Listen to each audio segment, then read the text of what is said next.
Sand and Storm, Moonfire Trilogy Book 1, written and narrated by Patty Jansen.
The bier was the size of a dinner platter. 2 eagle knights carried it across the shoreline to the water, walking slowly so that they didn't slip on the algae-covered boulders.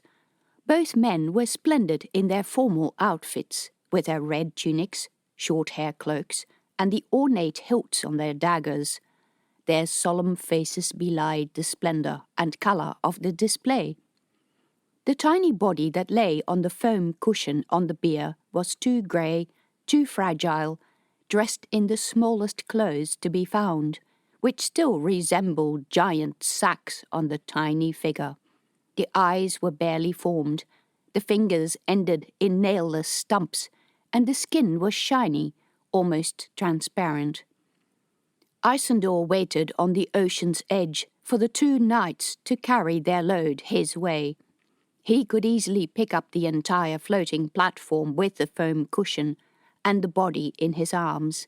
He lifted it from the bier and, making sure that his wooden leg was secure in a crevice before continuing, carefully turned around on the slippery rocks. A breeze blew hair across his face, and he shook the long locks aside. He lowered the platform to the water. The waves washed over the oyster-encrusted rocks, driving foam into crevices, tugging at the floating platform. Isandor stopped the lapping waves from claiming their prize with one hand. With the other, he gently stroked the little head, not even the size of his palm. The skin was already as cold as the water. Behind him, Javedi sniffed. She was seated in a chair that the knights had put higher on the shoreline, where the ground was more even. She looked fragile, a pale face protruding from her white furs. A tear ran down her cheek. She wiped it away with the back of her hand, but a new tear came. The next wave came in, and Isandor let go of the cushion. The waves carried the platform and its load back and forth a few times before pulling it out to sea. Isandor clambered back up the rocks. He stood next to Javedi, with his hand on her shoulder, watching how the waves pulled the tiny body on its final journey, away from the shore. It floated past the rocks overgrown with seaweed, past the little island before the coast, whose rocks were stained with seagull droppings. Then it went out the bay, where the legless lions frolicked in the water, until it vanished from sight. They watched, flanked by silent, motionless knights. "Let's go home," Javedi said after a long silence. She rose from the chair, wiping tears from her cheeks with one hand. Isandor steadied her, and a knight rushed over to take her other arm, where, these days, she wore a white-painted wooden pole with a hook, now that neither of them needed to hide that they were imperfect. "It never gets easier." Her voice was hoarse. Isandor shook his head. It only got harder. Every time they hoped that this was the time that the palace would see a healthy child, and every time the cramps started early, or Javedi suddenly lost blood, and the child would come. Sometimes already lifeless, sometimes, like this morning, it would fight for a bit before slowly sliding into death. "Better next time," Javedi said. She held her chin up, challenging him. Isandor wanted to say, "There won't be a next time," but they'd had so many arguments about this already, and having another during the funeral procession in front of the guards and courtiers was hardly appropriate. He was tired of seeing his sister suffer. The midwife had told him that each time another child was torn prematurely from her womb, there was a greater chance that she would bleed to death. Using different men, eating strict diets, and restricting her movement to within the palace made no difference. 2 courtiers had come from the coach that waited on the road and lifted the chair that Javedi had vacated, putting it back into the cabin. Isandor lifted Javedi up the stairs and climbed in next to her, holding her hand. She felt so frail and weak. Her hands were so cold, even though the weather was mild. He was losing her already, in more ways than one. The 2 eagle knights who had accompanied them mounted their birds, magnificent animals with white heads, tan feathers, and fierce orange eyes. One of them, Isandor's friend, Supreme Rider Barton, met Isandor's eyes in an understanding look. He understood about the royal heir, a girl born by the queen. He understood about stubborn family members, having dealt with a frail mother too stubborn to accept the help she so clearly needed. Isandor gestured to his adviser to join him for a drink later. Rider Barton nodded to him, and both birds took off, carrying their riders back towards the Eyrie in the city of glass on the other side of the bay. The courtiers got on their horses, tall white and brown spotted steeds. Right now, Isandor wished that he was still an eagle knight and could take off and forget about all this difficult stuff while flying over the countryside with the wind in his hair. The coach driver climbed into the front seat, flicked the reins, and set the white bears into motion. The coach jolted, the bells on the harness tinkled, but the sound brought no joy today. The sad procession made its way back over the bumpy farming track along the shoreline. The grass was green underfoot, and the hills displayed a patchwork of farm fields, dotted with the last flowers of the year. Here and there dirty patches of snow had survived the summer, soon to be covered again with fresh snow. The road was quiet. Sometimes a farmer with a cart or a herder with sheep would come the other way. That person would stop, take the animals or the cart off the road, and wait for the royal procession to pass. Sometimes they passed farmhouses. Children and their grandparents and aunties who were not working in the fields would come out on the doorstep to look. Workers in the cabbage fields would down their tools and stand still, solemnly looking at the ground. Isandor acknowledged the people with a wave of his hand. They were good people who had helped build the southern land of Peria into what it was today, happy, prosperous, and thriving. He should be happy about all the things they had achieved, but the question of the royal heir hung over him like a bucket about to spill over. They needed to do something. Javedi was, like himself, 36, and somehow needed to be made to agree to a different solution. There were a few options, but getting her to agree to any of them seemed impossible. She was the queen, and the heir needed to be her daughter. She flatly refused to discuss any other option. He could remind her that so many women in the city of glass could not bear children. He could remind her that it was especially bad in the Thillian house. But she would just say that he couldn't possibly understand, having grown up in the outer city instead of in the palace, without being constantly reminded that it was her task to serve the people. Isandor felt like pulling out his hair, like banging his head against the wall. The procession joined the busier main road that led into the outer reaches of the city. From the road he could see the new harbour district, opened 7 years ago, when the ice floes receded far enough for ships from eastern Czechoslovakia and even from Arania to come in with their goods. Today, in the golden sunlight, it was a riot of colour, abundance, and many different people. The city of glass had transformed into a vibrant community since the heart that radiated icefire and that had kept the land in eternal winter had been destroyed 20 years ago. The palace lay in its oasis-like garden sanctuary, sheltered from the city noise by the surrounding wall. The coach turned into the gates and up the driveway, lined with little trees clipped to look like green balls on sticks. The building itself was almost entirely made of glass. Clear glass, coloured glass, black glass, cloudy glass, mirrored glass, thick sheets cut into squares, rectangles, or triangles and welded together. It looked as if they had been randomly thrown in a heap, but the position of each piece was calculated. so that it caught the light and reflected it into the building as much as possible. A servant held open the main door for the porters who came into the coach and carried Javedi in her chair inside the atrium, a huge hall where the walls leaned inward to join each other at the very top. The many planes and angles of the glass played with a low light, scattering dots of reflected light throughout the space. Javedi held up her hand. "Stop, let me out, I can walk." The servant protested. "But, Your Highness, the midwife said—" "She said not to overdo it, but didn't say not to do anything at all. I feel like walking, it's not far." The porter set the chair down. Javedi got out.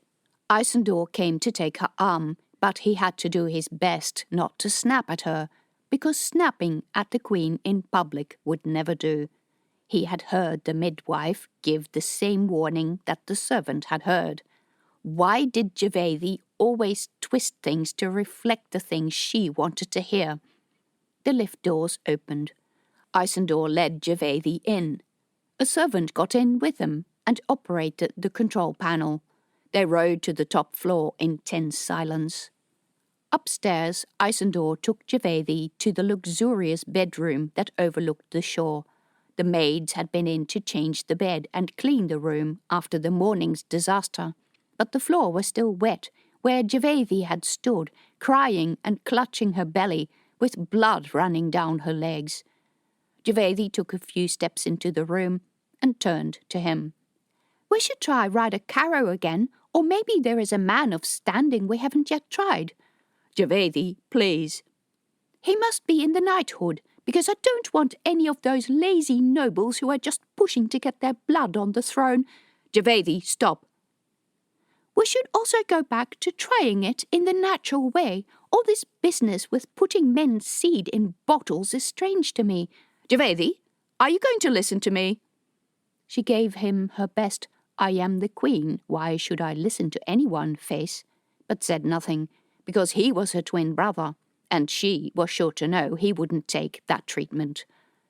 Isandor took a deep breath and continued in a low voice, "I've had enough." And oh, by the skylights, he'd had enough. More than enough. He could not deal with this anymore on top of all the other frustrations of late, and especially the glacial pace of the last phase of rebuilding the country to produce robust laws. He was no lawyer. It was boring in capital letters. Javedi stared at him, outrage on her face. "You've had enough? What about me? Don't you think I haven't had enough? You think that I do all of this for fun?" "No, but I've still had enough." "There is no enough. I either have a child and stay queen or give control of the throne to others. Do you think we have any other options?" "Yes, we do, and—" "We need an heir. There needs to be a little princess on the throne. She needs to be my daughter." "That's not going to happen." "How can you say that? There is so much we haven't yet tried, so many different men we can still try." "What difference do you think it will make?" "Why are you saying there is something wrong with me?" "I'm not saying that." "Yes, you are." Her eyes blazed. "Javedi, please stop it." He hated it when she went like this. He took a deep breath and continued in a lower, more controlled voice. "Maybe we should give it a rest. Maybe we should look for another option." "No, I'll do it. We'll try again. I'll do it. I won't fail my country." "You're not failing your country. The people will understand." Many women had the same problem. "No, they won't, and I won't fail them. Just give me a bit of time to recover. 2 weeks will do." "Don't be silly. The midwife said you might die." "Stop telling me what to do." "You might die. Just for once, listen to me. There are other solutions. Let's use them." "No, no, no." She clamped her hands over her ears. "Listen to me. I love you, and I don't want you to die, and I'm sick of seeing you suffer like this. I will—" "No, no." She burst into tears. Isandor closed her in his arms. She cried in great racking sobs. A feeling of great helplessness came over him. Arguing with her always led to this. He understood how she had grown up amongst a group of leering eagle knights in the days when the knights ruled the land in her name, and she lived as a prisoner in a gilded cage, while the knights bickered over which of them was going to father her children. He did understand all of that, and he understood how that life had made her frightened, damaged.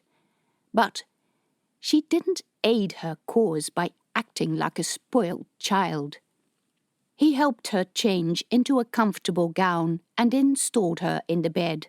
He asked a maid to bring the queen some tea and went down to the atrium, feeling empty and dejected. Short of yelling at her, what could he do to make her see sense? Had he really signed up to be a puppet king just so he could watch her grow increasingly mad? Isandor! Isandor's friend Rider Caro of the Eagle Knights came out of the entrance from the atrium to the downstairs hallway. He'd been on patrol and was still wearing his short hair cloak. His cheeks were red from the cold air. "I heard what happened. Is it true?" "Sadly, yes. Accept my condolences." "Thank you." A brief moment of silence passed between them. Caro pressed his lips together.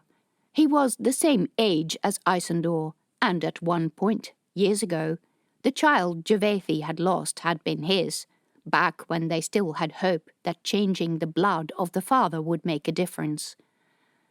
In silence he led his friend into his private study at the far end of the downstairs corridor, a room that jutted into the garden and had a view of the bay with its dark blue water and large rocks where legless lions would lie in the sun. "Drink?" he asked Caro. Caro didn't refuse as he normally did when he was still on duty or planned to be flying later in the day, so he had probably come off duty. Isandor went to the cupboard against the back wall and found a bottle of yellowish, syrupy fluid. He was in the mood for Chevakian honey liquor. Caro brought the glasses, Isandor poured, and they both sat down on the couch in companionable silence. Isandor sipped from his glass, letting the mellow taste of the liquor roll over his tongue. There was a time they used to drink blood wine, but it had become expensive lately. Young people these days thought that to drink the blood of an animal was barbaric. Back then, he'd never seen it that way. Meat was all they ate because the land was frozen and there was nothing else, and the blood was a byproduct of the meat. It was all they had. But blood wine, blood mixed with distillate, was not a great, durable or refined product, and, like so many in the City of Glass today, Isandor had lost the taste for it. He sighed. "I don't know what to do about Javethi." "What to do about my entire life." "What do you mean, what to do about her?" "She can't go on like this. It's been like the 20th child she's lost. The midwife says that every child is a bigger risk, and yet she won't listen to any arguments."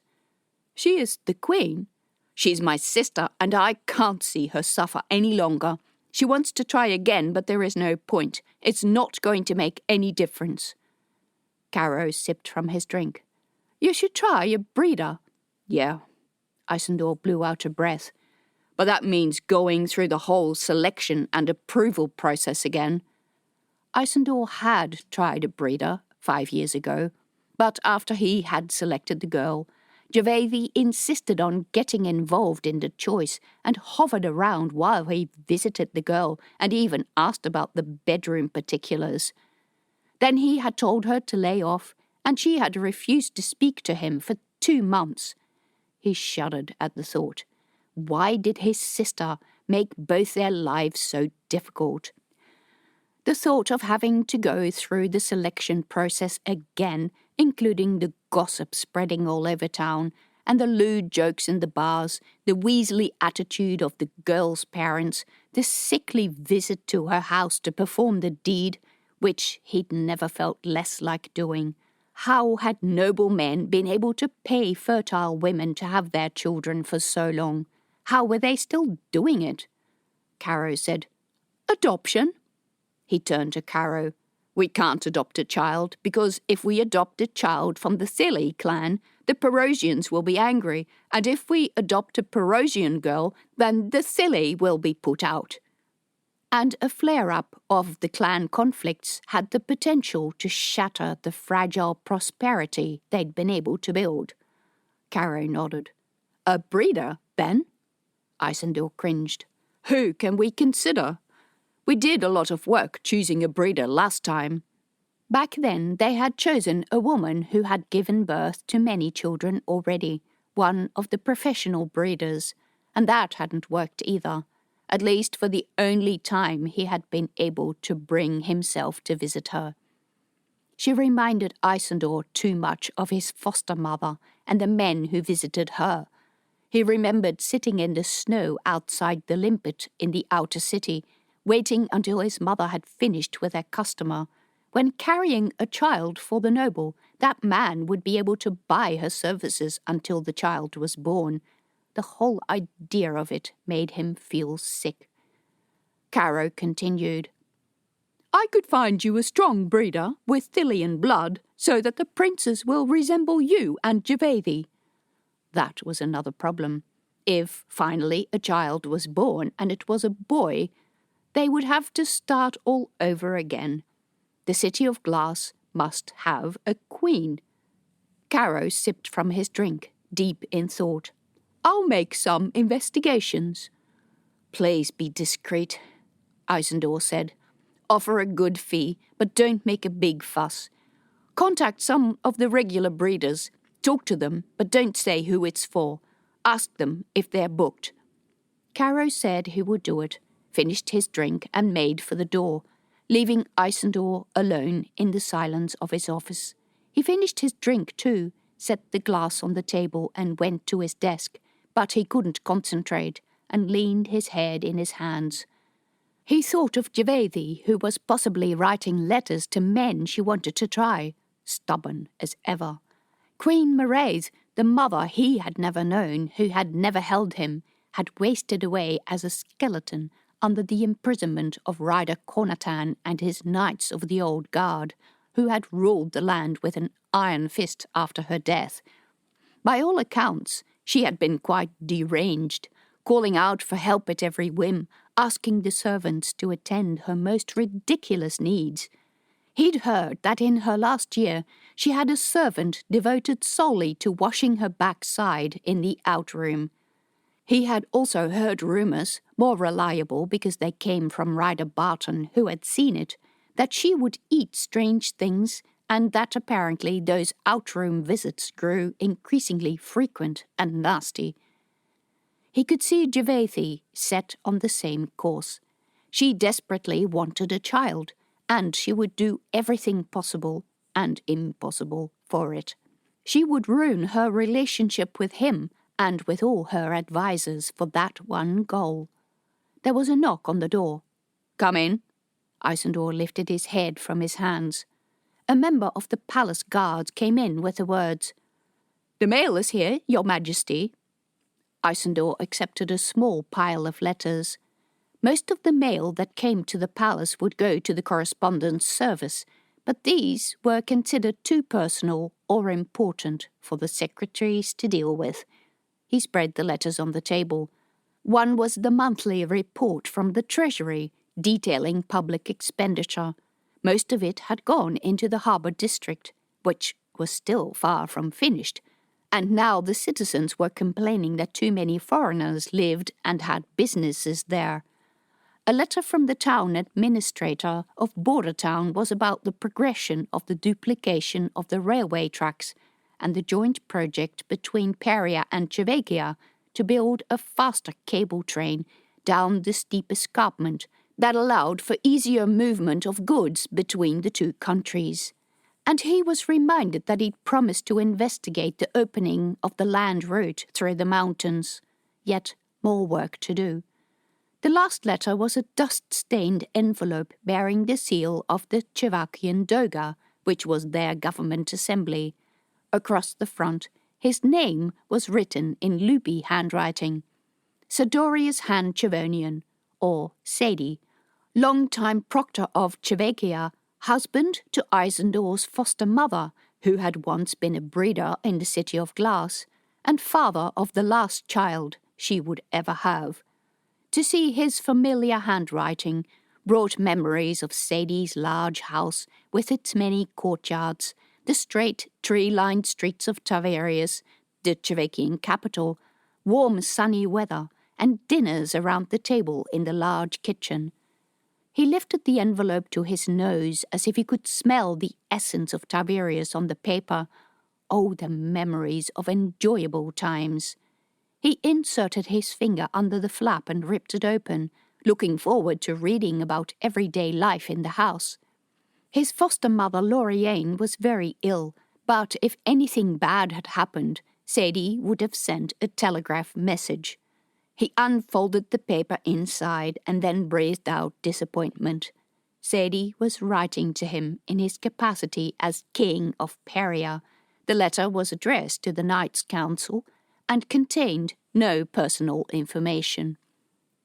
I have, in the past year or so, observed a number of meteorological changes I find troubling. I think I mentioned during our last visit to the City of Glass that the northern half of Chevakia is gripped by a severe drought. The drought has still not broken. Villagers have walked away from their fields and are coming into town. They speak of dust devils, whirlwinds that destroy their crops and sometimes their towns. The entire northern region is slowly turning into a desert. Even in Tiberias we are feeling the effects of the drought. The water stores are low, and this year farmers were forced to plant their crops early for the fear of missing out on rain. For the first time in known history, the Solmeni River has stopped flowing and the legendary falls are dry. I'm facing an influx of people from the north, and we're having enough trouble coping with our regular citizens.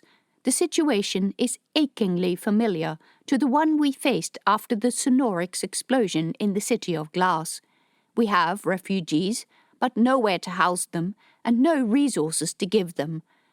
This is only from our own country so far, but according to my meteorologist, Arania faces worse problems. There are people on the move in Arania in the direction of the border. When the refugees come across the border, we will have to deal with them. Most worryingly, my chief meteorologist and his students have observed some anomalous increases in Sonorix. We have seen these spikes occurring over the past years, but they had been on a strong diminishing trend. We are now seeing a reversal of that trend. Isandor's heart thudded in his throat. What the Chevakians called Sonorix was the same as icefire, and yes, he had sometimes seen flickers of the golden light dancing over the shoreline when he looked out of his bedroom window at night. The heart was really destroyed, wasn't it?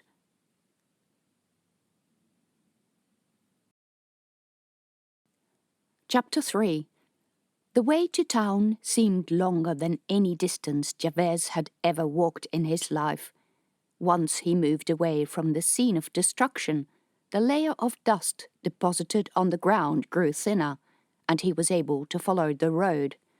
But the sand radiated heat through the soles of his shoes, and the donkey was so fidgety that he gave it most of the water, which it drank from his hand, licking his arm and his shirt and the bottle. Then he didn't want to drink from a bottle covered in donkey slobber, and grew very thirsty himself.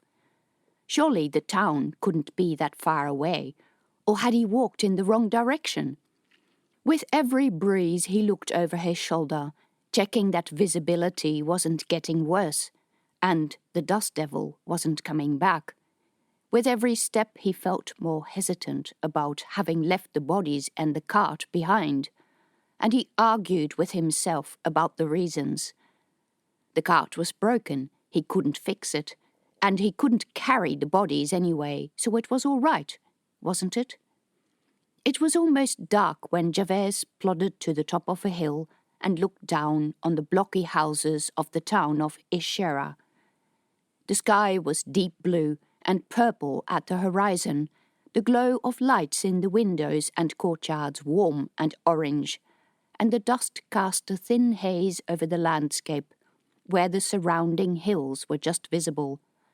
Had Jabez any tears left, he would have cried with relief, but his eyes stung with dryness, his lips were cracked and bleeding, and the skin on his face felt like sandpaper. He could drink an entire bottle of water, and he had no tears left. The town housed no more than 500 people, but was still one of the larger towns in the region. Pashtan's house was on the other side, and Jabez dreaded walking through town.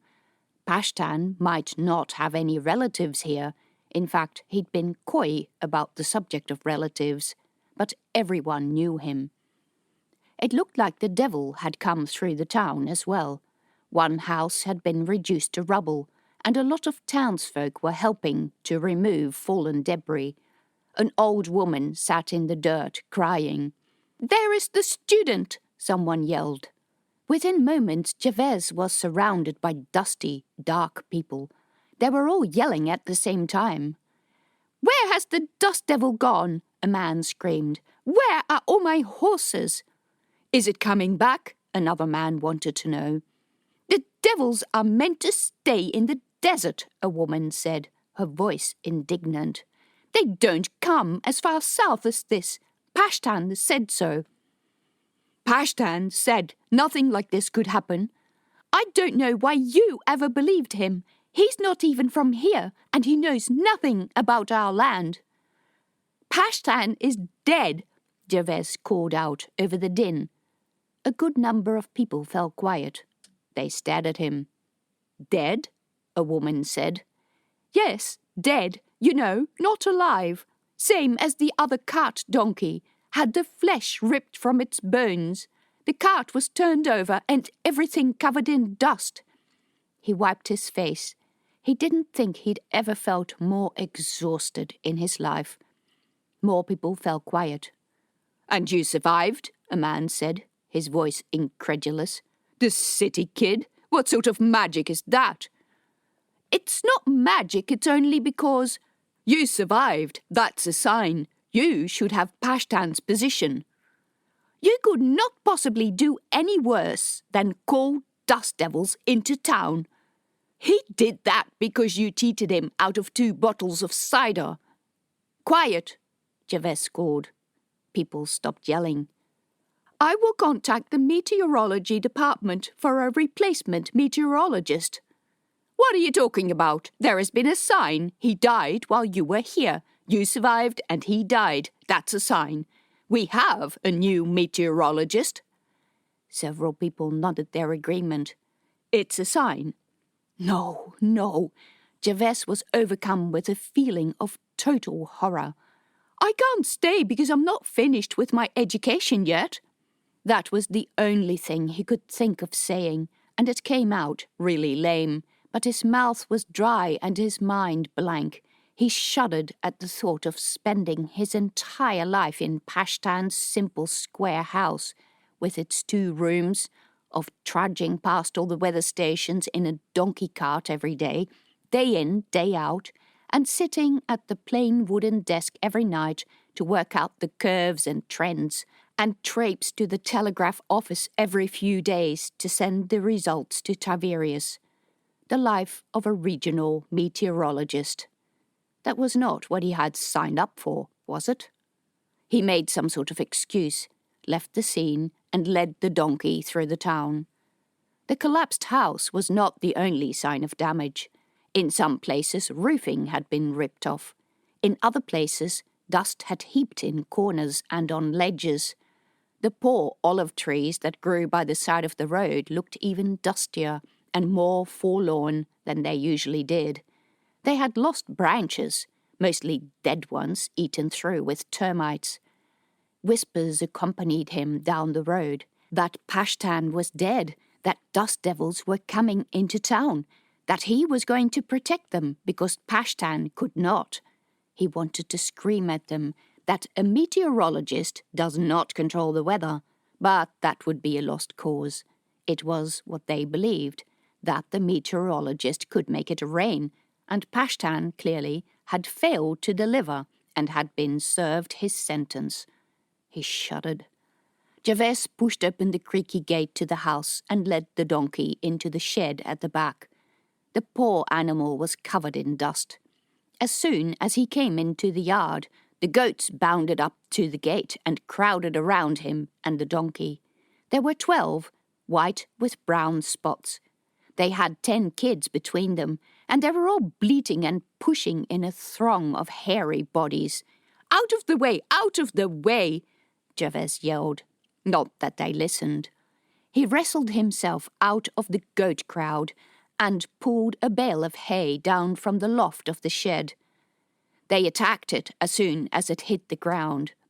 Next, he led the poor dazed donkey into its pen. Jabez took the brush and combed out its fur while it drank from the bucket. He filled the trough with fresh hay.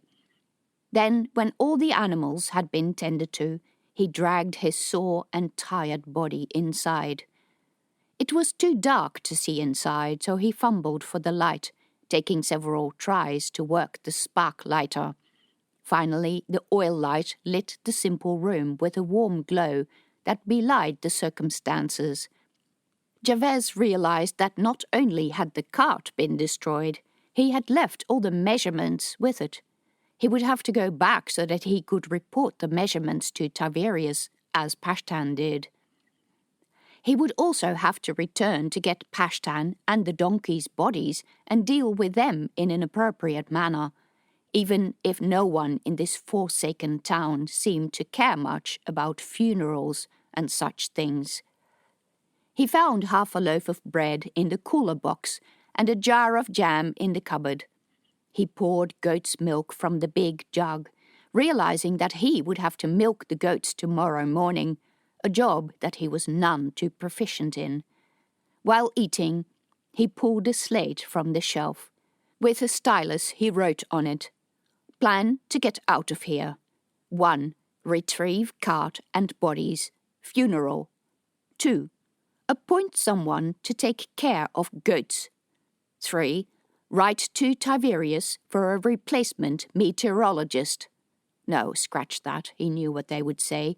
They'd say they already had a meteorologist here, him, and would just stick him in the position, unqualified as he was, because meteorologists were thin on the ground and much in demand, and of course only the people from the right families got positions in the city. So, rephrase that last point. 3. Train someone to take measurements. Because, much as he wanted to, he could not just leave the town without a meteorologist. If nothing else, it would be recorded against his reputation, and he would be forever stuck doing the jobs no one wanted. There. He held the slate up and then put it on the shelf so he could see it. His only issue was money. Yes, that was definitely an issue. No one in this town had any money. He had some savings and money that his grandfather had given him, but it was in Tiberius and of no use to him here. Well, damn it. That was a plan, but it wasn't going to get him out of here any time soon. He'd forgotten to check the oil level on the lamp before lighting it, and could not refill the reservoir when it was hot, so when the light sputtered out, that was the end of it. He could go to sleep, but it was still quite early. People were talking outside. The walls of the house still radiated heat, and his mind churned. He went to sit on the back step of the house, which looked out over the backyard where the donkey slept in its shed, and the goats lay like hairy lumps under the olive tree in the corner. The air still carried a tang of dust, and from elsewhere in the town came sounds of hammering as people repaired the damage done by the dust devil. The sky above was finally turning its usual black, and stars were coming out. Then, above the far northern horizon, he saw something he had never seen before, a faint shimmering of green light. it flickered like flames across the sky. What was that? Jabez got up before dawn. It was just too hot to sleep, and he wanted to get started with his tasks. It took him much longer than it had taken Pashtan to milk the goats, and he was already tired by the time it was light, and he went to the neighbour's house. The man, a middle-aged peddler of tools and metalware by the name of Arikat, came to the door. He had a dark, wizened face that looked much older than Jabez suspected he was, because his daughter was at that age where her limbs started lengthening, and she looked awkward in advance of the pending arrival of femininity, which was yet to touch her youthful features. In a town the size of Ishera, Jabez did not have to explain what had happened. "So, you'll be in town a bit longer then," Arikat said. "I won't leave Ishera without meteorologist." It wasn't exactly the same thing, and Jabez felt terrible about skirting the issue, so he launched into the reason why he had come. "Could you lend me your cart so I can bring back what's left of Pashtan's cart and deal with the bodies?" "Bodies?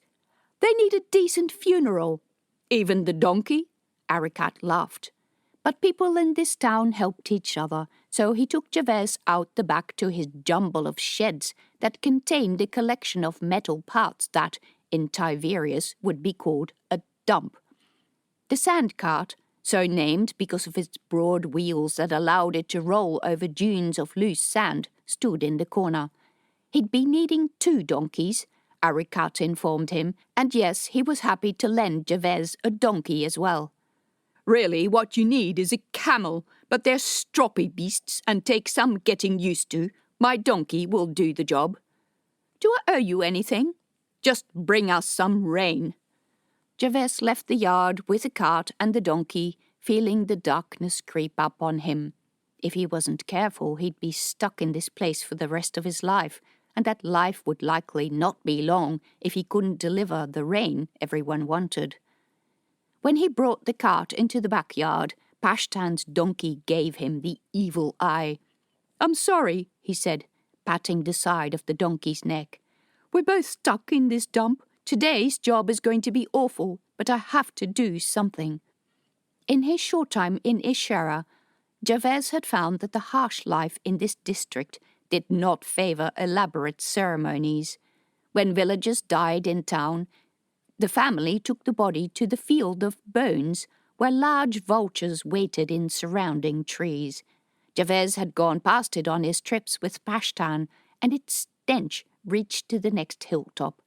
When people died while they were out of town, people just left them there. Going back to look for people who were certainly dead was considered asking for bad luck. But he wasn't brought up that way, and he didn't think it was right. He decided that he should take Pashtan's body to the field of bones, much as the thought revolted him. Then he should see what he could salvage of the cart, and see if he could repair it. Then maybe he could sell some of the goats to buy another donkey, or sell some of the goats and the donkey to buy a camel. But he should also do the round of his weather stations today and send the data to Tiberias, because above all, he needed to make a good impression doing the job he'd come here to do. He wanted to go home so badly, but he must never fail doing that. Not much later, he left town on his own, sitting atop the driver's seat of Arakat's sand cart, feeling very empty and insecure. He hoped he'd rigged the donkey correctly and taken everything he needed. He'd watched Pashtan do all the things that needed to be prepared for a day in the field every day, and even when Pashtan had told him to do them, he'd still watched over him, making sure that they were done correctly. The trail was hard to follow at times, where dust had blown over the road. The wind had since erased many of the tracks that he and the donkey had made last night. He was glad he had the sand cart with its big wheels. First, he went around the field stations. He collected the measurements. He replaced the paper in the barographs. At some point, he would need to find out where to get more paper and where to get pens. and he needed to find a young boy who would want to be taught to do this job while he went to finish his education, and then never came back. That didn't feel right either. The day grew hot. The air shimmered above the dry fields.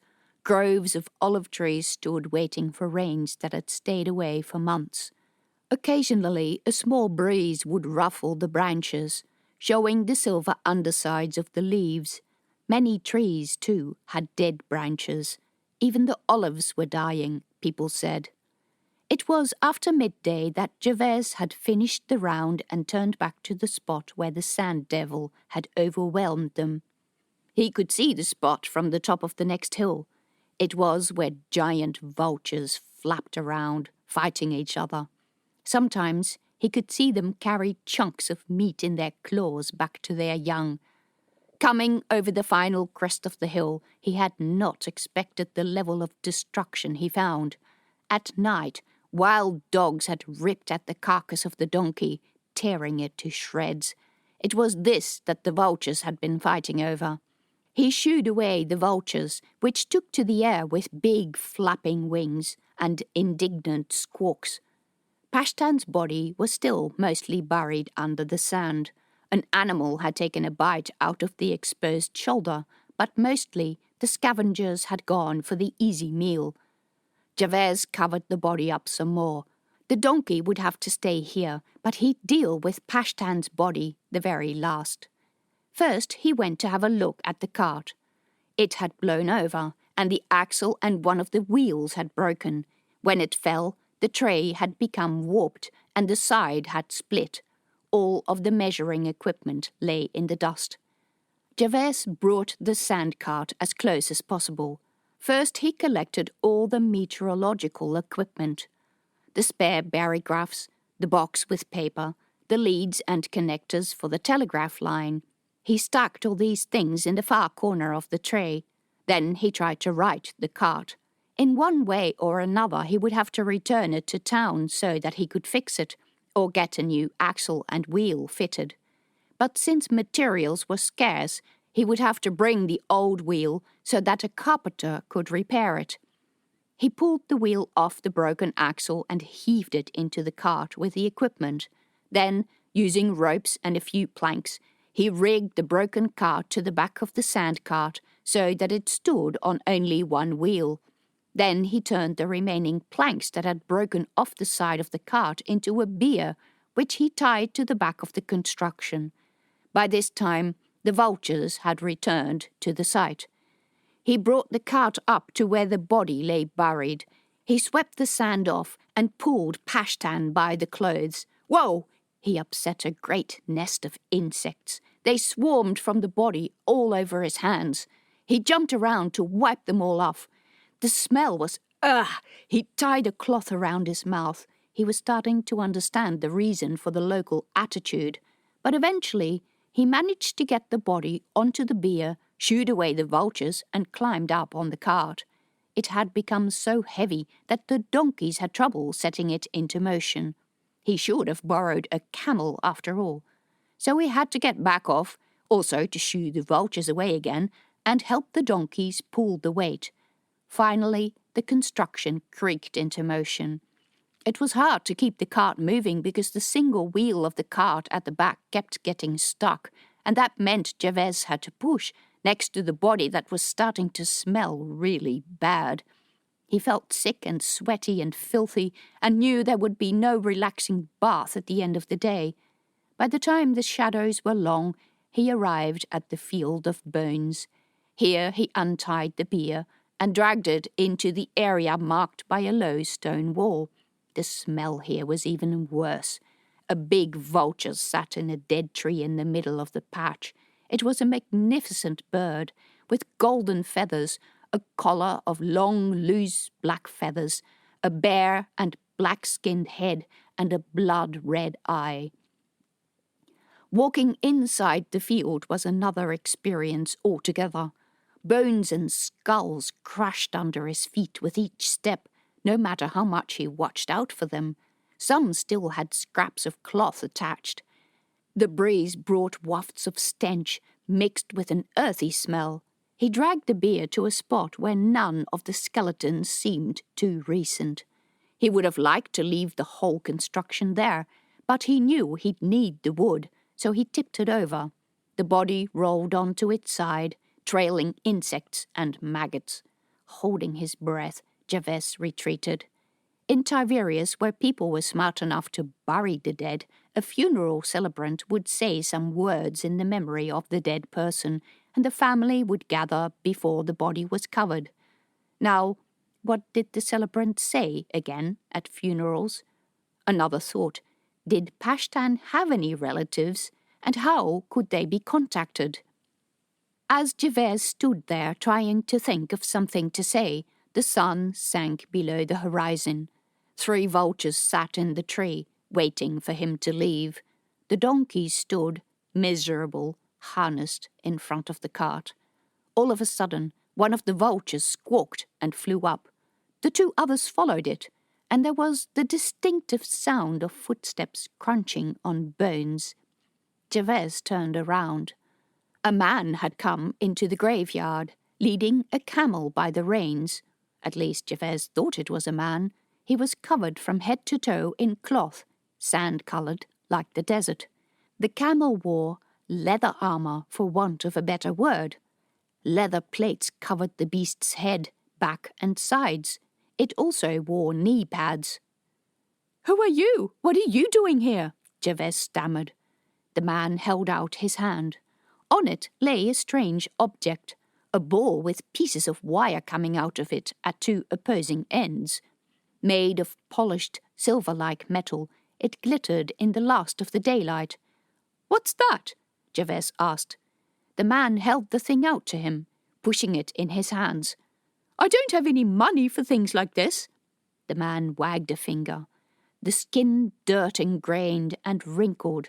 The nails were painted blue. "Here then, if you want it back." Jevez held the thing out to the man, who refused to accept it. He backed away and then crouched at Pashtan's body. He searched the pockets of Pashtan's tamuz and found some coins and a key. Then his trousers and found some more coins. Then he inspected the hands, found that Pashtan wore several silver rings, and snapped the fingers clean off the body to retrieve them. He then extracted a knife from his robe and cut clothes from around the neck of the body. As it turned out, Pashtan was wearing a necklace too. Jevez looked away, not wanting to see how the man retrieved it. The wet crunch of bones made him feel sick. The man stuffed everything in his pockets. He bowed to Jevez and left again, without having spoken a single word, leading the camel by the reins. Chapter 4. The heart was really destroyed, wasn't it? His mind racing, Isandor sat in his office, watching as the mist rose from the ocean and rolled over the city of glass, cloaking it in a grey, humid, cold blanket. Here was another thing that didn't happen much, as recently as last year. So many signs proved that after the supposed destruction of the heart, the world hadn't finished changing yet. In fact, change was speeding up. The weather, the continuing fertility problems, the flashes of icefire that wouldn't die, and now Sadie's letter, all added to the worry that gnawed in his stomach. Up until now, Peria was the only country that had done well out of the destruction of the heart. Going from an ice-covered wasteland to a cool highland with rolling green meadows. He'd heard of Chavakia's drought, but had somehow not associated it with the goings-on in the city of glass, even if Sadie had told him that Chavakia's climate hinged on the low-pressure systems that were pushed off the southern plateau by icefire. The changes affected the whole world, and he didn't like the direction in which things were going. What could he do about it? First of all, he should check that the heart had not somehow regenerated. At first he went to the scene of destruction a lot, but these days he probably hadn't been there for at least 3 years. That might have been exceedingly short-sighted. The machine had been made by an ancient society much more advanced than theirs. Who knew what capabilities it had? Isandor went into the bedroom. He half expected Javethi to start talking about her next breeding scheme, but she was asleep. She lay on her side, one naked shoulder protruding from above the blanket. It moved up and down slowly with her breaths. Her hair, honey-coloured and loose, fell over the pillow. For many years he had slept next to her, but right now he felt that he had never understood what drove her to this desperate attitude towards having a child, which was obviously not going to happen. She was slipping away from him, and he wasn't sure what to do about it. He protected her, but she didn't want protection. She wanted to tell everyone what to do, but she had no clear vision for the land, and she still acted as if the knights had all the say. Possibly she had never learned to see beyond her room in the glass palace where she grew up, hidden from the people by her mother and later by the knights, while they fought over which of them was going to father the heir to the throne. He understood how these experiences had scarred her, but not how, in 20 years, those scars had never healed. He quietly collected his fur boots from the wardrobe in the bedroom. In the hallway he donned his fur cloak. Then he went back to his study and extracted a box from the very top shelf of his bookcase. It was a thing of beauty, made from wood inlaid with mother of pearl. The lid looked grey, and not even running his hand over it removed all of the caked-on dust of the years. It had been so long that he had used this. He undid the latch and opened the lid. It creaked. Inside the box he found the little device with a dial that had been given to him by the Chevakian meteorologists when he and Javethi and a band of survivors returned to the City of Glass in the season following its destruction. The Chevakians had developed all kinds of devices to measure icefire, and Isandor had walked through the ruins of the city with this little thing, recording the numbers that the little hand pointed at and sending them through to Chevakia, where the other refugees waited for the news that their city was safe enough for them to return home. In those early days, icefire contaminated everything, but it had gradually vanished until even foreigners, who were not normally resistant to it, could live in the city. Isandor stuck the device in his pocket and closed the box. He left the building through the atrium, rejected the offer of a guard or a coach, and walked through the gates into the city. It was only afternoon, but already it was starting to get dark, especially at the street level, where the tall buildings of the city cast their shadows. Soon the sun would disappear under the horizon, and it would not be seen again for all of winter. The days would be bleak, with only the merest glimmer of light. It had been, in the past years, the season that icefire was the strongest.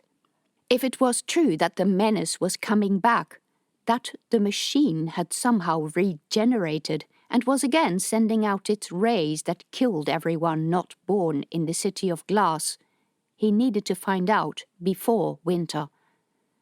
A tall, forbidding fence blocked the street. In the part of the city that he had just crossed, people had been able to restore the ages-old structures after the explosion of icefire. Washing down all surfaces and painting over the raw stone walls helped dull the contamination, and, gradually, people had moved in. The section ahead, however, had been deemed too contaminated and damaged to rebuild. Maybe it was time for another review of that assessment. But in all honesty, the City of Glass didn't need any more housing. There was plenty of space to build. The native population had shrunk through infertility and people leaving, and the foreigners disliked the idea of living in the tall towers that housed the ghosts of past civilizations, some of them known, some unknown. Most importantly, They hadn't needed the space because the foreigners had been happy to build the types of housing they thought the City of Glass lacked. There was a guard post in front of the fence to make sure that louts didn't endanger themselves by climbing it. A single Eagle Knight stood guard in the little watch-house, looking extremely bored. He sprang into action when Isandor approached. "Your Majesty, what an honour to see you here. How can I help?" "I'd like to go in," Isandor said. "Yes, certainly." The knight found a bunch of keys on his belt and opened the gate with a creak. Isandor went through. The area on the other side of the fence had barely been touched since the day of the explosion. Rubble and glass that had blown off the facades of buildings lay where it had fallen 20 years ago, covered in a layer of dust. The open sides of people's former houses showed the furniture still inside, much of it rotted and covered in seagull shit. Isandor had already left the city when the explosion happened, but he had heard from his foster mother how giant figures out of icefire had burst out of the ground and had destroyed everything in their path. Apparently, they had once been children, which the leadership of the knights had changed into icefire sinks. He could barely comprehend the cruelty of that act. It would have required embedding a stone in their bodies. The further he walked into this ghost quarter of the city, the more prominent and twisted the wreckage became. At times it was hard to understand that the mangled mess of metal had once been tall towers that had stood here since before the start of any written history of the City of Glass. Isandor remembered how, when he was a boy, these streets used to be full of colourful people, mostly nobles with the golden tattoos on their cheeks and their pretty furs and beautiful, impractical clothes, sitting in beautiful sleds pulled by magnificent bears with colourful harnesses with bells that tinkled at each step. He remembered the fashion stores with their extravagant dresses of layers upon layers of thin gauze and outlandish frills, and the stores that sold little miniature trees that were the rage with the rich people. He remembered the grotesque sculptures of molten coloured glass that had dripped down the sides of buildings like candle wax, a reminder of a disaster much older than living memory that seemed to exist as a kind of afterthought to the vapid, showy, self-absorbed life that these nobles led in their palaces of glass and stone. And he was glad for the change. From an inward-looking society with a weird, indulgent, detached nobility and a commoner class in dire poverty, the City of Glass had gone to a vibrant port city where the strange customs of old had almost died out, along with a nobility that perpetuated them. Few of the old nobles remained. Many of them had gone to Czechoslovakia, where the old queen consort lived and, by all accounts, still plotted crazy schemes against the world. But she was very, very old now. Others were said to have gone to Arania, but no one knew for sure about those because contact with Arania was sporadic at best. Before the explosion, the old palace had been the tallest building in the city, but it had split into pieces at the foundation, ripped apart from the inside, while the ground had peeled open like the skin of a fruit. The building's facade had fallen into the courtyard and flattened the old palace gates.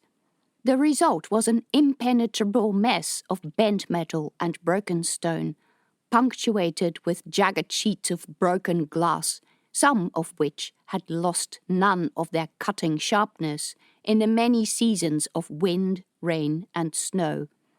Isandor knew how to get across safely. During a previous visit, he had daubed dots of paint along the path, where to put his hands so that he didn't get cuts, and which sheets were stable enough to support his weight. It had taken such a long time for the efforts of icefire to wear off that not even the animals had moved back into this section of the ruins. One reason why this part of the city was off limits to the public, because one did not want to risk foreign children playing here and dying of icefire exposure or falling into any of the holes. He extracted the little Chivakian device from his pocket and took the cover off the front. He waved it in the air and studied the thin needle on the dial. The engraved print on the dial was tiny and in Chivakian numbers. The needle sat at between the numbers 25 and 30.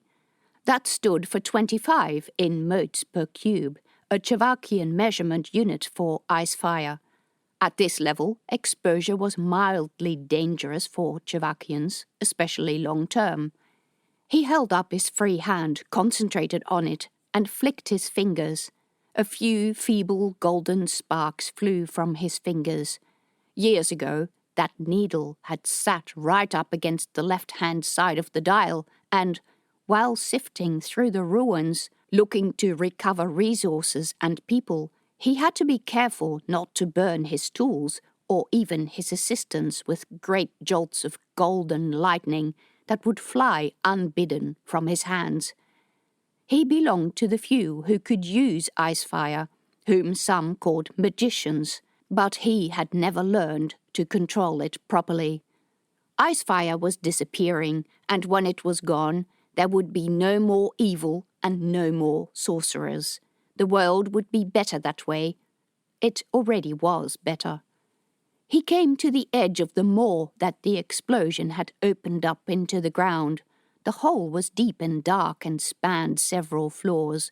He checked the needle, but it hadn't shifted from its position.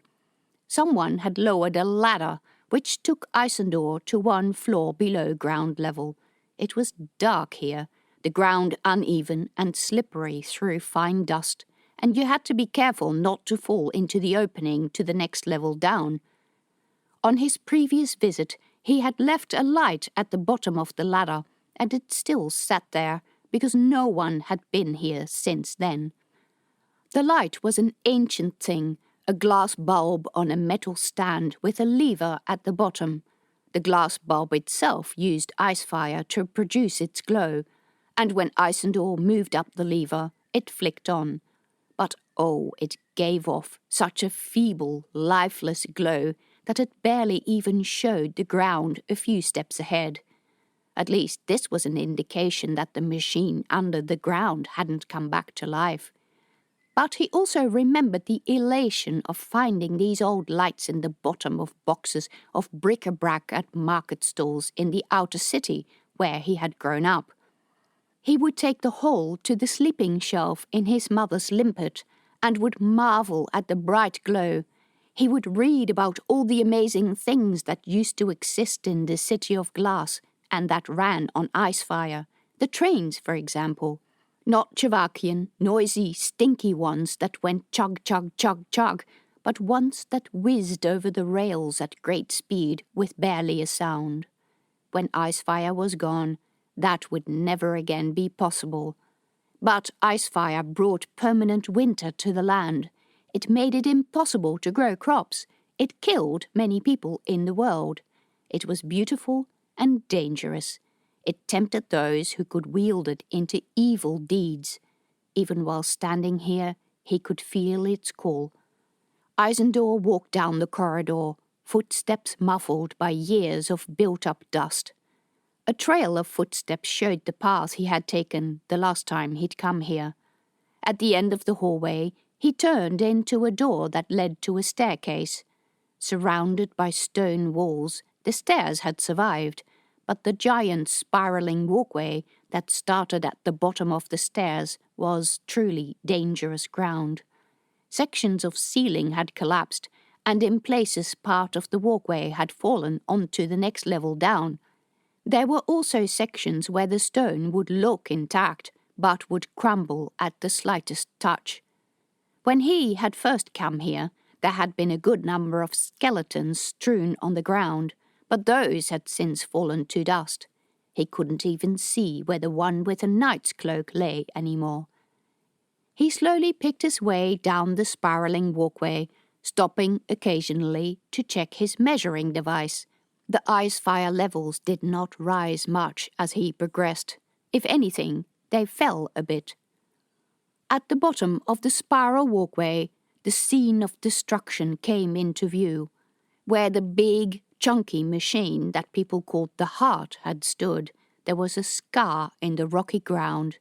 Bits of metal lay strewn over the chamber, most of them bent and twisted and heaped up at the bottom of the walls. It was hard to imagine the force of the explosion that had thrown them there. There were pipes ripped from their attachments, metal threads clean snapped off, glass that had melted and reformed into grotesque shapes, stained and broken bits of flexible material burnt to a crisp. Isandor could not even begin to think how it had all fitted together and how much force must have been involved in bending the metal so. He understood even less why people had wanted to build this machine that killed. Was it because it emitted icefire and allowed only those people who were immune to it to live in their opulent city? That ancient, advanced society was the greatest mystery of all. He checked his meter again. The icefire levels had fallen to 19 motes per cube. This device was well and truly dead. Yet Isandor could feel the pricking of icefire at the edges of his awareness. Something, somewhere, still produced the deadly magic. Isandor finished speaking and looked around the Knights' Council, seated around a large round table in the middle of the council hall in the palace. This was one of the most delicately built rooms, where the builders had taken glass sculptures to another level and where coloured lights reflected from wall to wall in a display of glittering splendour, catching and retaining so much light that this far into autumn they still weren't using lamps. Supreme Rider Barton and Caro sat to his right, Gervasi to his left. The members of the Knights' upper command filled the rest of the spots. All the faces around the table were serious. "So that is the situation," Isandor said, putting both his hands on the table. "I think we can no longer deny that this is happening. The machine may have been destroyed, and I checked it, and it's still very much destroyed. But somewhere another source of icefire exists. One or more sources, maybe. We need to find them, and destroy them too. There is no way that we can allow our land to slide back into eternal winter."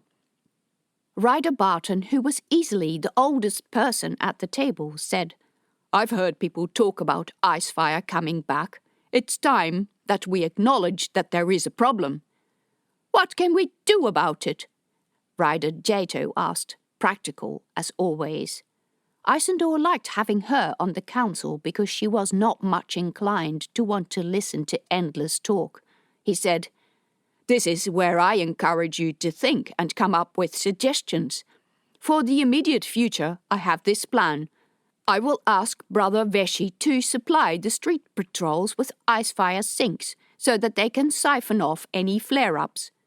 Brother Veshy, a black-clad and bearded man on the other side of the table, nodded. "We can do that, no problem. We've put the sinks in storage, but I know exactly where they are. Give me a few days, and I'll have them retrieved and ready for use." Isandor turned to Caro and Ryder Barton.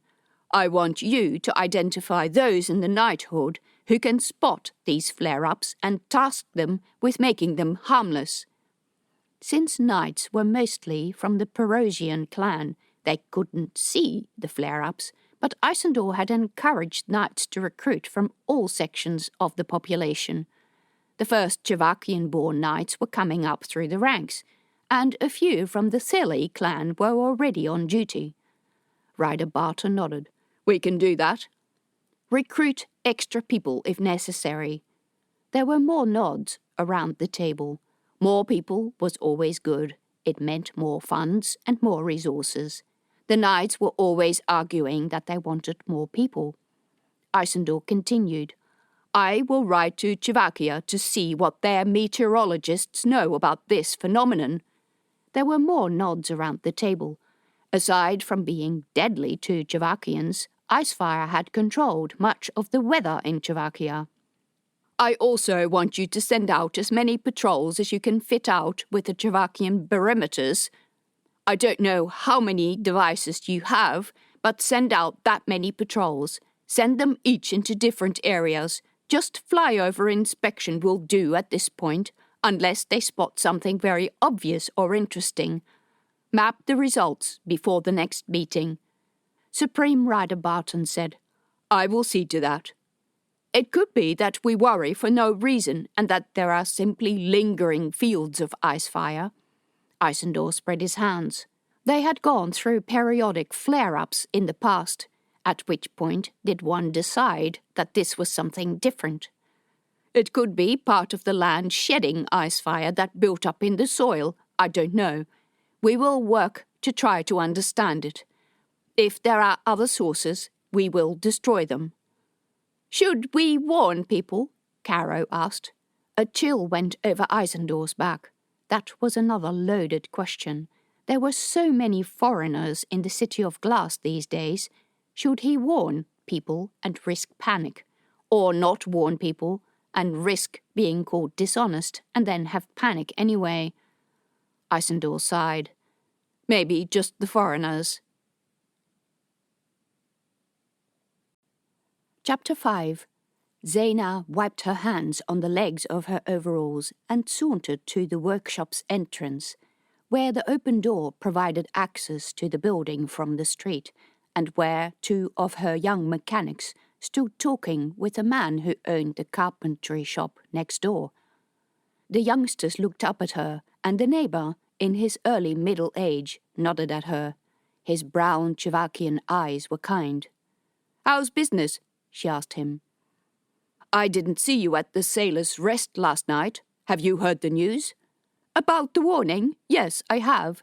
I live above the Silver Gull. I was there last night. She remembered the rowdy meeting where the palace official was besieged by many questions, mainly asked by foreigners who lived in the harbour district of the City of Glass. The poor man had tried to answer questions, but most of the time his voice had been drowned out by shouts of protest and more questions. Zaina had never understood why people needed to protest to authorities about things that those authorities didn't control. The carpenter said, What do you think? Is it as dangerous as they say? Icefire is dangerous, so no doubt about it. She'd listened to the stories of the sorcerers of the past, told by old men at the bar. Dangerous enough to leave? I didn't hear leaving town in their suggestions. He shook his head. No, but a lot of people in the Sailor's Rest were talking about it. Well, I'm not leaving. She had seen the golden glimmers over the water in the harbour, and had seen the sparks that sprang from the bashing together of 2 pieces of metal. She had figured that this was probably icefire, and the fact that she could see it meant that she likely had some resistance to it, unlike the poor Chivakians, who had no resistance whatsoever and were all panicking.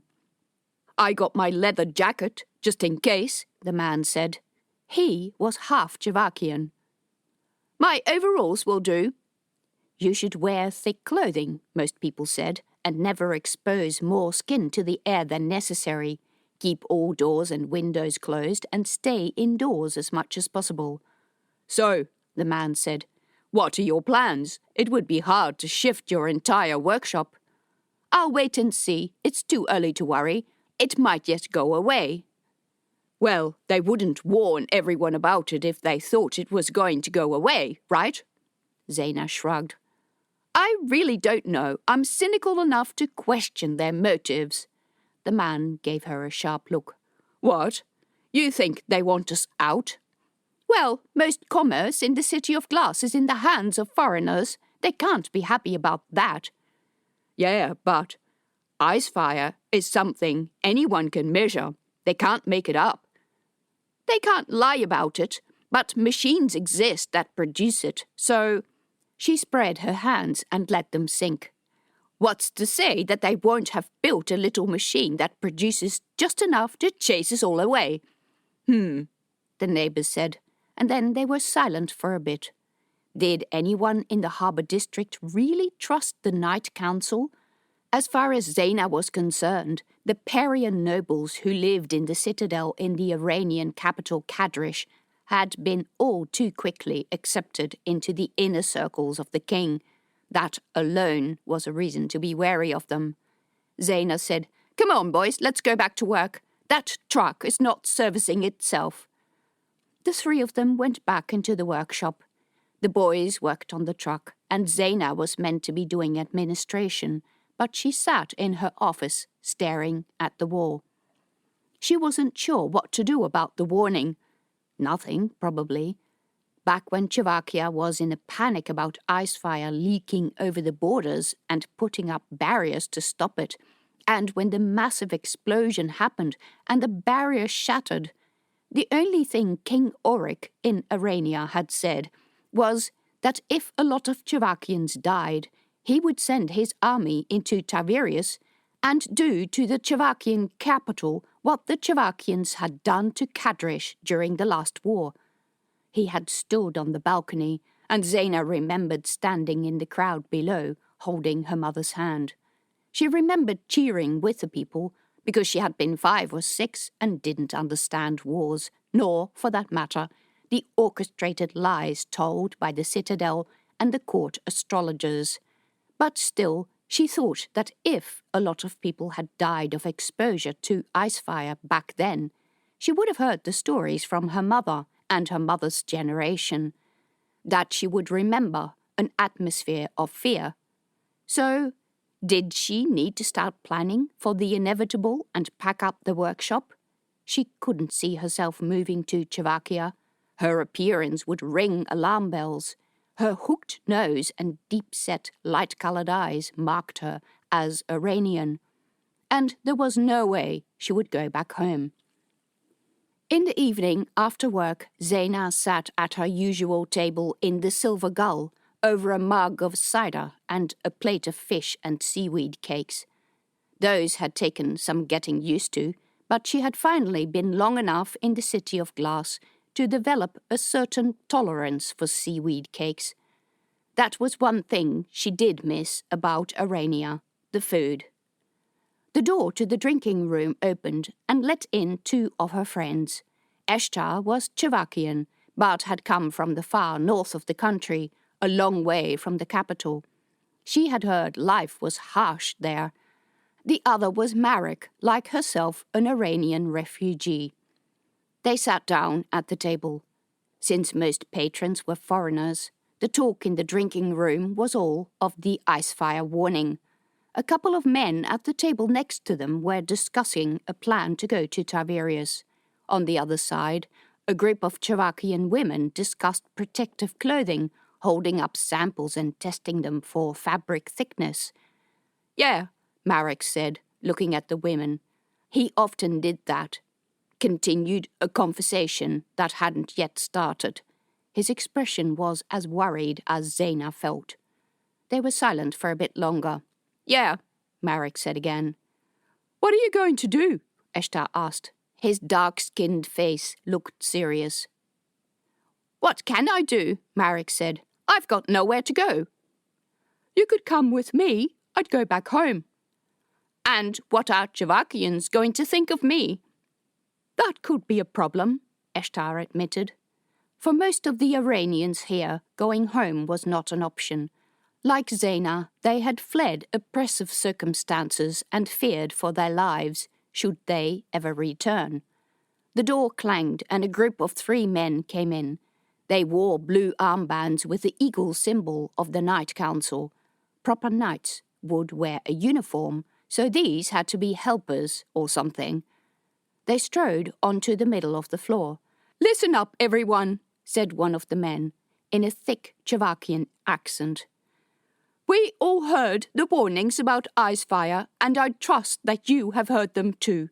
The council has asked us to make a register of all the foreigners in the City of Glass so that they can easily be warned when there is an emergency. I'll put my name on no flaming register, Marek said under his breath. Zaina had to agree. The register will be operated through the Knight Council and the Business Council. If you employ any people or run a business, you will be required to register as a condition to continue to operate your business, and you will be responsible for registering your foreign employees. Someone in the audience said, "Fuck that! It's not a register, it's a ploy to screw more tax out of us." There were some noises of agreement to that. Another one of the three men said, "I can assure you, this is a scheme to assure your safety and that of your junior employees." He was a local, but Zaina was looking at the third man in the group, who had stayed behind. He freed one of the tables by evicting the patrons. They took their glasses and retreated to the side of the room. He wiped the table with a cloth and deposited a stack of papers in the middle, presumably for registration. Then he pulled back a chair and sat down, looking into the audience. His hooked nose and light eyes made him distinctly Aranian. The Chevakian man continued, "All foreigners should come and collect a form from my colleague here, fill it out and hand it back to us. If you have any questions or need translation, we are here to help." A number of people got up and went to the table. The Iranian gave them forms while studying them with his light grey eyes. Some people asked him questions. Soon a queue had formed. The vast majority of the people were Chevakians, but some Iranians also joined. Those were the brave ones. "I'm still not registering," Marek said. "I don't care what they say." Zaina shook her head. "I don't have any foreign employees, so I can't see why I should."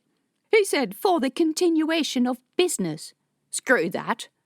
Ashtar said, "I can't see the problem. You're both honest people. The Knight Council is an honest organisation. What can they do with the information anyway?" "When Iranian authorities are concerned, the word honest has no meaning," Zaina said. "But Arania is not involved."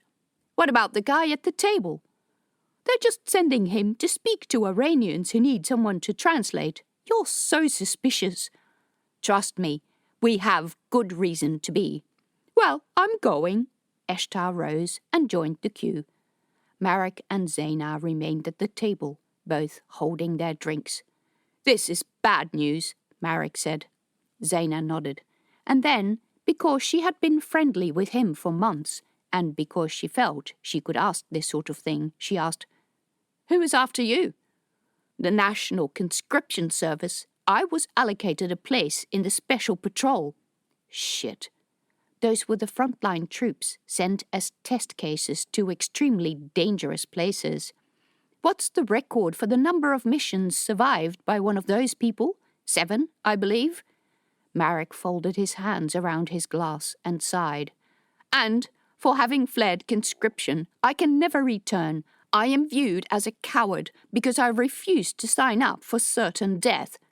Zaina looked at his face. Usually the men allocated to the special patrol were the ones who the king and other men in power thought posed the most danger to their position. Popular minor princes. He looked up. "What about you? I'm guessing you're fleeing the mother's register." Zaina nodded.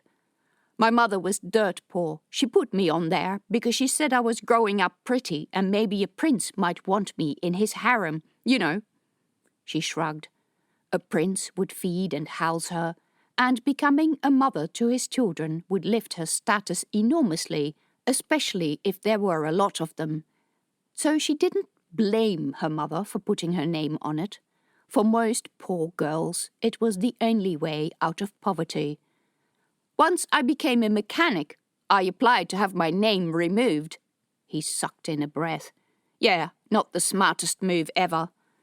Ashtar returned to the table and sat down. "Well, that was simple." "What did they want to know?" Marek asked. "Name and where you came from and where you live. That's all. You should do it too, especially you, Zaina, because of your business.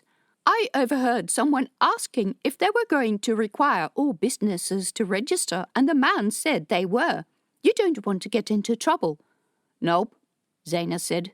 She drained the last of her cider and plonked her glass on the table. Let's go.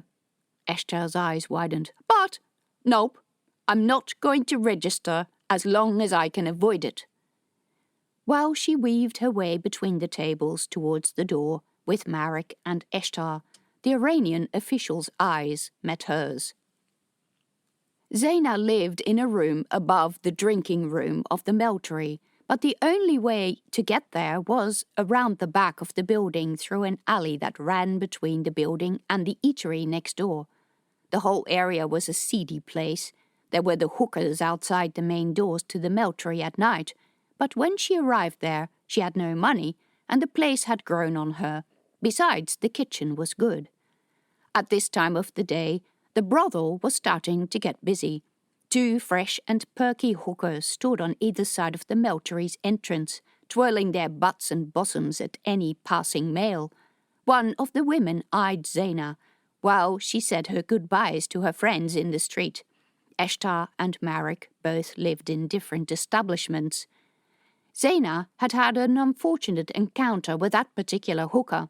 A few days after coming here, she had deposited a few coins in the groove between the woman's pushed-up breasts for an evening's worth of table service.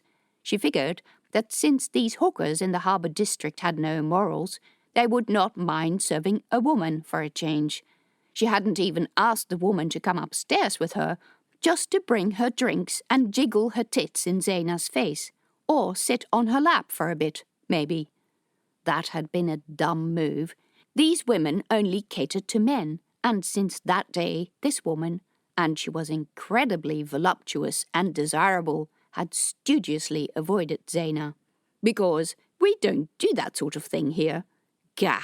Now she was forever marked and memorable to this woman and her friends, and she had wanted to keep quiet. The guest house patrons had their own entrance through a small hall where everyone left their wet and snowy cloaks and boots. A creaking wooden staircase led to the upper floor. It wasn't raining or snowing yet, but Zaina took off her boots anyway. She wasn't crazy enough to leave them, though. They were good boots and expensive to replace if some jerk took off with them, and she wouldn't put that past any of the patrons in the upstairs corridor. A couple of men stood talking in Slovakian. They fell quiet as she passed, and continued again when she was at the end of the corridor. Zaina unlocked the door to her room, and found it was already open. That was strange. She remembered locking it this morning. She didn't give the cleaners permission to come into the room when she wasn't there. As she stepped into the room, the thought flitted through her mind that maybe it wasn't such a good idea, and at the same time she noticed the dark silhouette, knew it was too late, and a man grabbed her around the bottom half of her face, his hand across her mouth, while wrestling her into the room and pushing the door shut with his backside. Zaina grabbed the arm that held her with both hands and tried to pull the hand off her mouth. It smelled like tobacco, Iranian tobacco. The man was too strong. He dragged her to the hard-backed chair that stood at the table against the wall and pushed her down. "Not a word, or I'll kill you," he said in Iranian. Damn it, by his accent she suspected that this was someone from the royal service. He let go of her mouth and tied her hands behind the chair. He lit the little oil light that stood on the bedside stand. When he came around the front of the chair, it backlit his silhouette. He was tall and broad, a mountain of flesh and muscle. Most of his head was shaven, with the exception of a round patch on the crown of his head, where he wore a ponytail, dark and glistening with oil, the plait fastened with several metal ties. The skin on his head bore red tattoos. It was not just someone from the royal service, it was Prince Nayak himself. Zaina sat petrified. What had she done to deserve this? Her position on the mother's list was low. Many, many women would be called up before it was her turn. "You may wonder why I'm here," Nayek began. Well, wonder was an understatement. She would have told him so if she hadn't been so scared, and that would have been cocky, even if he hadn't been the prince. Usually, when I call a woman from the list, there is only one thing I need from her. A quick fuck and then a child. The royal family paid the women. It wasn't much, but in the poverty-stricken quarters of Kadrish, it was hard cash, and it came with a chance that a child of yours might develop into a prince's favourite, or the king's if you were lucky, and you might benefit from it, or maybe have a second child and be paid even better. Nayek said, "Normally." He trailed a fingernail over the line of her cheek. Zaina did her best not to flinch away from him. She wasn't terribly fond of men most of the time, but was even less fond of those who got their way by using force. She knew she shouldn't fight him. Everyone said it would end badly if she did. But hell, if he was going to force himself on her, she was going to bite his balls off. "Yes, normally." He withdrew his hand. "But I get sick of women who undress themselves before I've even asked them." There was not going to be any danger of her doing that. In fact, he was going to have to rip the overalls from her if that was what he wanted. "I thought I could make better use of you." Zaina didn't like the tone in his voice. She didn't want to be made use of. "Those women are weak and useful for only one thing. They do not think, they do not observe, they do not have any use besides being a chattering fuckhole. But some women, when they're pretty and smart, make good collectors of information. I guess you have many friends in this town." What was he on about? Not that many. It was the first thing she'd said, and her voice sounded high even to her ears. So he was after Marek? "Enough, probably. I guess you have Chavakian friends, local friends. I guess an engine workshop in a place where engines are not that common attracts a fair share of well-off people." "Compared to King Auric, no one is well-off here."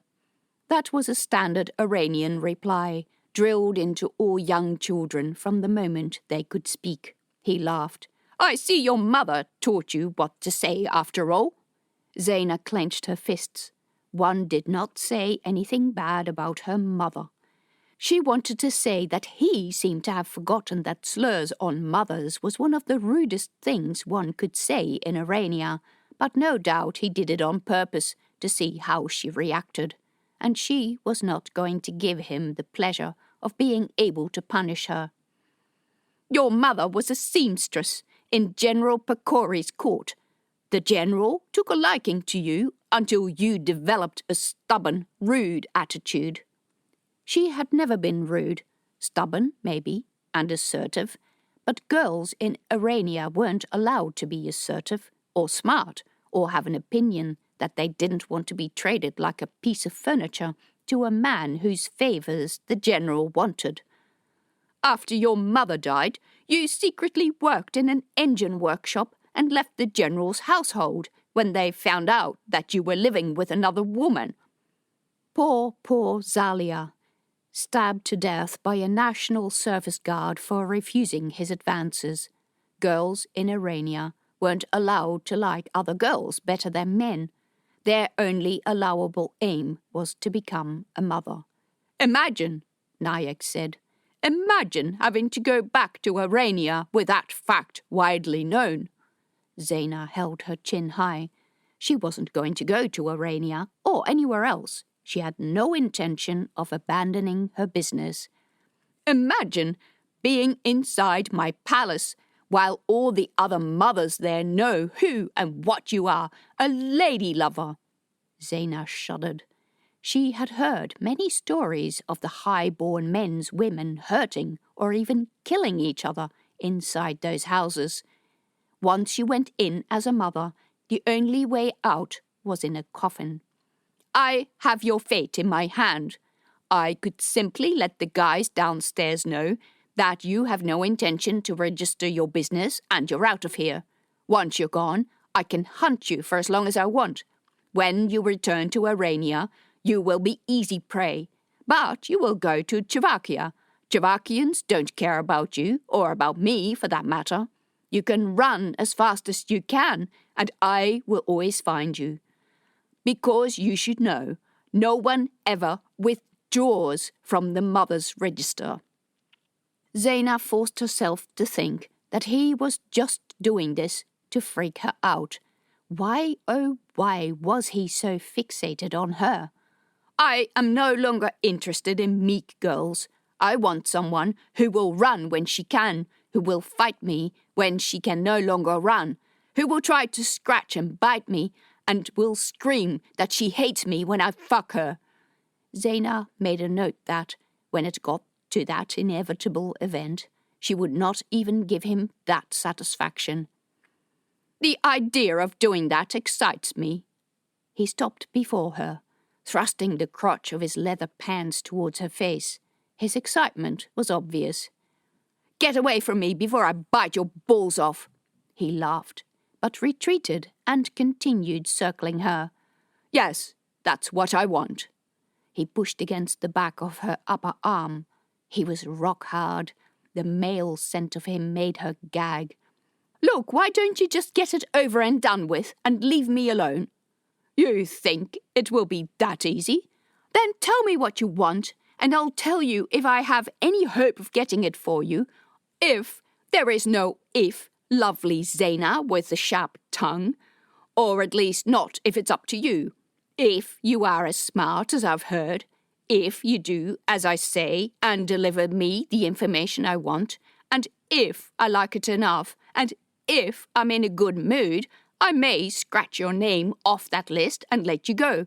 But I have to warn you, I'm not easily pleased, and I am very much looking forward to throwing you on the floor and fucking your brains out. Zaina had no doubt that he would do that too, maybe even if she did give him what he wanted. One of the benchmarks the king used to determine which of his many sons was going to be his successor was the number of sons each of his favourite sons had. Nayek was sure to be in the running. The more she thought about it, the more she wanted to run. So, do we have an agreement? Zaina raised her chin. He slapped her in the face. Her eyes watered with the sting. Answer me, do we have an agreement? I don't even know what you want me to do.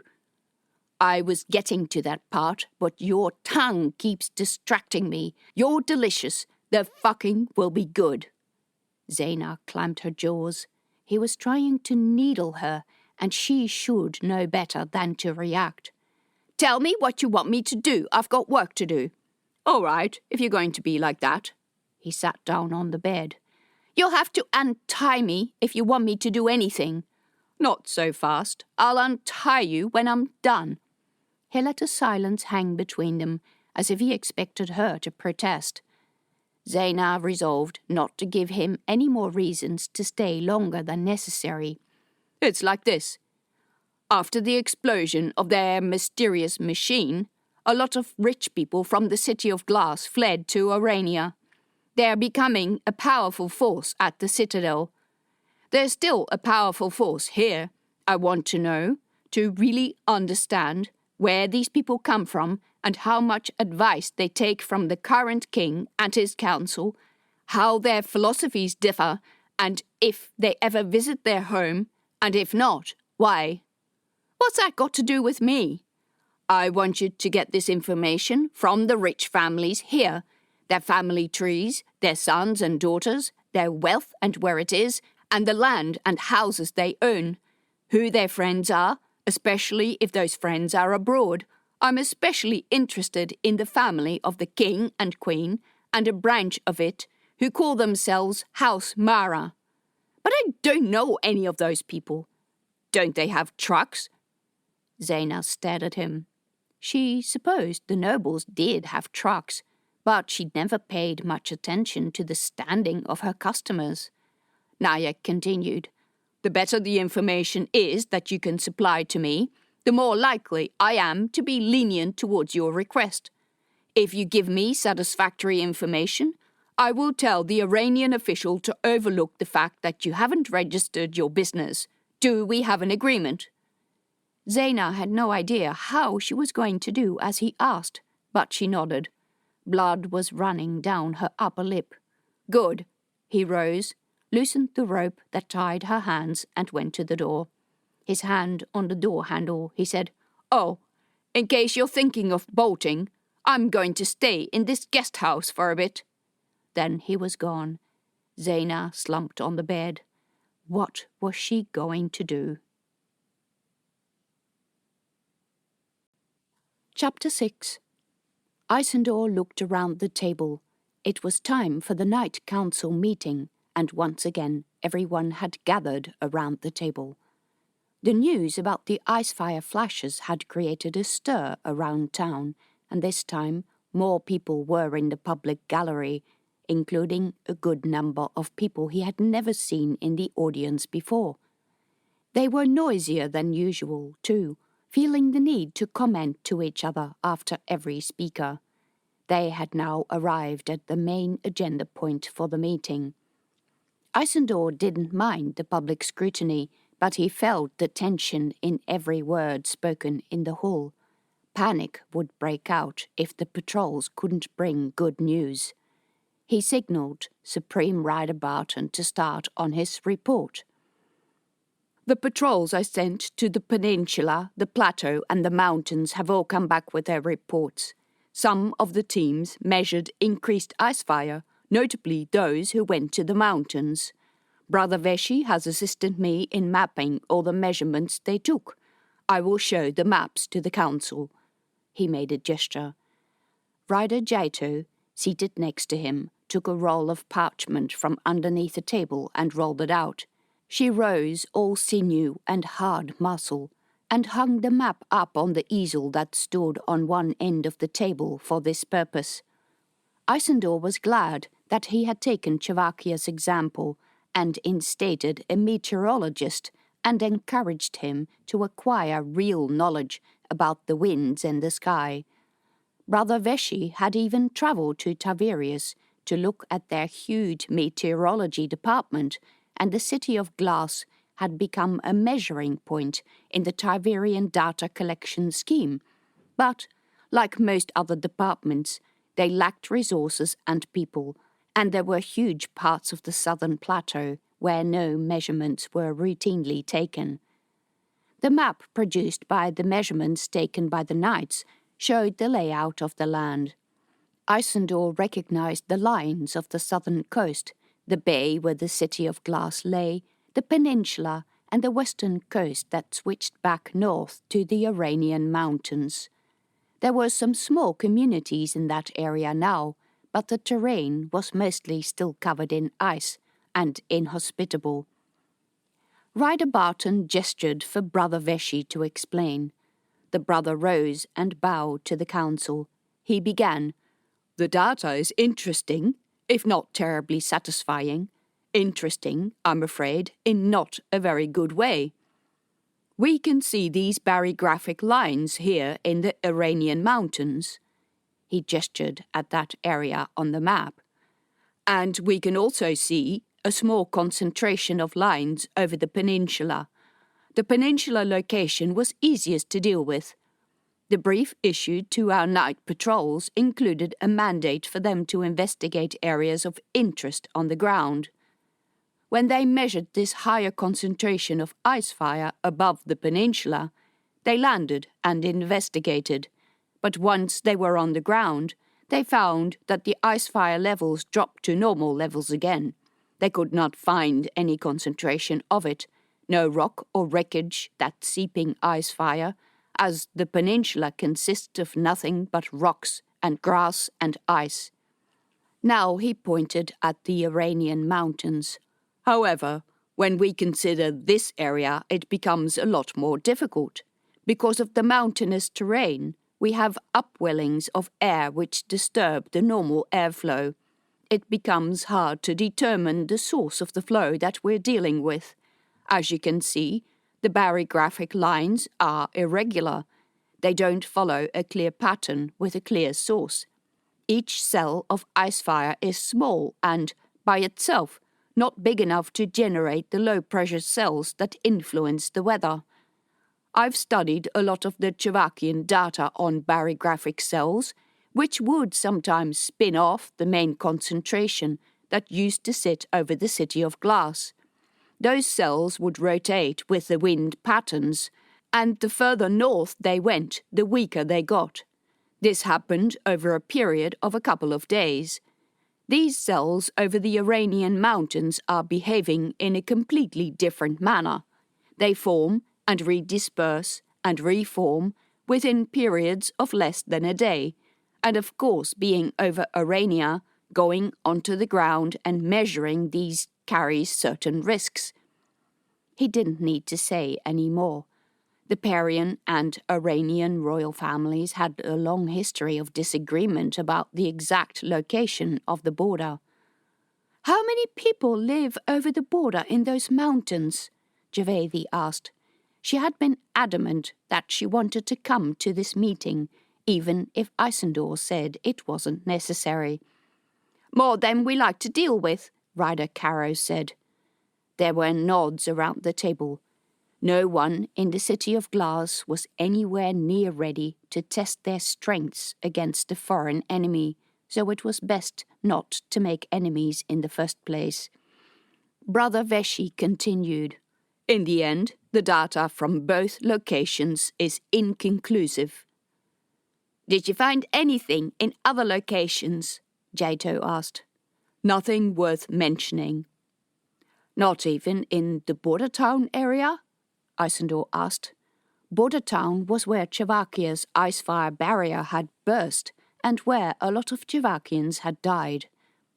Brother Veshy shook his head. "Border town has returned to normal. This is what is baffling about the new data. We have no clue where this icefire comes from. It behaves differently from the way it behaved before. There appears to be no clear source." "Could it be that it was always there, but we just haven't measured it?" Caro asked. "In theory, it could be. We haven't had the time or the people to monitor any area other than the city and its surroundings with any kind of regularity. However, consider this map that I made 3 years ago." He hung another map on the easel. It looked completely different. As expected, there was a concentration of icefire around the City of Glass. The later map showed that as having disappeared almost completely. There were no further concentrations over the peninsula and nothing over the mountains. In fact, Isandor was shocked how much it had changed, and not for the better. He said, "Could it be that this phenomenon has always existed, but we've just never seen it, because the lingering power of the explosion of the heart overshadowed these patterns?" "No, look at the levels." Isandor squinted at the map and read the levels. 3 years ago, the cell surrounding the City of Glass had measured 20 motes per cube. It had gone down to 8. The recent map over the Iranian mountains went up as high as 50. "But how can that be?" Brother Veshy spread his hands. "When I was last in Chavakia, the academics in the meteorology department were talking about how their latest way of thinking is that icefire is something that gets shaped by changes in environment as much as it shapes the environment." "What do they mean by that?" "That pockets of icefire can be driven elsewhere by the winds, and that wherever they appear is not necessarily where they were formed." "That's quite a turnaround in thinking." They used to teach that the immediate harmful effect of icefire would linger in an area and would take months or years to dissipate. Brother Veshy continued. "They kept stressing to me that they are still very much learning about this new phenomenon." "I guess that means that they have measured it too." "They have, especially along their eastern borders." "But no one knows for sure where it's coming from?" "No, we don't. It could be that there is a second machine." And then no one said anything for a while. All of the people around the table had lived through the horror of the intense cold, through the destruction of the heart, through the disaster. They had seen thousands of people die, had seen columns of refugees, had seen the city of glass almost die. The horror was too great. The land couldn't cope with another disaster. "But then, where would this thing, this second heart, be?" Ryder Barton asked. Brother Veshy spread his hands. It did not need to be said. If the Chavakians were right, and they often were, especially in the subject of meteorology, a second machine could be anywhere. It could be on one of the offshore islands. It could be in the mountains, or along the eastern coast. It could be at the bottom of the ocean, in the areas made treacherous by currents and icebergs. The people barely had the energy to survive. They didn't have the people or resources to explore the land while looking for a machine, while also needing to acquire the knowledge or resources to destroy it without triggering another explosion. And worse, if there was a second machine, who was to say there wasn't a third or a fourth? Isandor set his spiralling thoughts of worry aside. "We must find this machine." There were nods around the table. "Find it and destroy it too." He turned to Brother Veshy. "Do the Chavakians have any data that shows better patterns than we have? Do they have clues where to start looking?" "They have not mentioned it to me. In fact, they haven't mentioned the possibility of a second heart. They are trying to cope with people fleeing drought and hunger." "I guess they consider a second machine not their business," Jato said. "If there is such a machine, they can't come anywhere near it, so it's not going to be on their land. They have enough problems of their own. They just happen to have a lot of good measurements that may help us." "What about Arania?" Isandor said. People frowned at him. "What do you mean, Arania?" Caro asked. "Do we get data out of Arania? Do they know about this?" Several knights laughed, not in a good way.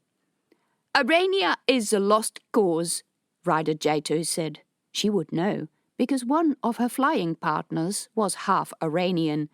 Isandor knew the man, Ryder Ferry, with the eerie pale eyes.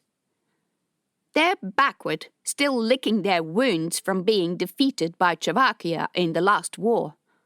"That was 40 years ago," said a young knight, who would not have been born then. "That's how backward they are," Jato said. "As far as I know, Arania has not produced anything important during that time." "Apart from princes," someone said in a low voice, and everyone laughed. King Auric of Arania was said to have more than 100 sons, who were all said to be competing for the throne. "But the borders to Arania have been sealed," Ryder Barton said, serious once more. "We've had no news from Arania, we can't travel to Arania, and Aranians can't come here, or to Chavakia in large numbers." Council members nodded. It was true. Brother Veshy said, "Yet I agree with the king. This icefire problem does not stop at our borders. If there is a second heart in the mountains, it will affect them. It would be good to know if this is the case, because we will not waste any time looking for something in places where it can't be." "Are Iranians resistant to icefire?" Isandor looked at Jato. "Most of House Mara went to Kadrish, so I guess some of them would be." And House Mara, of course, was an old family within the Thilian clan of the City of Glass. "They have plenty of money, and I guess, what with the Iranian traditions of harems and men acquiring power through sowing their seed as widely as possible," her face formed a mask of distaste, "their resistance to icefire has been spread as far as the reach of their dicks." All right, he got the picture. But it probably has been watered down. or met with some other oddity, like the purebred Thilian Perosian interbreed thing. By the skylights, yes, Dakin shapeshifters were half-human, half-beast creatures that listened only to their Thilian parent, that could not be tamed, and that wielded the power of icefire simply by breathing. Who said that crossings with other clan types could not produce a similar monster? Isandor shuddered. He still found it hard to believe that the Dakin that had helped destroy the expanding wall of icefire 20 years ago had been his daughter. But she had listened only to him. He remembered seeing the wild woman. He remembered sitting on the leather-skinned back while she flew into the inferno. He remembered her dying, old and spent, on the ground in a Chavakian field. That time must never be allowed to return. Isandor said, "We need to get into contact with King Oric to find out if anything is going on in Arania with regards to icefire." Jato snorted. "Do you think they'll tell us? If we don't ask, we won't know. True, if you write a letter, I can send a royal patrol," Rider Jato said. "I've always wanted an excuse to send someone into Arania," she grinned. She commanded a division of the best, fastest, and most highly trained knights. "How long would that take?" "They would be in and out of there within a few days." "Yes, do that. I'll write a letter. I'll need a good translator." "I'll take care of that," Brother Veshy said. "Do tell them to take utmost care," Rider Barton commented. As the oldest person on the table, he was probably the only one who had been alive during the Iranian Wars. "Arania is a strange place with strange people who can act in dangerous and unpredictable ways," Jato snorted. "Has there ever been a time that a patrol of mine has not taken care?" Isandor invited Caro to his private quarters after the meeting. Javethi said she had work to do, leaving the two men with a platter of tea and cakes brought by a servant. "Do you really think this is worth making such a big fuss about?" Caro asked.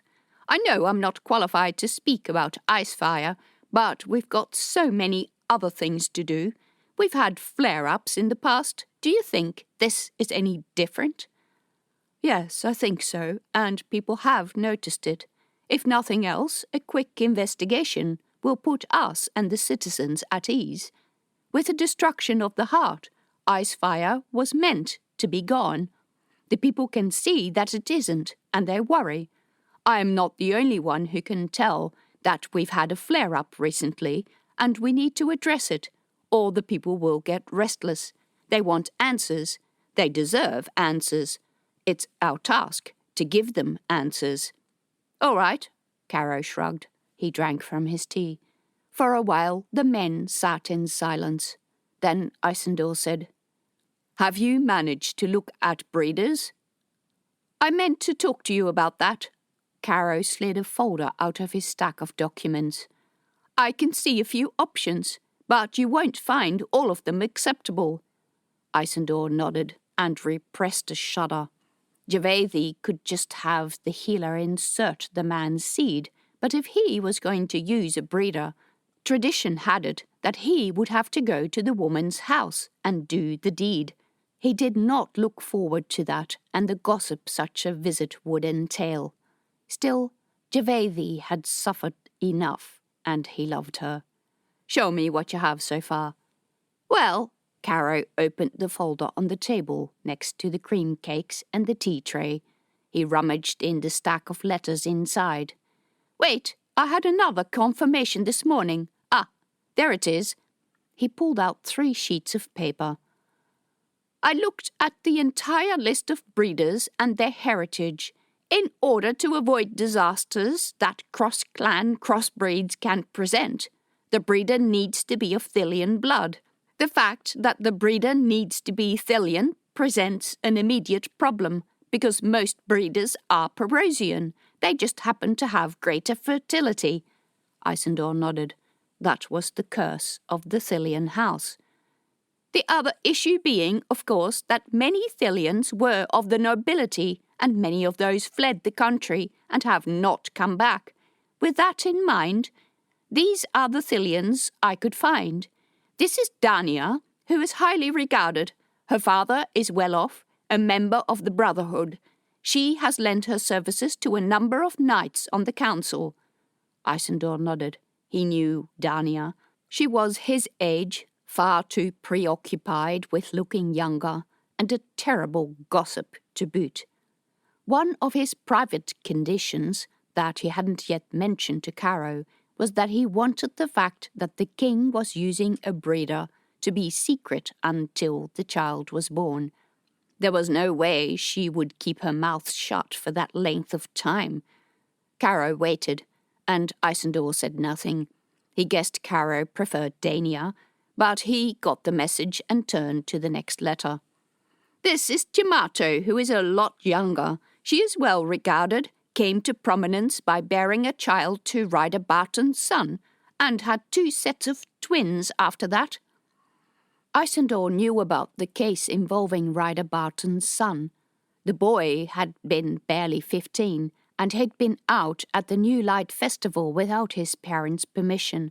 Jamato had been a predator stalking him. By having children to high-class men, they kept themselves in the money, and the idea of Jamato thrusting her not inconsiderable breasts in a 15-year-old boy's face for the purpose of screwing money out of the boy's parents made him ill. He had seen Jamato strutting about at festivities, wearing skimpy clothes, always hanging on to some rich man's arm, regardless of her state of pregnancy. Isandor liked breeders who just got on with a job, without having a side income as whores as well, because that whole selling sexual services thing reminded him far too much of his foster mother, and the times he sat outside his house in the snow-covered alley in the outer city because his mother was seeing a client. He liked to have the illusion that for the time of the pregnancy, the breeder was dedicated only to him, and that no one would touch her for that period of time, not even him. He shook his head. No, I couldn't do that. She's just a in-your-face, money-grubbing whore. Sorry if that offends you. It doesn't. Caro turned to the last letter.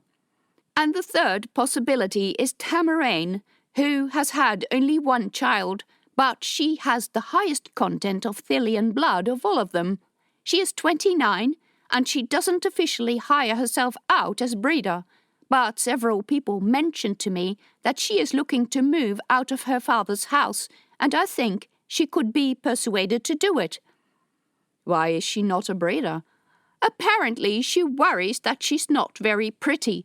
Also, she pursues her studies as an academic. And both things would diminish a woman's desirability in the old-fashioned sense. Yes, at times he wondered why anyone still used this breeder system, and then he remembered that people had no choice and would prefer not to use breeders if they could. I like the sound of that one. She would be good except for one thing. She is the daughter of Lidor of House Mara. That could be a good thing, right? Still, Isandor felt a bit uneasy. The high-born, stuffy, ancient nobility of House Mara was as far removed from his youth in the outer city as possible. He didn't know Lidor personally, but he seemed to remember that the man owned a business. He couldn't be that old-fashioned, right? I don't know, Caro said. We have to question their motives. They will be the same as everyone else's, to get their blood on the throne. Yes, Caro said, but he stared out the window. Is there anything I should know about?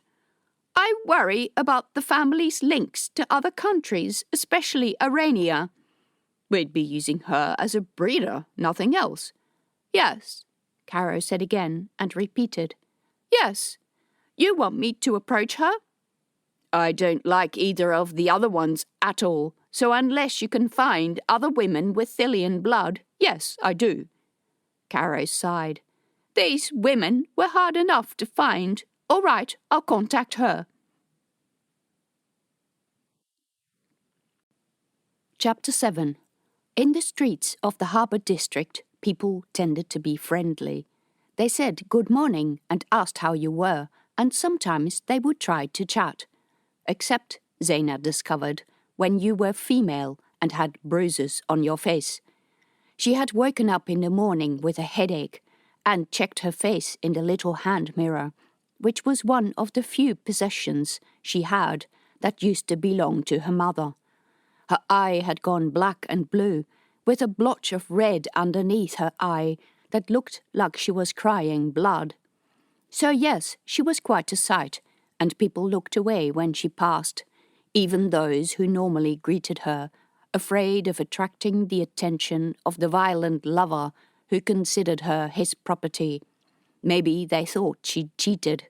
Maybe they thought she didn't do enough for him. It was always the woman's fault. When Zaina entered her workshop, she found her 2 young male mechanics already at work. She said, "Good morning." They replied, but said nothing else, even though one of the boys stared at her face. They didn't dare ask because she was Iranian, and one didn't ask Iranians about their private problems because she might become involved with the Iranian Secret Service. Zaina went into her little office at the back to see what needed to be done today. Let's just pretend nothing had happened, that her face didn't hurt, or that she didn't have this huge, giant threat hanging over her head. She tried to force herself to think of work, but could not mask her anger. She had thought that she'd escaped the motherhood register and the vile harems of the princes. Why had Nayak picked her out of the thousands on that list? It couldn't just be because she applied to have her name removed. Prince Nayak would be competing to become his father's official heir.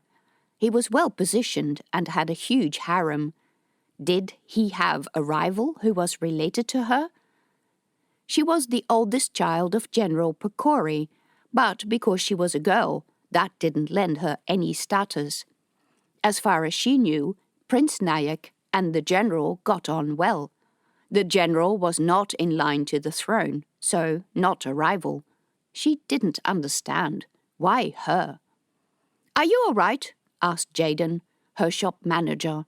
She came into the office, shut the door, and sat on the little bench next to Zaina's desk, where the customers would sometimes wait for small repairs to their engines.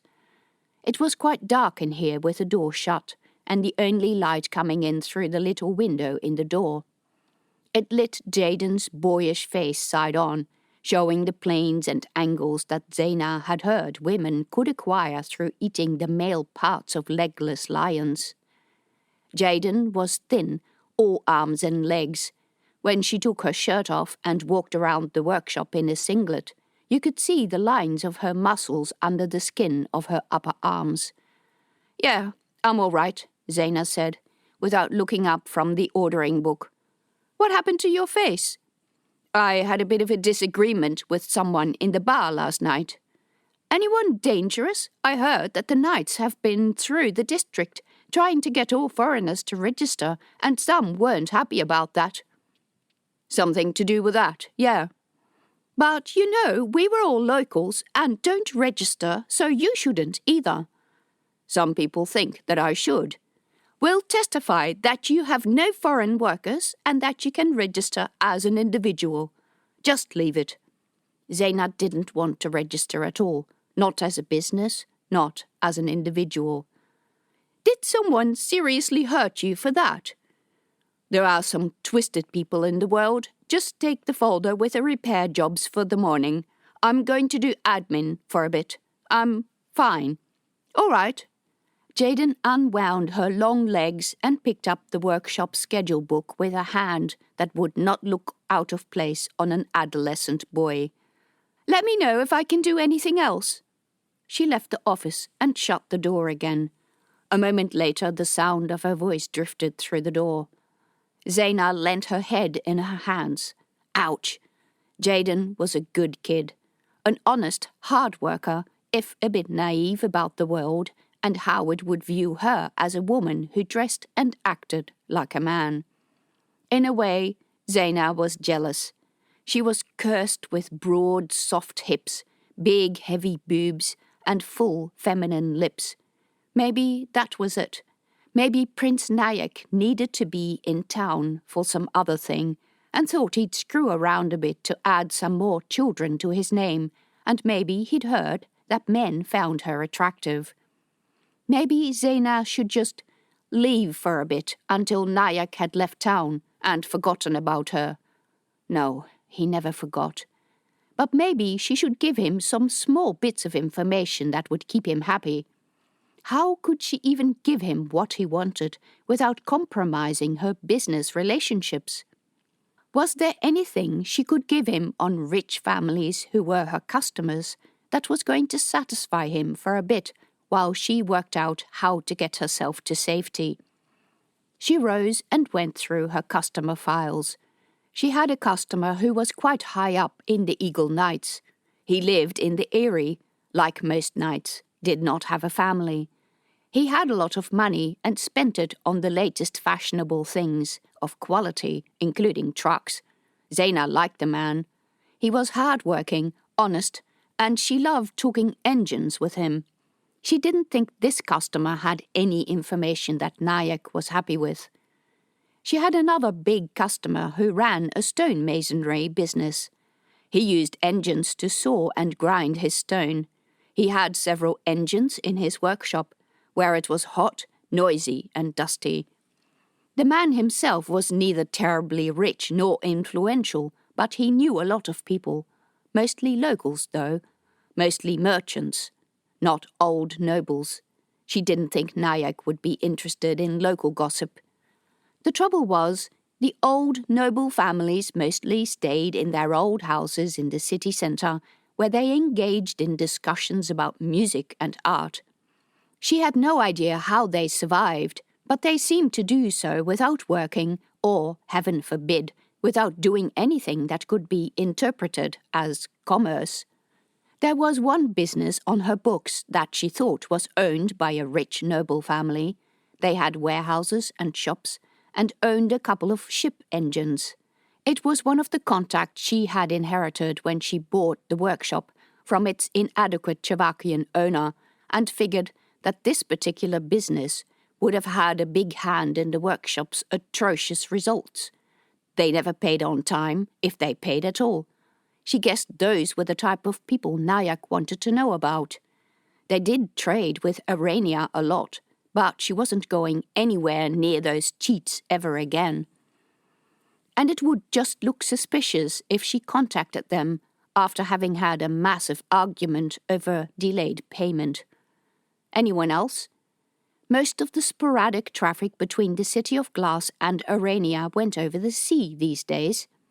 She had serviced ship engines and probably did so once a month, but most ships still had sails. They were easier and a lot cheaper. The men who ran and owned both the sailing and steamboats were not nobles, but nobles sometimes invested in ships. Would there be something about ships that she could tell Nayak to keep him happy? Zaina needed to go out to pick up some engine parts and other supplies she had ordered from Chavakia. The courier's office was close to the harbour, and on the way back she walked along the quay, looking at the ships moored there and the men loading and unloading them. The mist had mostly cleared, and a number of ships were headed out of the bay, cream-coloured sails flapping. All the ships looked unfamiliar to her, but were they local, Chavakian, or Aranian? She knew nothing about ships, and how did one tell an Aranian ship anyway? If she went around and started asking, people would get suspicious. Heck, any Iranians would even get suspicious if she walked around and didn't ask questions. Iranians were always suspicious. She was about to leave when she saw a familiar group of men coming out of the door of a dockside meltery. The three men with the Knight Council armbands. The Iranian was carrying a thick folder with papers, probably filled out forms. They went along the street into the next building, which was a storage warehouse, making sure all businesses registered. Damn it. Right now, she was glad that she had not been able to get business premises in the most popular strip of shops in the district, but it was inevitable that they would come to her warehouse. Zaina continued along the quay and past the warehouse where the three men had gone inside. The front loading door was open, and the party stood a few paces inside the door, talking to a man who had to be the warehouse's owner or manager. As Zaina passed, the Aranian man looked at her again, meeting her eyes with an intense look. He knew. He was probably in contact with Nayak. "Prince Nayak?" Marek said, his voice low. Zaina was sitting with him at a table in the corner of the meltery room of the Silver Gull. The room was busy with people talking and shouting. A waiter had just brought 2 glasses of cold cider with drops of sweating condensation on the outside. Zaina nodded. She had her back to the room, not wanting to draw the attention of anyone else. Marek's gaze went over her face, resting on her black eye. "Oh, crap! Did he do that to you?" "Yeah, I guess I should be happy he didn't do any worse." He shuddered visibly. "Was this about you trying to take your name off the register?" "That and other things." "Why pick on you? Why come all the way here just to get back at you?" Zaina spread her hands. "I wish I knew." "Oh, man," Marek sighed. "What are you going to do?" "What can I do? He said he's going to be staying in a room upstairs." "No way. He'd stay in one of the fancier places." "He's involved with the army. I don't think he needs or likes fancy places. No, I believe him. He's staying upstairs, possibly installing his spies everywhere.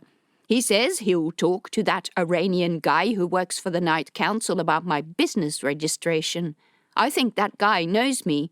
Nayak wants me to spy on high-class families. I don't know any of those, at least not the type of family that he wants information on. Not to mention they'd get a bit snippy if they found you spying on them. I hear that some of them still use icefire as weapon. What do you know about spying anyway? Why didn't he ask a soldier?" "He's given me an impossible task because he wants me to fail. I don't even want to spy on those families. I want to find a way to escape and be hunted again and cornered in a different place in the world, where she might not have as many friends to help her. No, there was only one way she was going to get rid of Nayak, by giving him what he wanted." "I think you should go to Javakia," Marek said. "Why don't you go with Eshtar when he goes home?" Zaina laughed. "And let his wife wonder who I am? I'd attract more attention there than I do here for all sorts of reasons." Marek nodded. "Point taken. You can hide in Tiberius." "He will still come after me." "I don't know. We low-class Iranians are better off in Javakia than the high-class ones. We can hide, but they can't if they take guards and all that. They're really visible like that. Not many Javakians have guards. There are not many Iranians in Javakia anyway. He'll find me." And she didn't think Marek was that low-class either, if he'd been allocated to the special patrol. "I don't want to leave because no one in Javakia will help me. If there is trouble, I need a safe place to hide, in the City of Glass." She wanted to turn around and look for spies amongst the patrons, but the act of searching for people would draw attention to her. "And he won't find you here? You'd be imprisoned inside someone's house. He'd just wait until you came out. You can't stay inside forever." "Maybe I'll try to find something. Even Nayak has better things to do than wait for me to show myself." There was this organization called the Brotherhood of the Light that used to hide orphans who were imperfect, back in the days when being imperfect and being able to use icefire was considered a bad thing. Maybe they could still hide her. But what about the workshop? She could ask Jaden to take care of it. Marek said that he needed to get some sleep and that he'd accompany her to her room. Zaina went with him out the door into the misty night, past the hookahs, around the side of the building, and up the stairs to the floor above the meltery room. The murmur of voices came up through the floor. The upstairs hallway was empty. Zaina's door was still locked, and the room was empty. Marek looked around while Zaina lit a lamp. "You really didn't bring anything from home, did you?" he asked. "My home is here. My mother is dead. She was the only person I cared about." He nodded. When Marek was gone, Zaina locked the door with a room key. She kept her clothes on when she got into bed. She was restless and worried. Each time someone came up the stairs, she held her breath, waiting for the doorknob to turn, and then for someone to kick in the door. Then a couple of men had a disagreement with one of the hookers outside, underneath her window. They were quite explicit about their wishes. They wanted her to do what? Bah! Men were disgusting. She must have fallen asleep because all of a sudden one grey light filtered into the room. Zaina jumped out of bed. Mist cloaked the city, limiting her view to a couple of buildings down the street on each side. It was already quite busy. Damn, she had slept in. She quickly washed herself. Her face was even more colourful today, with yellow patches added to the colour palette under her eye. Awesome. There was no one in the corridor except the old Javakian fellow who had lived in the room at the top of the stairs for years, who was just coming back from a trip to the markets, judging by the shopping bag. The hawkers downstairs were gone. A bread vendor wheeled a cart through the street, and a meltery's owner was cleaning the windows. He greeted Zaina with a cheerful, "Good morning." Zaina replied, but she didn't think it was such a good morning at all. For one, she didn't like the look of that guy who sat at the bench in front of the bakery. He pretended to read something, but looked up when Zaina stepped onto the street and went back to reading too quickly. He was a local with dark hair, pale skin and blue eyes. He wore a brown jacket and khaki trousers in the style that many merchants in the district wore. In fact, there was nothing suspicious about his appearance, other than that merchants at this time of the day had better things to do than sit in front of the bakery and read.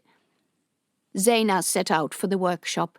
It was only 2 blocks away, but when she had gone past a couple of buildings, she noticed from the corner of her eye that sure enough the guy had risen from the bench and was walking behind her. He kept walking when she entered the workshop, and continued along the street until he vanished around the corner of the street, to walk around the block and come back from the other side. Did this guy work for Nayak? Why did Nayak spend so much money and effort on her? Because she was late, the 2 boys had already started work. Because she had been nervous, she had forgotten to buy breakfast. The boys looked but did not ask any questions. They were too young and inexperienced to be of any help or comfort to her in this case. Jaden's shift would not start until later. Normally, Zaina would work on the workshop floor before Jaden came in, but she didn't want to be in view of the street where passers-by could see her working and spy on her. So she went into her office, even if she didn't normally do the office work until later in the day and wasn't fond of it. A letter lay on her desk. The outside of the envelope was blank and there was no sender. Damn it. She put it back on the desk and went into the workshop. "Did anyone come in here?" she asked the young mechanics. "I didn't see anyone," said Corin, one of the boys. "Someone brought a letter for you," said Menno, straightening from the work he was doing on a broken axle. "Who was it?" He shrugged.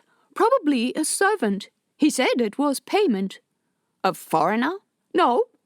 "Did he dress in a brown jacket and khaki pants?" "No, he wore overalls." Zaina breathed out. Probably just a payment, as he suggested. She was starting to see ghosts everywhere. Back in her office, she inserted her finger under the envelope's seal and ripped it open. Inside, she found not a payment, but a folded-up note with Aranian text. It said, "I am watching. Don't think I will forget our agreement. I will expect the first installment of information tonight." Shit. Zaina folded the paper back up, her heart thudding. What was she going to give him that would keep him happy? She had already scoured her customers' files and found nothing that would be of interest to him. She didn't know any of the rich people that he wanted to know about. She could advertise herself to them, but that would only work if the people had engines, and most didn't. Or if they did, she would be dealing only with the servants. What was she going to do? Zaina worried about this all day. She did some work in the workshop and saw the man in the brown jacket walk past a few times. The last time, she ran after him and asked if he was looking for something. "A job, maybe," he said. From close up, she could see how dirty he was. He was missing some of his teeth, and dirt had ingrained in the skin in the palms of his hands. "Do you have a job for me? I worked as a message boy." "I don't send that many messages." He was too old to be a message boy.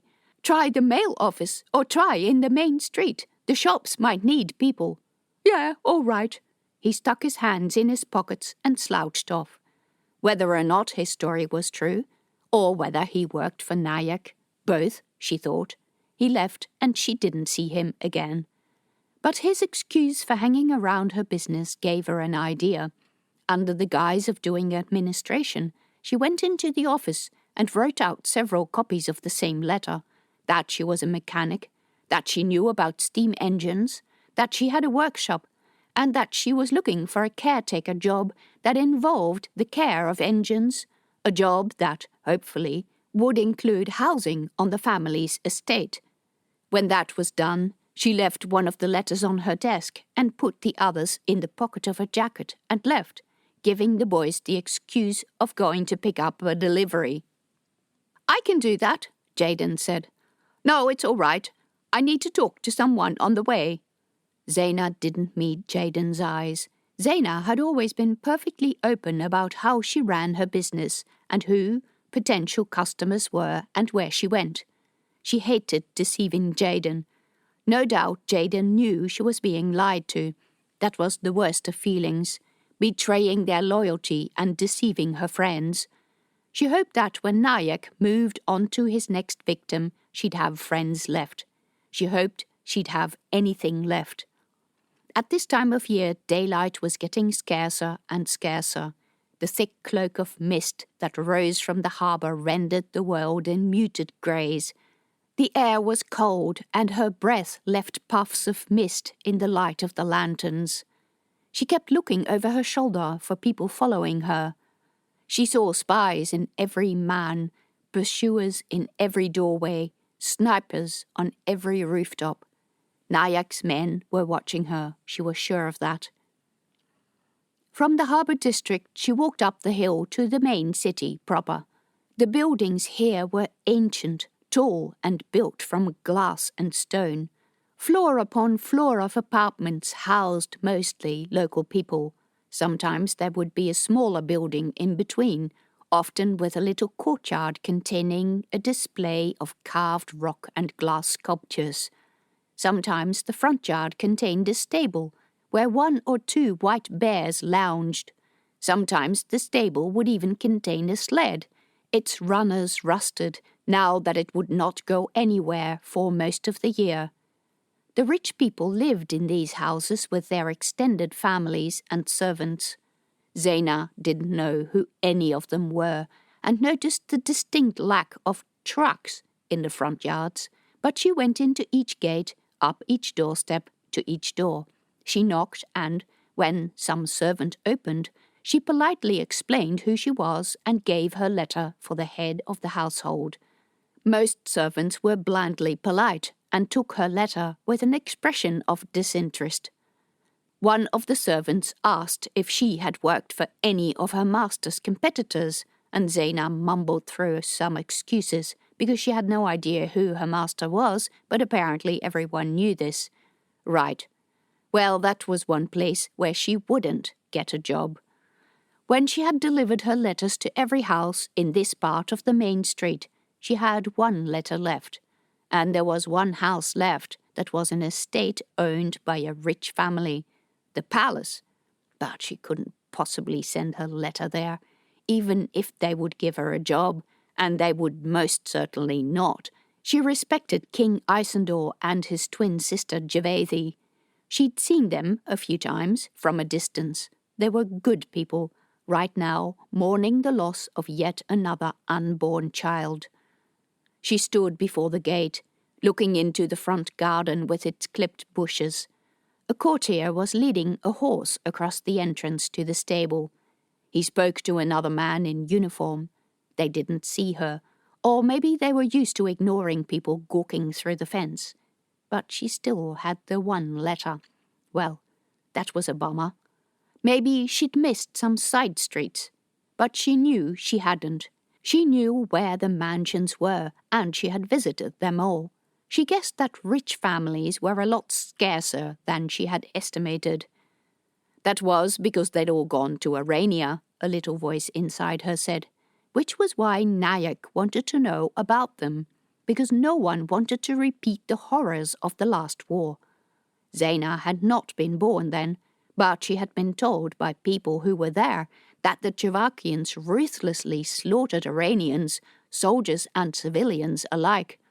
So yes, she understood that Peria was becoming a powerful force in the world. Keeping an eye on these people was not really bad, was it? But she knew it was bad simply because Nyack was involved, and he would leave the nice and gentle King Isandor for dead if it came to a fight. But what could she do? Nyack would see her tonight, and she needed to give him something, and failing that, and she was failing so hard, she would need to show him that she was doing something. She walked through the gate, up to the guard post. She gave one of the men her letter. He nodded politely at her explanation, and later that night she met Nyack in the bar, and she told him about the letters. He seemed to be amused that she'd been bold enough to do this, although the quiet threat remained with every word he said. With every move he made, she was afraid that he'd grab her under the table and drag her upstairs, and when their meeting was over, she walked out as fast as she dared, went to her room and bolted the door from the inside. She had not told him that the palace was one of the places where she had delivered the letters. Chapter 8. Organising a meeting with Tamarane turned out to be a lot more difficult than Isandor had envisaged. Her family was one of the very old established noble families, as he could have guessed by her name. Those women usually didn't need to be breeders, unless they felt compelled to do so out of duty for their country. But historically, the royal family had always been more involved with the knights than with the nobility, and Isandor's youth spent in the outer city did not help at all. He knew these nobles only as haughty, arrogant, and self-absorbed. They considered themselves immune from the decisions made by the Knight Council. They disliked the massive law reform process that they were going through. They didn't sit on the council because they thought themselves too good for that. And of course they didn't think he should be in the palace. His letter was aimed to please the family, full of empty statements of wanting to bridge the gap between tradition and the forward-looking aspects of the new Knight Council, while trying to appeal to matters that nobles liked. They thought it was crass to talk about money, but a traditional application to a breeder involved mentioning money. He mentioned it, but was sure they'd hate it. He grew so doubtful of his plea that he asked Caro how he heard that this noble daughter, who didn't need to suffer inconvenience and pain through pregnancy and childbirth by renting out her body, was willing to do so. "I heard it from the librarian," Caro said. He would have gone to the library to check the Thillian clan's family trees. He might have asked the librarian for advice. Like Isandor, Caro loved books. Caro continued, I heard that the girl's father had mentioned it a few times. Isandor didn't know what to think about it, but he sent his letter, and the next day received a reply from Tamarane's father, and yes, his daughter was available, that he would be delighted to negotiate. It was a bit odd, Isandor thought, because he remembered that the other breeder he had used briefly had answered her own correspondence, and that his foster mother used to do the same. Tamarane was 29 and needed no approval from her parents, and he had addressed the letter to her, hadn't he? Tamarane's father wrote in a very formal tone, as if discussing a deal to buy a business or property. It sounded a little condescending, both to his daughter and to Isandor, and yes, Isandor knew that there were sections in the old nobility who thought that he should leave the palace and let Javedi rule alone. And yes, there was no law that dealt specifically with the status of the queen's brother, and the law still said that non-knights could only sit on the council as observers, a legacy everyone had ignored, but that could be invoked whenever a noble family saw fit. And he had a feeling that Tamarane's father was one of those people who would, unlike other people, not be swayed by the sense that Isandor deserved a spot on the council because he had worked hard to rebuild the country. Isandor had second thoughts about getting involved with this family, also remembering Caro's warning, but he felt even less like inviting the other two women, and didn't like to make Caro go back to this trivial activity of looking for breeders, while he needed to look after the patrols and whatever information they could find out on the source of icefire. The agreement only covered a child. There was no obligation for further involvement with the woman, and he shouldn't try to dig in places where potential problems were nicely tucked away underground. Once the child went into the intended family, breeders never kept in contact. Normally, the man would invite prospective breeders to his house to discuss business and make arrangements, but over the next few days, whenever he tried to broach the subject with Javedi, she said or did something that made him hesitate. She would cry about being a failure, or would be studying books and tables of the heritage of eligible men, or she would talk about making appointments with a midwife. When Isandor suggested it was too early after the last failed pregnancy, she snapped at him that, "I'm not getting any younger," and when he suggested that it might affect her health, she flew up and accused him of writing her off. "I'm not old," she yelled at him while getting up from the dinner table, leaving the room and slamming the door behind her. Isandor met a servant's eyes. The old man had been at the palace since it had been rebuilt. He shook his head. "Women, I feel for you, your majesty." Isandor decided to skirt the entire issue by letting Tamarane come to one of the small meeting rooms at the Eagle Knight's Eyrie next to the palace. The thought of meeting her made him nervous, and not just because Javedi didn't approve. He waited upstairs by pretending to inspect the eagles. Most of them were asleep, with their heads tucked under their wings, giant bundles of feathers on yellow feet. It was quiet in the Eyrie, with not even a stable boy in sight. A cold and humid wind blew through the open side of the stable. It didn't bother the birds, but Isandor pulled his cloak closer around him. Then Rider Caro came to tell him that Tamarane was waiting for him. Isandor went down to the administrative part of the building, where it was much warmer. He entered the meeting room and, wait, why were there so many people here? He'd expected only one. Instead, 3 people sat on the couches, an older couple and a younger woman. The 2 people on the couches were her parents, Lidor and his wife of House Mara.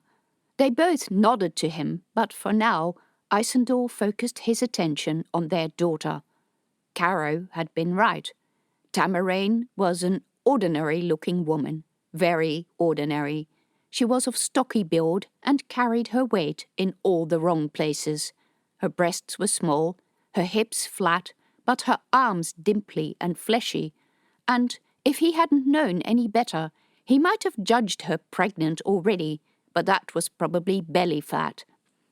Her face was pale, her nose a bit bigger than was pretty, and her brow was heavy. The best part of her was her full head of curly black hair that reminded him of his foster mother, and her clear eyes, dark blue, a mark of Thilian blood. She rose and dropped into a curtsy, very awkwardly. The expression on her face was, quite frankly, terrified. Isandor sat down. He accepted a cup of tea from a maid, but couldn't have felt less like drinking it. An awkward silence passed. "Thank you for coming," he said. "No trouble at all, Your Majesty," Tamarain's mother said. She must have been the source of her daughter's dumpy looks. She was round-faced and red-cheeked like a butcher's wife, but she wore a dress of rich brocade, and her hands were cultured with polished nails and rings. She was of House Roban, another influential noble family, which went to show that money and beauty didn't necessarily go together. Tamarain's father gave a formal nod. He had a hawk-like face with a big nose and high forehead of the aristocracy, and must be one of the last noble sons to have received the golden tattoos on his cheeks. He wore so many rings on his hands that it was a wonder his fingers didn't fall off. The blue velvet cloak, the colour of House Mara, hung over his shoulders, fastened with a golden clasp emblazoned with the house crest, a seagull. Isandor had prepared formal questions. They were mostly about the family history. Things that men wanted to know about their breeders usually included any illnesses and criminals in the family. The answers were routinely cross-checked with available resources to determine the family's honesty. There was nothing in the replies given by Tamarain's father in a formal tone that gave cause for worry or suspicion. House Mara owned business concerns. Lidor managed a decent empire of shops and warehouses. Isandor knew a lot of them. They were prestigious businesses, and he was proud of them, even if he didn't physically work in any of them. Tamarain was their true daughter, which was quite rare. Through all of this, Tamarain herself sat demurely on the couch, looking down with her hands jammed in between her knees. She had yet to speak. Isandor addressed her.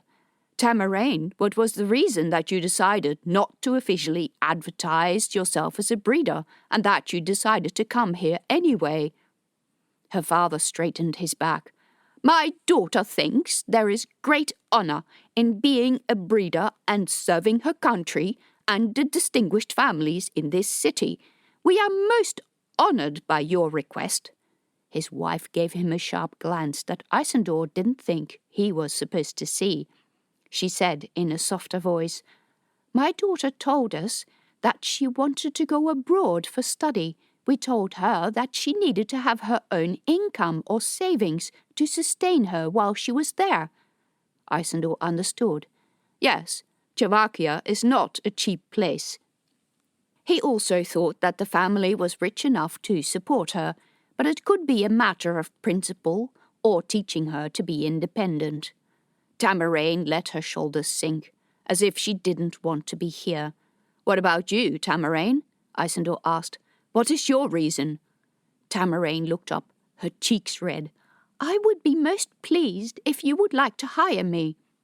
That was not really an answer. "You want to go to Slovakia?" "It would be nice." She flitted a quick glance at her mother. Her cheeks went red. "What would you study?" "She would be a healer," her father said. He sounded a bit peevish. Her mother said, "She studies the stars and makes notes of her observations." her father countered. She would study diseases like wasting sickness to stop them. By the skylights, what was going on here? Isandor held up his hand, silencing them. Tamarain, do you like animals? Her eyes met his, wide, petrified. Yes, I think so. Then let us go upstairs and let me show you the eagles. He rose. Tamarain looked at her parents. Her mother had already donned her shawl. Just you. Isandor turned to her father. I would really like to speak to your daughter alone. Her mother nodded. Her father nodded too, and shifted back in his seat, his face prim. He clearly didn't like it, but, well, that was the advantage of being the king. Isandor shepherded Tamarain to the door in the meeting room and out into the corridor. Tamarain followed quietly. They went up the stairs without speaking a word. Isandor listened to her soft footsteps behind him, not sure what to say. From the exchange downstairs, he figured she didn't want to do this at all, and if that was so, he would not go through with it.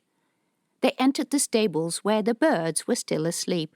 One raised its head and glared at Isandor with an orange eye. He led Tamarain to the open mouth of the stable, from where you could look out over the lower part of the city and the bay. He took a deep breath of fresh air. Tamarain had come to stand next to him, looking very prim. Isandor turned sideways so that he could see her face. Please be honest with me if you don't want to do it. Do I have a choice? Yes. No. Her eyes burned with anger. I say you have a choice. But my father doesn't. He is all about duty to your country. He says... She froze, her cheeks red. I'm sorry, it's not appropriate to say this. But it is. You're not going to want to hire me now. I'll hire you if you want it, not your parents. She stared out over the city and the bay. Her mouth worked. She seemed to make an effort not to meet his eyes. Her nose was big, that was true, but her mouth was nice, and her hair was thick and full and curly. She raked a strand out of her face. Her chest heaved with deep and nervous breaths. Hey, I'm not evil. I won't push you to do something you don't want, and I'm clear that you don't. We'll go downstairs and... He reached out to touch her shoulder. She whirled around. I have no choice. Her eyes glittered. Whoa. Isandor withdrew his hand. You don't understand. My father, he controls everything. He heard a rumor that you were looking, and he's been waiting for this, keeping me to be sold off. I'm not buying anyone, and I would pay the money to you. He has access to all my accounts. He would give me some money, but he would keep most of it. Isandor stared at her, dumbstruck. You're 29. She nodded. Tears welled in her eyes. Even when he was much younger and worked as a butcher's assistant in his uncle's shop, he had enjoyed quite a lot of freedom. His friend Caro had less freedom because his family felt they needed to keep up certain appearances, but even he had the freedom to choose what he wanted to do with his life. Neither Isandor's mother nor Caro's family had been too happy when they joined the Eagle Knights, but they had never tried to stop them either. So, if you had the freedom, what would you really want? She took a shuddering breath, wiping her eyes with the back of her hand. It's not appropriate for me to have this discussion, I'm sorry. But it is, because I'm not in the business of forcing you to do this. We abolished all that when we rebuilt the city. Then you have not grown up in my family. No, of course he hadn't. He'd grown up in the outer city, looking at the rich nobles with a feeling of envy, because he had no money and they had more than they knew what to do with. Tell me what you would want. I would study the stars and the sky. Not be a healer, she snorted. No, he says that because it's the only kind of study he finds acceptable. He actually means nurse, not healer. That's what he usually says when it comes up at dinner. because being a nurse is a respectable thing to do for a woman of noble birth. Studying the skies is not? No, because it's a man's occupation, and a frivolous one at that, because it makes no money and has no importance. Well, I don't agree with that at all. It has importance. None that he can eat or sell. True, but he thought nobles didn't care so much about things they could eat or sell. Some obviously did, and maybe those nobles were most successful in building up business empires, as her father had obviously done. The picture she painted of her father was of a hard-nosed businessman who cared nothing about the typical noble pursuits like the arts, theatre, or music. As such, he valued financial independence and probably taught his daughter that life is not free. No doubt he was tight-fisted, and he might even want to manage his daughter's money because he thought she was frivolous with money. Maybe because she wanted to study. All right, so what about this? If you would help me and give us an heir to the throne, my payment will be that I will buy you a small but nice apartment that I will put in your name. She stared at him. Her mouth fell open. Would you do that for me? Her voice was no more than a whisper. Of course I would. I believe in study, and we may need your study soon enough. Really? Yes, really. Her face split into the most beautiful smile he had ever seen. It caught him completely by surprise, and he could not help but smile in return. Javedi did not yet know about Tamarain, but surely after hearing this story, she would agree to this arrangement. So I gather you're happy with my proposal? Very happy. She hesitated. But my father might not agree to it. He'll be furious. Hey. He reached out and stroked her cheek. It's not his decision to make. I will write up the document, and you can sign it. It's not his life. They went back downstairs, where Isandor announced that they had reached an agreement. Lidor smiled. His wife raised her eyebrows at Tamarain, who kept her expression blank. Isandor wrote out a statement that Tamarain would receive benefits to the value of 5,000 gold eagles. Her father said that wasn't enough, so Isandor allowed himself to be talked up to 5,500. He'd expected this. Tamarain's father was happy with this, but that happiness would only last for as long as he didn't realize that he was not to be paid in coins, by which time it would be too late for him to renege on the agreement. Chapter 9. You saw a windwalker? Arikat said, his eyes wide. Javez had made it back into town, dropped off the broken cart, the salvaged equipment, and Pashtan's donkey in the backyard, and returned to Arikat's house with the borrowed cart and Arikat's donkey. The man seemed mildly amused that he'd been able to do all this on his own. I don't know what it was called, but it was creepy, Javez said. He inserted his hand in his pocket and took out the metal globe. He gave me this. It seemed some sort of exchange for taking the money and jewelry off the body. Arikat nodded. The windwalkers exchange objects. They rob the dead, but they always leave something that they think might be of value to us. Is it? Javez held up the globe. What is this thing? I don't know, but the metal could be worth something. He had that glint in his eye that told Javez not to give up his prize too easily. By rights, this thing now belongs to Pashtan's family. I need to contact them about what happened. Do you know where I could find them? Arikat spread his hands. Pashtan never mentioned his family. To me, that says he walked out on a wife and children somewhere and was afraid that his wife's brother would come and beat him up for leaving his sister without income. Javez shrugged. He didn't think Pashtan would do anything of the sort, but then again, what did he know? How much do you think I could get for this thing? There was the glint in Arikat's eyes again. They were standing in the metal yard by the dying daylight. 1, maybe 200 foxes. That's not very much. For you in the city, it isn't, but for around here it is. There are entire villages that live from this metal trade. They go into the desert, trade with the windwalkers or find their own, come back, sell their stuff, and live well. Wait, they find these things? Yeah, but the best places are secret, and they're in windwalker territory, and they will kill you if they find you there. Really, it's a good thing to be given something by a windwalker. It means you don't have to risk your own life to go and get it. Jabez had wondered why Arakat had a sand cart. He thought he'd found the reason. But I can sell it for you, seeing as I'm in the business. I can help you out. Jabez almost gave him the metal globe. The thought of having money was very attractive, even if it was such a piddly amount for what was clearly considered to be a fairly valuable object, if a mysterious one.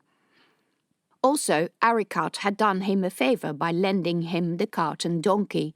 It made sense to repay the favour by letting him sell the thing. But he glanced at the scrap metal pieces around the yard. Do you have a lot of other pieces like this? Have? No, I don't keep that type of stock. I sell any that I get. Who buys it? What was up with that shifty look? Was he afraid to divulge his customers in fear that Jabez might steal them from him and go direct to these people? There is a man who comes into town. He doesn't make any noise about buying these things. The only people who get to see him are his trusted suppliers. Where is he from? Where does he take the material to sell? What do those people do with it? That's entirely too many questions for a young grasshopper like you. What does that mean? You don't want to tell me, or you don't know either. He laughed. Bit of both, bit of both.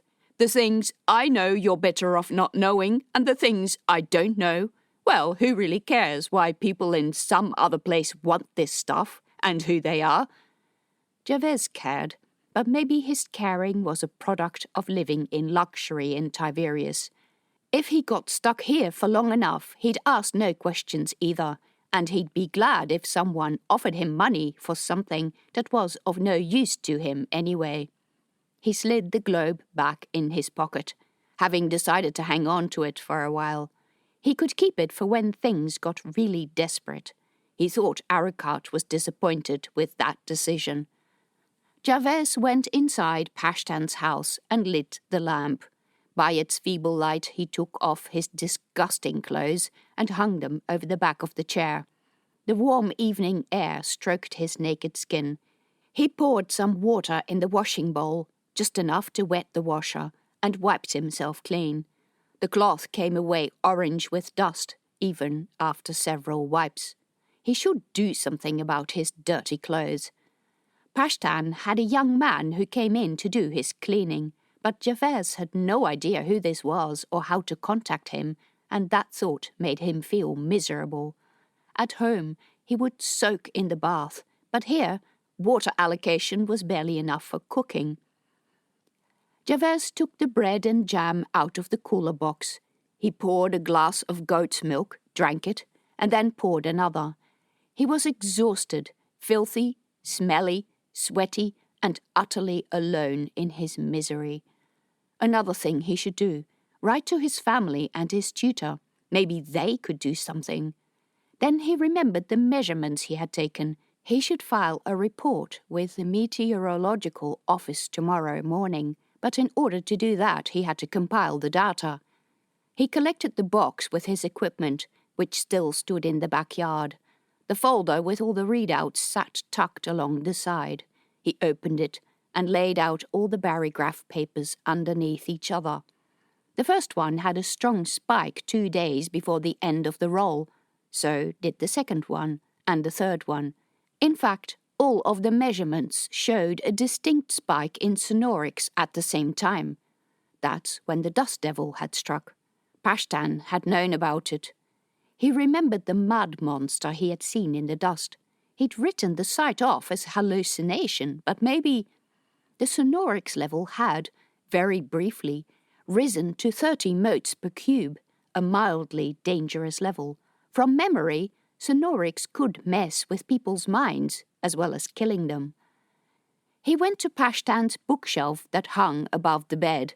This contained the usual meteorological text, basic books that Javaise also had at home. There were also some strange storybooks and one book with, good heavens, did men and women do those things? His ears burned. He found nothing about dust devils. When he was in Tiberias and he didn't know something, he would go to the scriptorium's library, but as far as he knew, there was no library here. Maybe he should ask someone at home to go to the library on his behalf. Pashtan's desk contained one drawer with various pens and a small stack of paper. He took out a sheet, a pen, and sat at the desk. Who was he going to write? His parents didn't have the knowledge to answer a meteorological question, and his father would only scoff at his suggestion to go to the scriptorium to ask. His father didn't think he should have started his studies at all. He said Javaise would have been much better off becoming a merchant like him.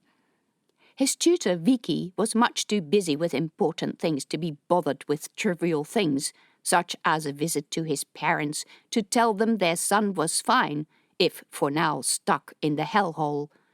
The fellow students would only laugh, because that's what they always did where he was concerned. They thought he was stupid. They thought he didn't belong there. No, he was not from one of the major families, but did that mean he couldn't study? Lana Hanchavonian. That was who he should write. She was the proctor's daughter, but the proctor had been a meteorologist, and she was in his class. She never laughed at him. She was quiet and studious. She talked more often to other students than he did, but she never took part in their games. Javaise went to mail his letter the next morning. The clerk at the telegraph office insisted on payment, even if Javaise said that he worked for the Doga and therefore should get the service for free. He began to see why so little news came from this region. There was no way of notifying people unless you had money, and many locals did not. Not only that, but they didn't care about Tiberias, and Tiberias had not shown them why they should report any trouble to the capital. After the telegraph office, he went to the bathhouse. It was a simple affair, nothing like the luxurious establishments in Tiberias, and unlike in Tiberias, there wasn't actually a lot of water inside the bathhouse. The main feature of the establishment was a dark, dungeon-like room with change rooms feeding into it, but with no openings to the outside. One got undressed in the change rooms and then entered this room where you sat on hard benches while the attendants poured water over a bed of glowing coals. Clouds of steam billowed into the room. The air was searing hot and burned the inside of his nostrils. Most of the bath patrons were old men, and most of them were much cleaner than Javaise was. They watched him with curious glances until he wondered if it had been appropriate for him to come here. A woman in a long white robe offered to wash him. He lay face down on the table while she rubbed his back, and then had to turn over, which made him very self-conscious. A couple of old men in the room were talking. They sounded like they were village elders. They mentioned that dust devils had twice closed the road to the next town. "Excuse me," Javaise said. The two men looked at him. "I'm sorry, but can you tell me what you think dust devils are?" "I would have thought you knew all about it, having gotten close to one yourself." "Well, yes, but I always thought they were vicious whirlwinds." "That's what they are." "I think they're more than that." The men gave him strange looks. "Has no one ever spoken of seeing things in dust devils?" "What sort of things?" "Faces, eyes, other hallucinations." They frowned at him. "I saw those things." "You must have been dreaming." "I thought so too, but the devil coincided with a spike in sonorics." This was met with blank looks. They didn't even know what Sonorix was, Javert realized. And why should they, living so far from the southern border, where Sonorix used to be a problem years ago? In the next few days, Javert traded milk for a chicken. The chicken laid eggs, and he traded eggs for another chicken. Then he told Aracat's daughter next door that she could sell the eggs as long as she came in to milk the goats. That was one problem solved. He fixed the cart. The local carpenter did a so-so job on the wheel, and Javert cobbled the tray and the two halves of the axle back together. But every time he went out, his hatred for the cumbersome cart increased. He'd seen people travel with camels. They walked faster than donkeys and carried more than he'd ever needed to bring. But camels were expensive. He'd stood watching the animal pens, where there were usually one or two of the beasts for sale. Few people in town owned a camel, but all the travellers between towns did. That was enough of a sign for him that he wanted one. If worst came to worst, he could get on the camel's back and ride all the way to Tiberias, because Pashtan's broken and fixed-up cart would never make it that far. Yes, that was a comforting thought. At night, he studied Pashtan's maps. Surely, during his field trips to take measurements, he would have come across windwalkers or the places where they might find their treasures.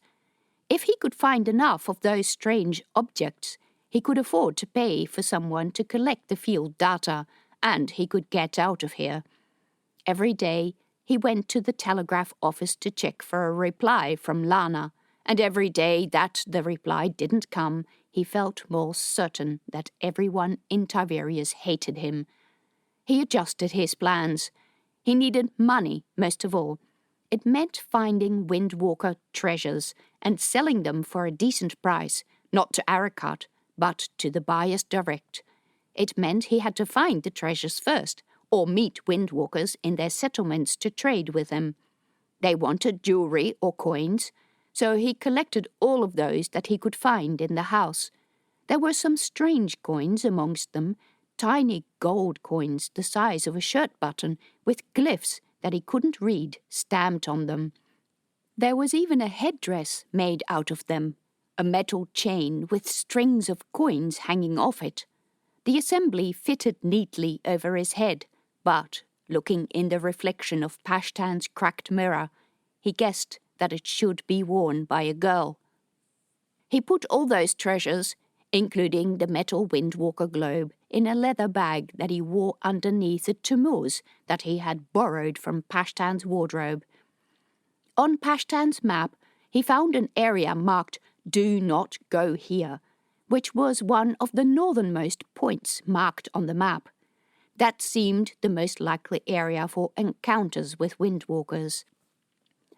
He was still thinking and planning when one day in town, on his way to the telegraph office, he ran into a commotion in the marketplace. A large camel had broken out of the animal pens and was running around the markets, insofar as camels can run. The ropes that trailed off the saddle and headgear became tangled around the legs of tables, and the beast pulled the stands clean over. It kept going, even when the stall owner seized one of the ropes. Wow, that was a strong animal, a bull, visibly excited by the prospect of, yes, there were 2 female camels in another pen.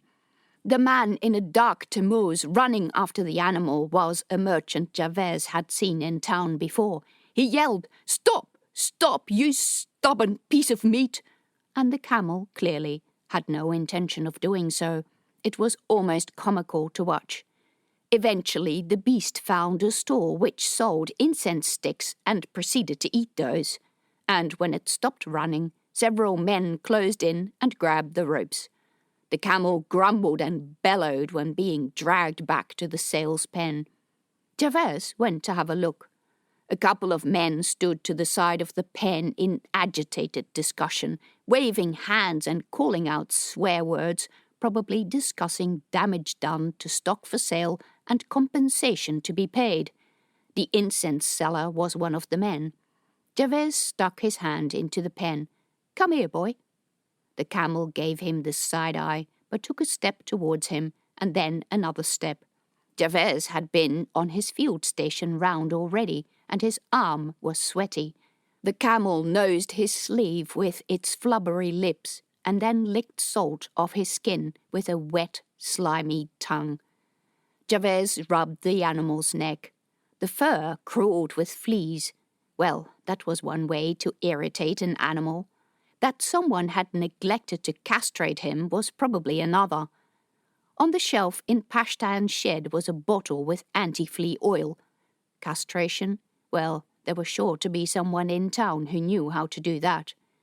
The merchant had noticed Javez's attention to the animal. "What is it, city boy? Want to buy a camel for eating? How much?" "You're kidding, right?" "I might be, but for now I'm asking you, so you can either answer me or I'll walk away for certain. I noticed that you and this beast don't get along very well." The merchant's mouth worked. He eyed the camel. Maybe he'd hoped to sell the beast quickly for a good price as a breeding bull. Maybe he didn't have the time to put into looking after it. "He's an amazing animal," the merchant said. "Look at those strong legs. Have you ever seen a camel taller than this one?" "He's flea-ridden, cranky, and should have been castrated," Javez said. "So any price needs to come less the cost of castrating an adult animal. Besides, this is probably not the first time that he's played up. Camels are smart. They hate certain people." The merchant's mouth worked again. He sighed. 100 foxes, but only as a special price, and don't tell anyone I've offered you that." "That's still far too much for an animal I'm going to have to pay to be castrated." In the end, the merchant settled for 75. Javez dug up the last of his money and walked his purchase home, watched by many curious villagers. In the backyard, he gave the camel hay while he rubbed the fragrant oil into the fur. Big chunks of wool came loose, and the animal leaned into him while he rubbed its back and sides, pulling loose big wads of hair.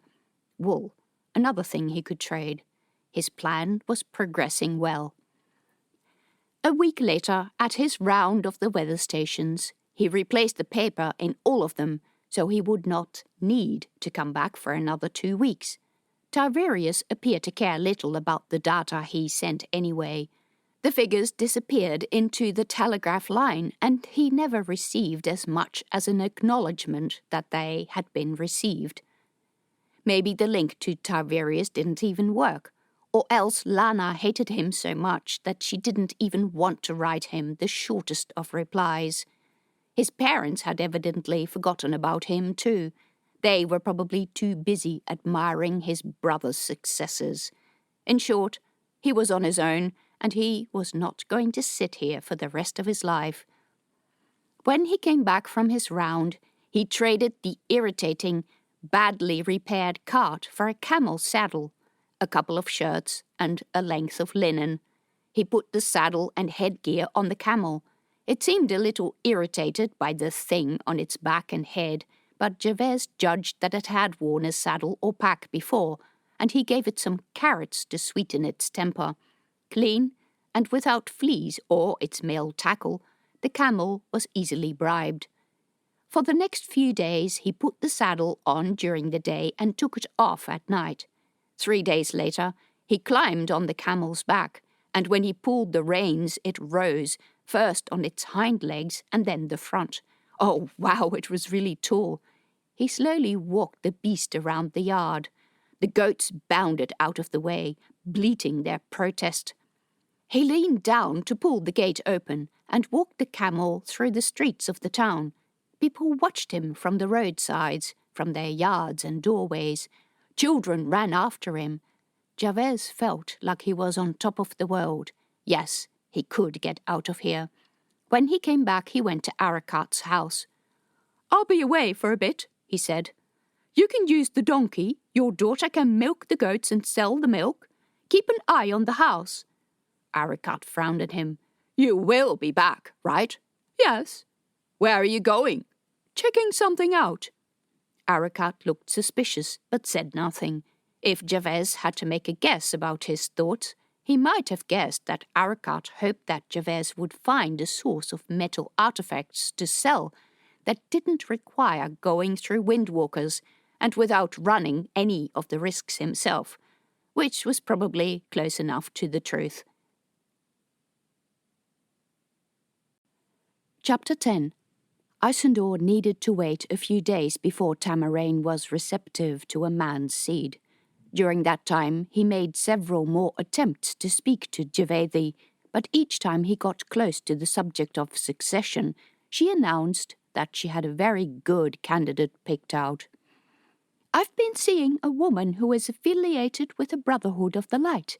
She deals in spirit healing, and she says that for a child to mature in the womb, there must be love between the parents. That's been the problem all along. I could never have your child, because I love you, but you're my brother. And all the other men we've tried, I don't have any love for. Using just the seed made it even worse. A child needs to grow from an act of love." So who is this ideal man going to be, then? He'd never known Javedi to fall for any man. Her cheeks coloured. "Someone I respect and appreciate a lot, and someone who respects me and has done so for all of my life." "And this person is?" Isandor had a bad feeling about this. It sounded like someone from the upper command in the Knights. "Ryder Barton." He closed his eyes and blew out a breath. "What? Why are you pulling a face like that?" "Does he know about this?" "Not yet, but I'll tell him about the honour." "Javedi, Ryder Barton is he doesn't get excited by women, like many of the knights." "I know that. Surely he'll make an exception for me." "It doesn't work like that." "It always did in the past. I'll ask him. He won't refuse." Isandor sighed. He didn't argue because arguing was pointless when she was in this mood, but he could just about imagine the awkward conversation. Would Ryder Barton comply? Isandor even hated the thought of him being put under this kind of pressure. This was the main difference between him and Javedi. She had grown up in the palace, and he in the outer city, and even if much had changed, she still thought that the knights lived to attend to her every whim.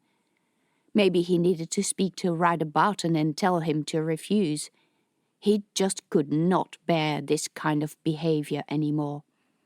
So when he walked out the palace entrance to the waiting coach, he still hadn't told Javedi about Tamarane. It was stupid, he knew that, but he also hoped that the conversation would be easier once a child was on the way, and he also knew that it wouldn't be easier. She would just be more upset with him. He got into the coach anyway. This issue had already taken up far more of his valuable time than it should have. Javedi acted like he was married to her, and it was starting to get on his nerves. Tamarane lived in the old part of the city, so the ride was very short. Her house was one of the stately mansions that had survived the icefire explosion much better than the tall buildings on either side of it had. The coach stopped in front of the gates, and the guard, who had evidently been told to expect him, opened the gate for him. Isandor pulled the hood of his cloak over his head and climbed down the coach steps. He had chosen a plain coach with horses instead of the royal coach with the white bears. He did not want people to see him coming here. He wanted no talk until such time that not talking became a worse option than talking. Hopefully that point would be after a child had been born, and people could be happy that there was finally a princess heir. He went up the steps to the porch. A servant of the family opened the door for him with a deep bow. "Your Majesty, let me show you to the family." Isandor followed the man down the hallway. He wasn't sure why he needed to see the entire family, but it was probably polite to let them know that he was here. Someone had put a lot of effort into decorating the hallway with vases of fresh flowers that must have cost a fortune. It was autumn. Where did they even get the flowers? The servant led Isandor to the formal room, where a fire burned in the hearth, and a rich selection of food stood on the table. Both Tamarane's parents sat there, in the company of a woman Isandor didn't recognize at first, but then, by the skylights, was that really Tamarane? She wore a bright red dress with so many frills on the shoulders and the skirt that all he saw was gauze. The dress's bodice was tight, pushing her body into a shape it didn't normally have, with a narrow waist and broad hips. Her breasts, too, appeared larger, pushed up. She wore her hair piled up on top of her head, held by many pins, and her cheeks and eyelids had been painted. Isandor stared. "What? You look like a sausage." "Isn't she gorgeous?" Tamarane's mother said. "Yeah," Isandor said, totally horrified. He sat down in the chair pulled back by a servant. She offered tea and cakes, while Tamarane's parents chattered about unimportant things like the weather and building projects in the city. Apparently also, the family had recently invested in steamships. Tamarane stared at the table. She ate nothing and said nothing. Isandor finished his tea and was offered more tea, and the conversation seemed to drag out, while Tamarane's father laid out all the problems he had in his business and what he thought the council should do about it. After the third cup of tea, Isandor had enough. "Look, I'm sorry to interrupt this gathering, but I have a lot of things to do." "Oh, yes, Your Majesty. Why don't you do what you came for?" "Like, make my daughter pregnant." By the skylights, this was embarrassing. "Do show your guest upstairs, dear," Tamarane's mother said. "Yes," Tamarane said. She rose quickly, bumping the table so that the cups danced on the saucers. She met Isandor's eyes. "Shall we?" "Of course." "To make sure to use the front bedroom," her mother said. Yes. She led him out of the room, up the stairs. Her dress was so big that it brushed the walls on both sides of the staircase. She had to lift up the front and still almost tripped. Isandor had to steady her so that she didn't fall. The fabric around her waist was as tight as a knight's rolled-up sleeping bag. She preceded him into a large bedroom that was probably not hers, judging by the large double bed that stood against the far wall. The bedspread was folded back to reveal rich satin sheets and luscious pillows, everything with pink frills. A fire burned in the hearth. "I'm sorry about this," she gestured at the room. "It was my mother's idea." "This is not your room?" "No," she shook her head. "My mother said that my own room was too embarrassing." "Why?" "Because it has books and instruments and anything except frilly dresses." "That dress looks uncomfortable." "I'll take it off." She reached for the buttons. "Wait." Isandor put his hand on hers. She froze. "Calm down. I want you to take the dress off because you don't look comfortable in it." "I look terrible, don't I?" "No, the dress is terrible. Put on your comfortable dress and show me your room. I don't like frilly dresses. I don't like frilly cushions.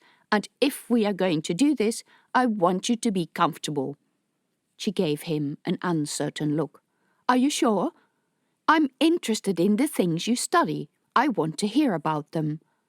She led him to the room opposite the frilly bedroom.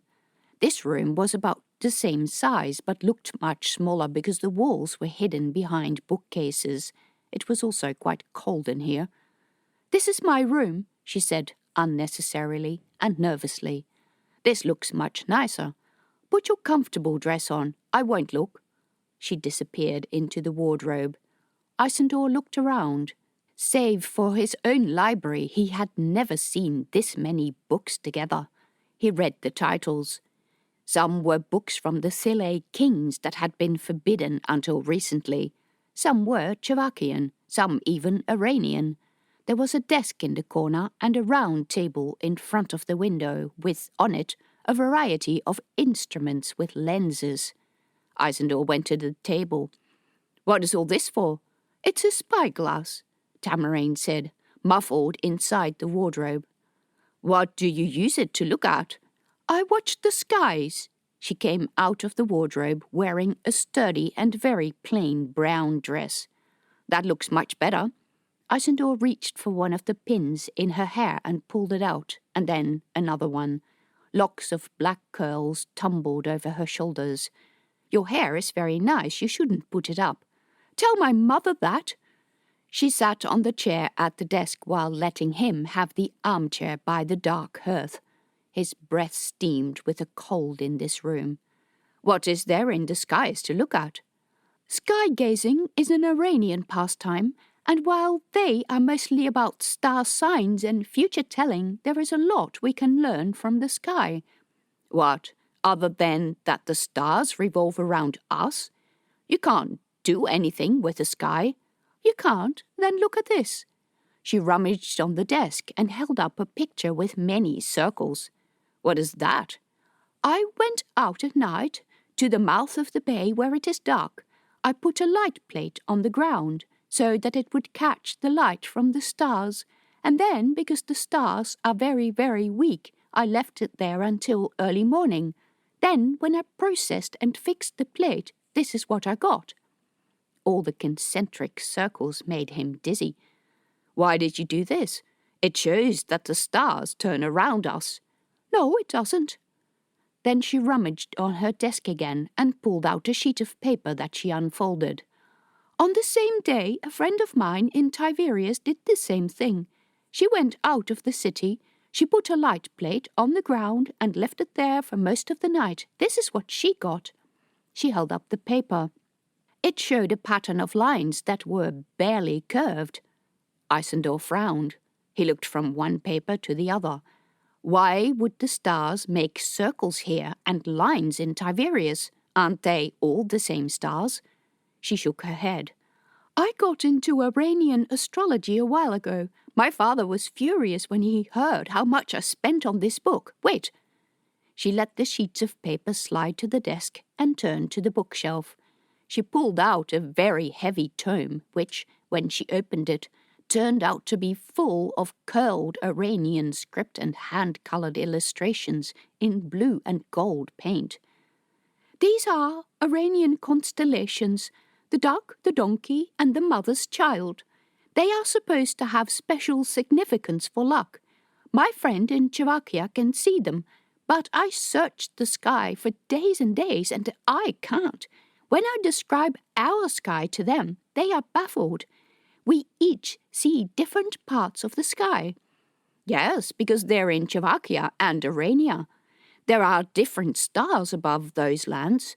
No, but they are seeing the same part of the sky, despite being far from each other. True. Isandor stared at the page in the book. Really a magnificent work. He had looked at the stars at times and could honestly not remember if he had or hadn't seen any of the constellations. Astrology was the domain of future tellers, and everyone knew how much their knowledge was worth. So what do you think this means, then?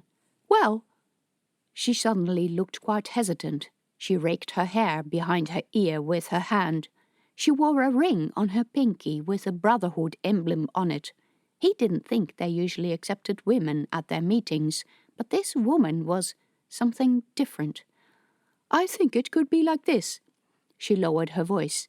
In the City of Light we get days and nights, but sometimes we have only days, and at low sun we have times that the sun doesn't rise at all. That doesn't happen in Tiberias. It doesn't happen in Arania either. There is only one way that we can explain it. She got up again and fished a ball from her desk. It was painted red with big white spots, the type that children used to play. She set it on the table and twirled it like a spinning top. The white spots in the middle of the ball blurred into stripes. The ones on the top of the ball blurred into circles. Isandor stared. How does that prove anything? It doesn't, but it does make you think, right? Because if the world was a ball and we were here, She pointed to the top of the ball. And if Tiberius was here, she pointed to the middle, then it would make sense. And if the sun was here, she held her fist an arm's length away from the ball, a little bit higher than the table. And I think we all agree that there is only one sun, then it would explain why we are getting times that the sun doesn't set and times it doesn't rise. Because we're here. She tapped the top of the ball. Isandor scratched his head. Is this all your idea? Not just mine. There are a group of people in Slovakia talking about this, but no one listens to them because there is always so much urgent stuff to be addressed. That was the whole problem, he agreed. For the past 50 years, maybe longer, the world had floated from one disaster to the next, with big recovery efforts in between. But if the world were round, you would see the curve. And you do see it, especially when you go up high. Did you see it? He should know as ex-knight, but then again, it wasn't something he had paid much attention to. The curve is not strong, but if you know it's there, you can see it, you can measure it, with this. She extracted a metal rod on a stand from the mess at her desk. You need to go to the peninsula or anywhere you can look out over the ocean, and it's very obvious. Of course, when you were a knight, the ocean was misty and full of big icebergs, and it would have been hard to see the horizon on most days. He nodded. He should try this. And then he had another thought. But then, if the world is round, you should be able to travel all around it. Yes. What's on the other side? Who knows? Maybe another land that the Aranians don't want us to know about, or maybe see. No one knows. Well, that was interesting, worthy of consideration. It was certainly not what Isandor had come here expecting to hear. A female voice sounded in the hall downstairs. Tamarane gave a nervous laugh. Oh, those are my parents. They probably wonder what we're doing. Yes, there was a reason he had come here. That was a sobering thought. Maybe we should... Her cheeks were red. I think all this stuff is interesting, Isandor said. I would like to talk about it again. She nodded, suddenly much more nervous. Yes, but my parents are going to be disappointed if we don't... Her hands went to the top button of her dress. She fumbled with it because her hands trembled. Isandor rose. Let me do that. He faced her and stepped inside a perfume-scented bubble that surrounded her. She was half a head shorter than he, and he looked down on the top of her head. He slowly unbuttoned the top of her dress. It fell open in the middle, and the gap showed pale skin and the hint of the mounds of her breasts. He placed both his hands on the soft skin on either side of her neck and slid his palms over her chest, pushing the dress off her shoulders. She didn't wear any undergarments. Her skin felt cold and was dimply and pale. She broke out in goosebumps that made her nipples dark and hard. Her breasts were very small and had started to lose the firmness of youth. She clamped her arms around her soft stomach, looking at the floor. I'm sorry. Her eyes glittered. I can go home if you'd rather. No, my father would kill me. And he would have to come back again, and the more he put this off, the harder it would become. He did want to talk to her again, but not like this. Maybe if you come to the palace instead. No, my father would still kill me. When you leave, he's sending my mother up here. She's going to check me over. She's going to sniff the bed. She's going to yell at me that I let you in this room and didn't use the other. You're old enough to make those decisions for yourself. Tell her that, because she won't listen to me. She pushed the covers aside and sat down, pulling her legs up onto the bed. The hair between her legs was as black as the hair on her head. Just do it. I'm cold in this room with no clothes on. She pulled the blanket over herself, while he took off his shirt and then his trousers, and then he had to take off his wooden leg. He didn't meet her eyes, but could feel her gaze on the stump of his leg.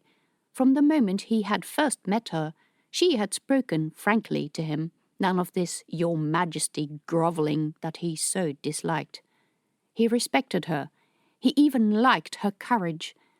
She did this so that she could move away from those horrible parents.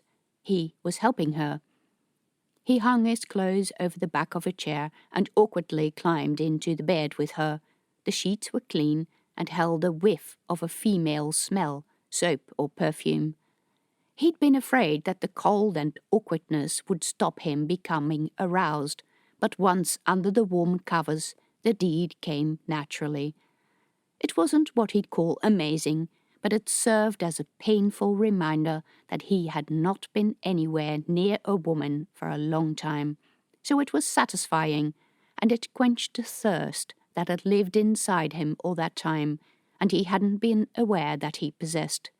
He even lingered in her warmth for a while afterwards, and she simply held him, not saying anything, not stroking him, but not pushing him away and hurrying to wash herself and get dressed either. She might have enjoyed it, or at least not felt terrible or hurt. He blew out a breath. "I better go, it's getting dark." Although at this time of the year it hardly ever got really light. The house smelled of cooking, and he should return to the palace and the disasters that would face him there. He rolled out of bed, put his wooden leg back on, and got dressed, leaving Tamarain in the bed, lying on her back on the pillow, watching him wordlessly. He wormed his one foot, and then the end of the wooden leg into his boots, and looked around if he'd forgotten anything. "Your cloak is downstairs," she said. "I know." His gaze roamed the room and came to a rest on the desk with all its instruments. "I'd like to talk to you about the stars again, without this performance." He spread his hands. One corner of her mouth moved up. "That would be nice." She didn't say what would be nice. Having a talk or not having to sleep with him. Both, probably. He left the room, not sure if he wanted to face the comments he would get about this. Both of Tamarain's parents waited downstairs. Her father handed Isandor his cloak. "We'll let you know," he said. Isandor said, "Tamarain is old enough to let me know. My contract is with her, and she knows what she needs to do." Sure, the man said. "Just making sure, you know." No, Isandor didn't know. But as he left the house and walked into the misty air, he could only think that if he lived in a family like that, he would hire himself out too, because he'd want to leave home fast. The coach waited at the bottom of the steps. He climbed in and settled in his seat. Tamarain had come to the upstairs window. She looked at him while the coach jumped into motion, a sad face behind the glass.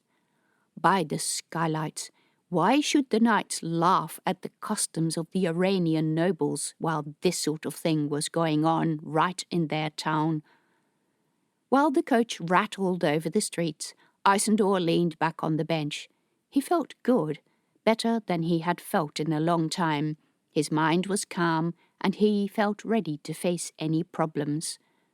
The coach turned into the palace garden and stopped in front of the entrance. A guard came to open the coach door. 2 more guards stood on either side of the palace entrance. Both bowed to their king.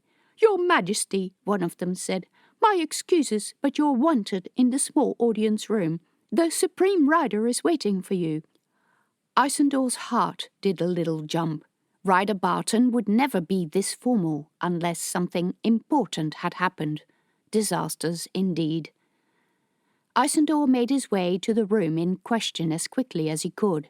He had recently had a newly made Chavakian wooden leg with a fake foot fitted that allowed him to walk almost like a normal person, but running was still out of the question.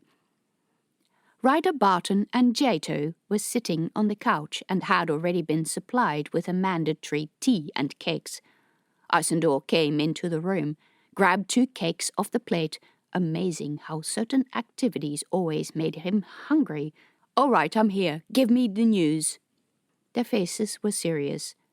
Deadly serious. Then Rider Barton said, "The patrol we sent to Arania hasn't returned." Isandor was going to say things like, maybe they were held up by the weather. but it had been days. Bad weather wouldn't hold for that long, so he said, "There has been no news at all?" Jato shook her head. "This is one of the best patrols I have. They should have been back days ago." "Something happened?" "Obviously." "Maybe they found something that they wanted to investigate further." "They would have sent a gull." "True. So what would have happened?" Ryder Barton sighed. "There are several potential scenarios, and I have to add that none of these are particularly good. Firstly, they could have run into the icefire source, which might have been a lot stronger than they anticipated. In this case, the team will probably be dead. If they managed to send a gull, it would have been blown off course and be wandering around somewhere else in this state of daze." Jato said, "But if that was the case, the earlier patrol's measurements would have shown a much more concentrated and clearly defined source of icefire, something truly on par with a heart." Ryder Barton nodded. "And we might have recovered one of the eagles at least." Eagles did not easily become affected by icefire. So the next option? "They and their birds ran into trouble with a human enemy. They were killed or captured." "They carried an important message to the Iranian king written in Iranian," Isandor said. "They would also have taken peace offerings." "They did indeed," Jato said. "One of the team members speaks Iranian." "We might wonder if the king didn't like the message," Ryder Barton said. "I'm more of the opinion that they never reached Kadrish," Jato said.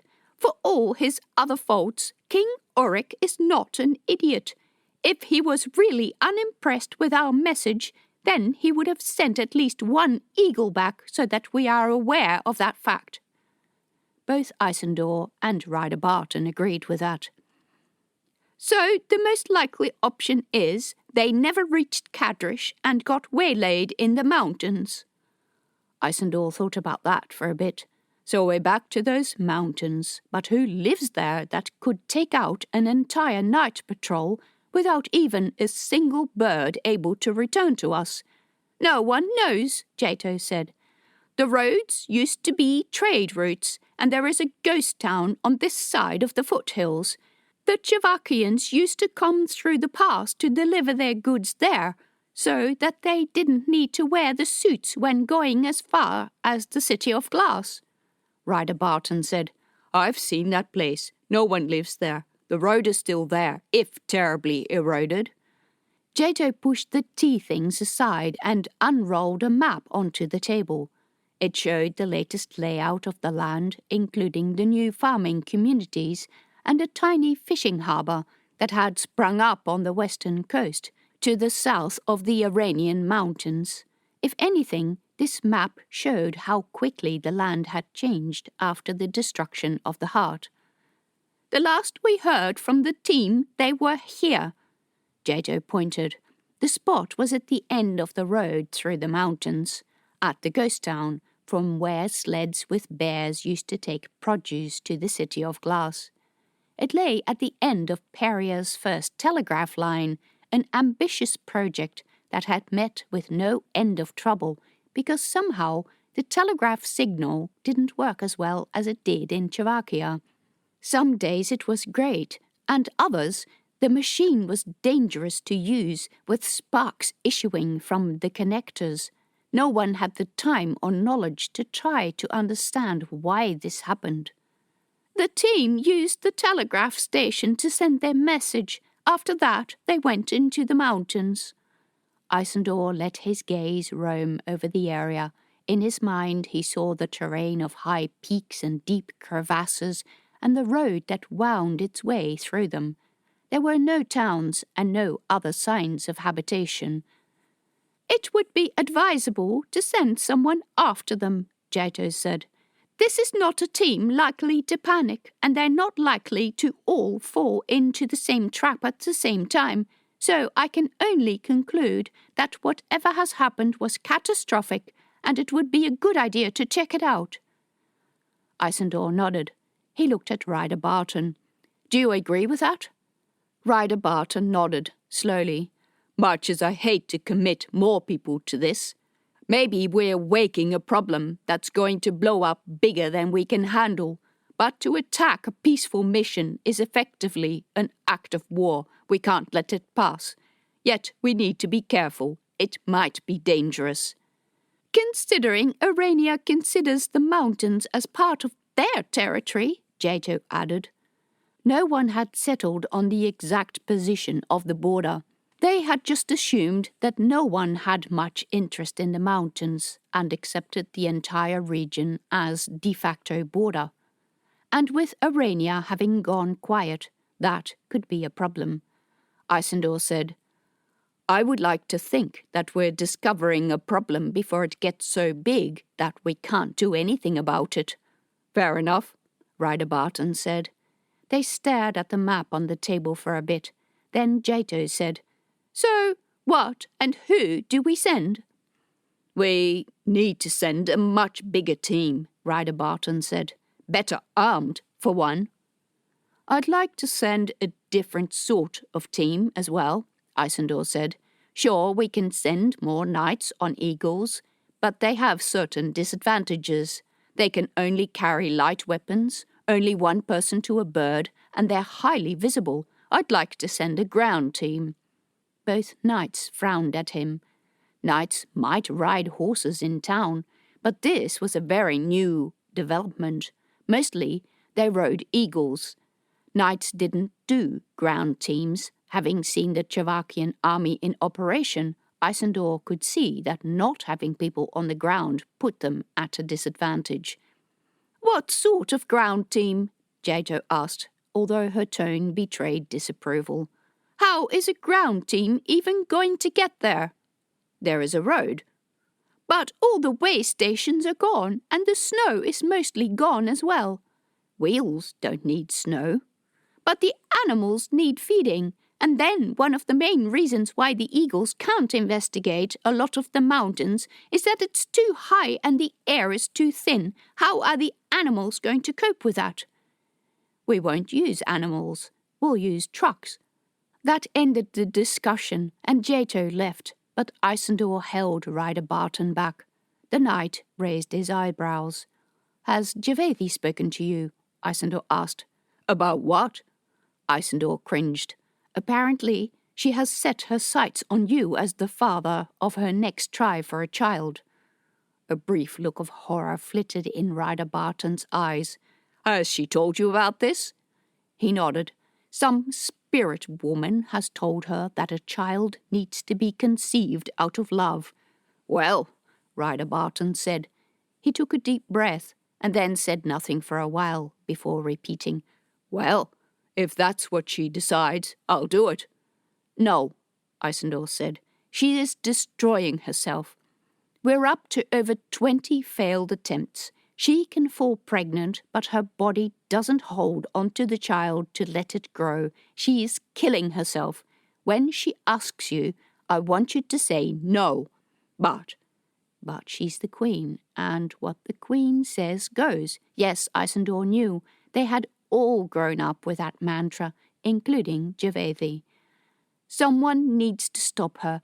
I can't stop her by myself. I need help from others. You, Caro, people dear to her.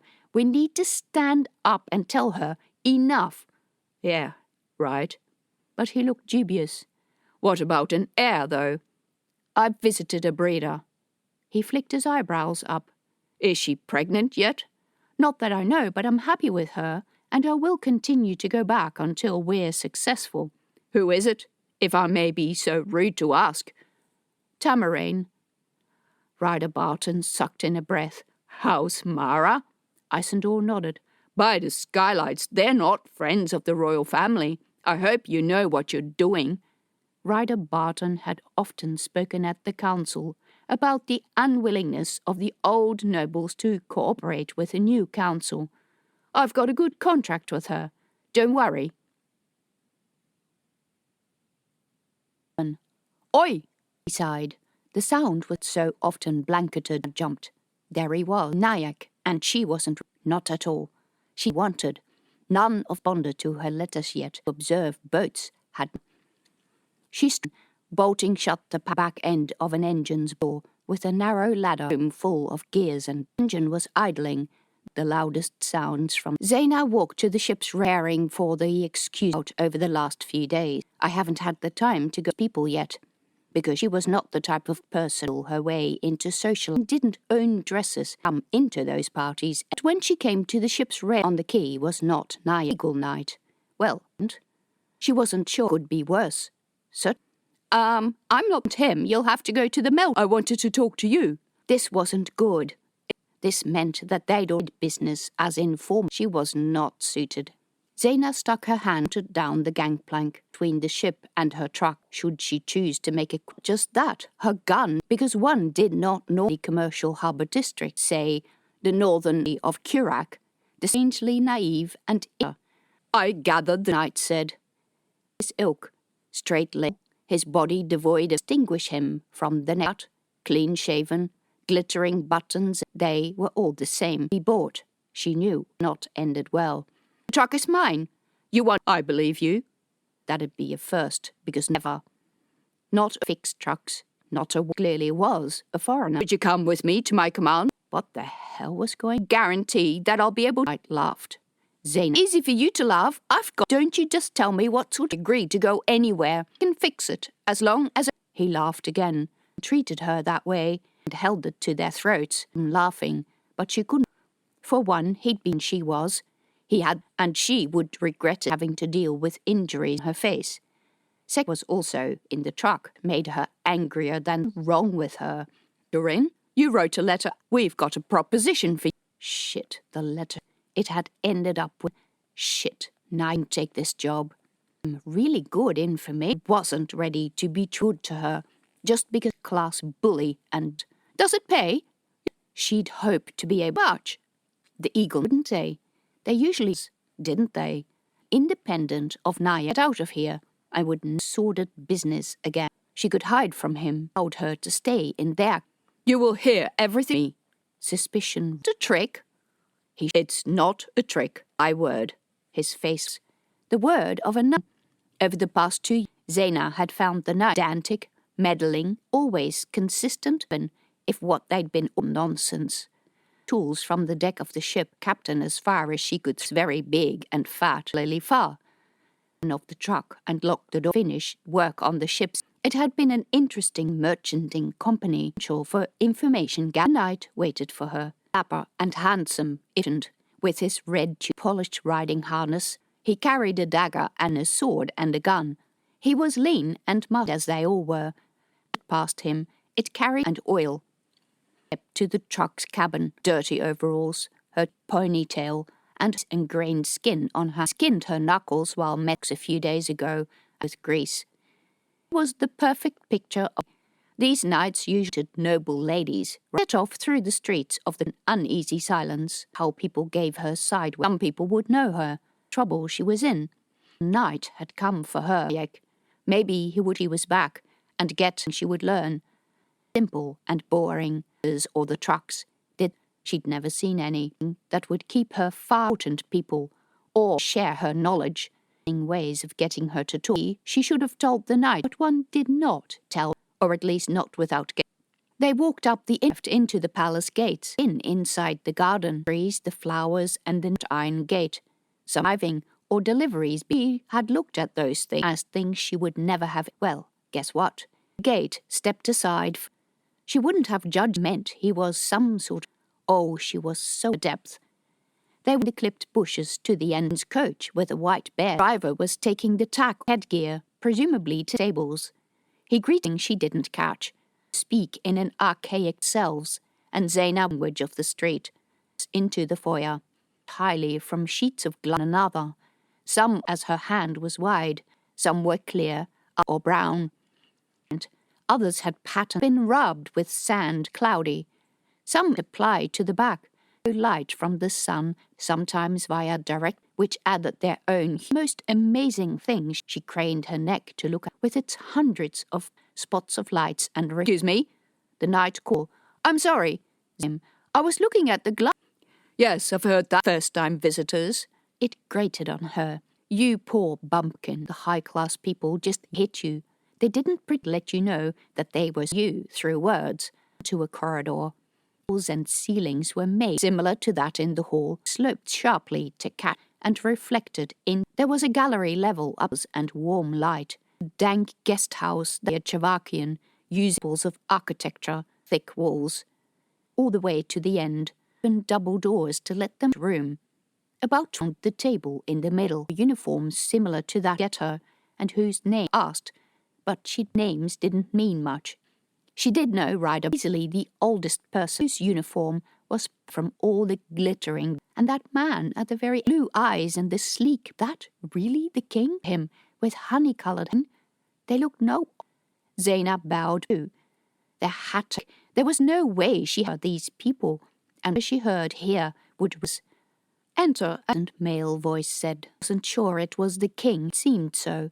She looking around the table and pulled back an empty chain. Hesitated. Say nicely, I will make your tea. Not a servant pulled a cloth out over the seat. Ever that someone had. The cloth was white, would still leave greasy guess the cloth was worthless. So she sat down, her to do so, all with a sincere face. The king said, "And of the Knights' Council." Zainal's clean and noble injured eye was throbbing, not pain. Wiry knight seated too. Was that the legend knight who was her own, who was a woman and like a man, and who could in a knife fight? His voice bemused. Different from what you are used to. Each of us has stood in your shoes. I worked as a butcher's sparrow here, used to do the book business. We lived, which was destroyed, thankfully, never been rebuilt. It was cold and dirty. We no feel for you. No, because they knew nothing. Well then, let's get to business. He had a hard face, the type of night sheen where you were never sure where. Yes, we may have trucks and engines. Your solicitation for opportune time to provide support for an expedition one day into the Albanian mountains. What? There used to be a path that leads to Chavakia. It has not been used for many years since the Knights closed the borders, and the road has fallen into disrepair. I would like to reopen the land route because it is a quicker route to the western half of Chavakia, and the slope to Chavakia is mild enough for trains to negotiate without the need of a cable train and all the unloading and reloading necessary at the cable station at border town. I should also like to open trade with Arania. He gave her a searching look. He did realize what her background was, right? With her light eyes and big nose, she could only be Iranian. He continued, but all of this is just background information. This expedition wouldn't do any of those things yet. We want to investigate the current state of the road and the investment necessary to repair it. The expedition will include an air division with eagles and a land division on the ground. They will take all kinds of measurements regarding slopes and soil types and air composition. You would be required to look after the trucks, their maintenance, their repairs, and any modifications that may need to be made prior to or during the trip. The mountains are high, the air is thin, and environment is taxing for vehicles and people alike. The expedition needs to carry its own fuel. It would pay? Certainly. We pay 100 eagles. You get 20 after committing to the agreement, so that you can buy personal supplies. You get 50 when we leave, and the rest when we get back. Any supplies related to the vehicles will be at our expense. Sorry, 100 eagles? She had never seen that much money. That's what I said. In return, we ask for your service and confidentiality. This project is, well, not exactly a secret, but we don't want everyone to know about it, especially since the expedition will be going into sensitive territory and may run into Chavakian or Iranian patrols. We are aware that the border region is sensitive, and I have notified the relevant Chavakian and Iranian authorities of our peaceful intentions, so I would prefer not to start a public fear campaign about it. This is not about war. It's not about the exact position of the border. It's about the benefit and safety of all of us. She looked into his eyes to find any sign that he wasn't as naive as he sounded, but all she could see was his sincere expression. This was something she had found a lot in the City of Glass. People who genuinely didn't know that they were being ripped off and spied on, because it had never happened before, she guessed. He would have to understand that sending a group of people, including Eagle Knights, to the border region would be considered an act of war by Arania, wouldn't he? Especially with Prince Nyack looking over her shoulder. "So what do you think? Do you have any questions? Would you like to come?" Zaina hesitated. She very much wanted to say yes, even if it would only take her away from Nyack. But Prince Nyack never gave in and never let his prize go. And if he found out that she'd escaped him, there would be hell to pay. The king said, "You are welcome to think about it. I understand that it may be hard for you to get away from your workshop." Yes, it would be. There was that, too. "But we would appreciate your help, and I'm willing to negotiate about the price. Come back here tomorrow or the day after if you want to sign the agreement, if you want to know more. But the team will have to leave early because of the coming winter, so don't think about it for too long." Zaina ended up giving the council her tentative agreement and was allowed to go, but the further from the palace she got, the more she doubted her decision. The mountains were the border with Arania. Nyack would not like her leading an expedition there. What was it for, anyway? Apart from checking the road, that was. Just look after the engines, we will pay. Our people will do the rest of the work. That had been the reply in various forms over and over. Why did they need to go into the mountains if Arania was easily reachable by sea, and they had the train line to Czechia? But she could use the money to start anew somewhere else. She could ask Jaden to keep the workshop running so that Nyack would think she was coming back, and then he would wait forever and she could escape and be forever on the run. How long would the job be for? Would it be possible for her to leave the expedition in Czechia? All questions she should have asked while she was in the room. That determined what sort of an excuse she could use to fob off Nyack, if she was going to use any excuse at all. Maybe it was best just to disappear quietly and hope he would be too busy to look for her. But damn it, she liked it here. Should she then tell the knights about her situation with Nyack? No, that would definitely cause trouble, because even if they could catch Nyack, he hadn't actually done anything that warranted arrest, so he would just turn around and punish her for telling the knights about him. And so her thoughts went from one problem to another. By the time she got back to the harbour, the ship's captain had turned up to find his engine unfixed. He stood glaring on the deck while Zaina rushed to get her tools and go back to work. She took her toolbox from the cabin, shoved her knife in the top of her boot. She wasn't going to make that mistake again.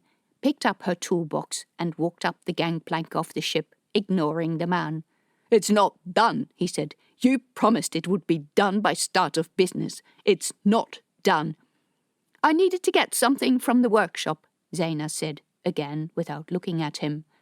"The workshop is that way." He hooked a thumb to his right. "I saw you coming from over there." "Look, something came up. Stop talking and I'll fix it right away. See, I'm getting to it." "No, I don't think you will," a lazy male voice said. Another man came from the cabin. He carried a mug of cider and leaned against the doorframe. It was Nyack.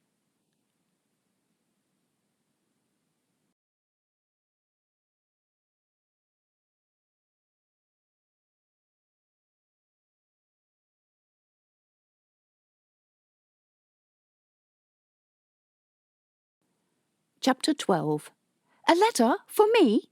Lana Hanchivonian came into the kitchen where the maid, Myra, was kneading bread. Her mother sat in her chair in the corner, a blanket over her legs, even if it was quite hot in here with the oven blazing in readiness for the bread to go in. "A telegram. It's on the table," Mara said. Lana looked between the pans and bowls and baskets of vegetables standing on the table. Ah, there it was. Her name was written in neat letters on the front. In the corner there was a stamp from the telegraph office, so this had not been written by the person who had sent it, but rather by an employee of the office. She unfolded the paper. It said Ishera at the top. Where even was that? It said, "I am sorry to bother you with this request.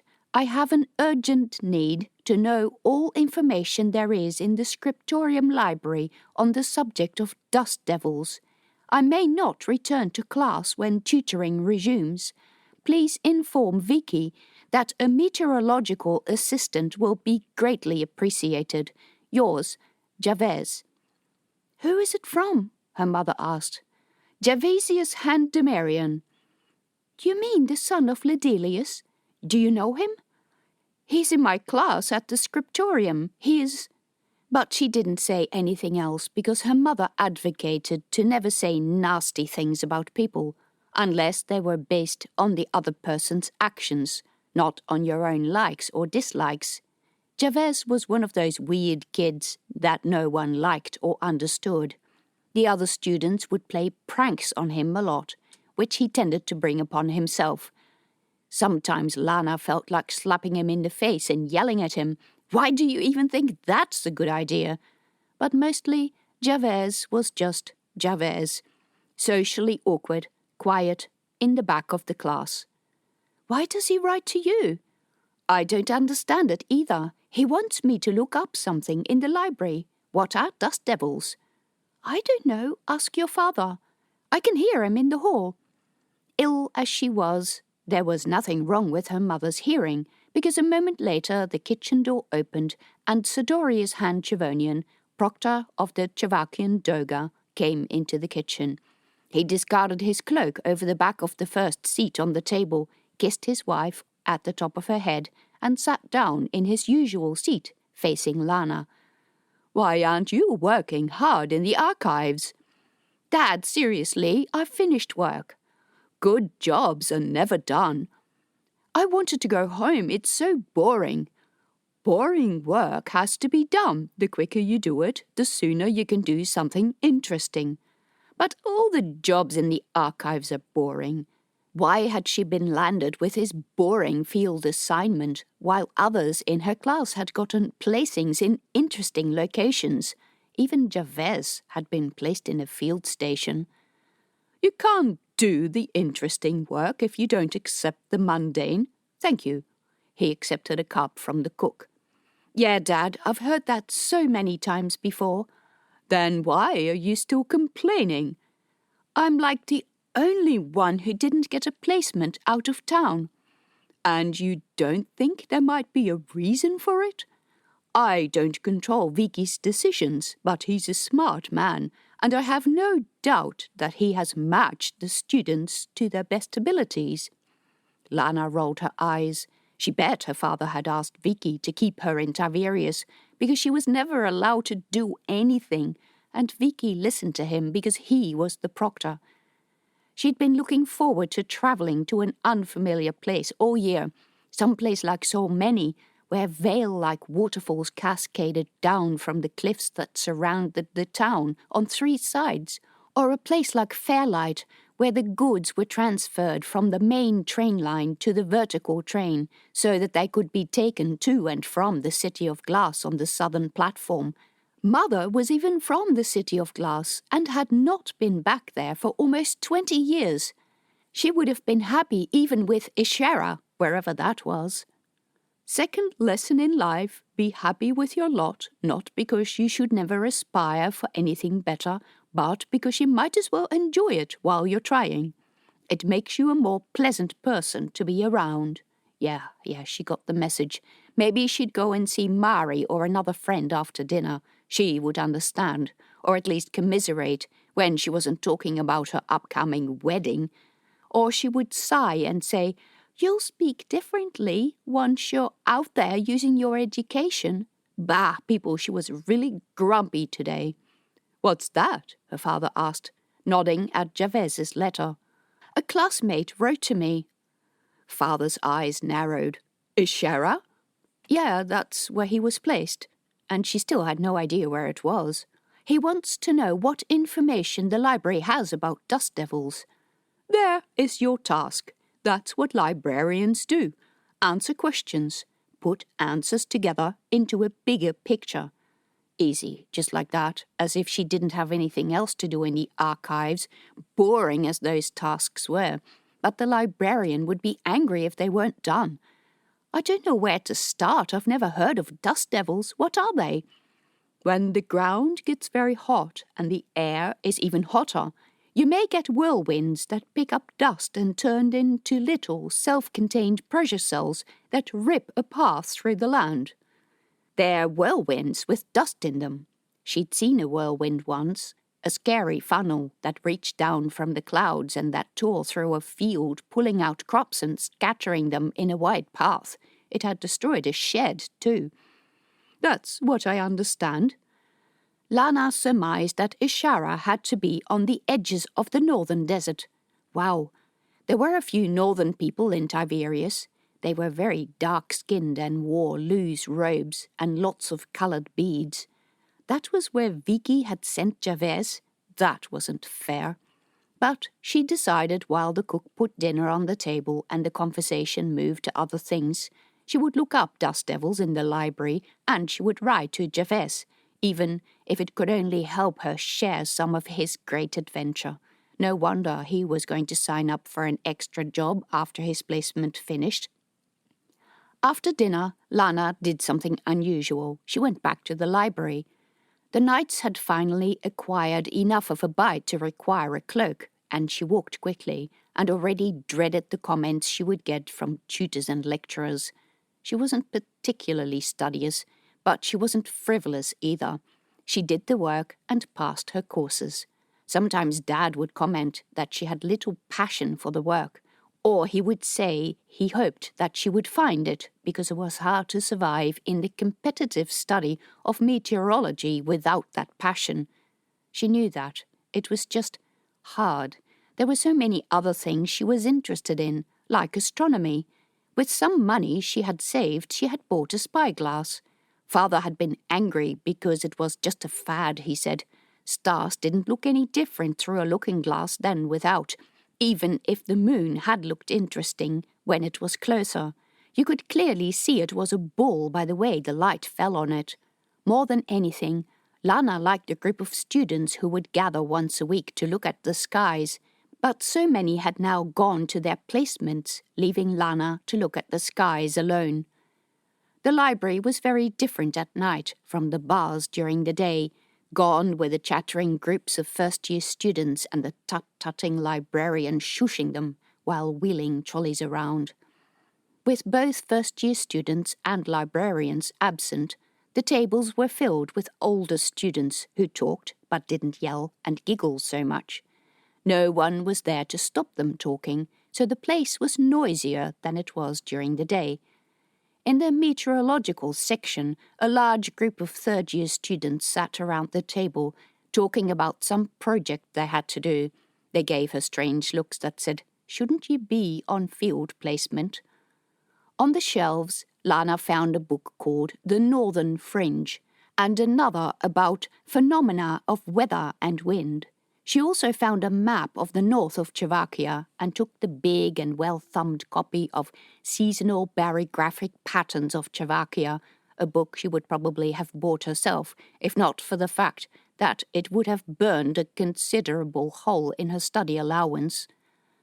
She took the books to a table in the corner.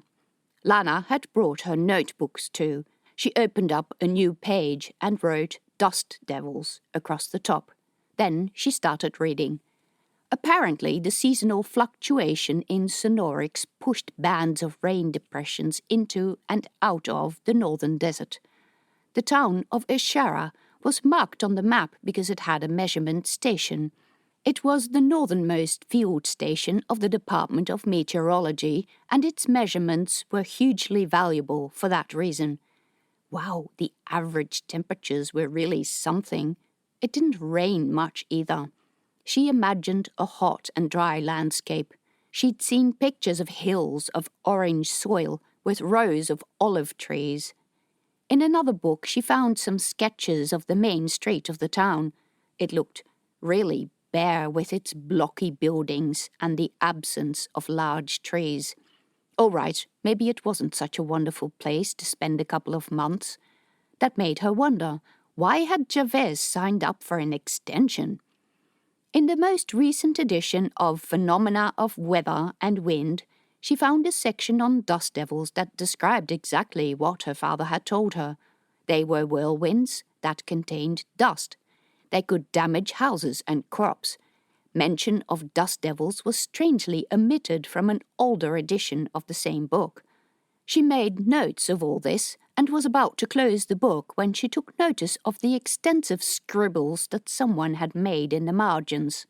People who scribbled in books annoyed her. So what if they were academics and didn't agree with the author? They could write their own book.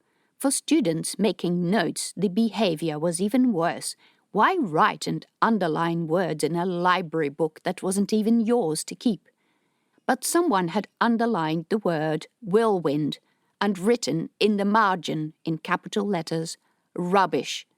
Underneath it said, dust devils are semi-autonomous constructs of sonorics that can be mistaken for eddies. People getting really close, not to be recommended, often sustain burns to exposed skin similar to those sustained by travellers to the southern platform that are caused by sonorics.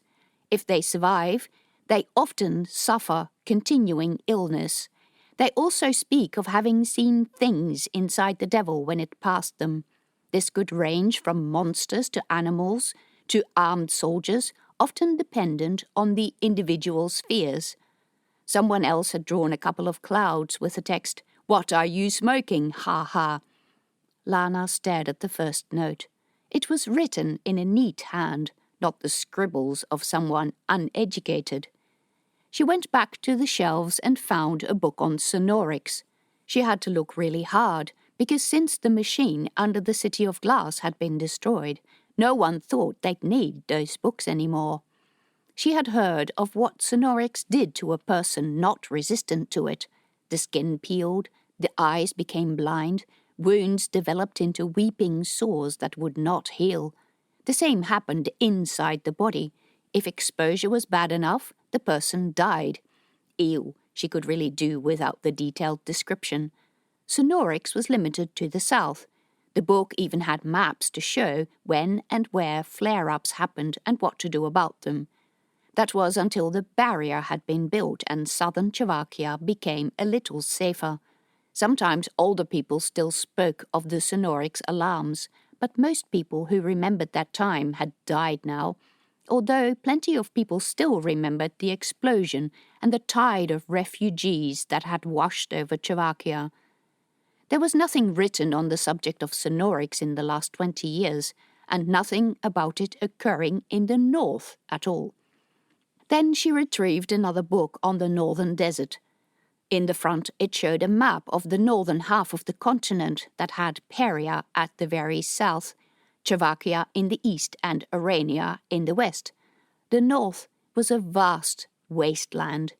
The shoreline had been mapped, and early cartographers had written landmarks across their maps like Big Rock and Dog's Head Peninsula. There were no settlements marked on the map at all. The coastline was said to consist of sheer cliffs with occasional beaches. No rivers drained into the ocean. Of one place, an explorer's report said, "There was a small beach where we went ashore. The cliffs receded in this area and we managed to find a path that took us to the top of the platform. At the top, we found nothing but barren rock, orange in color to reflect the content of iron and the magnetic irregularities we had observed earlier, but otherwise without feature. The view down both sides of the shoreline was desolate, with red cliffs disappearing in the mist of sea spray. Nothing grows here.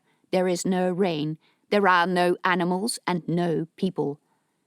Lana tried hard to imagine such a world. The desert was incredibly vast, and the habitable part of the continent took up less than half. Another section of the book was devoted to the question of whether people had ever lived in this area. The author posed that since the City of Glass dated from an ancient civilization, there might be other traces of this civilization which probably wouldn't be found in areas with lots of vegetation, areas where natural decay of materials was fast. He wrote, "Metal rusts and, given time, will fall into dust. Even the artificial rock that we see in the City of Glass must decay. In places like Slovakia and Arania, decay is helped by nature, by plants extending their roots into crevices and making them bigger, by trees dropping leaves over things to bury them, by water seeping into cracks and helping the rust to grow.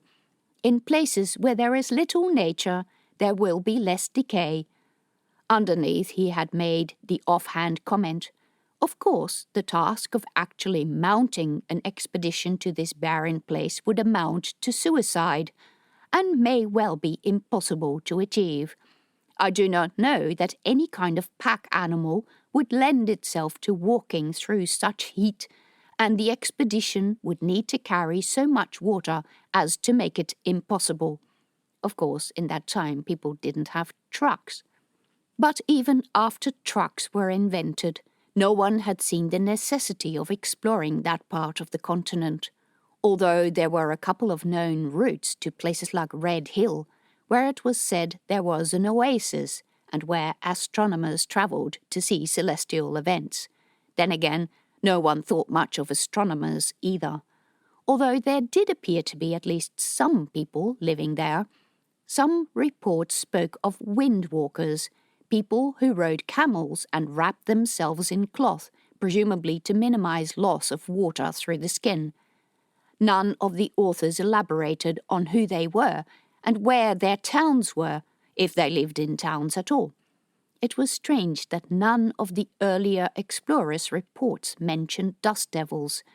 They sometimes mentioned sandstorms, which was a rather more widespread phenomenon. One book had a coloured drawing of a wall of orange clouds rolling over a town. That looked scary. Could you breathe inside that cloud? "Lady Han-Trevonian, I'm afraid I'm going to have to close up for the night," a voice said behind her. Lana gasped and looked over her shoulder. It was one of the older librarians who had spoken, a man whose name she didn't know, but whom she had seen working in here. "Oh, I'm so sorry." Lana got up and put her books in a pile. "Don't worry about them. I will put them back for you. Thanks so much." She stuffed her notebooks in her bag. The librarian collected some other books from tables where students had sat when she came in, but were now deserted. When had all these people left? "I'm really sorry to keep you here." This was so embarrassing. Likely he'd been waiting to leave so that he could go home. "Not at all, lady. I love seeing the mark of a true academic. Study and science above all." Lana walked back through the dark streets of Tiberias, clutching her notebook. She came home and took a cup of tea with her father in the kitchen. Mother had gone to sleep already. The fact that she was getting worse did not need to be said. Lana understood that she would probably not live long. Maybe that was another reason why Dad had asked Vicky to keep her in Tiberias. The thought of losing her mother disturbed her, because then there would be just her and Dad in this big house. She had little enough family already. Uncle Milius had 2 sons, but they were both quite old, and their children had long since married and left home. Lana had met them, but didn't really like either of the families. They always seemed to want to compliment her on her exotic dark hair, as if constantly hammering home the point that she was different. Her father poured tea, and they talked a bit about the library and dust devils, and Lana told him about the note. Then Dad asked, "What do you think about dust devils? Why does the older edition of Phenomena say nothing about them?" "Because no one goes there to check," People can travel a bit further into the desert with trucks now, and therefore they can come across more of the desert phenomena. Yes, that could be one reason. Not the one he was looking for, obviously. Or people know more. In the old days of the explorers, the reports came from people who lived there, and they might not have seen dust devils as something you needed to write about. Everyone knew what they were, or at least everyone they ever talked to. Yes, maybe. Her father leaned his chin on his hand.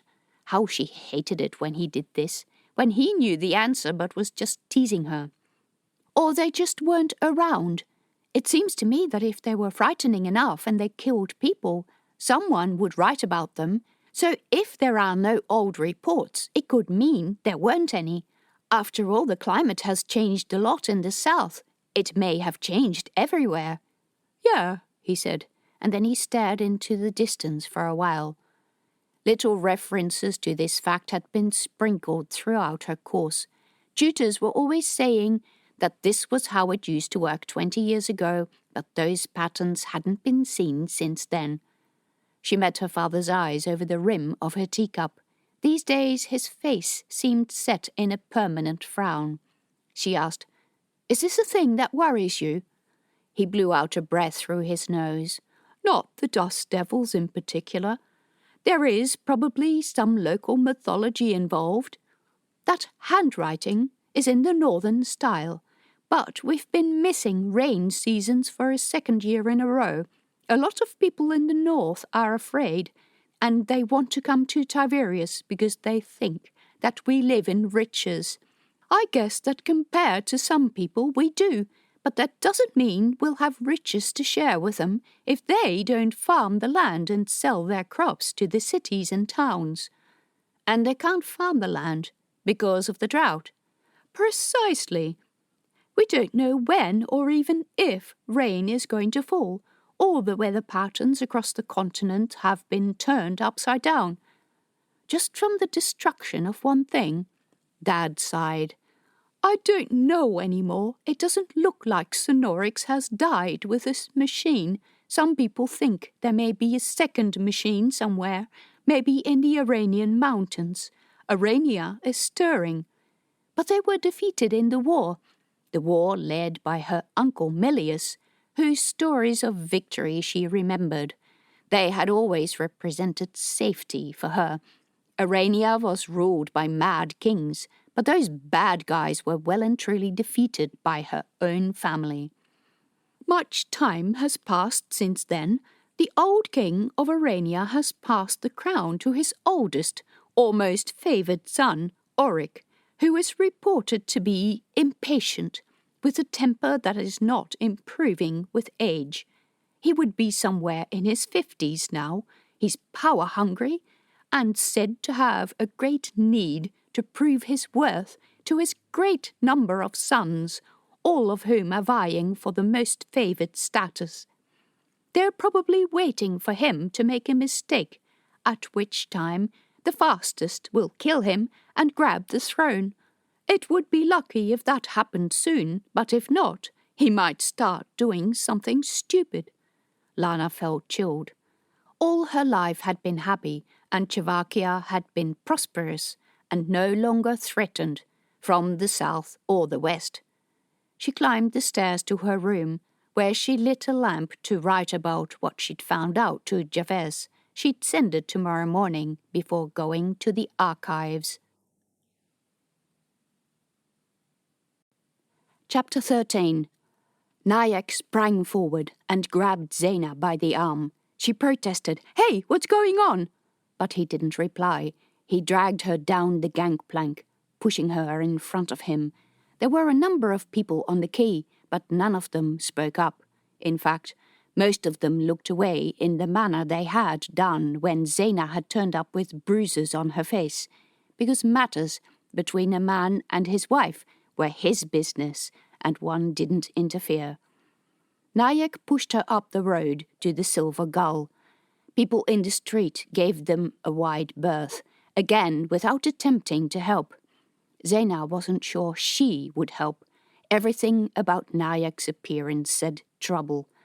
He dragged her through the alley, devoid of hookers at this time of the day, up the stairs, through the corridor to the end, where two fearsome-looking guards stood. They opened the door into a large room that overlooked the harbour. It had to be his room. It was not until the door had shut that he let Zaina go. She rubbed her arm. "What was that necessary for? You know I'm busy doing stuff for you. I took that job on the ship only so that I could give you stuff on the owners." "You went to the palace." He spat out the words. "Why didn't you tell me you were going to the palace?" "Because I didn't know until the knight came for me this morning."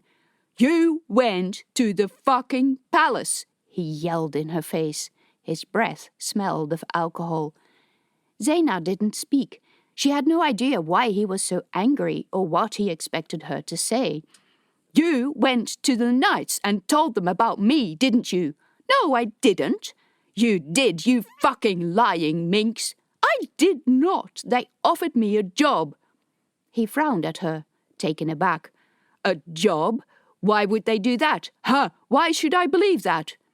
"Because I know about engines and they do not." Again a frown. He rubbed his upper lip with the back of his hand. "That true, huh?" "Yes." "They're engines, huh?" "Yes." "They don't have any engines," he screamed in her face. "They're backwards. They use swords, knives, bows and arrows." With each word he shouted louder and closer to Zaina's face. Zaina did her best not to retreat, but his breath was foul, and he sprayed drops of spit into her face. "I know they don't have engines. They still asked me." He stared at her for a moment, then retreated while uttering a disdainful grunt and spat on the floor. "What's the job, then?" "They said they needed someone to maintain engines. I presume they are trucks, but they could be ships. They didn't tell me." "And you didn't ask?" "No." "You call yourself a knowledgeable mechanic and you didn't ask?" "They said they'd tell me later when I turned up for work." "When you turned up for work, huh?" "Yeah." She hated how he always mockingly repeated part of what she said. "And when you turn up for this supposed work, I am guessing this supposed work is not trucks or ships, because they don't have any fucking trucks or ships." He shouted in her face again, then took in a deep breath and continued. "It will be about the palace heating, and maybe about their pitiful lights, since those pathetic icefire bulbs don't work anymore. And such a job is a caretaker position, which means you'd live in the palace, which means I can't get to you." "Oh, shit. No, it's not like that at all." "It's not?" "No." "Then you do know what it's about, and I'd advise telling me, because I'm not known for my patience. I can tell you that had you been male, I would have killed you after your first lie, and I would have dumped your body in the street, and by now it would probably be cold.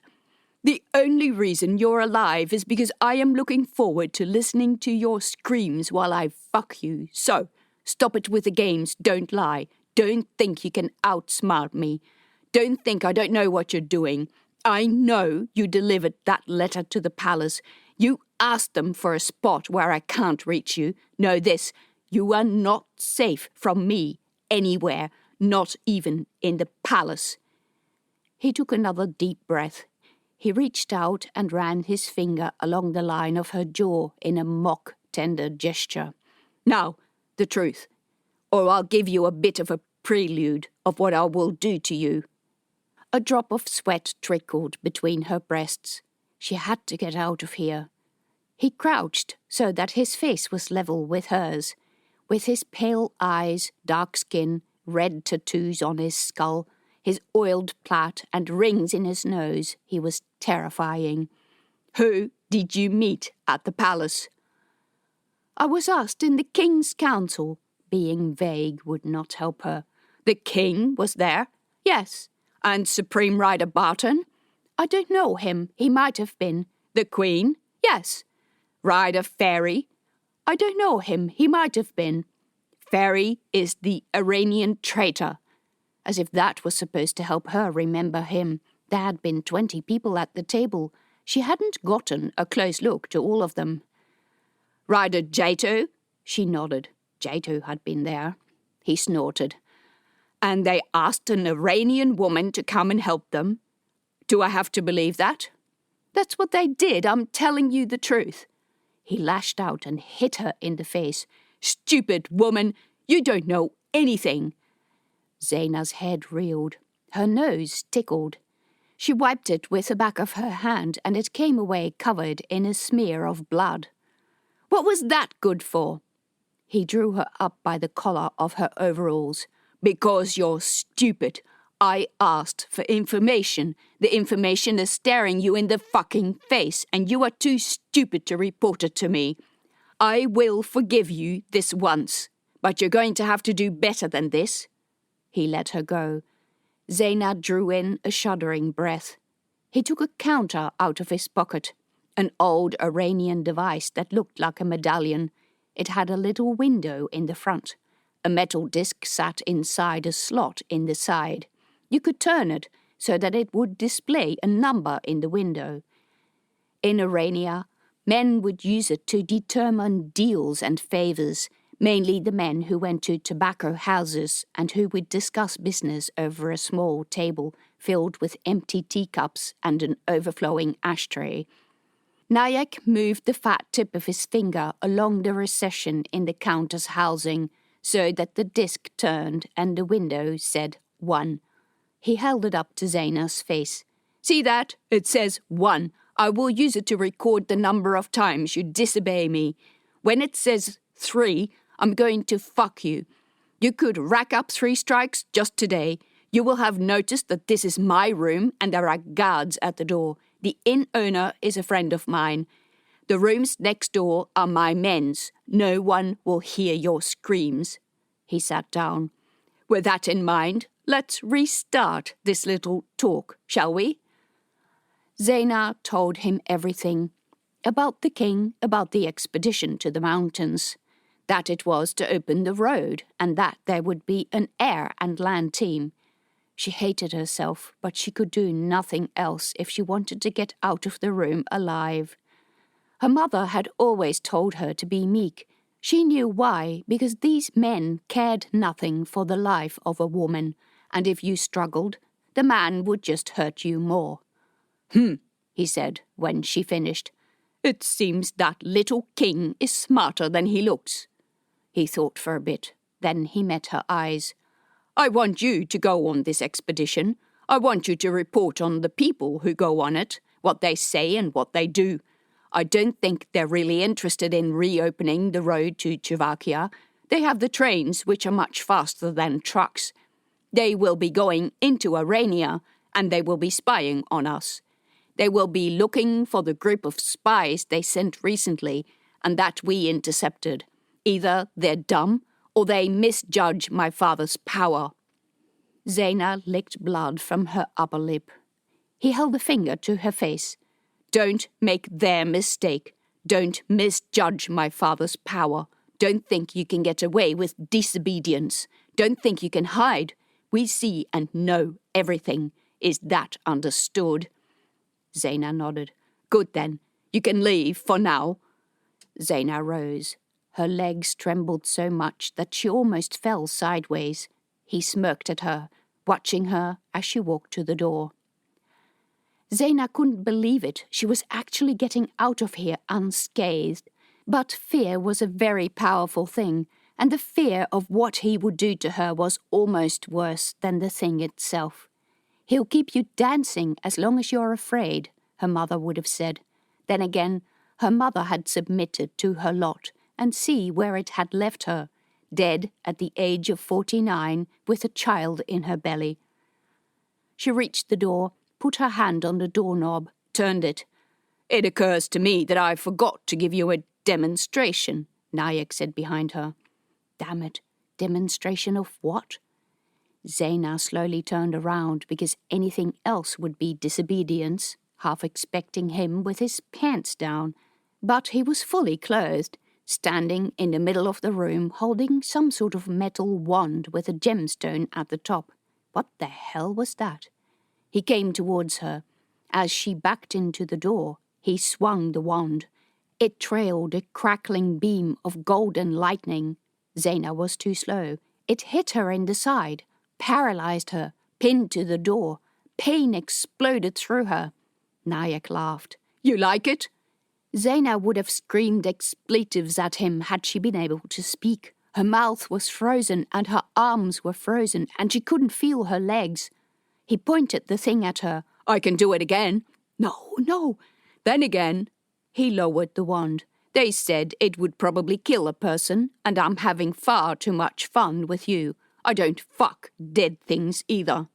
He stuck the wand in the inside pocket of his jacket. "Come on, you're free to go."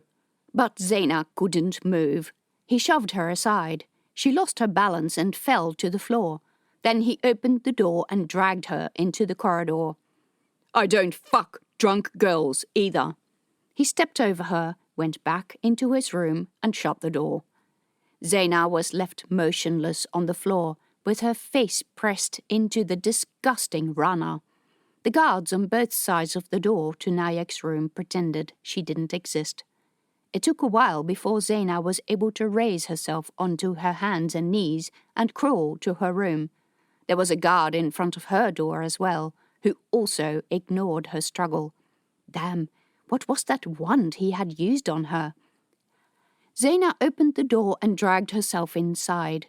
She sat on the floor looking around the room, which had, for the past 2 years, been a safe haven for her. But nothing was safe anymore. As soon as she had recovered enough, she was going to get out of here. She didn't care if it killed her. She could not go through the suffering that her mother and her mother's friends had been subjected to. Nayak would play with her until she was so broken that she'd beg him to rape her, if only to be rid of his constant taunts. If she was lucky, he would leave her alone until she gave birth. He might demand one of those horrible birth ceremonies and watch her agony, accompanied by his counter, who officially tallied up everything in an important prince's life. How many wives, how many children, how many enemies, how many disobediences. Once the child was recorded against his name, he might give it a favoured place, if it was a girl or if it was a boy by a woman he liked. He didn't like her, so if she gave birth to a boy, he would probably kill the child before her eyes while she was still bleeding, and then he would do it again and again and again until she was spent and died. She would rather die in a knife fight than in the way her mother had died. Her legs wouldn't support her weight yet, but at least she could feel them, and she managed to sit on her knees so that she could reach the water jug. She drank deeply and washed dried blood from her upper lip and chin. Later, she dragged herself on top of the bed so that she could look out the window. The freedom of the street seemed impossibly far away. She lay on the bed, staring at the ceiling in the darkness. Her head was still ringing from the hit, and her side itched where the beam had hit her. She slept a little bit, but the itching grew worse. Whenever she ran her hand over that side, she could feel lumps of growing blisters. The hand mirror was on the cabinet on the other side of the room, and she didn't think she could get that far. Zaina woke up long before daylight, but the sound of carts rattling through the street betrayed that it was morning, and merchants were arriving for the markets. She struggled out of bed.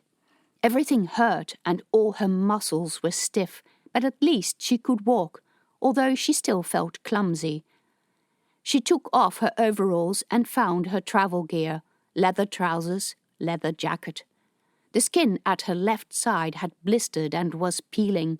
She dabbed some of the ointment that she used for cuts from machines on the skin, pulling her face. It stung like the blazes.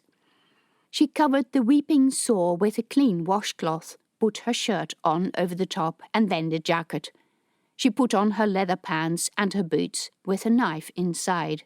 Then she packed her most important possessions in a small bag, slung it over her shoulder, draped her overalls over her arm and left her room. The guards were still outside the door and still ignored her. She hoped she looked like she was going to work. Zaina went downstairs, paid the owner, loudly proclaiming that she was paying the weekly rent, and walked onto the street. Of course, the street wasn't free for her, as it was for all the other people. She would be watched. Maybe that man over there, or the woman just coming out of the bakery, or maybe there were spies on the roofs or the upstairs windows of houses. Nayak had many people watching out for him. Zaina walked aimlessly around the harbour district in the dark, past the ships that had just arrived and the fishing boats that were leaving. Her workshop workers were good people, and she didn't want any of them mixed up in this mess. But she had to tell Jaden at least the practical matters of what was happening, and it was too early for Jaden to have turned up for work yet. She bought some food and forced herself to eat it, while sitting on the steps of the harbour master's office, which was also not open yet, but it was within view of the guard post. It was another cold and misty morning, perhaps even with a bit of frost, and Zaina's breath steamed in the morning air. By the time Zaina had finished eating, she judged it late enough to try the workshop. A light was on in the main room.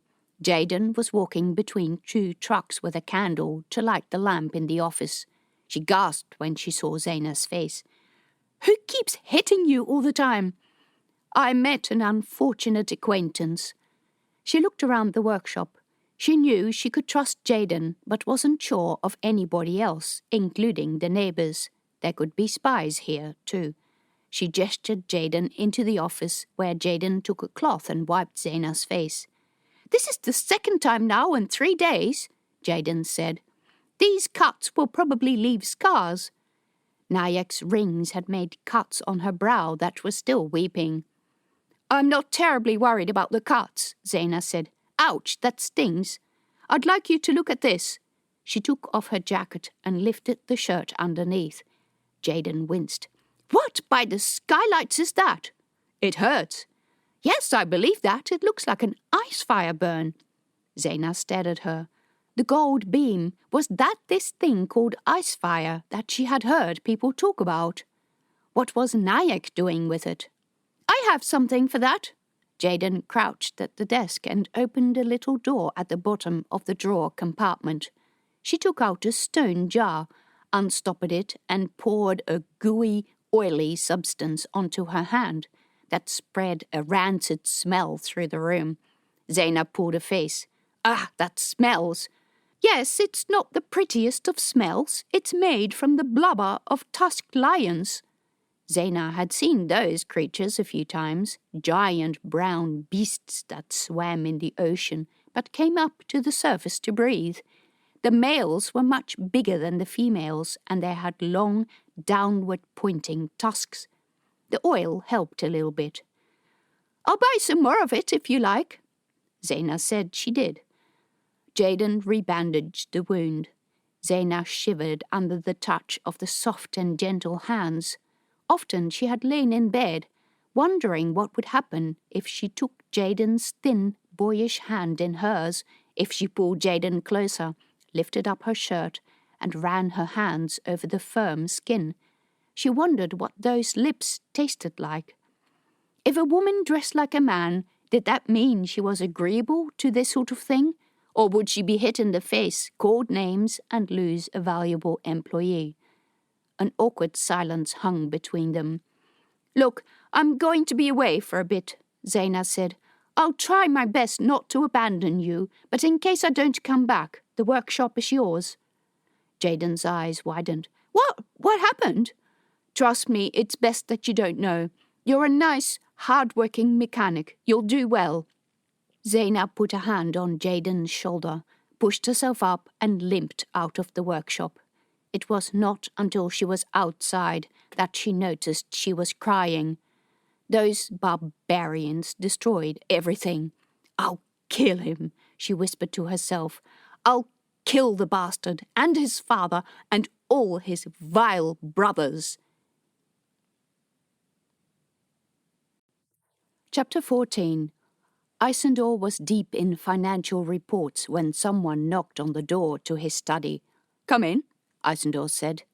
The door opened and a gate guard entered the room. Isandor frowned at the man.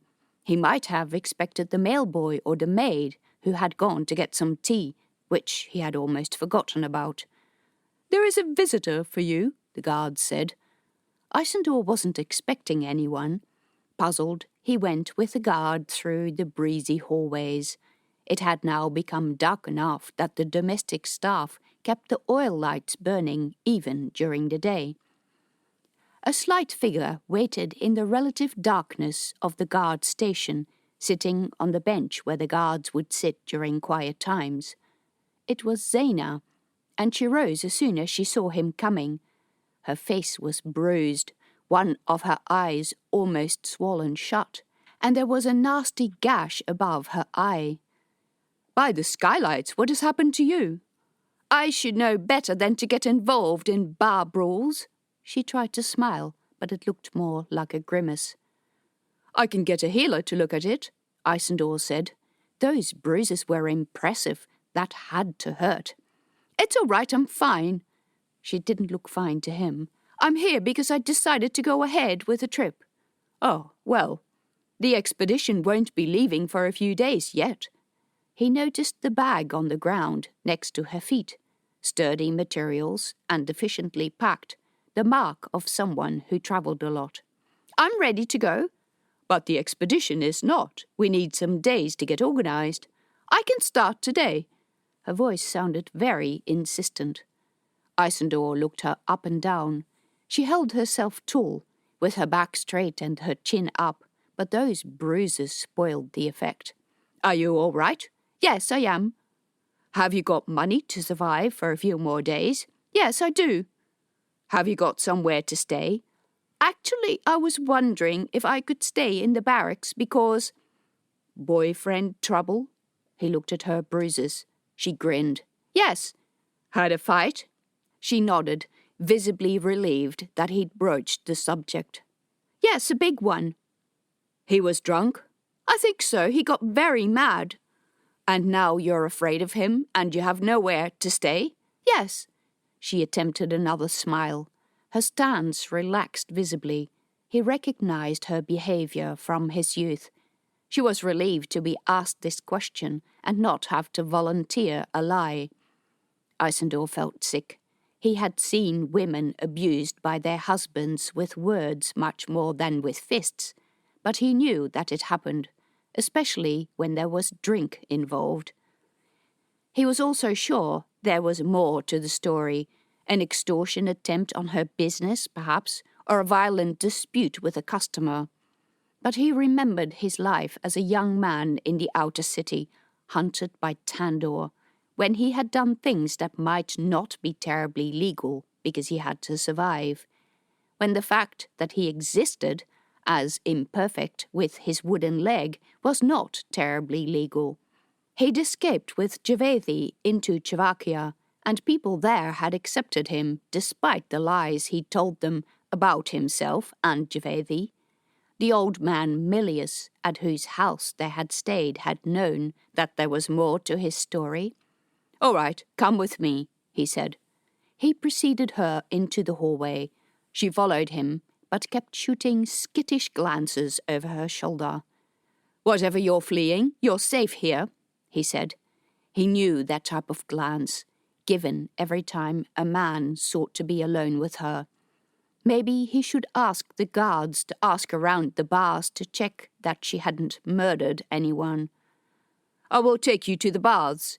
You can wash, and I'll seek out some clean clothes." He might have to ask Jato to share some of hers, although getting Jato to share anything was a major feat. Maybe he'd ask Jato to check her out as well. She might talk more easily to Jato. They went to the service quarters where he explained to the guard on duty what he wanted. "She can stay in the female room," the guard said. Zaina was happy with that. "I can work and fix things until we leave," she said. "You won't be disappointed." Isandor walked back with the guard. "There is something going on there," he said. when they were in the hallway out of earshot of the service quarters. "Do you want me to keep an eye on her? Just to see that she's safe and that her boyfriend doesn't come in here. He's probably some drunken sailor type. Probably, but keep an eye on her anyway." When Isandor came back to his study, the mail boy had been in, and a letter was on his desk. It was plain and businesslike, but the hand was clearly a woman's. By the skylights, Tamarane. He ripped open the paper. It was from her indeed. It said, "I'm sorry to inform you that we were unsuccessful. I am ready to try again." That was a disappointment. No, it wasn't. It gave Isandor another chance to talk with her about her interesting gadgets. He wrote a quick note in reply that he would be in later and called the mailboy to deliver it. Then he walked around the study, pulling out a couple of the books he wanted to discuss. He felt strangely excited about the prospect of seeing her. Her discussions reminded him of the exciting discoveries he and Caro used to make in the old and forbidden books. Now that the knowledge was no longer a secret, he delegated knowledge-gathering to academics and rarely did any of it himself. It had been so long that he could discuss wild theories with someone. Javedi wasn't interested in the sciences, and Caro was very practical and always busy. He went into the bathroom, washed and shaved himself, daubed a few drops of perfume on his chest, and dressed in clean clothes. He stood before the mirror, changing his earrings, when Javedi came in. "Where are you going?" "Into town." "Do you need to dress up for that? Look at the weather." Yes, it had been raining since this morning. "Official business." She raised her eyebrows. She probably knew him well enough to figure out that he was lying. He felt terrible, but he'd still not worked up the courage to tell her about Tamarane. Isandor finished dressing, and then he went to the kitchen and filled a tin with cakes. He asked a maid to put a ribbon around it, and then went to the greenhouse to pick some flowers, which he fashioned into a little bunch. When getting into the coach a little later, there was a spring in his step. Tamarane opened the door to her house and let Isandor in. He held the tin with cakes and the flowers out to her. "For me?" "I didn't do a very good job last time. I guess I'd forgotten how to be nice to a woman." Her smile was worth having come here through the rain. What was more, he was already getting excited about what was going to happen upstairs, and not just the academic part. She took his cloak and shook the raindrops from the fur.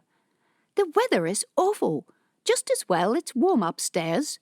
She cast him a quick look from the corner of her eyes. One corner of her mouth moved up. They walked through the hall.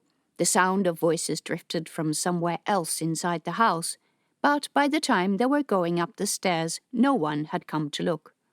"Your parents not here?" "I told them I can look after my own visitors." "Good. They're very busy anyway. It must be a lot of work, running that many businesses." "Yeah."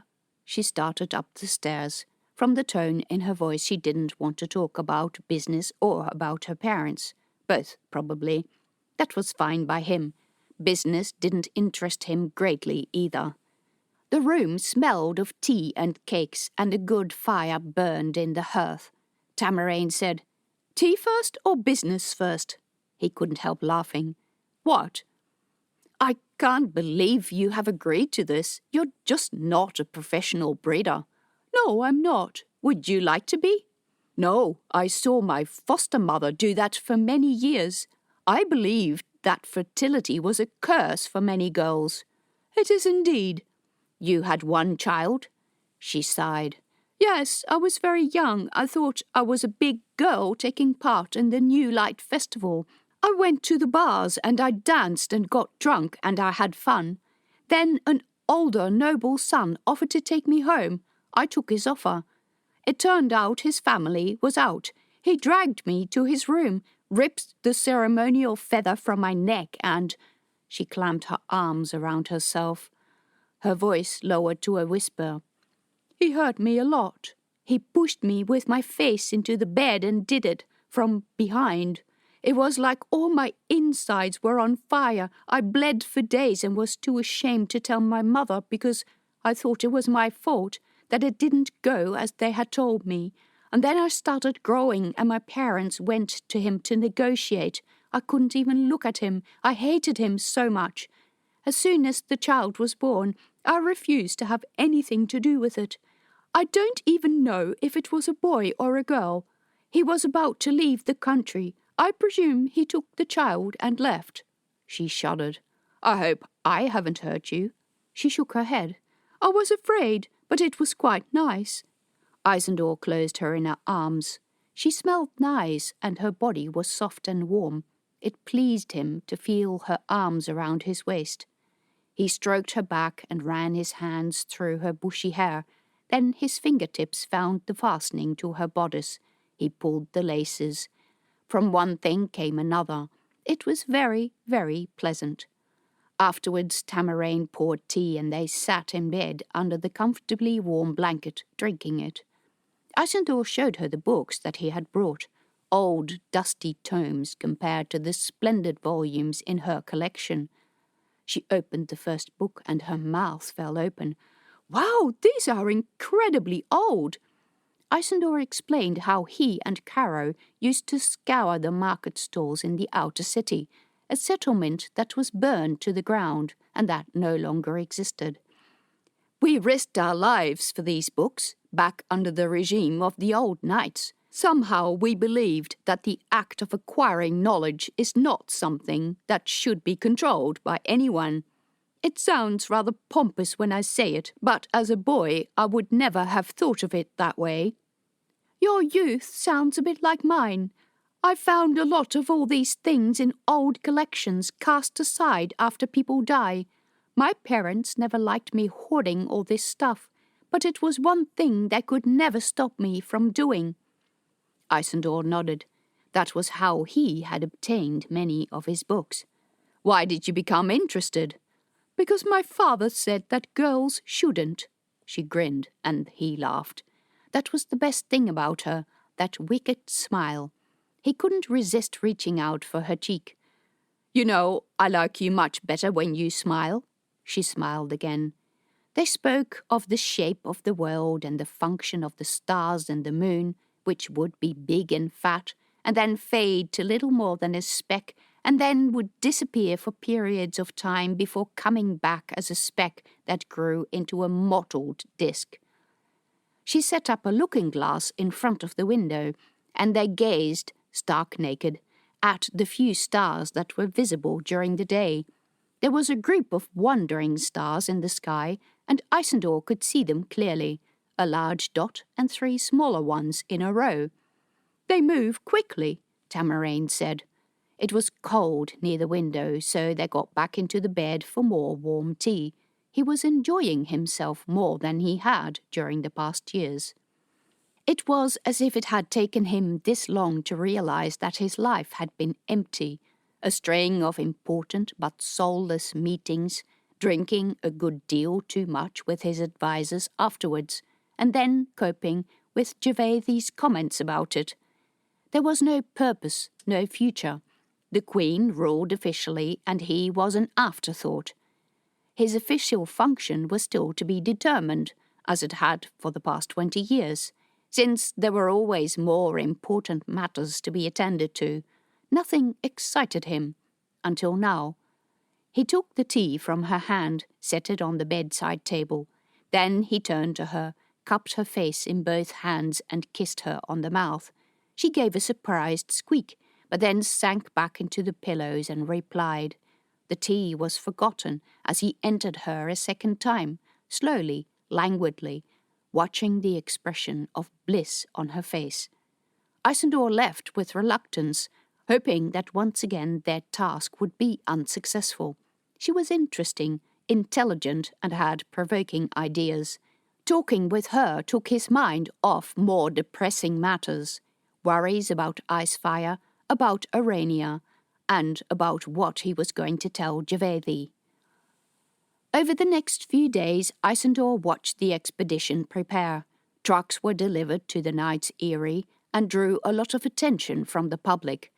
They needed to be adapted to run on fire bricks because the City of Glass had no supplies of wood.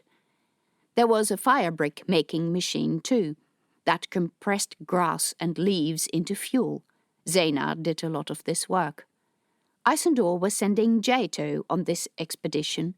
Jato had a passable command of the language, and her companion, Fairy, was half Aranian.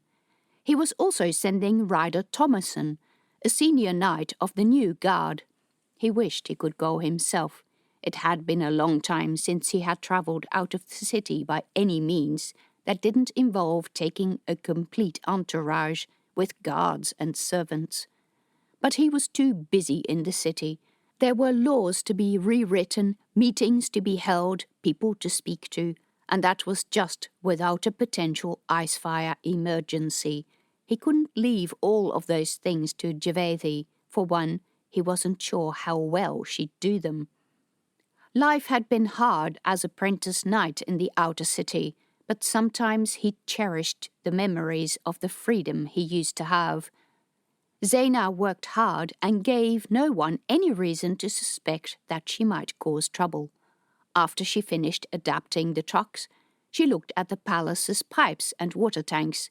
She did maintenance on the lift mechanism. She looked at the hot water boiler and the heating. She groomed and fed the bears and cleaned and oiled Javethi's coach. All this while Isandor spent a lot of time staring idly out the window. He remembered when he and Javethi had been on the run, and how he'd even learned to milk goats. How lazy and decadent had he become, with people seeing to his every whim. Maybe he needed to fly more often. Yes, once they were on top of this icefire issue, he would shove aside all the administrative jobs once a month and travel to one of the regions.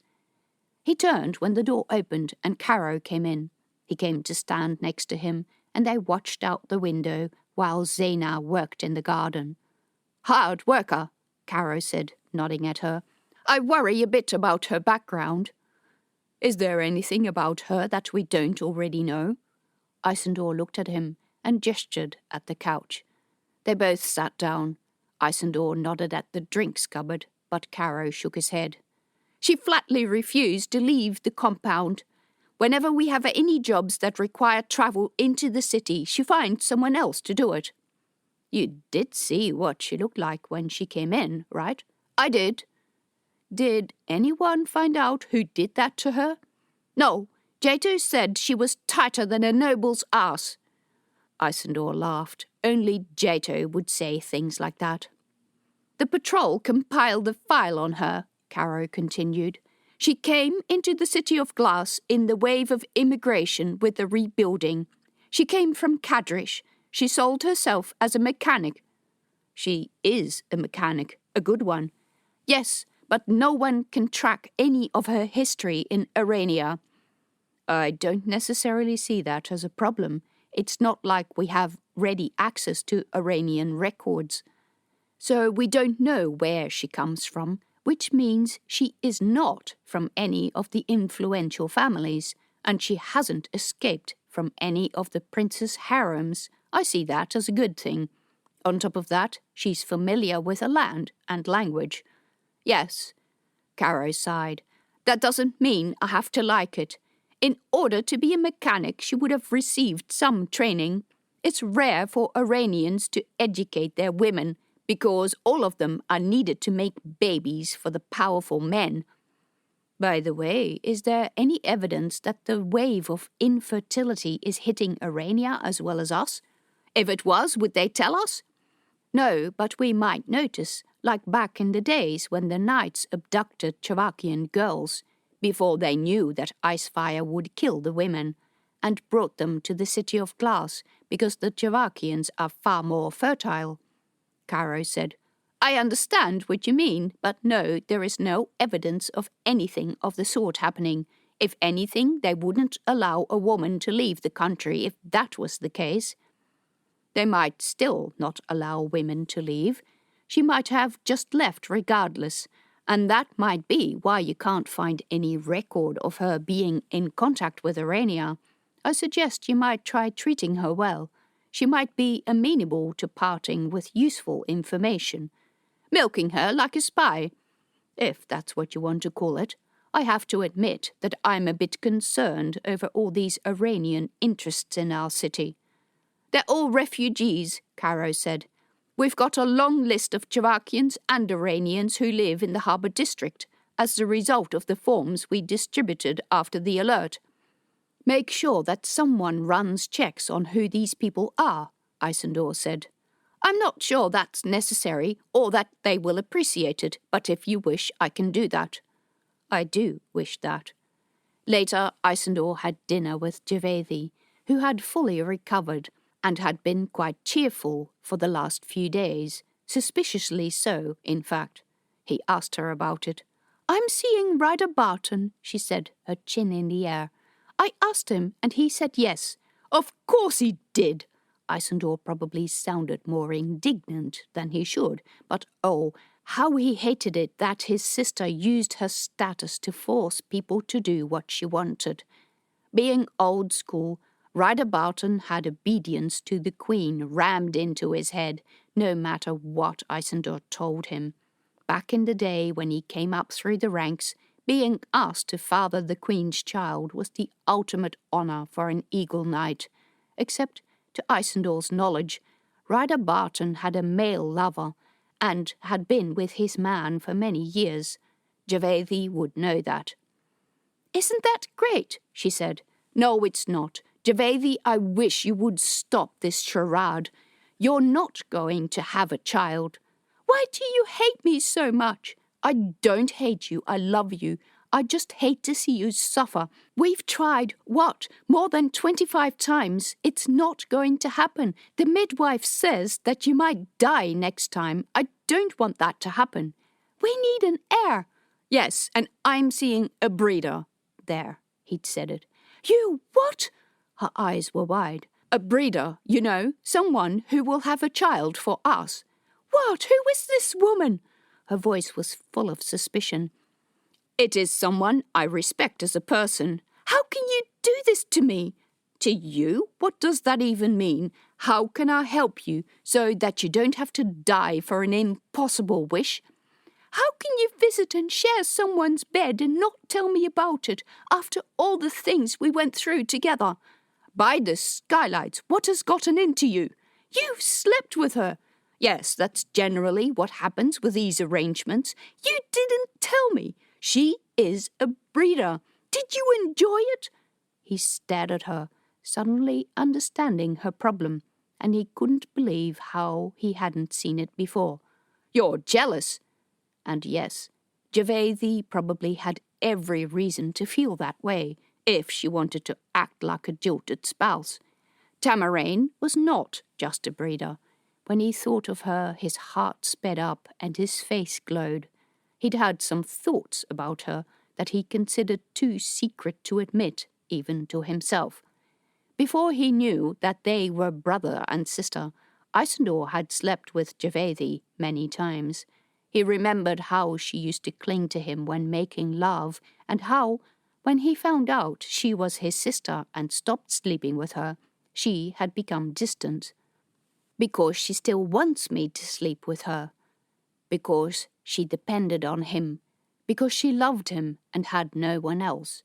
Because she was lonely and afraid. Look at her sitting across the table from him, pale-faced, desperate, broken. Even when the land became prosperous, she had never found happiness in the palace, never had a lover, never had a child, never cared much for any of his rebuilding projects. The fear has broken her. The fear of the first 15 years of her life, living in fear amongst the knights, constantly watching out for that one knight who was going to rape her. Try putting a happy face on that situation as 15-year-old girl, living utterly alone in an opulent room in the top of the palace. By the skylight, Javedi. Isandor rose and pulled her into his arms. she cried with racking sobs into his shoulder. Chapter 15. It was early morning, and the streets were shrouded in pale blue light when the convoy of trucks left the palace. There were 5 trucks, 2 with trailers full of tents, mats, fuel, food, and other supplies. Once they left the city, they would be joined by 3 eagles. Zena sat in the cabin of the second truck with a driver, a young man named Darrow, who, like her, had been employed by the Eagle Knights for the duration of the expedition. He was a young local man, not a knight, and not an apprentice either. Zena had learned that there were no people in the City of Glass who got fewer perks than knight apprentices, so they would not be allowed to come on this expedition. While they were going through the streets, Zena stuck to the back of the cabin, worried that Nayak might see her if she sat in the front. He would probably have his men on the lookout for her. She had not left the palace since getting there, and had not seen any sign of him or his men in the palace. He'd probably been bragging about being able to get into the palace. She didn't think he really could. But now she was outside again, and Nayak would be watching. He had to be furious that she escaped him. The trucks travelled through the streets at walking pace. People in the city went out of their way and lined up along the side of the road to watch. Some of them waved and cheered, although Zena had no idea if they knew where they were going or what they were doing. The leader of the expedition was a senior knight by the name of Ryder Thomason, and he was in the front vehicle with the maps. The back tray was full of packs and boxes and machines. She had been wondering what they were for, and had been told that they were to measure the weather and the incline of the terrain and to make detailed maps. As a mechanic, she was interested in how this would work.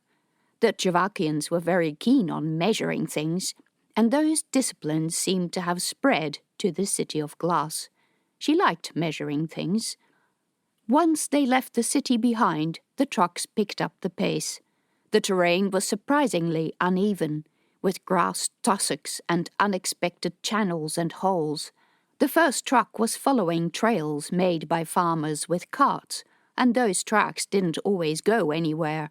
Ryder Thomason would use the mountains for navigation and would take directions from the birds that flew above. Zena could see the riders on the birds sometimes. Ryder Jato was one of them. The terrain was without trees, and the low grass made for good visibility. All Darrow needed to do was follow the first truck across the bumpy ground. A stack of 3 cages with messenger gulls inside swayed ominously, and their occupants flapped and squawked at each other. After having lived in fear for the past few days, Zena finally relaxed. She was out of Nayak's influence, at least for the duration of this expedition. For most of the day, the trucks bumped over this plain, which looked deceptively flat, but was full of sinkholes. Twice they had to rescue a vehicle sunk to the axles in the mud.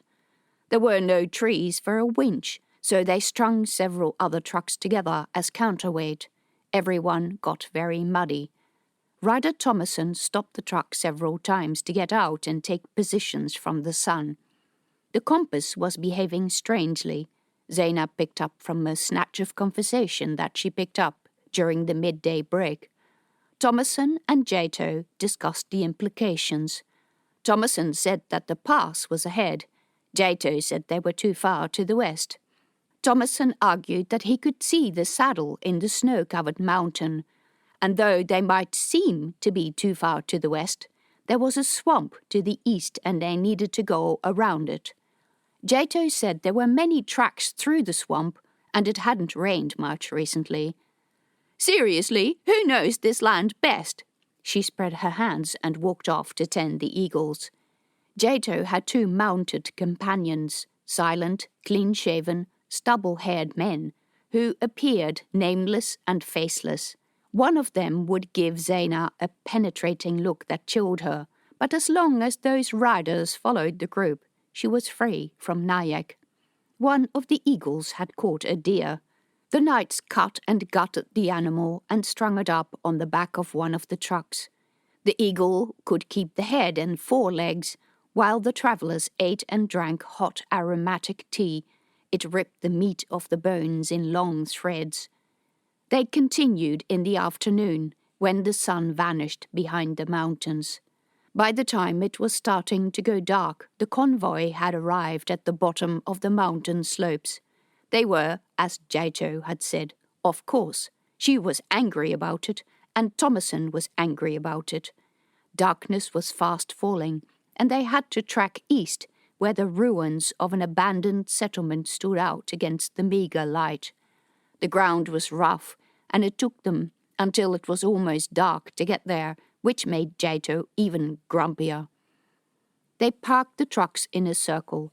The ground was barely thawed and muddy. They had to unload the luggage from the truck beds and roll their mats out up there.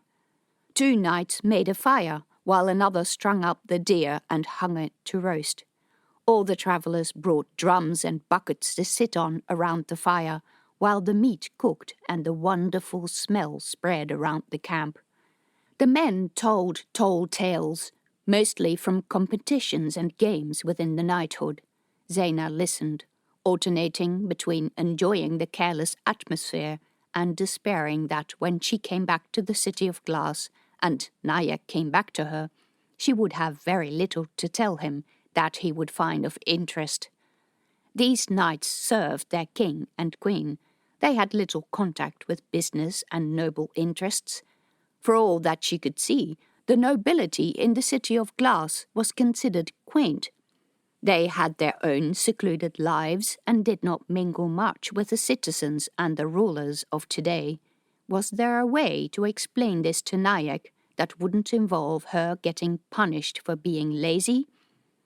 The fire died down and, one by one, people retired to their mats. Zaina climbed into the truck bed next to Darrow, who told her good night and did not as much as blink an eye or make the slightest suggestion to her. Damn it, these people were honourable. Whatever they were doing in the mountains besides investigating the state of the old roads, their aims served the people. It got cold. Zaina lay on her back looking at the sky. The sky was clear, showing a multitude of stars, and even showing the twin bands of stars that stretched across the sky. Zaina had learned some astrology, because every Aranian learned it, but she must have forgotten all her star signs because she couldn't find any of them. The moon was a small crescent shape in the southern sky, casting barely any light. The sky over the mountains showed an unusual green band. She watched it shimmer and move through the northern sky like a snake. Was this what people called the skylights? It was an eerie green light that made the mist rising from the ground look ghostly. And then it got very cold. Even after living in the City of Glass for the last few years, Zaina still didn't handle cold very well, and she couldn't sleep. She was shivering too much. She would have to find a way to make a warmer bed, find another blanket, or open the sack that made up her blanket and fill it with warm things, like hair from the next deer they caught, or feathers. She crawled out of her bed, dropped herself off the back of the truck, and walked across the campsite. The moon had long since vanished over the horizon, and it was really dark. She had to be careful to avoid rubble and clumps of grass, and could see the outlines of the ruined walls only where they blocked starlight. There wasn't much left of the town that had once stood here, just some ruins and even fewer walls that still stood upright. None of the buildings still had a roof. Zaina learned that, before the rule of the Eagle Knights, this had been a reasonably lively place. Trucks would come up from Chavakia and goods were exchanged here, because they were far enough from the City of Glass that Chevakians could come here with minimal protection against icefire. The people who lived here would put the goods on the train. They had come across the old rails several times during the day. Most of the track was overgrown with grass. Sometimes there were old telegraph posts too, but the wires always lay on the ground. What had happened to these people, she asked, and it turned out that the knights had closed the borders and the town had slowly died when the reason for people to live here had disappeared. Nearby stood a tall wall with a chimney still on top. The roof had fallen in, and the inside of the house was a treacherous ground of rubble, but it was perfectly dark for a piss. Ah, the air was so cold on her backside. She had finished and was threading her way out of the rubble-strewn ground when something rustled nearby. Zaina froze and held her breath. She squinted at the grotesque shapes of bushes and rocks and jagged walls. It was too dark to make out anything on the ground. It could have been an animal, or maybe the eagles had stirred. No further sound came, so Zaina continued. She could already see the trucks ahead when someone grabbed her from behind, clamping a hand over her mouth and holding her in a strong grip. Zaina recognized the smell of leather and sweat. How had Nayak followed the group without getting noticed? Zaina struggled, but he was much too strong, dragging her across the shrubbery to the back of one of the ruins. He pushed her up against the wall. "This is your second disobedience." His voice was a sibilant whisper. "What do you want? I am doing your work for you. If you leave me alone, I can actually do it instead of having to be nervous about you hanging around. You never came back for the most important task I was going to give you to complete during this expedition. I could go on about your continued disobedience, but we'd be here all night. This expedition is going into the mountains. Once you're at the top of the pass, you're in Aranian territory." Zaina didn't know about that. She always thought that the location of the border was a matter of disagreement, but that the closest land to the southern plain that Arania could claim to be theirs was in the middle of the mountains. He continued, "This expedition must not reach Arania. You must stop them." "I'm a junior member of the group. How can I stop them? I make no decisions."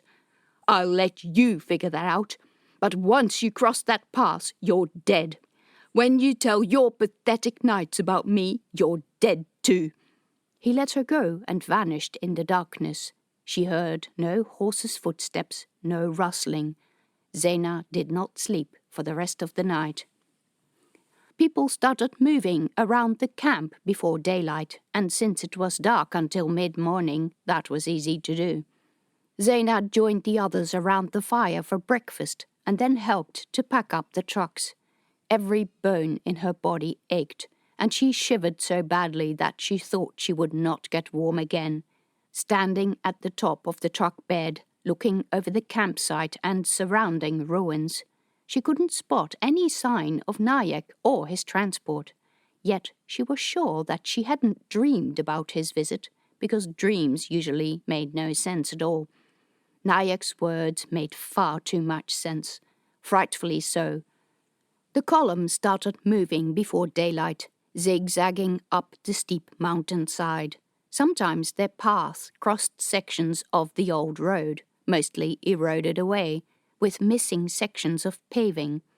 Carting goods up here must have been hard work for those Chevakians. The engines they had back then were really primitive, and this area would have been covered in snow. Low clouds rolled in halfway through the morning, taking away Zaina's view of the plain below. She'd been keeping an eye out for anything that indicated that Nayak followed, and the mist made her feel trapped. Even the eagles were gone from view. They climbed higher and higher. The trucks found it hard going in the thin mountain air.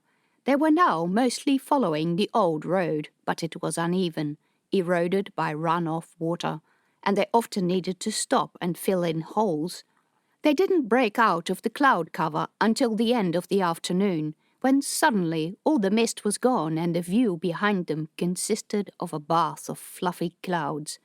"Wow," Darrow said. His breath steamed even inside the cabin. Zaina hid in her jacket.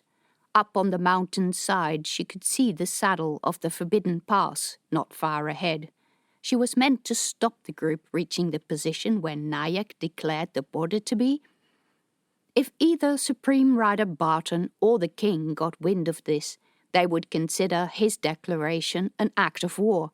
No one had ever considered the pass as the border to Arania. Certainly, the old road to Chavakia was never considered to cross Arania back in the days before the war. What was Nayak's game?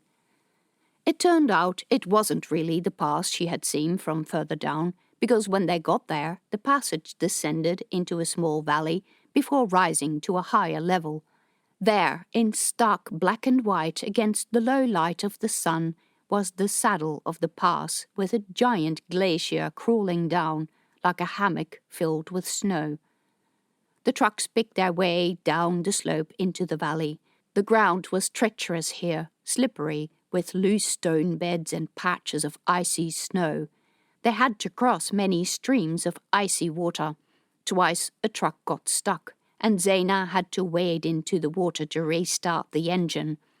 Zaina had to put snow chains around all the truck wheels before they could get back to climbing, slowly zigzagging over the face of the glacier. When the first truck reached the saddle, it stopped on the gently sloping, snowy ground, and the passenger door opened. Ryder Thomason got out and disappeared over the rim of the ridge. Zaina's heart jumped. This was where Nayak said the expedition could not come. Maybe there were guards or an ambush. But when she and Darrow arrived up there, Ryder Thomason sat on his knees in the snow, taking measurements with his box of devices. The view to the north from the pass showed more mountains poking out of fluffy clouds. The last pink tinge from the sunlight gilded the cloud tops with purple. The sky overhead was deep blue. The first stars were about to come out, but the sky at the western horizon was still pink. "Time to stop for the night," he said, when Zaina joined him. She turned her face into the icy wind. "Here? The downward slope could be dangerous. There might be avalanches." True. Ahead, a knight on an eagle soared over the clouds. It was a strange sight to have a view of him and his bird from any other position than below. Zaina studied the steep slope into the mist, the ill-marked path they would have to take tomorrow into the territory which Nayak considered part of Arania. It felt strange standing here with a leader, this highly ranked knight who probably considered her no more than a speck of dirt. Sometimes she was surprised that these men spoke to her at all. She asked, "Where is the border, actually?" Ryder Thomason rose. He waved his hand to the right. "That side over there is all Chavakia." Then he waved to the left. "That side is Arania. Most rulers consider the mountains no man's land." "Most?" "Most. At any time in military history, any country that has occupied the mountains has done so in preparation of a war." Zaina's heart thudded. "Why is that?"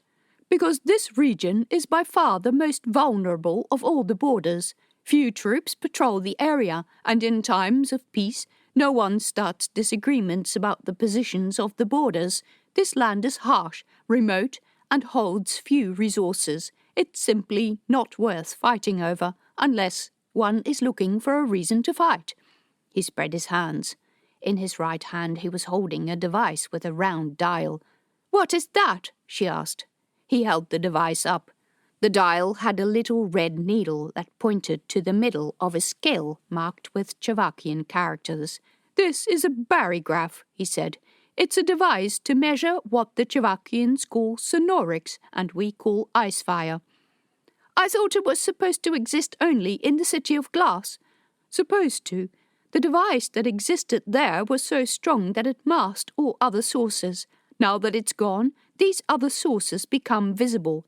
"Is that dangerous?" She nodded at the dial. These people were strangely obsessed with those devices. At this level, no. They joined the others by the fire and ate a very plain meal of dried meat and salty soup. Zaina had thought that once the wind died down, it would stop being cold. But, if anything, it got even colder. The fire went out and people started going to bed. Zaina climbed onto the truck bed next to Darrow, who was already asleep. She hadn't been able to do anything about her insufficient blanket. She shoved some of her spare clothes into the sack and kept her jacket on, but she was still cold, and she worried about Nayak. She wanted to scream, "Watch out! We're being observed by spies!" But that would certainly get her killed. What had Ryder Thomason said about war? Did this mean that Arania was looking to create trouble, attack peaceful groups in the mountains, and insist that the mountains were theirs? What was the point of that, anyway?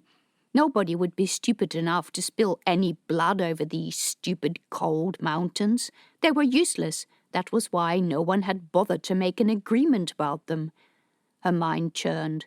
She heard Nayak in every little sound. Snores and bumps from her fellow travellers became footsteps in the snow. The cracking of the ice became the clopping of a horse's hooves. If this expedition never returned, it would be her fault. Several times she strained her legs to get up, wake Ryder Thomason and tell him about Nayak.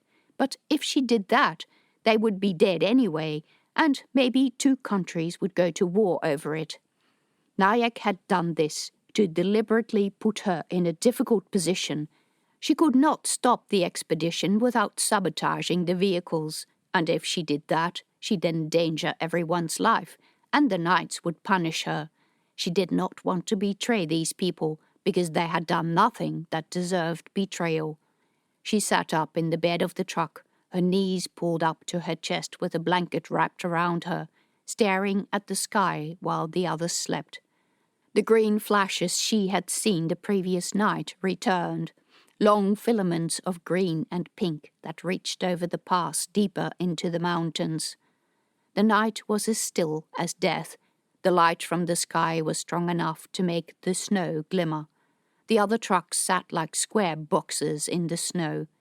One eagle sat on a rock, and 2 had ensconced themselves on top of the trailer. Darrow said the eagles didn't get cold feet, but she thought they did. The 2 sat pressed up against each other, their feathers all fluffed up. She was shivering uncontrollably. In Arania, riders would sleep against their horses when traversing the plains in winter. Machines were useless for warmth when they weren't running, and the fire had long since gone out. She was so cold and so incredibly tired. She just wanted to be warm and she wanted to sleep. Zaina gathered up her inadequate blanket and dragged her mat through the snow to the trailer where the eagles sat.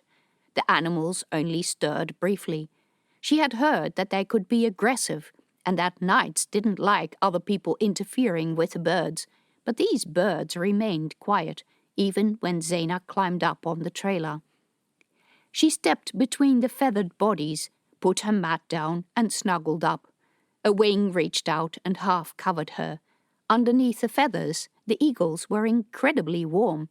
Zaina drifted off to sleep.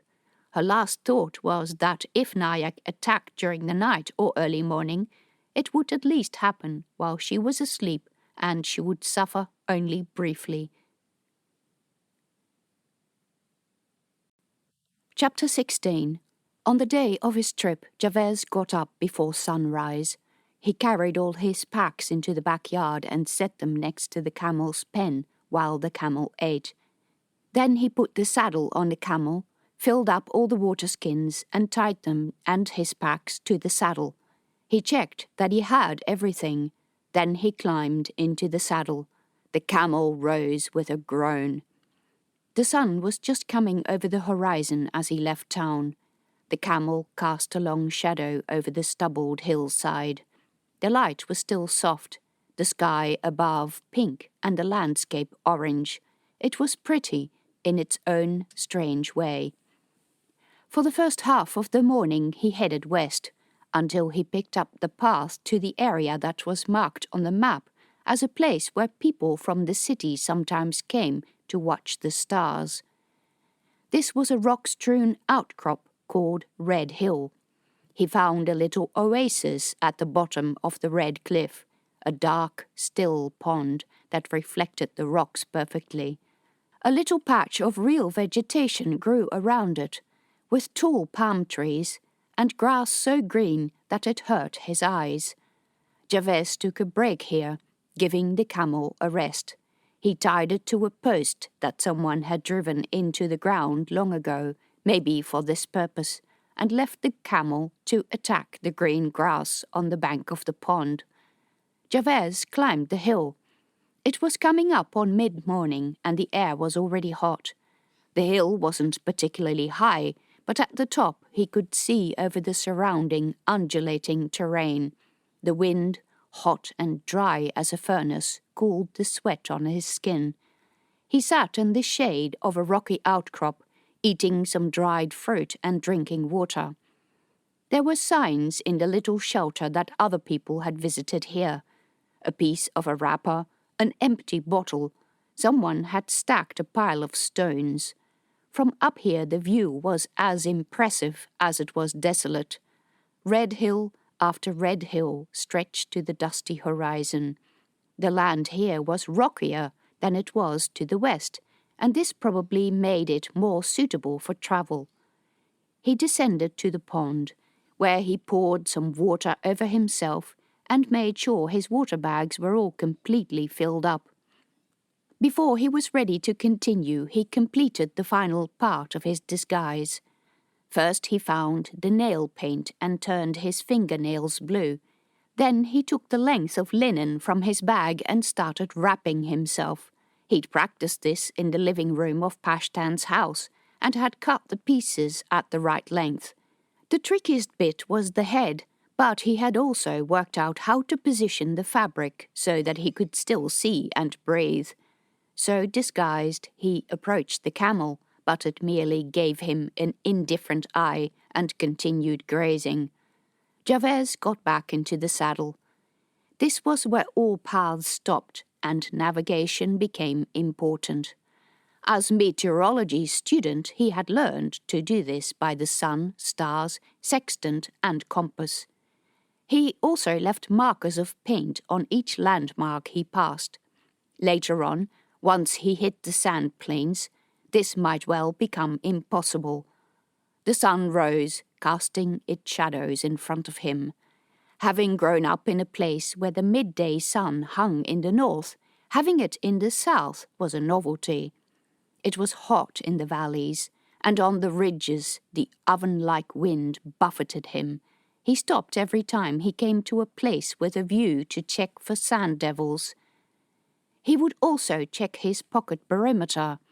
The needle remained, fortunately, glued to the left side. Whenever he reached the top of a hill, he looked around for signs of other people. He couldn't shake the feeling that someone was following him, but it was probably just his fears speaking. When the shadows grew long, he stopped at the bottom of a hill by a clump of straggly, leafless bushes.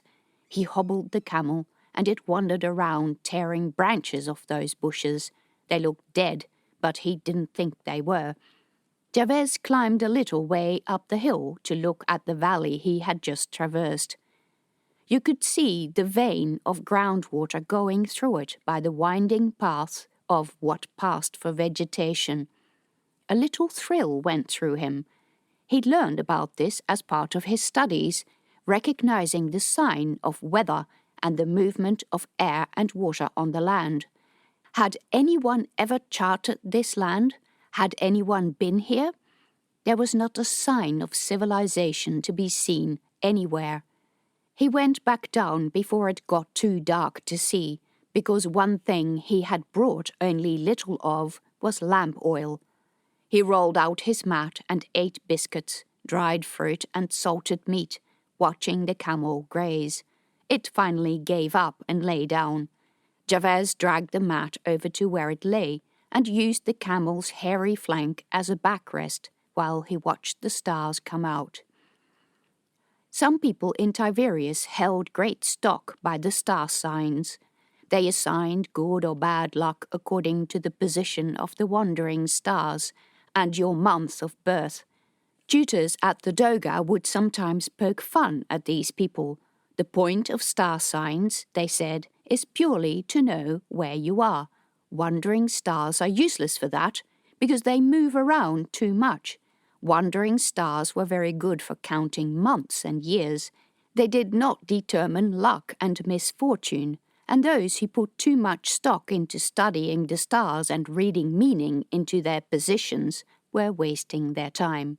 That's what the tutor said, at least. When asked, Chief Meteorologist Vicky had said that he agreed somewhat, but that he also didn't want to discount any discipline that made an objective study of natural phenomena. No one was exactly sure what the stars were. Other suns, people said, other worlds, seen from very far off. His favourite theory, albeit thoroughly discredited, was that the stars were pinpricks of sunlight that peeped through a black cloth that was drawn across the sky every night. The official position of the scriptorium was that the stars were very far away. They surrounded the world to help people to find their way at night. Also, the further you were from Tiberias, the more important the stars became, and that was why there were so many of them in the sky here. And look, there were even streaking stars, and the pale green glimmer returned to the northern sky. Gervais eventually went to sleep, leaning against the flank of the camel. He had to move in the middle of the night because he didn't know that camels snored, but it did so, loudly. Then it got up and started tearing at bushes again. Daylight came much too soon. Gervais travelled north for 2 days. He marked his position on the map. The land remained rocky, rugged, with occasional veins of vegetation. Once he dug into the ground and found water. It smelled foul, so he didn't drink it, but the camel had no such qualms, and it gave him confidence because he knew that he could survive if he needed. He was now deep into the territory that Pashtan had marked "Do not go here," and he had not found out what had prompted his tutor to write that. He could travel for another 2 days before he had to turn back to Ishera to look after the weather stations. On the morning of the 3rd day, he climbed a hill as he usually did and spotted sunlight glinting off a shining surface to the west of his intended route. He'd heard of people having spyglasses that allowed you to see in the distance, but he thought that those were limited to the captains of the balloons in the army. He wished he had one of those. He made a note of the direction and marked the spot on the map where he thought the glimmer was.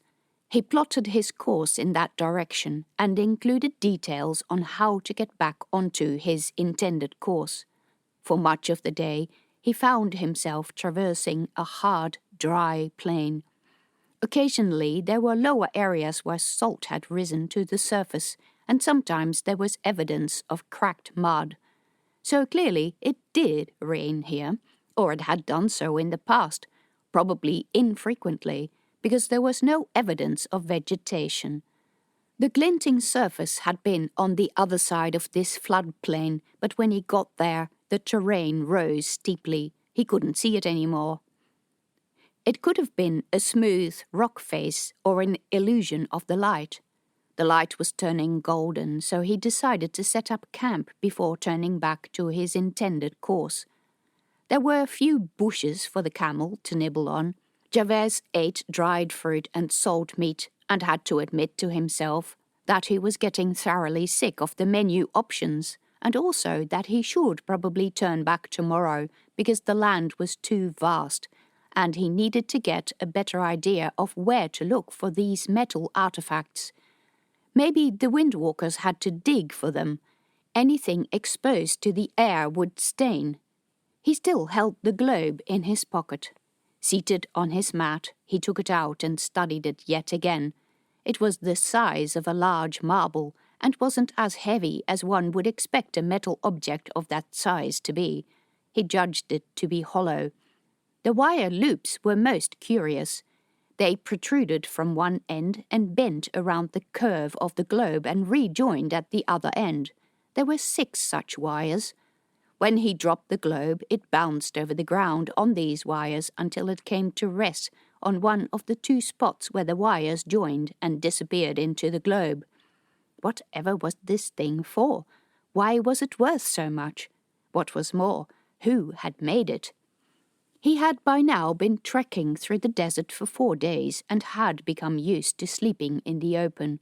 Also, he had been walking a fair bit to give the camel a break, and at night he was exhausted. He slept so well that the first sign that something was wrong was a snort from the camel. Jabez sat up, staring into the sharp point of a dagger, held by an arm wrapped in cloth. A set of vicious eyes glared at him from a slit in cloth wound around a man's head. One eye was dark brown, the other light blue.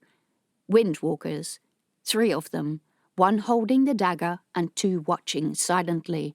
They had come with 3 camels. Those animals, with the magnificent leather side plates and headgear, nosed his camel. The animals knew each other. Stupid. That was why the merchant had been so keen to get rid of the beast, and the camel had needed little guidance and had given him little trouble because it knew this country. "I'm sorry," he said, holding up his hands, staring at the dagger. "I don't mean to cause you any harm." The windwalkers spoke to each other. Their language was strange, full of rattling sounds. 2 were men.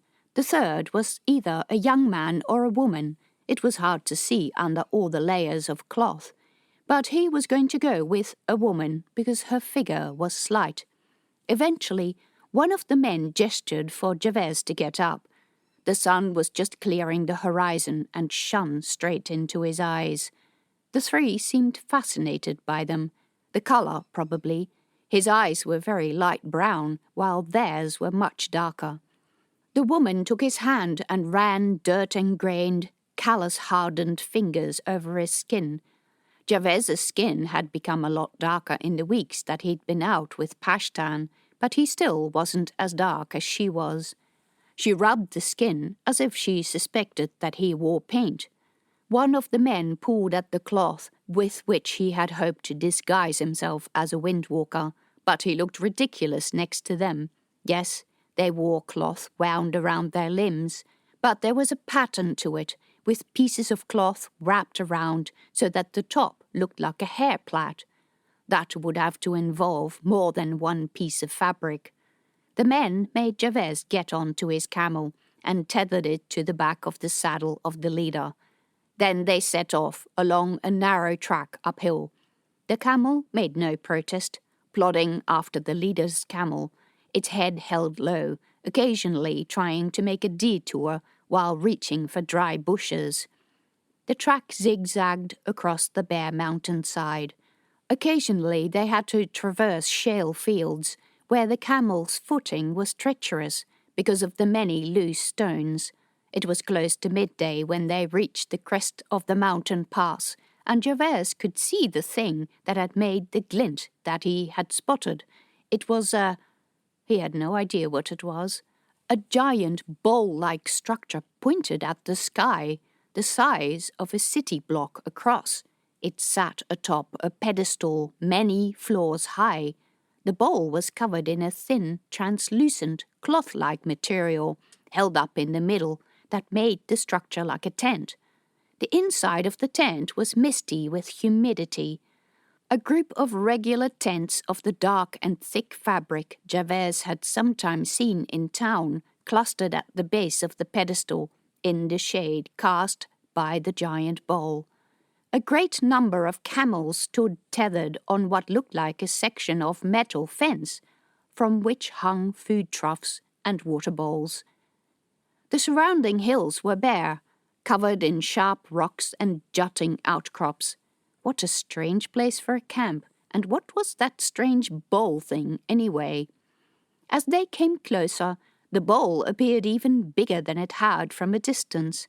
Gervaise judged it to be made of either wood or metal, with many supporting struts. A ladder led from the pedestal into the bottom of the bowl. A steady stream of young boys and girls were climbing up with baskets containing what appeared to be mud, and coming back with the empty baskets. What in all of the heavens' name were they doing? The leader stopped and waved for Gervaise to get off the camel. He tapped the beast on the leg to make it sink to its knees.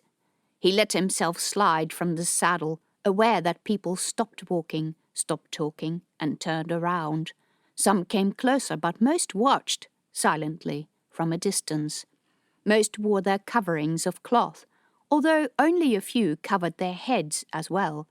The windwalkers had mostly dark hair, but a number of them bleached random parts of their hair white. The terrain was exposed in this desolate mountain pass, and the tents, made from thick material, flapped and strained against the wind. Clouds of dust and grit blew across the ground. Gervaise's companions set off into the camp. The walkways between the tents were narrow, cluttered with thick guy ropes and stacks of supplies in bags or bales or crates, many of them under nets that were also tied down with metal tent pegs. They had left the camels behind with the others. Gervaise was afraid he'd never get his camel back. Without it, he couldn't return to Ishera. What about his job? What about the people of the town? "You should have thought about that before you came here," a voice in his head said. They progressed into the camp, coming closer to the base of the pedestal. It was made from a large piece of stone many paces across. You could fit at least 4 or 5 Tiverian mansions with their gardens in that space. The base consisted of a single slab. Gervaise boggled to think how many people and carts they would have needed to shift that piece of stone, and where had it come from? Not locally, because the desert stone was orange. The captors led Gervaise into a tent that stood at the bottom of the pedestal. It was quite a large tent, but the pedestal stone dwarfed it. 2 windwalker men, without face coverings, stood on either side of the tent's entrance. One of them held up a spear with a serrated blade. The other carried whatever type of gun that was. Gervaise was familiar with the powder guns, but this silver metal thing was nothing like the heavy and clunky weapons that some of the guards carried. He also wore a curious belt with a silver buckle and many metal boxes that sat snugly at his waist. He and his fellow guard opened the tent flaps. Gervaise followed his captor inside. It was dark, and it took Gervaise's eyes a little while to get used to the sudden drop in light. The group had entered a small room with a large mat in the middle. All 3 of his companions unwound the cloth from their heads. They were, as he suspected, 2 men and a woman. All 3 had black skin, but with unsightly white patches. The face of one of the men was half dark, half pale. One of his eyes was black, the other blue. The woman's face was reasonably normal, but her neck was covered in white patches, which extended to her left arm. The other man was the least affected. His white skin only covered his hands. Gervaise did his best not to stare. A couple of low benches stood around the perimeter of the room, and this was where his companions left their shoes and gestured for him to do the same. They wore thin, cloth-like shoes, but Gervaise wore heavy boots, and his feet smelled of dirty socks. Ew. A young boy scurried from further into the tent and brought him a cloth. It was wet, cool, and fresh. He asked, "What am I supposed to do with this?" But his companions were already wiping their faces and hands, and he did the same, relishing the coolness of the water on his skin. He wondered if it was considered a bad thing to wash his feet. They really smelled very bad. But none of his companions washed their feet. The boy collected the cloths in an empty bowl, and the three led Jabez into the tent, where about 10 people were gathered. They all looked similar to Javez's captors, extremely dark-skinned, with patches of milk-white skin. Sometimes the patches were on the top of their heads, and then their hair was white in that spot, too. If a white patch coincided with an eye, that eye was blue. In the middle of the tent, on a bed of cushions surrounded by low benches, sat an elderly man. He wore a loose temmuz of the khaki type that Jabez also wore. He didn't wear any of the covering cloths that windwalkers wound around their bodies. Maybe it was because he didn't go outside. His arms and legs, or at least the part of them that Jabez could see, were free of white-skinned patches. His eyes were dark and his skin dark and wrinkled. Neither were as dark as those of the others, but that could be from the lack of sunlight. "Welcome to the home of the Patchwork tribe. I am Chara, Whisperer of the Wind." The man looked at Jabez with sharp eyes, nodding at the cloth, still clumsily wound around Javez's legs and body. "You're smarter than the others," he said. "You've taken a camel, not a useless horse that only dies in the desert. You've copied our disguise, badly so, and for no reason at all, but you've thought about it. You have followed our path all the way here. You are very determined. What is your name?" "Javesius Handamirian. Javez. I'm from Tiberias. I'm a meteorology student." He pressed his lips together. "It's a long way to Tiberias." "I know. Have you been there?" He didn't think that this man was a local. His skin was lighter, his eyes were lighter, and he lacked the patches of white skin. But maybe his ability to speak the common Chavakian language meant that he dealt with visitors on the tribe's behalf. "Ha! I have not, but I have heard of the place. Too crowded for my liking." "I take it that you're originally from further south." He snorted. "Young man, learn this about us. You do not ask a windwalker about his place of birth or his family." "I'm sorry, I'm just curious." Jabez guessed that Chara was not his real name either. Maybe he'd fled from the south. Maybe he was a criminal, a murderer. Jabez shuddered. A young girl came to bring a tray with earthenware cups and a large terracotta jug. She poured water from the jug into the cups and handed them out. The water was fresh, but tasted rusty. Chara put his cup down. "Anyway, what you want to trade with us must be worth a lot of money to have gone through all this effort to come here." Jabez said, "I'm not trading anything. I'm only exploring. I'm not a local. I'm a meteorology student from Tiberias. I study the weather." Chara laughed out loud. "The weather, eh? You find much to study here. One day it's hot and windy, and the next day it's hot and windy. I need no study to tell me that. Don't be shy. Tell me what you want to buy or trade." Well, if he was going to be like that. Jabez took the metal globe out of his pocket. "I was given this by a windwalker, but I don't want to sell it. It made me curious, and I wanted to know where the windwalker had found it." The light caught the polished surface of the globe and the golden threads that encased it. Everyone in the tent, Chara, the three who had brought Jabez here, and the young girl who looked after the water, stared at the object in Javez's hand, eyes wide, mouths open. Chapter 17. Proctor Sidorius Han Chivonian of the Chavakian Doga drew a hand over his face. He desperately didn't want to appear uninterested, but the day had been very long and arduous, and he didn't like being yelled at by senators half his age with far less experience. Not that the senator from the Ensar district didn't have the right to be angry. If Sadie represented a district, which he did not, and the district was under as much pressure as Ensar, then he would be angry too. He just wasn't sure that yelling in the Doga and accusing the Doga of his district's misfortune was the right way to go about it. In his experience, yelling had never been the best way to get help, and today he was tired of yet another young and keen senator who had to learn this lesson. Sadie signalled to the Doga's speaker, a tall and broad woman from Fairlight, and she brought her hammer down on the bell. It made a loud bing. The senators in the tiered rows of the seats in the assembly hall quietened. "Sit down, everyone," the speaker said, her voice prim. "The proctor will speak."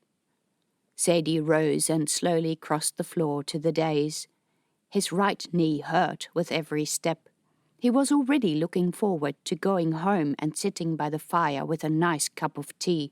Seriously, he was getting too old for this.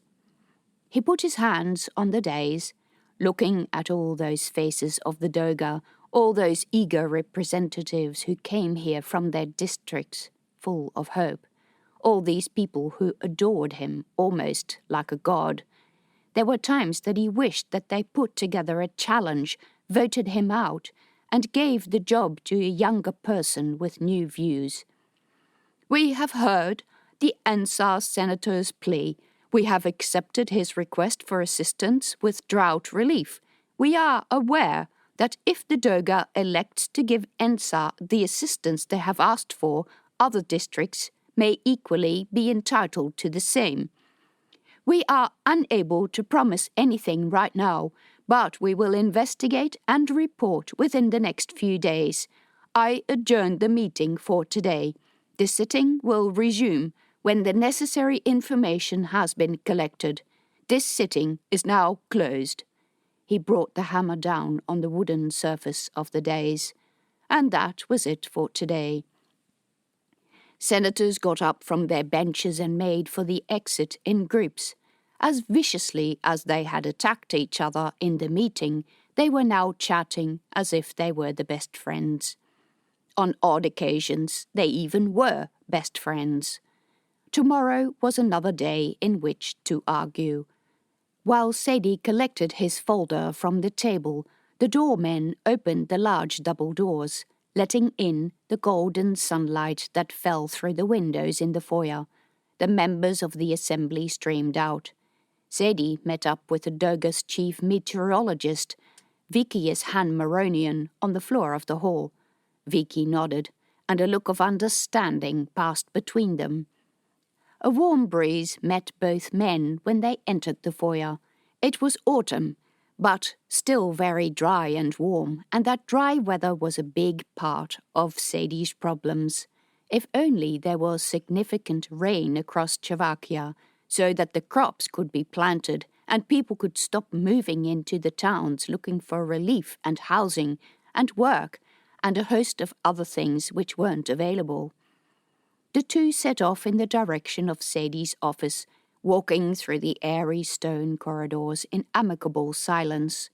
Occasionally, a waft of warm air drifted in, reminiscent of these passages in summer, when the biting dry air would remind people how fragile their existence was. "Busy?" Sadie asked. "You don't say." Vicky shook his head. He was doing the job Sadie had held before becoming proctor, and Sadie was well familiar with the many claims on the time and attention of the chief meteorologist, especially by the northern districts, along the edge of the desert, where towns lived and died with rainfall, which many saw as the chief meteorologists to distribute. He could only imagine what it was like during the drought. They entered Sadie's office, airy, well-appointed, situated above the building's entrance. The windows looked out over the assembly hall's forecourt and the many senators who were streaming through the gates on their way home. "The problem is much bigger than just Ensar," Vicky said when the door shut. "The entire airstreams are upset. Nothing is as it should be at this time of the year." He sat down. "I've never seen anything like the current patterns before, and it affects the entire continent. wherever we have measurement points. It would even show up on other points where we don't have measuring devices. I guess it probably takes a while for the atmosphere to settle into new patterns after the destruction of the sonoric source. Agree, but the disturbance is getting worse, not better. I came to show you this. He opened a folder in the stack of books he carried and took out a piece of barograph paper, which he handed to Sadie. A wriggly line ran across the paper, so familiar to him, that had been drawn by a barograph over a period of 2 weeks. Most of the lines sat at a perfectly acceptable average of 8 modes per cube, but in the middle of the line were a couple of sharp spikes to over 100. What's that? A mistake, certainly. A barograph could return these false readings when insects or mice got into the housing. I would normally say so, yes, but we've been seeing this pattern a lot, becoming more frequent all over the country, especially along the northern and western borders. Northern? Where is this reading from?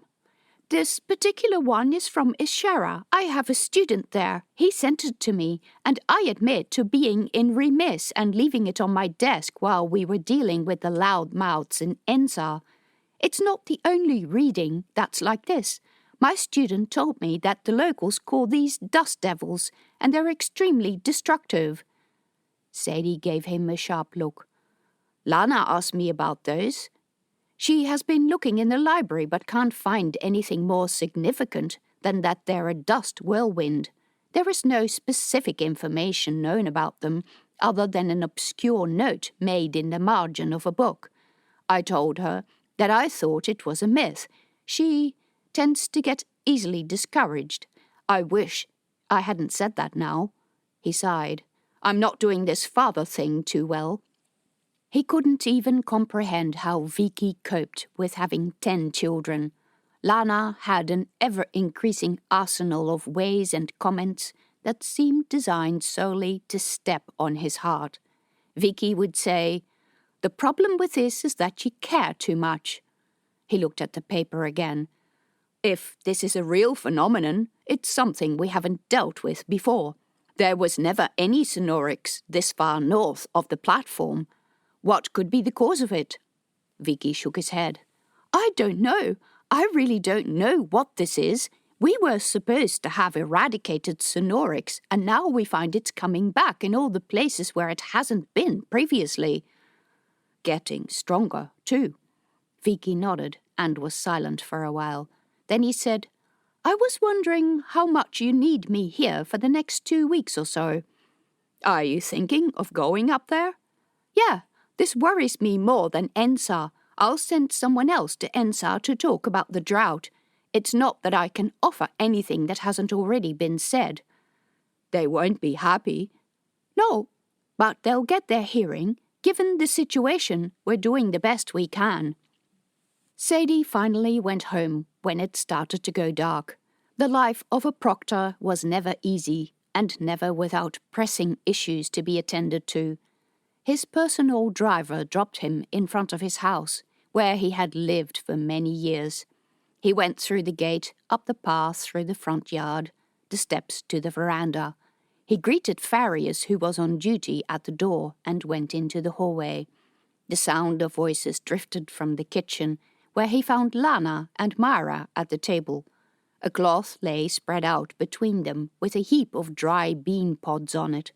Lana and Myra each held a bowl in front of them and were twisting each pod, pulling apart the halves and emptying the beans into the bowl. The beans hit the metal with a rattle, bouncing over the bottom. There he is, Myra said. Let me get you some tea. I'll reheat dinner. She rose. Sadie sat at the table. Reheated dinner was the story of his life.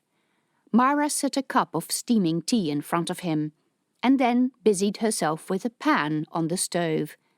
Lana ripped apart bean pods, a look of concentration on her face. By the sound of the beans hitting the bottom of the bowl, it was filling up. Daughter, I don't normally see you doing domestic tasks. Does that mean I can't do them? Her blue eyes met his. She looked so much like her mother when she said that. It hurt him inside. It hurt him that he was losing both of them. It doesn't mean that at all. Another lot of beans hit the bowl. These were all red and white spotted. When Lana was a little girl, she would collect all these different colors of beans and stick them on pieces of cardboard. She'd give them names, or she would shape them into patterns. "How was your day, daughter?" "Same as yesterday and the day before and the day before that." Sadie sighed, trying to push aside the feeling of hostility implied in her words. If only she could be a bit more patient and be happy with her lot. If only she would spend her time on appreciating the opportunity she got in working in the library, and not spend so much time on the balcony watching stars and reading Aranian astrology. Myra set a plate in front of him, holding cooked potatoes with a rich sauce made from meat and mushrooms, typical autumn fare. The smell that rose from it was heavenly. Sadie ate while Lana continued shelling beans. Their father and daughter gatherings always ended up being like this, silent and awkward, as if neither knew what to say. Sadie was tired and wanted to see Loriane before she went to sleep. So when he had finished eating, he rose, poured a cup of fresh tea and left the kitchen. Lana's eyes met his when he was at the door, almost accusing, as if wondering about those times that she had spent enjoyable afternoons with him, going to the gardens and learning to name all the plants. Yes, what had happened to those times? Loriane sat in the big bed in the bedroom at the top of the stairs. Myra had been in to close the curtains and light the lamp, and Loriane was reading a book by its gold glow. She looked up when Sadie came in. "I brought you some tea." "Thank you." Her voice was soft. He handed her the cup. Her hands and arms were thin as sticks. There was no meat on her bones, and her hands trembled so much that she needed help to hold the cup. He had intended to find an infant's bottle with a straw, and reminded himself to do that tomorrow on his way to work. Taking just a few sips of lukewarm tea exhausted her. "How was the Doga today?" she asked. "Same as always. Everyone is complaining and wants more money." This was a variation on his usual answer. He didn't like talking about his problems. Compared to hers, they were insignificant. But lately, the tone of discussions in the Doga had changed, and he didn't like hiding his concerns from her. So he said, "Vicky has measured a number of Sonorix flares." "Oh, bad ones?" Because she was from the city of glass, Sonorix didn't affect her at all. She frowned. "But I thought, with a heart destroyed, there would be no more Sonorix." "Yes, we all thought that." "But you thought wrong?" He closed his eyes. "Is this what has been worrying you lately?" He sighed. There was really no way of hiding anything from her, sick as she was. That and other things. "Is this about Ensa?" "Who told you about that?" "Lana did. She says the senators are all afraid their districts are going to be affected by drought next." "That pretty much sums up the feeling." "But there is always a but with you." "Yeah, I don't think it's that simple, especially after what I heard today. It appears there are manifestations of Sonorix along the entire western border, even in the north. It looks like Arania might be doing something." "Maybe they discovered a second machine." "That's one of the options, the most easy one." "What are others?" "I fear we are missing a vital piece of knowledge that may change everything about our understanding of the world. Things are changing so rapidly. I feel we need to hurry, or we might reach a point where whatever is happening to the world is not reversible." "You should put some people on it to investigate." "We're doing that, but the Doga is more concerned with immediate aid, understandably, but it doesn't help the long-term vision." "Why don't you put Lana on that project? She is really terribly bored in the archives. How can I put her on exciting projects when she doesn't appreciate the opportunity I'm giving her to work with a top academic? He's an old man. She doesn't feel at home with him at all. She doesn't need to feel at home with him. She needs to learn from him. Loriane shook her head. Sadie, it was all so easy for you. You were from the right family. You were a boy. You didn't get your education in a time of great uncertainty. My brother went to war while I was getting my education. I didn't have the luxury to complain about what I got. Times are not the same, and even if they were, how many girls were there in your course? 2? Did they get the same treatment as everyone else? That's not a fair question.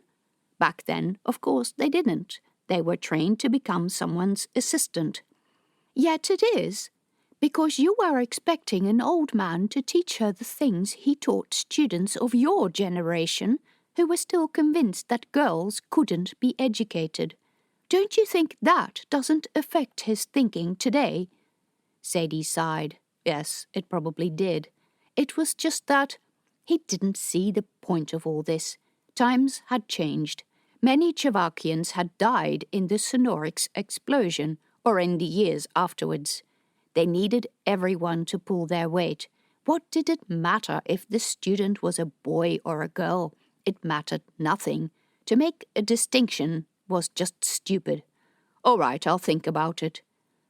She'll think you're the best father ever. Nah, I think I've failed irredeemably on that front already. Then Sadie's attention fell on the book that Loriane was reading. It was written in Parian, a language he hadn't often seen written. In recent years, Loriane had collected these books, especially the ones to do with the old Eagle Knights and the establishment of power in the City of Glass. Those people had mostly died in the explosion or the chaos afterwards. She had many of these old books, and more, including handwritten lists, would arrive every day. She said she was making a list of people who had died in the explosion so that their names could be included in a memorial. It was a noble cause, except Sadie didn't understand why Loriane cared so much about the old Eagle Knights who had been so cruel to her and her people. Meanwhile, her list had grown very long and spanned several books. She was talking to authorities in the City of Glass about it, and hoped it would be a lasting contribution to the homeland that she would never visit again.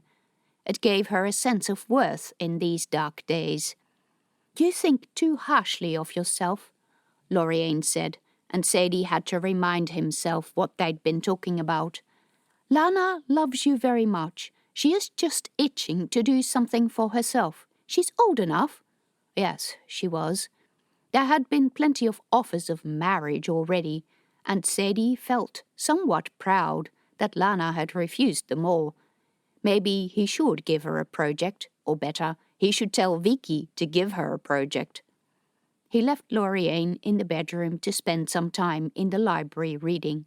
But when he walked down the stairs, the door to Lana's room opened and she came out. Dad, can I speak to you? See, there was something going on. Lana never did domestic work without wanting something in return. Sadie gestured at his library. They went inside without speaking a word. The room was well appointed, with rich red carpet and big armchairs. It was dark outside, but normally the library looked out over the courtyard with its clipped bushes and fountain that had lain dry since the start of the drought. They sat down in the armchairs on either side of the fireplace. The house retained both heat and cold well, according to classic Tavarian design, and it wasn't yet cold enough to light the fire. I was wondering, Lana began. She looked so much like her mother when she did this, and oh, did Sadie know that this kind of humble question could lead to anything from going to a party to the most outlandish requests. Sadie raised his eyebrows. Lana's cheeks coloured. I heard that Vicky is going to the northern districts. I asked him if it was all right for me to come. He said yes, but I had to ask you first. To the north? Vicky is going to Ishara. Do you know where that is? I looked it up. Someone from my class went there for his field work. There was that pointed tone again, the tone that said everyone got an interesting placement and I didn't. And Sadie was not in the mood for petulant children. You've rarely even left Tiberius. What makes you think you can travel that far? It's not for my lack of trying. I put down on my fieldwork application sheet that I wanted to go somewhere, anywhere, into the field. Other students were really picky. They wanted to go here, not there. I wasn't picky. Anywhere, I said. So who is the only student who gets placed in the archives in Tiberius? Me. How can you say this when you don't even appreciate what you've been given? It's an honor to be working with Loran. He is one of the most distinguished academics Tiberius has ever known. Was, maybe, but he spends most of his days asleep and the other half drinking. How can anyone expect me to learn from him? He barely even speaks to me. Whose fault is that? Not mine, I tried. You're ungrateful. Loran worked hard on the restoration of the land after the Sonorix ravage. Without him, we would not have rebuilt the railway to Fairlight, and the southern region would still have been a wasteland. Dad, that was 20 years ago, when I was born. Her face was red from arguing.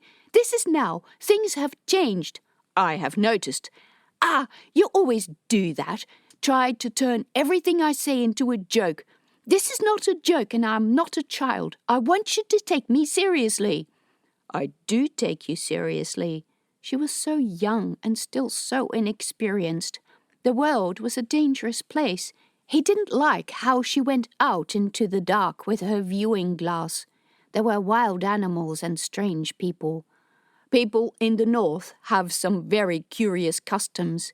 People here are used to seeing young women in the position of meteorologist, but Vicky didn't choose a boy to go out to Ishara for no reason. It's not a nice place. It's hot. It's unfriendly.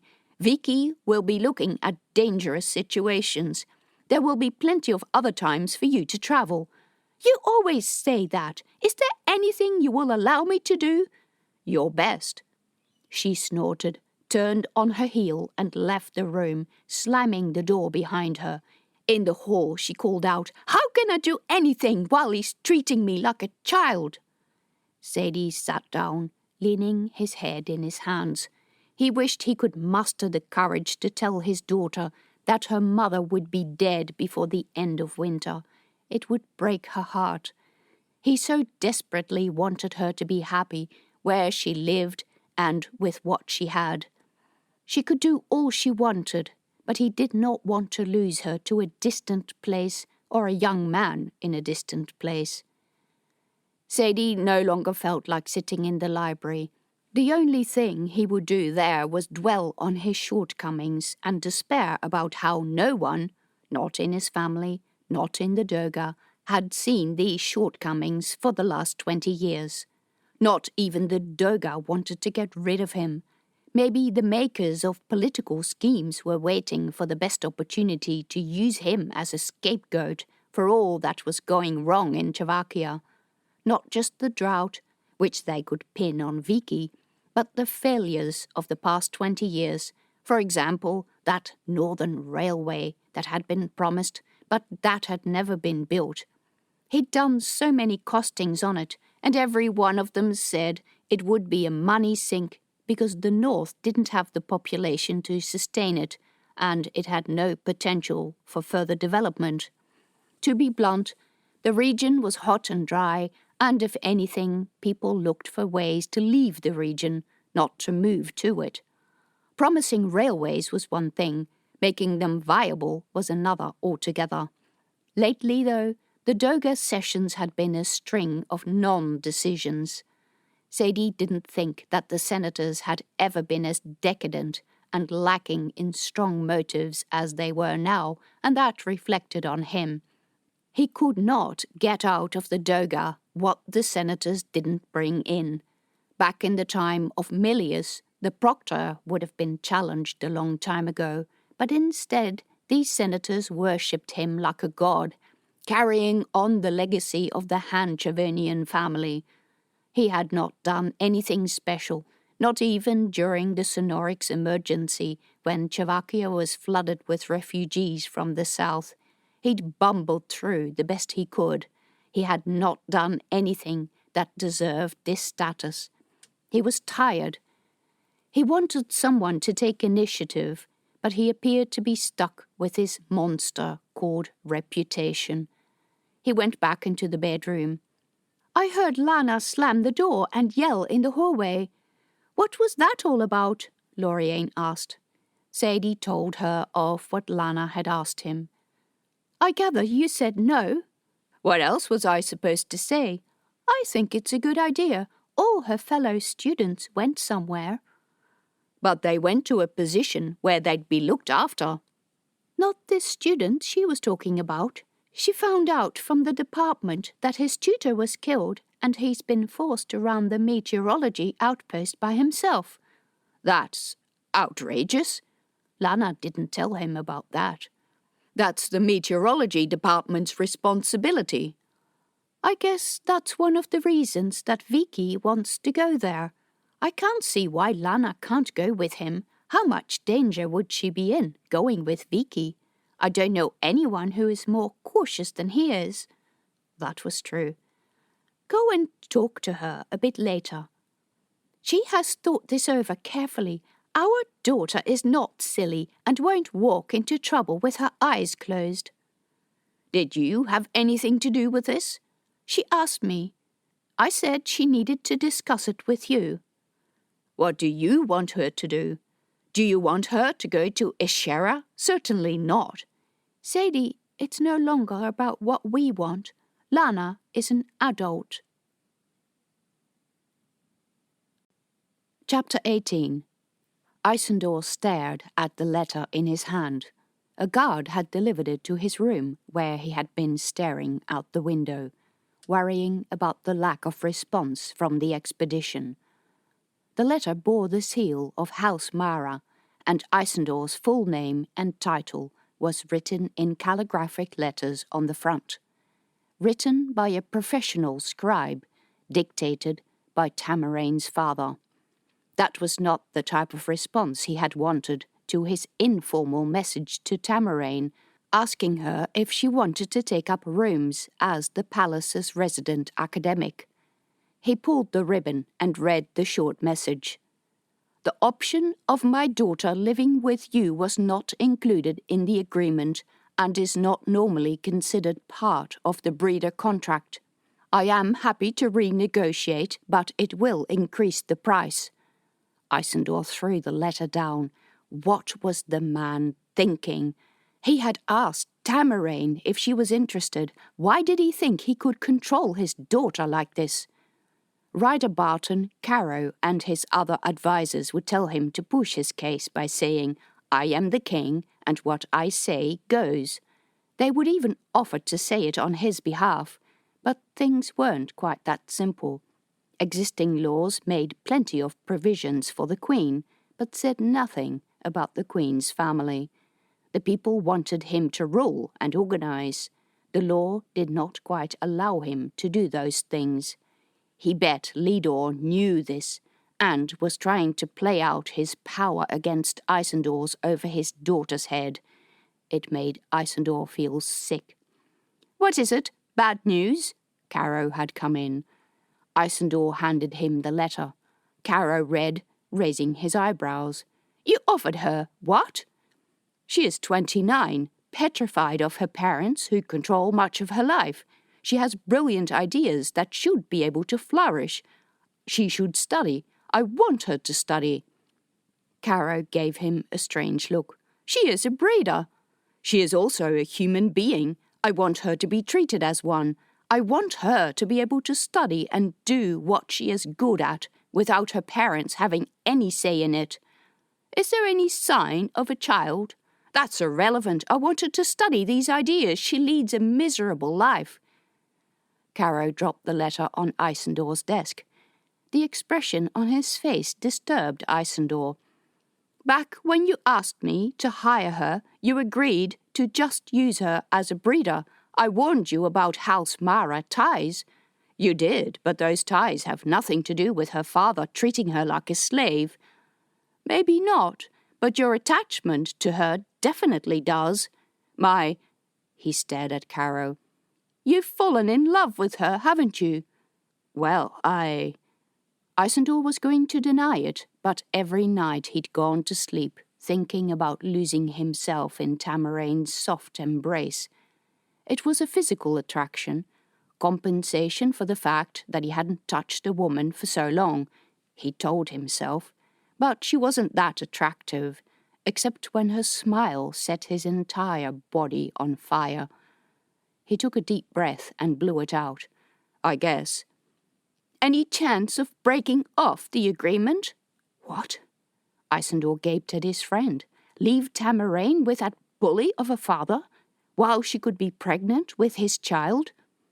Caro got up, walked around the desk, opened a drawer, took out paper and the box with the official royal stamps and seal, and plonked them in the middle of the desk. What's that for? Isandor asked.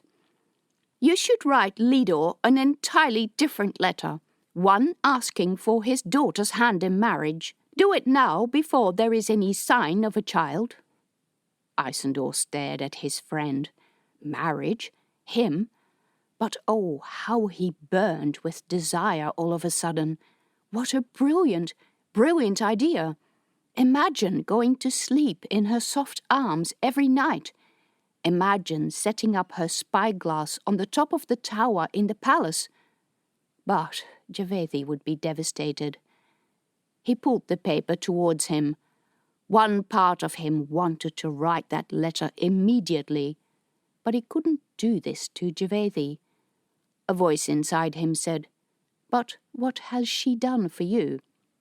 Without Javethi, he would have been a butcher in the outer city, and when the outer city had gone up in flames, he would have died with it. Well, Caro said when the silence lingered, that's what I would do. Mind you, I'm not interested in getting married, so what do I know?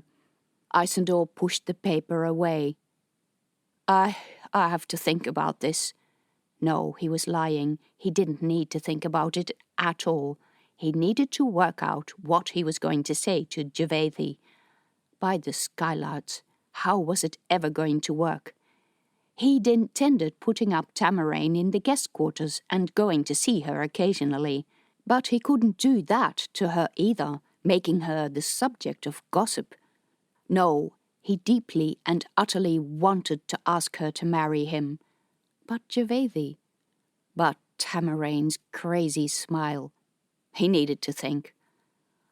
After Caro had left, he went to his room, opened the wardrobe and took his riding harness off the hook on the inside of the door. He hadn't worn it for several months, and the buckles and clips felt familiar and a little unused. He put on his short-hair cloak and left the palace. The guards at the door asked him if he needed the coach, but he told them no. He walked out the gates into the Knight's Eyrie next door. The building was 5 floors tall, and the entire top 2 floors were taken up by roosting stables. Isandor no longer had his own eagle. The poor beast had been retired several years back, but the knights kept several animals ready for riding for both Caro and him. Caro had marked on the slate on the wall that he'd taken one of the animals out this morning. The other, its mate, ruffled its feathers and poked its head under its wing when Isandor approached. "Hey," Isandor said. He ran his fingers over the animal's side, feeling the warmth of the skin under the feathers. "Are you a bit jealous?" The eagle lifted its head and regarded him with an orange eye. "Come on, let's go." Isandor untied the tether from the bar and led the animal to the open side of the stable. The bird was clearly less than impressed. Its snorting and squawking woke up a number of other birds, some of which hissed at him, and one gave the stuttering cry that males made when defending their territory. Isandor's eagle got skittish. He wrapped the tether around his wrist to hold the eagle's head close, and it made clear, through snorts and grunts, that it didn't approve of the situation. Isandor stopped at the landing area. He loosened the tether and rubbed the feathery neck to calm the animal. The top floor of the building looked out over the roofs of the city, the harbour, and the bay, and beyond that the ocean and the island of boulders before the coast, where the legless lions frolicked. The sun was at their back, casting long shadows over the bay. "Going out, Your Majesty?" Ryder Barton came up from behind. "Yeah, nothing special, though," Isandor said. "Just a little trip to clear the mind. Too much to worry about lately." Ryder Barton nodded. Words about the lack of communication from the expedition hung unspoken between them. It had only been a few days, but they should have heard something. Except sometimes the telegraph didn't work. A gull would always work. Except they got thrown off course by too much icefire or bad weather. "I can accompany you if you wish," Ryder Barton said. "All right." Isandor had intended to go alone, but Ryder Barton was one of the most easygoing people to deal with. Besides, he could speak about the issue with Javethi in private. Isandor waited with the eagle at the mouth of the stable while Ryder Barton went to get his bird. It came without snipping or squawking, reminding Isandor that it might be a good idea to choose a dedicated bird for himself, and that maybe he should go out a bit more often, because his skills were starting to go rusty. Isandor climbed on the bird, and the two let themselves fall into the air, spreading giant tan and white wings. After flying over the city, the birds followed the coastline with its great many algae-covered boulders. The water was so clear that you could see the forests of giant kelp. Seabirds roosted on the rocks, taking flight at the sight of the two eagles. The city of glass lay in a bay to the north of a jagged tongue of land. A two-wheel track went over the ridge of the peninsula, zigzagging around boulders and rocky outcrops through the grass. A cart stood at the very end. The white speck in the grass would be the bear that belonged to the cart. Two fishermen walked over the shoreline boulders, collecting crab pots. When he felt annoyed or disturbed, Isandor would normally land at the point and sit on the rocks to gaze over the ocean, but he knew that as soon as he landed those fishermen would come and start asking questions. He didn't want to talk to people, because he had no answers today, so he kept going along the western coast. Ryder Barton and his bird followed silently behind. The west coast of Peria was rugged, uninhabited terrain with only the occasional farm. This land used to be covered in ice, and the concept of farming was quite new. Many of the farmers were people from places like Bordertown or even Fairlight or other border districts in Slovakia. They had brought their crops and their animals when the snow had left fallow ground that could be farmed in summer. A narrow, winding two-wheel track wound its way past all these farms. The farmhouses lay like little blocks in the landscape, each farmyard surrounded by fields of crops, usually grains. Most farmers also had sheep that roamed freely, kept out of the crop fields by walls made from loose stones. Isandor and Ryder Barton followed the track along the coastline. The sky was almost clear, the sea dark blue with occasional floating icebergs.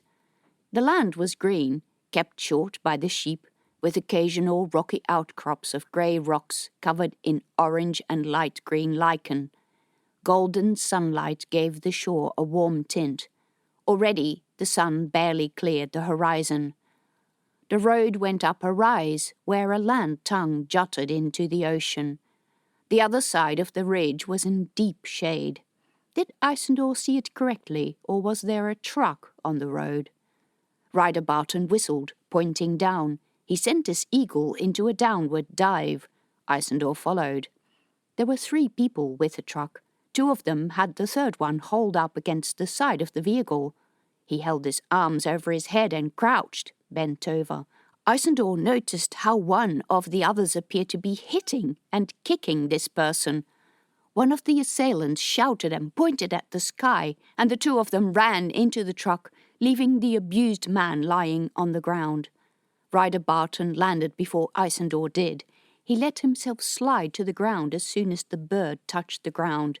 He ran for the truck, which was slowly moving away from the scene. The steam trucks were not fast, and Ryder Barton easily caught up. Isandor ran after the truck, sliding his sword from its sheath. He debated not taking it, but now he wished he'd taken a crossbow. Ryder Barton yanked open the door of the truck. A flash tore from within the cabin, sending a wave of icefire outwards. Isandor lifted the sword. It caught the golden strands and drew them into his hand, all that power sucking into him. "Get out of the way!" he yelled at Ryder Barton, who didn't need to be told twice. A man jumped from the door of the moving vehicle. He carried a metal wand that sent out bolts of icefire, directing it at Ryder Barton. But, being of the Perosian clan, Ryder Barton did not see or become affected by icefire. Isandor called the sizzling strands to him. Who was this man? The truck stopped. The driver came out as well, a mountain of a man in leather armour. He carried a sword so big as Isandor had never seen. He came at him at a run. Isandor was about a third the size of this man and woefully out of fighting practice. He could do only one thing. He held the sword out before him and called the icefire he had just collected. It streamed in a golden, deadly bolt to the attacker. The man thrust up his sword, but the icefire hit him in the chest. It sprayed outwards, forming a giant web of threads that twisted around him. The second man hit at the threads with his wand. It sucked up the icefire that engulfed the second attacker as well. His face froze in a horrified expression. The large man had toppled face forwards into the grass, and the second one fell on top of him. The golden web went out, and there was silence. Isandor lowered his sword. Rime ringed the edge of the blade and the adjacent part of the handle. By the skylights, what was that? And what happened to the third person? Ryder Barton was already on his knees next to the victim. Isandor strode over to the two attackers' bodies. Both men were much larger and broader than he. Their armour was unfamiliar, dark leather, unmarked. Both lay with their faces down. The man on top had a blistering burn mark on the back of his neck, which Isandor could see because he wore his hair, sleek and black, in a ponytail. He also appeared to have tattoos on the side of his face, around his ears. Most of the skin on his hands had burned away, leaving a weeping mass of flesh. The leather armour of the second man had burnt crisp and black. Smoke still rose from it. In places it exposed the skin, red and raw. Isandor felt sick. These two men would not be going anywhere anymore, and wouldn't be answering questions. He turned around to check the victim and came across the wand that the second man had used, a simple rod of steel with, on top, an ornamental head of silver encasing a large stone. He didn't dare touch the stone. He had seen this type of thing before, and he pulled a cloth from his pocket to wrap around the wand. He'd have Brother Veshy look at this thing. Ryder Barton had the victim sitting up. It was a young man, barely adult, his limbs still thin and gangly, his chin free of growth. He was bleeding from a gash above his eye. His clothing marked him as a citizen of the City of Glass. Isandor didn't know him, but he thought he had seen the young man's face before. Blood dripped from his nose and one of his eyes was gummed shut. He had a nasty gash over his forehead. Ryder Barton pulled the cloth out of his pocket and handed it to the young man. "Thanks." He wiped his face, smearing blood over his upper lip. Then he bowed his head while sniffing. "Your Majesty?" His voice was oddly light, and when Isandor met his eyes he realized this was not a young man at all, but a young woman, and that she was, like Jato, a man-girl. Isandor felt sick. 2 big, grown soldiers attacking a girl. Were those men known to you? Isandor asked. No, they... She looked around, her eyes wide. My truck! Where's my truck? She turned in a circle. They took the truck. I have to have the truck back. My boss will be mad if I lose it. Calm down, Ryder Barton said. The truck is on the other side of the ridge. It's fine. I'd like to know a bit more about you and these men. What is your name? I'm Jaden, Your Majesty. I did nothing wrong. I didn't say that you have done anything wrong. Please answer my questions. Who were these men? Do you know them? Seen them maybe once. They're my boss's friends. And your boss is? Ryder Barton asked. The mechanic, Zena. Do you know her? She's away on an expedition. We know, Isandor said. A seed of worry grew inside him. The men were Aranian. Zena was Aranian. The expedition was probably close to Arania now. Aranians with icefire. I'm sure these men told you what they were after, Ryder Barton said. They didn't, honest sir. They wanted to know about my boss, and I don't know that much about her. She keeps to herself. What sort of things did they want to know? A bit before she left to go on the expedition, my boss had an injury. They asked if she had seen anyone about it, and I said I didn't know. I said I didn't think so, but that I had no idea what she might have done after work. Isandor thought of how Zena had come into the palace with a bruised face. I saw her injury, but she'd been afraid to go out, afraid of these men. Her eye was badly swollen. I'm not sure what a healer could have done. Oh, no, it wasn't about that. It was about the wound on her side. I didn't see that. You couldn't, because it was under her clothes, but she asked me to have a look at it, and it was awful. Like how? Like, you know how the skin blisters from an icefire burn? It looked like that, but that's not really possible, isn't it? Her eyes were wide. Icefire is gone, isn't it? Like most of Isandor's generation, she must have been told to be afraid of it. Isandor blew a breath out through his nose. He didn't answer the question because he didn't like to lie. So he asked a question of his own. Do you believe that it's gone? She hesitated. Well, I see these flickers sometimes. I don't know what they are, but I've heard people say that those are flare-ups of icefire. Yes, Isandor was right. The girl could see icefire. You mean the glimmers of golden light that creep over the boulders in the bay or the buildings in the city? Jaden nodded. I just don't understand how they found out that she had this burn. Because they might have caused it? Isandor asked. So did you tell anyone about her injury? I went to see an apothecary because there was only a little bit of the ointment left in our cupboard and it was all dried up and too old to be used. That is honestly the only person I told about it. Do you think these people were watching her? Quite possibly. I may have seen them before in the distance. There is one man who had red tattoos all over his skull. He shaves part of his hair. He even has paint in his eyeballs. Ryder Barton cast Isandor a disturbed look. The red tattoos are worn by the High Command in Arania, he said to Isandor in a low voice. Isandor met Ryder Barton's eyes. What are they doing here? Looking for this woman, apparently. Isandor thought of Zena's fear. Any idea who they are? They speak with accents. I don't know what sort. Please, I want my truck back, and I'm never again going to talk to anyone who comes into the workshop offering to take me to a vehicle for sale. Could I look through your boss's administration? Isandor asked. Jaden looked from Isandor to Ryder Barton. Can I refuse? Yes, but it wouldn't look very good. She opened her mouth and shut it again. My boss would be upset with me. You think a lot of her, don't you? She nodded. She is the best. Would you trust her? Always, sir. She would not lie. She has dark secrets? None that have anything to do with us, I don't think. Arania is not a very pleasant place to be as a woman, sir. She had a point there. Isandor had no more questions to ask her. He said he would visit or send someone to have a look at their books. Jaden declared that she was good enough to drive the truck, but Isandor and Ryder Barton followed her into town anyway. After having shadowed Jaden safely to the workshop, Isandor and Ryder Barton returned to the Eyrie.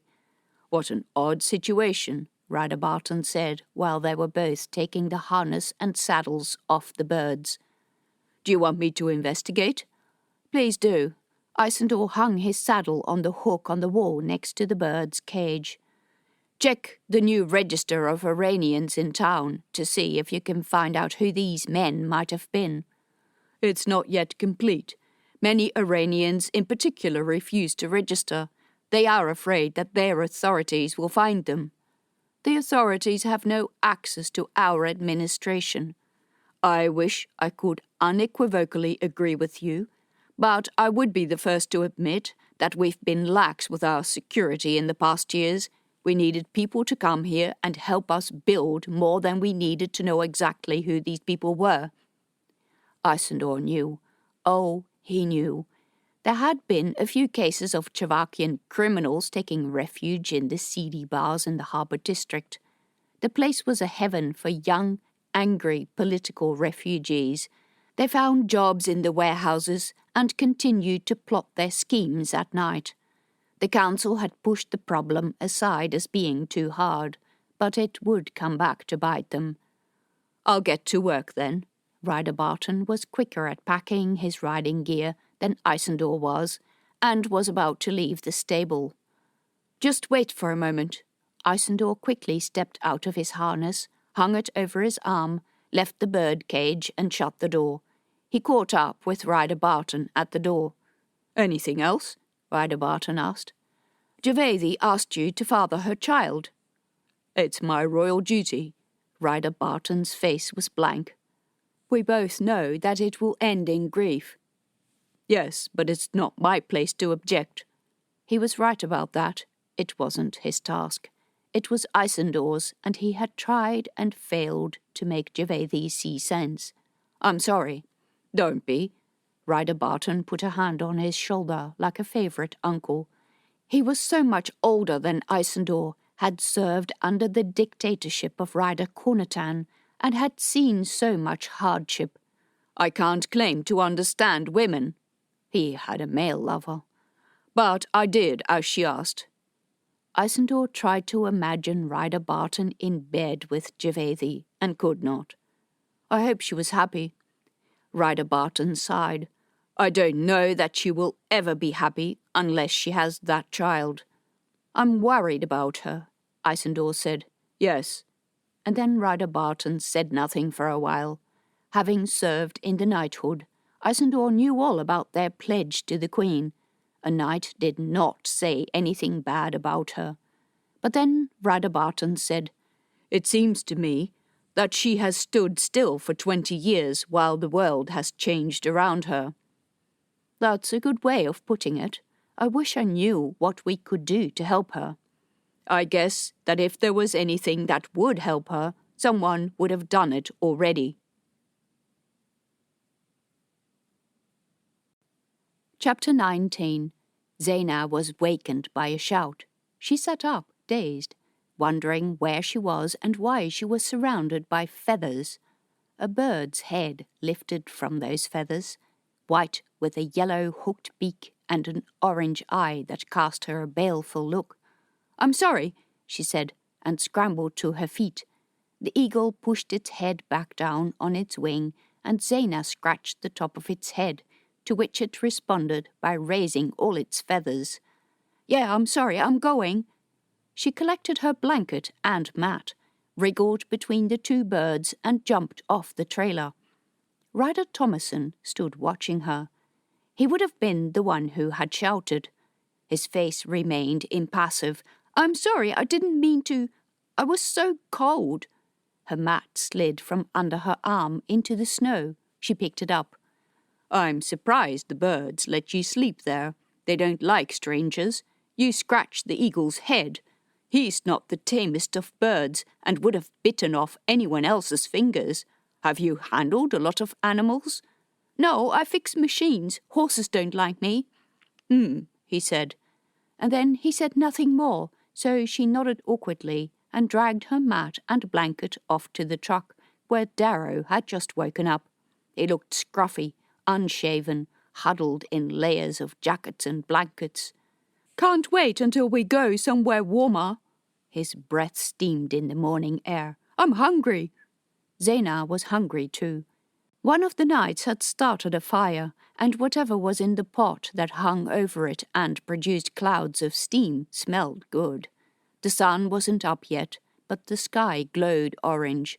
Overnight, the camp had remained entirely peaceful. Here they were, at the pass, and Nayek had not attacked. Maybe his threats were all bluff. After all, how could you follow someone through this country and not be noticed? Here, on top of the world, you could see people coming long before they reached you, especially with the patrols on the Eagles. Zaina went to join the others at the fire. The knight in charge of cooking passed her a steaming mug of tea and a bowl of porridge. A couple of men had finished breakfast and were already starting up the boiler fires and repacking the trucks. Zaina ate.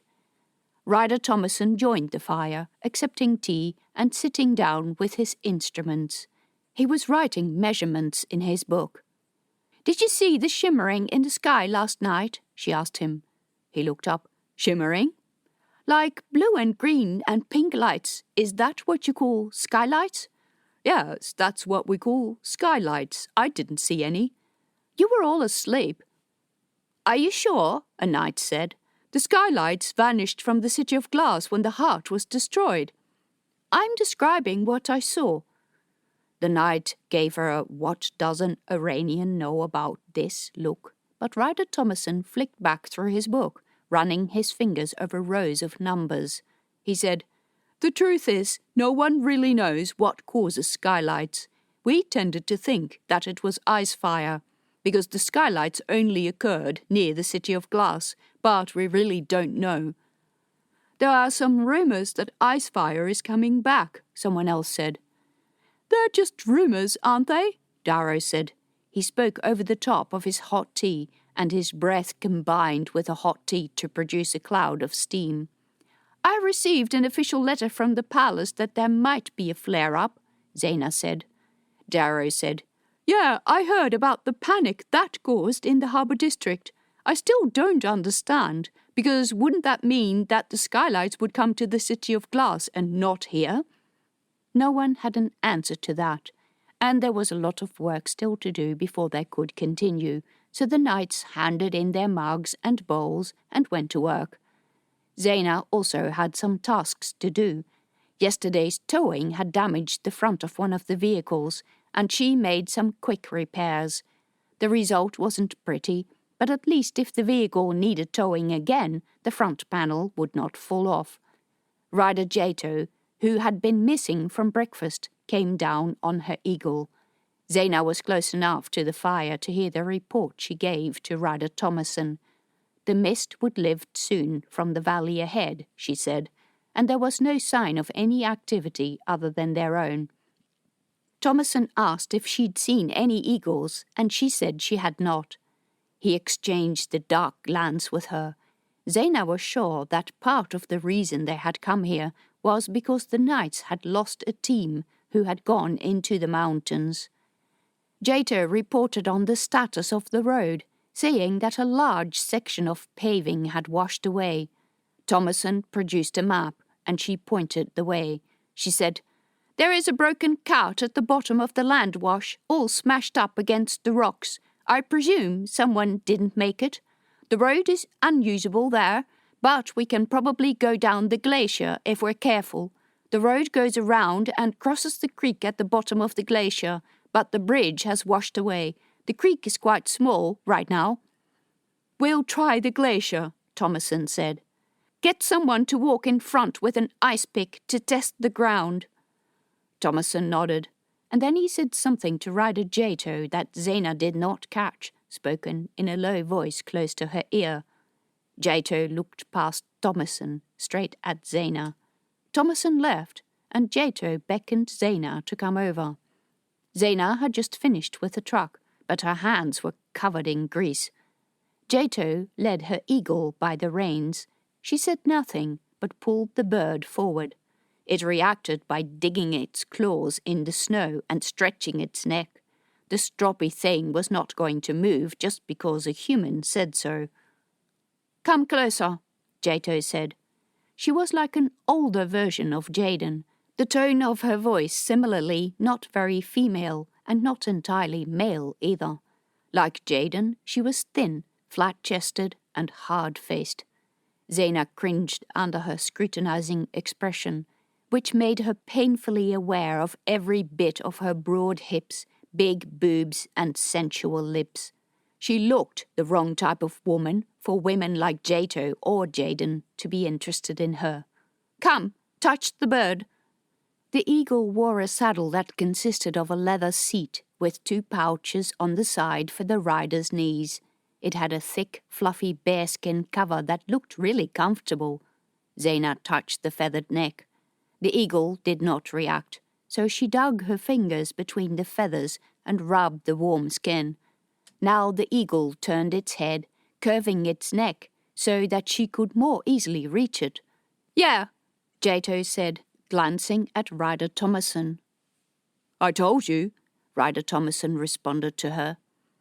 Jato turned her attention to Zaina. "You're Aranian." It was not a question, but Zaina nodded anyway. Jato said, and then she let go of the eagle's reins and went and got some porridge, leaving Zaina to stand there feeling awkward with his giant bird, watched by other knights. Well, what was that about? That was the strange thing with these knights. They got into a conversation and then just broke off and started doing something else to leave the other person wondering what was going on. "What am I supposed to do with this bird?" she called after Jato. "He's a bird, he can look after himself," Jato said. Zaina figured that the birds on the trailer hadn't been tied up overnight and that she hadn't, in fact, seen any of the knights tie up their birds during the trip, even though she had definitely seen them tied up in the City of Glass. So she turned back to her toolbox, picked it up and carried it back to the truck. Except the stupid bird followed her, stepping primly through the snow. What the hell? She turned around and said, "Shoo!" for all the good that did. The eagle craned its neck and rubbed the top of its head against the back of her jacket. Great, she had turned into a human scratching post. Then Jato whistled and the eagle turned and ran to her with big clumsy steps, and its wings slightly spread. When the column of vehicles finally started moving, it was almost mid-morning. The ground was treacherous.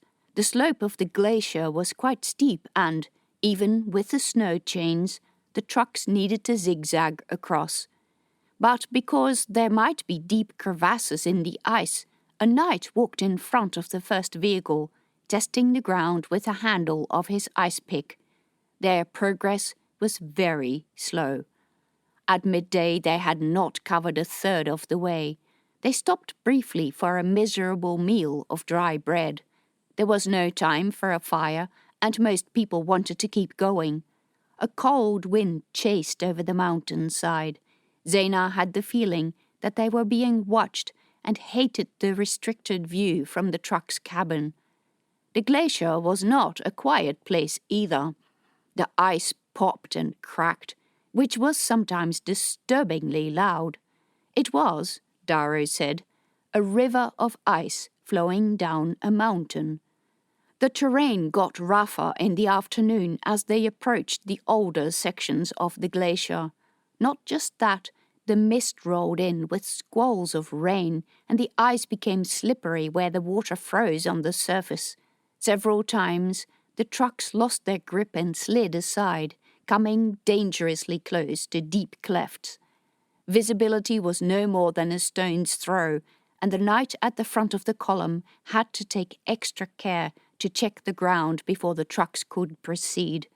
The air team returned because the eagles did not fly in such poor visibility. Then the knight at the front halted. The first truck halted too, and because Darrow followed in their tracks, he stopped too. Ryder Thomason got out, slipped and almost fell. He walked to where the knight at the front was pointing down. "What is he looking at?" Zaina asked. "I don't know." Darrow sat huddled in his jacket, his collar pulled up to his ears. He looked like she felt. Miserable. "I don't care. I want to get out of here." More people climbed out of their vehicles. Some of them walked past the truck and the truck in front, then stopped where Ryder Thomason and the knight still stood, looking down and pointing. Zaina sighed and opened the door. A gust of moist wind came in, biting into the exposed skin of her face and neck. Ah! She let herself drop to the ground, and almost fell. Whoa, it was slippery.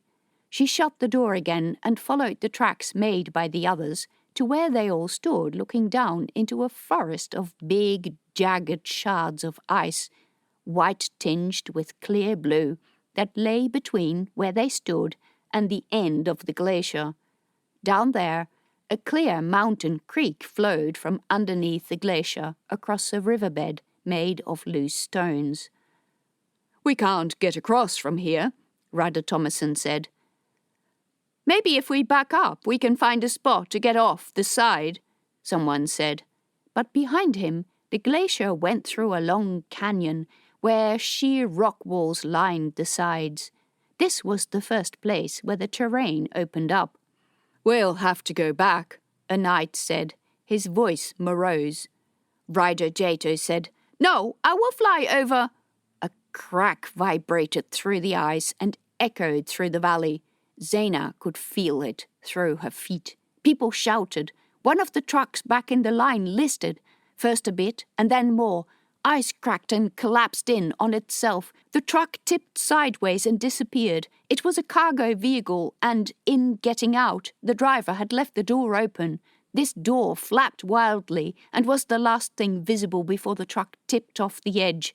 "Everyone in the trucks!" Ryder Thomason yelled.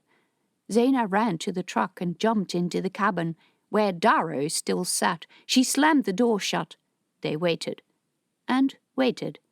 Each time the ice cracked and popped, Zaina froze and Darrow held on to the steering wheel with white-knuckled hands. "We're going to die here," he said, staring ahead. "Not if I can help it," Zaina said.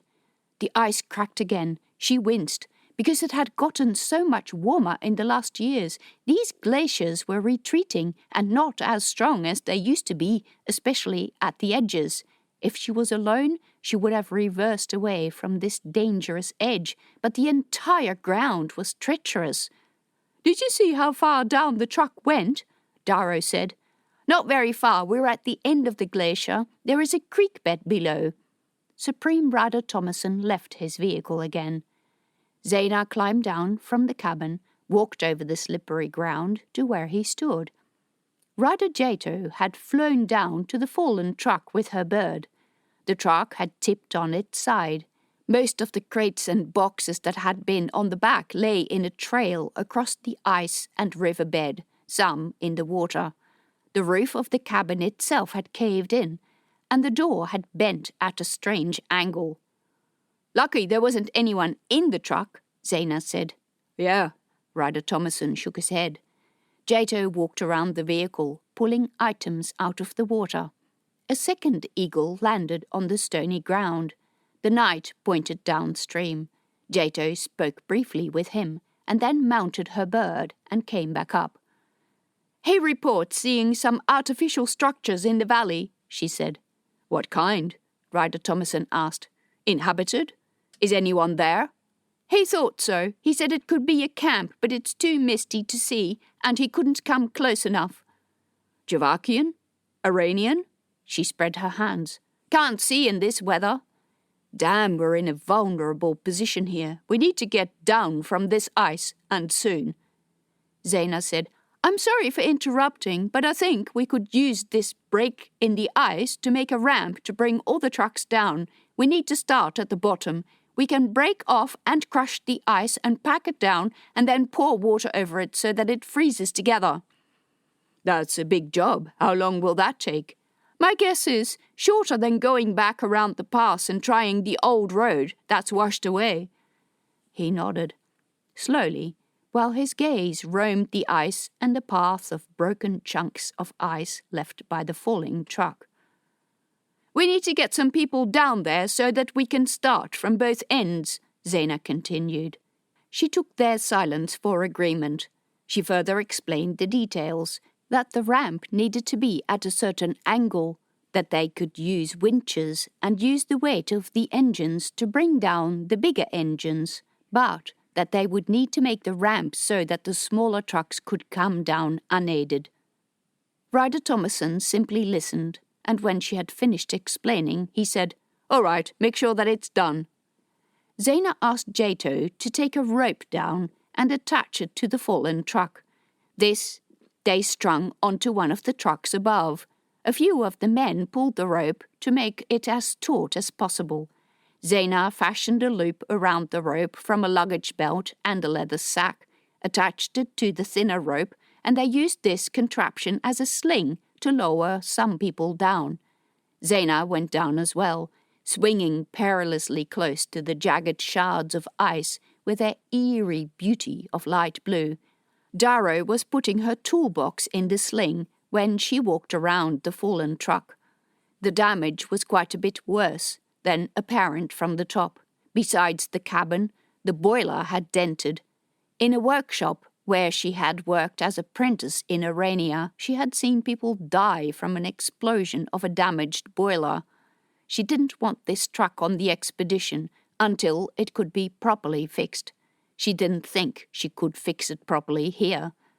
The men were already starting on making the ramp, hacking the ice into bits, mixing it with stones and pouring the mixture in the gaps. This was going to be a long process. There was no way that they could finish this today. Ryder Jato went out to investigate the camp that the other night had seen. She came back in the dusk saying that there were lights in the mist. She told the others, "I can't get any closer. I was pushing the bird beyond its comfort as it was. I can only say that the mist protects us as well as it hides whoever is in there. We need to work fast and get on the move again and hope they won't discover us before we're ready." They also could not fire up the engines until they were ready to move, because the noise would give them away. For the night, Ryder Thomason deemed it safer for everyone to camp on the glacier with the trucks.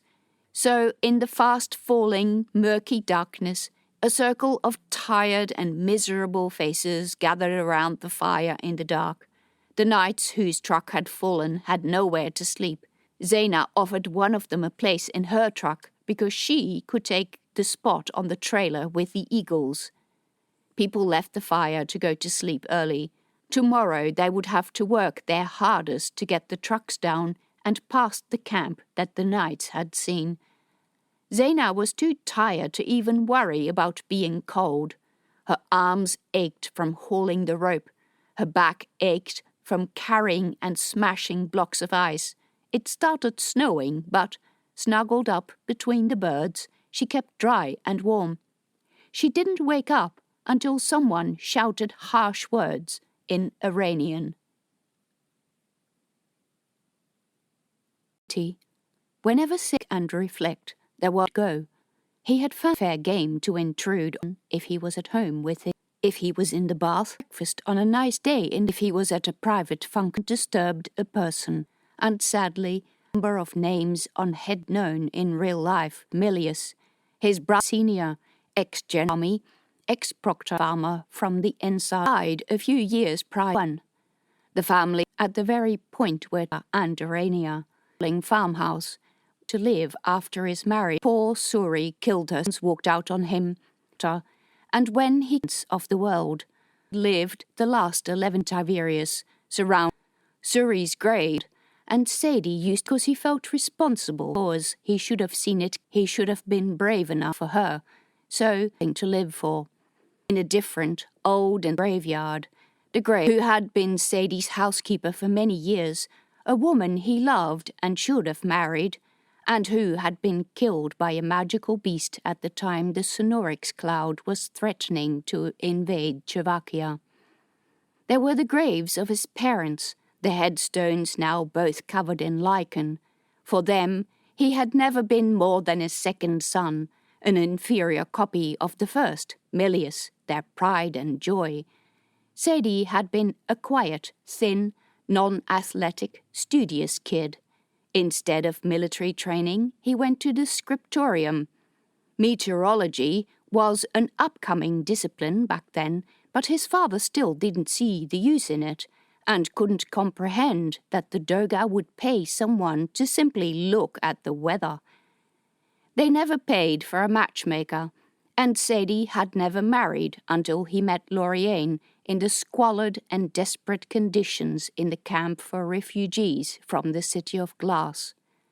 Sadie would love to tell his father that he had now been in the job as proctor longer than Milius, and that, despite his secret wishes, the Doga showed no sign of becoming unhappy with him. But he wasn't here in the graveyard for that. He needed to think of the next generation. Faced with the issue of Lana wanting to go to Ishera with Vicky, what would Milius do? He would say yes, but Milius had 2 sons, and it was different for boys. His father would have said no, most definitely, but his father lived in a different time. Suri and Lana, what would they have said? He imagined Suri with her big brown eyes, terrified of Milius, even though he never harmed her. She would have said little, but she would have cried inside, "Yes, let her go, and please can I come?" Lana would have been more practical. She would have said, "What does it cost?" And then she would have asked about how many clothes she would have to pack, because Lana was used to having others make the decisions for her. She would have assumed that by the time she was notified of a plan, it had already been decided. Well, that wasn't very helpful at all. And the weather was not cooperating. It had been cloudy all day, but now the wind became squally, and a few specks of rain hit his face. Not that this would be a major, drought-breaking rain, the meteorologist in him said, but it was enough to be annoying. Sadie had arrived at a different part in the graveyard.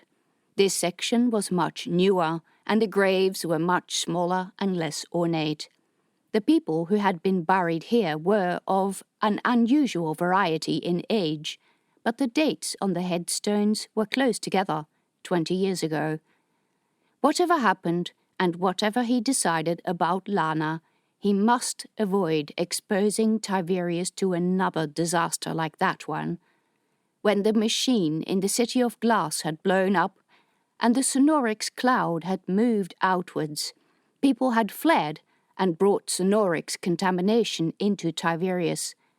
There had been that train of death from Fairlight that had brought most of the refugees from the south. Many of the bodies already dead on the train had never been claimed, and they lay buried at the far end of the graveyard, each under a stone tile with a number. Most of the people here had been Czechoslovakians, who happened to be on railway duty that day, or who lived close to the camp, or had otherwise been contaminated. Sadie stopped in the middle of the path, looking out over the grey scene around him. Graves and more graves. He could still see the terrible sight of the dead and already decomposing bodies piled in corners on the train, while the living refugees, Lorraine, one of them, were covered in burns and filth. And no one in Tiberius had a clue of how to deal with these people and these types of injuries. That was why he still performed his job every day, to honor the hundreds of thousands of Czechoslovakians and Southerners who had died in those days. He wouldn't be surprised if even Aranians had died. In the light of this carnage, should he send his well-educated and smart daughter to the north to help find out what was going on there? And, considering it in that light, was that even a question?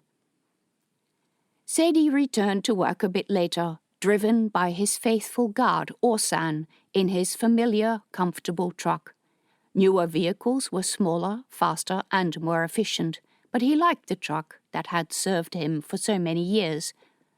Orsan accompanied him up the stairs, a good deal slower than he would have walked when he first started the job, and younger guards shepherded aside the line of petitioners who were waiting in front of his door in the hope to see him. Sadie had stopped seeing people 2 years ago. He was not proud of that choice, and occasions like this reminded him of that fact. But there was ever less time to accomplish the tasks that must be done. The majority of petitioners were sadly there out of self-interest. The really desperate people in the districts had discovered that he preferred to receive their pleas in writing, and they no longer travelled to the capital to wait here. So he had to ignore the pleas for reductions in taxes so that the claimant could keep his shop open, or the complaints about the study grades of a woman's son because the tutor was picking on the boy. He feared he had become like Destron, whom he had replaced as proctor, who used to ignore submissions from the public all the time. For a while he'd thought that the claimants back then had brought more relevant complaints, but that was just his imagination speaking. There hadn't been enough time in the proctor's day to deal with public petitions for as long as there had been a proctor in office. In his office, Sadie found a multitude of reports on his desk that the secretary must have brought in while he was out. Sadie sat down, and Orsan went to get him some tea. He didn't even need to ask this. Sadie leafed through the reports. The status of the city's food stores was down again. Any time now, the annual grain harvest should be hitting the depleted stocks, and he was keen to know what the damage was going to be. The harvest would be bad, that was all he knew, but he just hoped that, after he had given out farming licenses to anyone who wanted one, there would be enough grain for the year. Maybe. Another document contained Vicky's weather report and forecast, which had the current clouds vanish by tomorrow morning and had sunshine returning for another unseasonably warm day.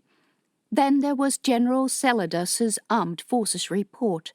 This document spanned several pages and detailed the activities, supplies, and readiness of various sections of the armed forces. Land troops had assisted in rebuilding several eastern coastal communities after a bad storm.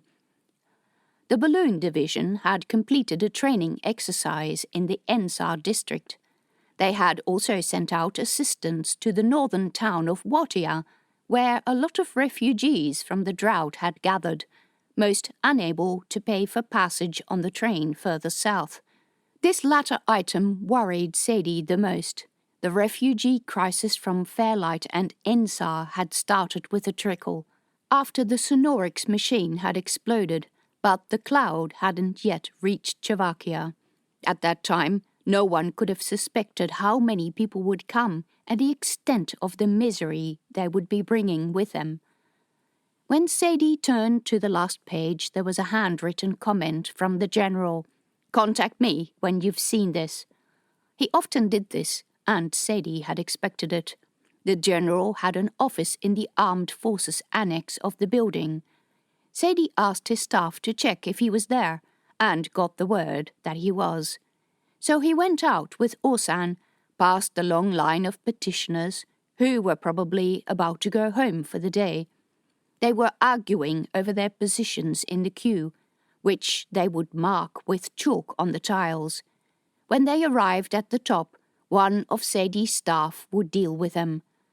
Now that Sadie came out of the office, they assailed him with questions. Sadie couldn't help hearing their pleas. All of them were about personal matters that would have been dealt with so much more efficiently if the claimants had gone to their local ward representative. But people tried anyway, just so that they could say they'd taken their complaints to the proctor's office. General Celadus was one of those people relatively new to Sadie's circle of influence, and who looked young enough to be Sadie's son. He had managed to rise up quickly through the ranks of the armed forces, through the balloon division, and as much as Sadie remained a meteorologist, balloons were still his first love. He greeted Sadie with a stiff nod. "Good afternoon, Proctor." Sadie sat in the chair opposite the table. He came here often enough to be familiar with this room, and its wall full of decorations and trophies, including prizes taken from Arania by Milius. The general was a man of few words. He often sent these strange types of summons to Sadie or senators because he disliked both writing letters and long-winded explanations. He simply extracted a roll of parchment from the desk's drawer, untied the ribbon, and unrolled it on the table. "These are the locations of our permanent units."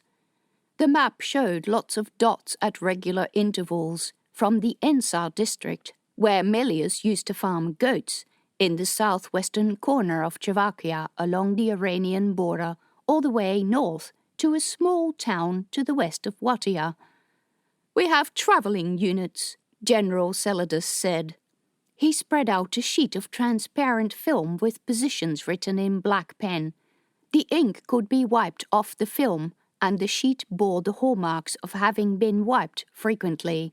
He lined the sheet up with a map underneath. "And we have balloons stationed in these positions." He added another sheet with dots over the top. 2 of the positions were marked in red. "These are the stations I want to talk about. Those are the places where our patrols have spotted activity on the other side of the border." "In Arania?" Sadie gave him a sharp look. The general nodded, a serious look on his face. "Arania is mobilizing." Sadie's heart jumped. This talk was not at all going in a direction he liked. He should have known that the general wanting to see him was not a good thing. "They've been quiet for how long now? More than 40 years. Was it so long ago already?" He guessed they were all getting old. "Any idea what they're up to?" "We're trying to determine that. We first noticed signs of activity across the border a month or 2 ago. It seemed they were building new towns, and we thought they were relocating part of their population because of the drought that must affect them too. But now we have other information that suggests they're garrison towns." "This information comes from spies who have visited this area, right?" "Yes. It's been harder to get spies into Arania recently." The general rose and went to the door. He opened it and spoke to someone outside. A moment later, a young man came in, dressed in uniform. He bowed to Sadie and saluted to the general. The general said, "This is Yanes, one of our secret intelligence officers who completes missions across the border." The young man was fresh-faced and clean-shaven. His expression was open and friendly. Pretty much everything Sadie would expect a spy not to be. His eyes were very light grey. "Are you Iranian?" Sadie asked him. "Half Iranian, sir. My mother is Iranian. I speak the language fluently." Judging by his speech, the young man was far better educated than his rank suggested. Sadie had heard about these low-level spies, who were low-level only in name and were embedded in the regular force to gather information not just on enemies but on potential discontent within the Czechoslovakian troops. "Tell the proctor what you have seen," the general said. Yanez nodded to Sadie. "As part of my act, I dress up as a peasant and go to the villages on market day. I listen in to the gossip that goes around these towns. Usually I pretend to be a farmer's son looking for carpentry work. The villagers will tell me about new buildings that are going up, whether or not the builders are looking for work. Then I go and have a look at the projects. But I don't usually talk to the owner or site manager. Often it's just a house or a farm, or maybe a new bridge or a town hall. But recently I was in a small town just here." He pointed at the map, northwest of Tiberias, the southernmost of the little red dots. The villagers sent me a long way out of town, and I almost thought they'd finally figured me out and sent me into the woods to be killed. But then I came to a huge camp with a lot of building activity. They had set up rows and rows of tents, and carpenters were building a wall around this camp. For refugees? Sadie asked. That was my first thought, because I had heard people in other villages speak about drought and sandstorms in the northern part of Arania. But then I realized the camp was in too much of a strategic position for refugees. The camp is set on a hilltop with a ravine on the Chavakian side. Is this the river at the border? No, the bottom of this ravine is dry. There are lots of spiky bushes in the gorge, and it's not easy to traverse. He held up his arm, marked with lots of scabbed-over scratches. I hid in a copse of trees to check what was going on at the camp. The next day, while the carpenters were still working on the wall, a group of people arrived on foot. They were all dressed in black and carried similar packs on their backs. They took up residence in a couple of the tents. Later in the day and the next day, there were more of these groups. They all looked similar. They were all young men. The Iranian army does not have a strict uniform code, but I'm reasonably sure that they were soldiers, especially because they were all young men of similar age and build. Did they have any weapons? Those first groups didn't, but then later on wagons arrived and those same men unloaded all kinds of strange equipment. What sort of equipment? There were boxes that looked like the machines that meteorologists have in the weather stations, only bigger. Barographs? What would they do with those? Especially bigger barographs. He spread his hands. I don't know enough about it. The next day they started training with weapons that looked like wands, and they would put one of those machines in the middle of each fight. I tried to come closer to see what they were doing, but I got in trouble when the horses spooked when I came into the pen. I had to get away quickly, and I ended up climbing into the canyon. It's why my arms look like this. The general thanked Yanez, and he bowed and left the room. That is the most current update, the general said. We spotted something similar in another camp in the other spot. Only our agent couldn't come as close as this young man. Who is he, by the way? He's not as low-ranked as he looks. No, he is not. His mother is an actress, a princess of the Iranian court, one of King Oric's oldest daughters. She is very vocal in her protection of women from their barbaric motherhood culture. She rescues a lot of young girls who can make it over the border. He's grown up backstage and has absorbed the finesses of acting and applies it to his spying personas. I hope you pay him well. We do. What does the army make of his story? I have a theory. The general hesitated. I'm hesitant to mention it because it encroaches on your discipline. But I think those machines the Iranians have created draw sonorics out of the air so that it can be used by their weapons. I've had extensive talks with the Parian Eagle Knights. Their problem is that most of their troops can't see sonorics. I'm not aware that anyone in Chavakia or Arania can see it, but I suspect that to a southerner who can see it, that training scene in the camp would have looked very different. Sadie stared at him. Well, damn it. So you're saying that the increases in sonorics we have seen, the unexplained spikes and the strange weather patterns might be because of meddling with sonorics by Arania? It might be. Double damn. Or, as Melius would have said, mercy. Does sonorics kill Iranians as much as it kills us? If it does, I doubt King Oric cares. He uses the army to get rid of unwanted young men anyway. Yes, there was that story going around about the old Iranian culture. They valued mothers so much that they locked them away for the world as possession of the men, and their only task was to produce as many children as possible for their owner.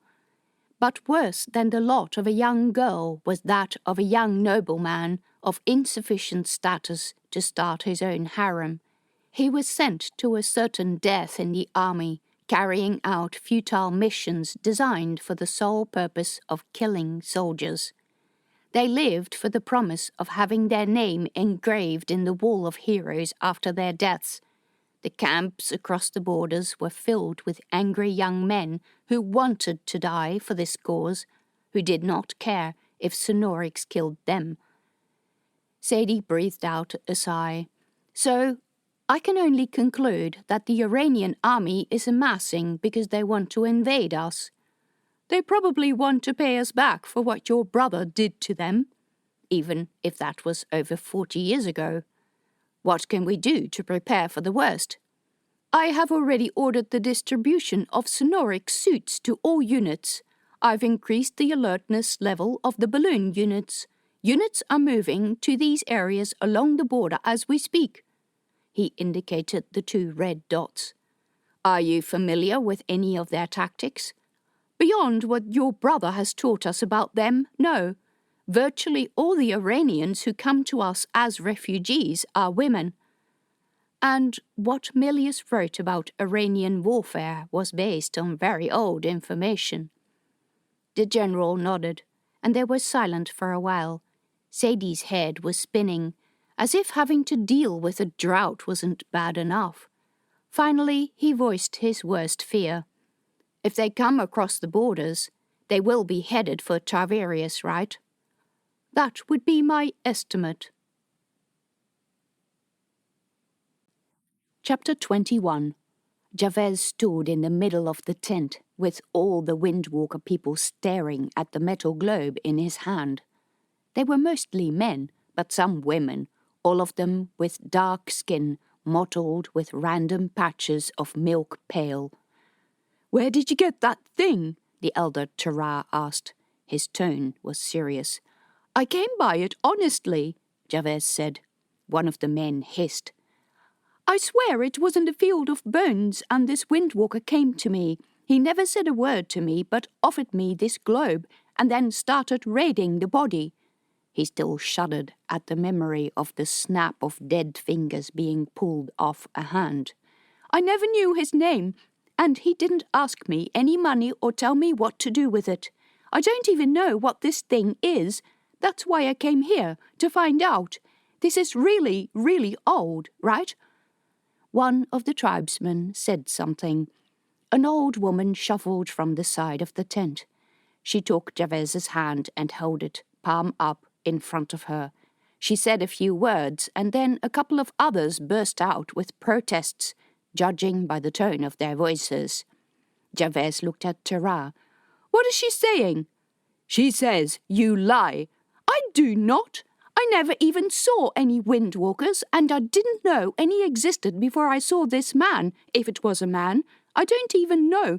And if I stole this thing, would I come back here with it? Really? Would I come back here and show you that I have it?" Terah spoke to the old woman. She again looked at Javez's palm, a frown coming over her face. An old man looked over her shoulder and made a comment. She snapped back at him, starting an argument. "Would someone tell me what's going on?" Javez called out. "The Windwalker who found this artifact has gone missing.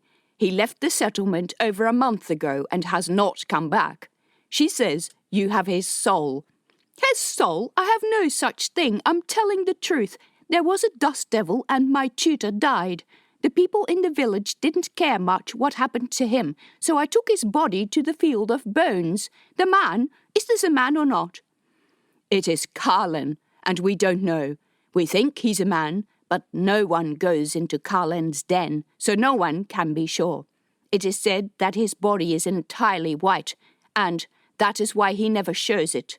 But we haven't seen him in over a month." "I only saw him briefly. He had a camel with him. He gave me this, as if I was the dead man's relative, and took the valuables off the body in return. According to the villagers, this happens commonly. I didn't see where he went. I presumed he went to a town where he could buy or sell the gold. That's what someone in town told me windwalkers do. Tara gave him an annoyed look.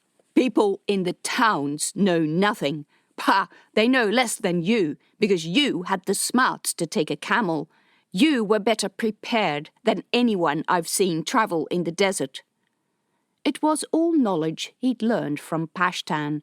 Javez held the globe out. I don't want to sell it, but I'd like to know what it is and where he gets these. Tara said something to the people behind him. A man replied. The old woman argued, wagging her finger. Half of her hand was white, with blue blood veins shining through the translucent skin. A couple of others chimed in. Their voices sounded angry.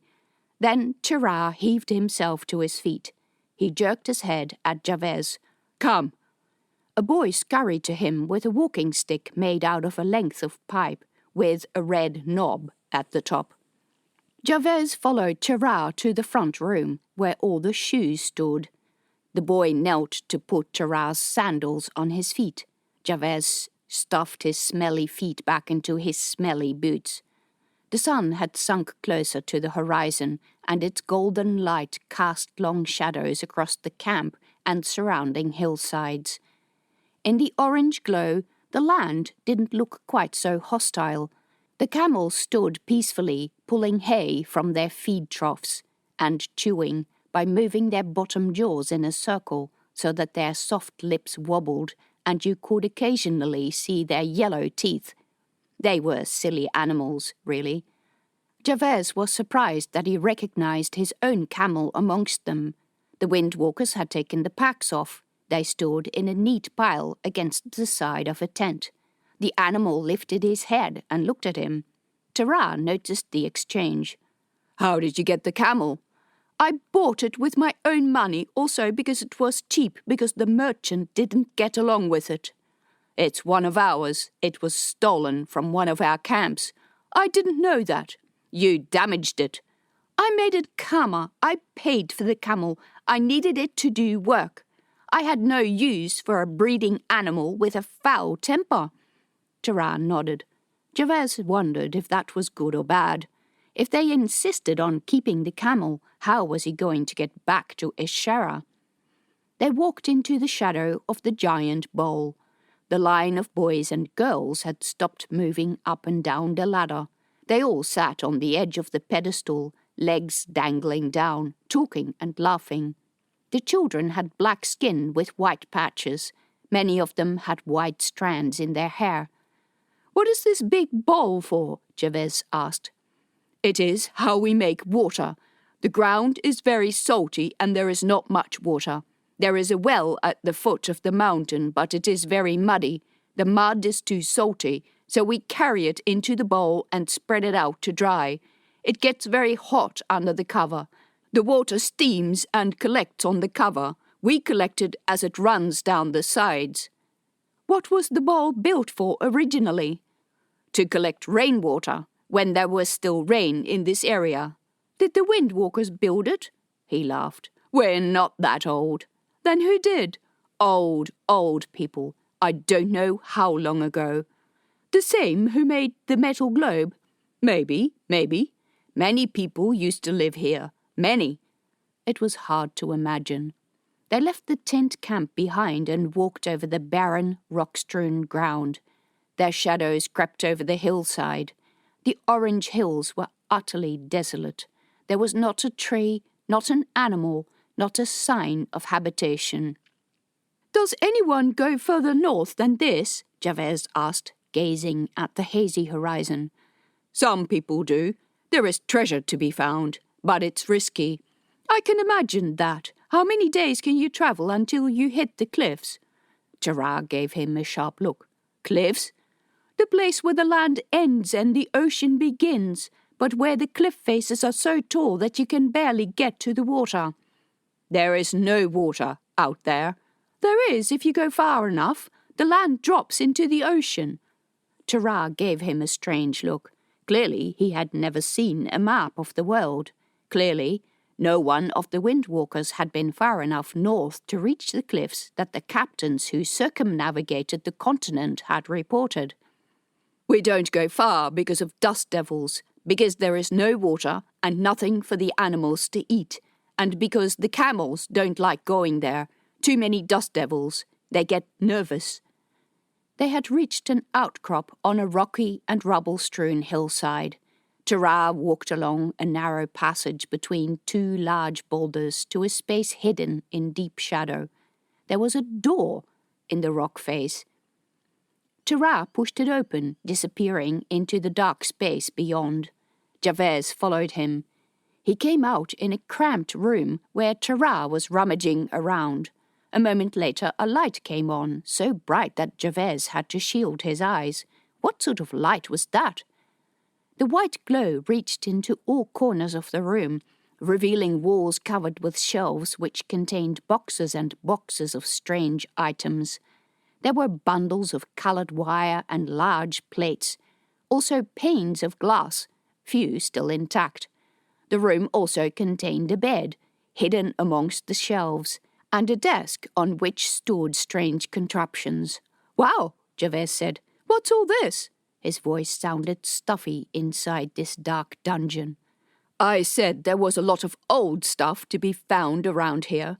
Carlin has a habit of collecting it. He told me once people pay good money for it." "He didn't tell you what kind of people buy it?" It struck Javaise that maybe even the scriptorium might be involved with this, and if they weren't, they should. "He does not tell me what and where the buyers are." Javaise looked at the rest of the mess on the desk. There were messy piles of calculations, descriptions and pages from a diary. Javaise picked up a couple of sheets of paper. One contained a rough map of the area. It included Ishera and an area to the north where it marked a few spots without description. To the northeast of those spots, Carlin had marked an area as foul. He held the paper to Tara. "What does foul mean?" He shrugged. "Could mean anything. Foul, hot and dusty, foul land. What can be foul about the land? No food, no water, the animals get nervous, you can't go across when the camels don't want to go." Javaise put the map to the side. He was keeping that. Then his eye fell on a piece of paper that protruded from the pile.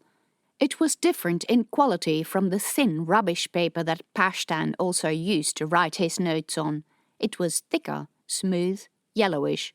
The writing on it was in Aranian. Javaise didn't read Aranian. He recognized a few characters. They were all numbers. And then the row of characters, were they outlines of how much someone had spent on something or how much Carlin owed this person? That piece of paper was coming too. And then the notebook, full of strange diagrams and graphs. What sort of man was this Carlin? Not one who had grown up with the Windwalkers, Javaise guessed. He walked past the shelves, studying their content. He saw a couple more metal globes with wires. Each of them also had a hole in the side that was the same size as the hole in his globe. Clearly, it was for something to be inserted. Javaise scoured the desk for something of the right shape. He found the piece of wire with a small attachment at the end. With a bit of shoving, it fitted in the hole, but the other end of the wire still hung uselessly. You couldn't reconnect the other end of the wire so that it made a loop by which one could carry the globe, maybe around one's neck. But it was too big to be a piece of jewelry. The far end of the wire had a much smaller attachment that was too thin for the hole in one of the other globes. It clearly needed a different thing with a different sized hole. It was all very strange, but he was keeping the cord. By the time he had looked over the entire room, Javaise had a small pile of odd objects. Darkness had fallen outside, and the sky was a tapestry of stars, the likes of which Javaise had never seen before. You could see the double stripes of the sky path, and the bright speck in the middle that was the Great Wanderer. He understood why people came to Red Hill in order to watch the stars. "You had better leave in the morning," Tara said, while they picked their way across the hillside to the camp. The giant bowl stood like a black silhouette against the stars. A few pinpricks of golden light burned inside the tent camp. "If Carlin comes back, he won't be impressed that I've let you take things from him." "I want to know where all this came from. Who made it? What could they do? What information did they have?"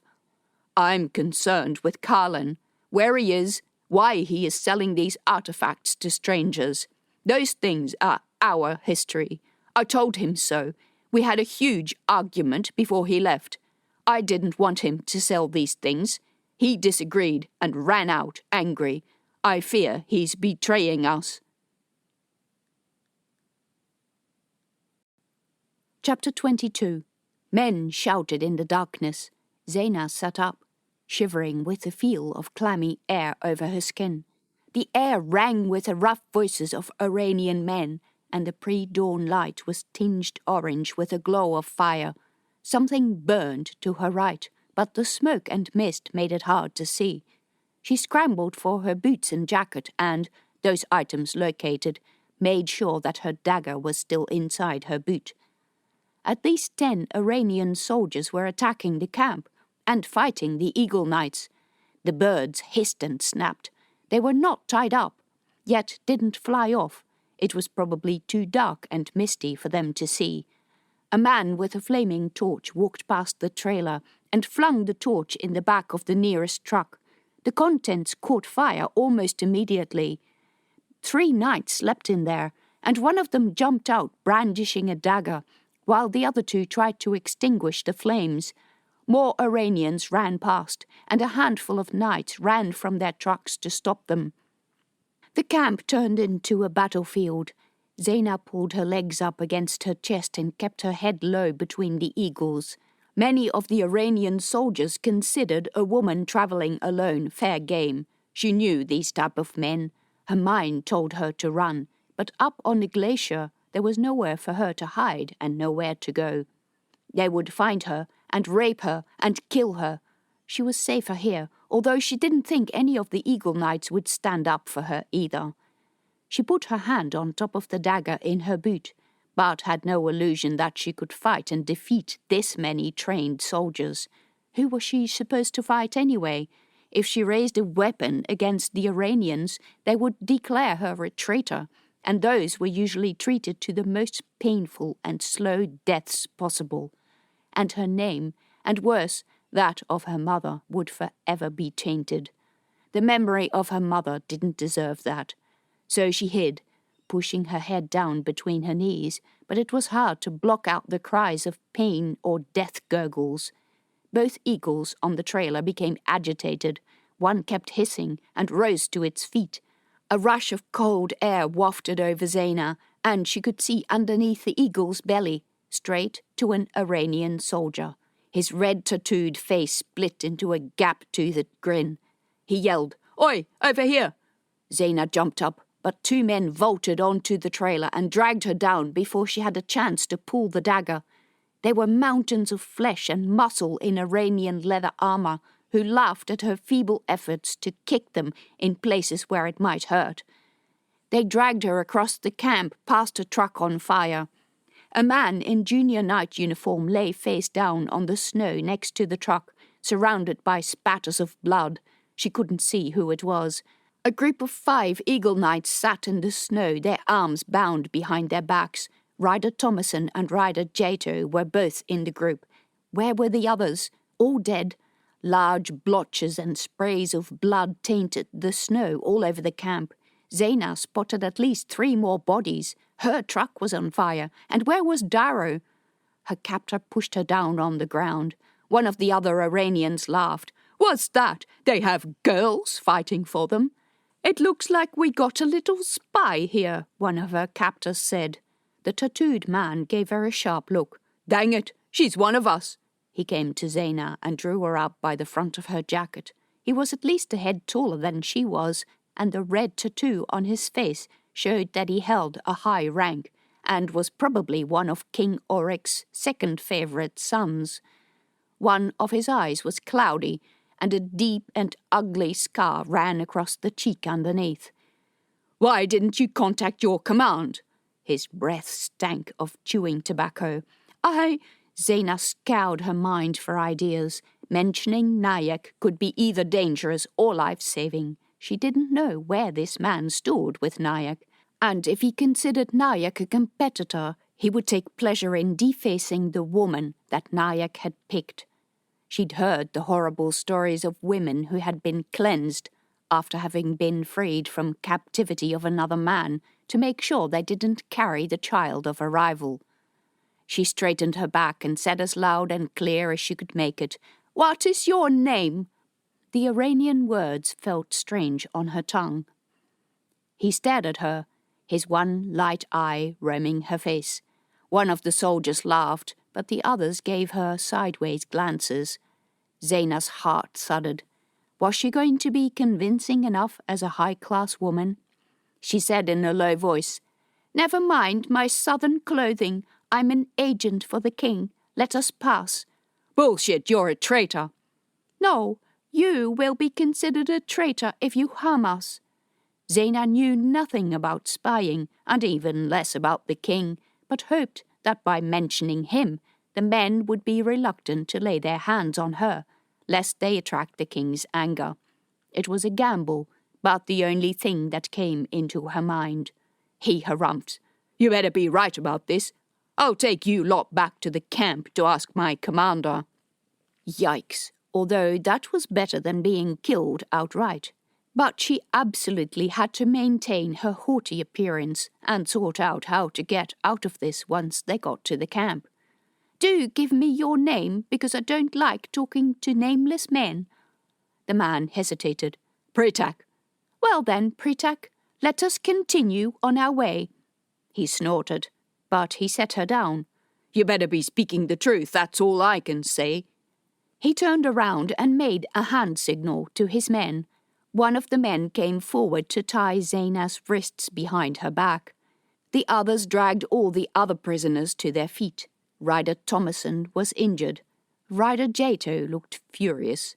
"You let them know that we were here," she spat at Zaina.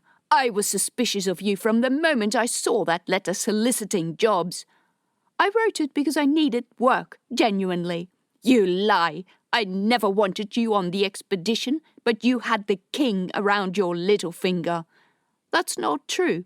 I've lived in the City of Glass for years and hardly even know anyone in Arania. Talk what you want. What you say is not true." "Liar!" A soldier shouted in Iranian, "Shut up!" Commander Pritak's eyes met Zaina's. His expression was suspicious. He might understand Parian.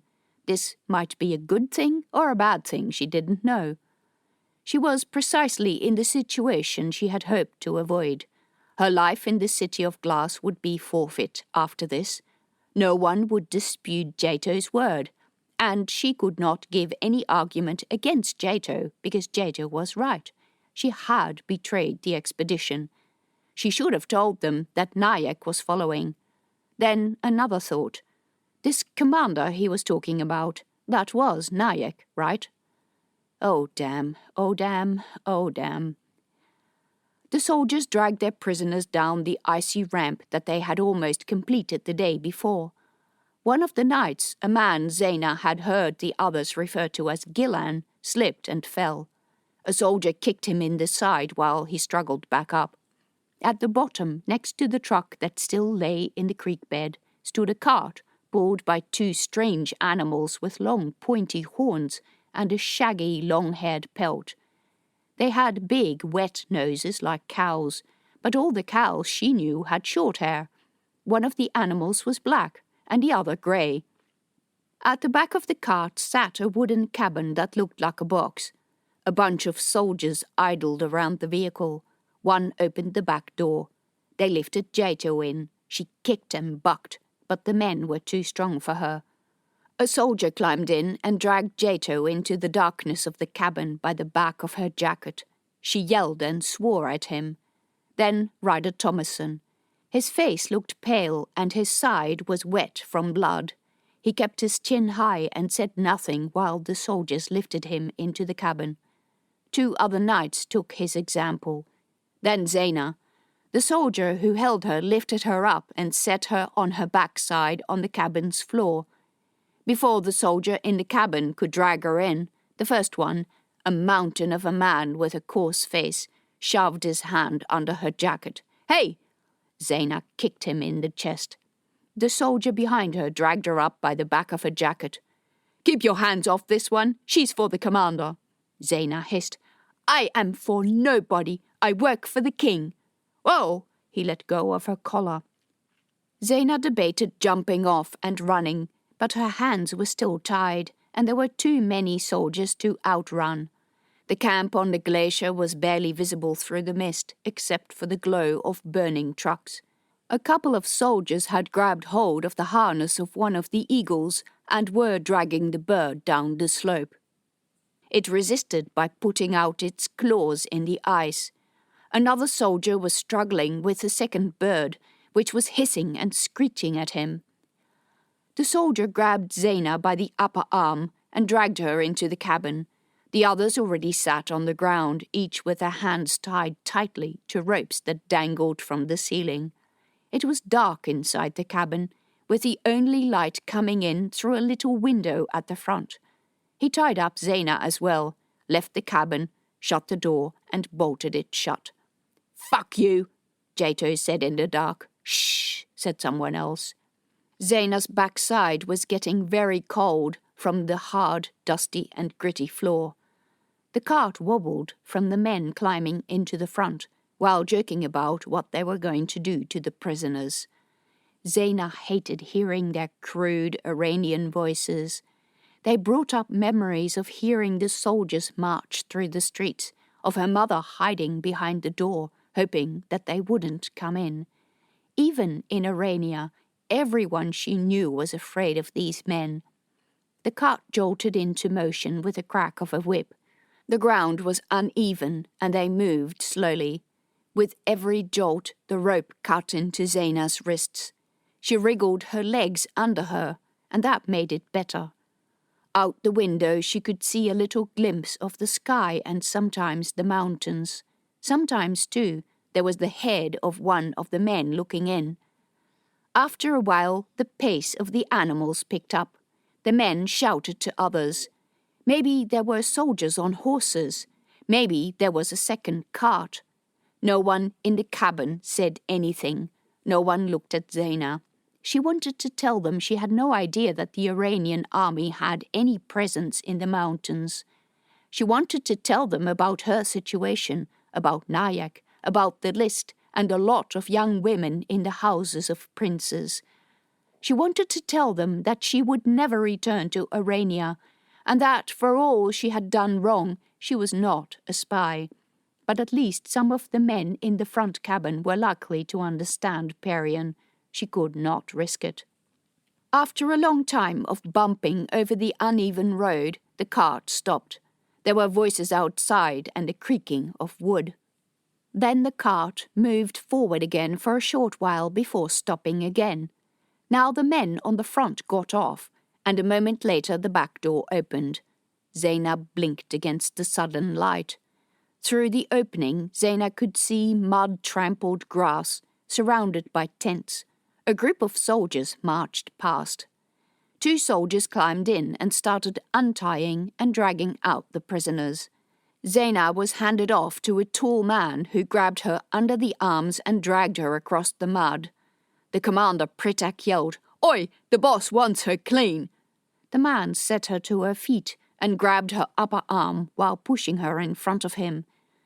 It had started snowing, big, fat, white snowflakes that drifted from a leaden sky. Behind her, at the cart, Jato's voice yelled obscenities. Zaina glanced over her shoulder. The other prisoners were being taken elsewhere. The soldier took her into a large tent, where a couple of luxury couches stood on a soft carpet. A fire burned in an open heater in the middle. A man sat in a chair facing the door. It was Nayak. "Here she is, Your Highness," the soldier said. "Good. You can go now." The men bowed, leaving Zaina alone with Nayak. He spent a long time just looking at her. His light grey eyes roamed over her body, coming to rest more than once on her chest. Zaina's heart thudded in her throat. She did her best to stare ahead, not to let her gaze stray to his spade-sized hands or other parts of him, and imagine what he was going to do to her. His mouth slowly curved into a smile, showing teeth browned through chewing tobacco. "I think I like your treacherous ways. You try to run from me, but you are too stupid to escape me.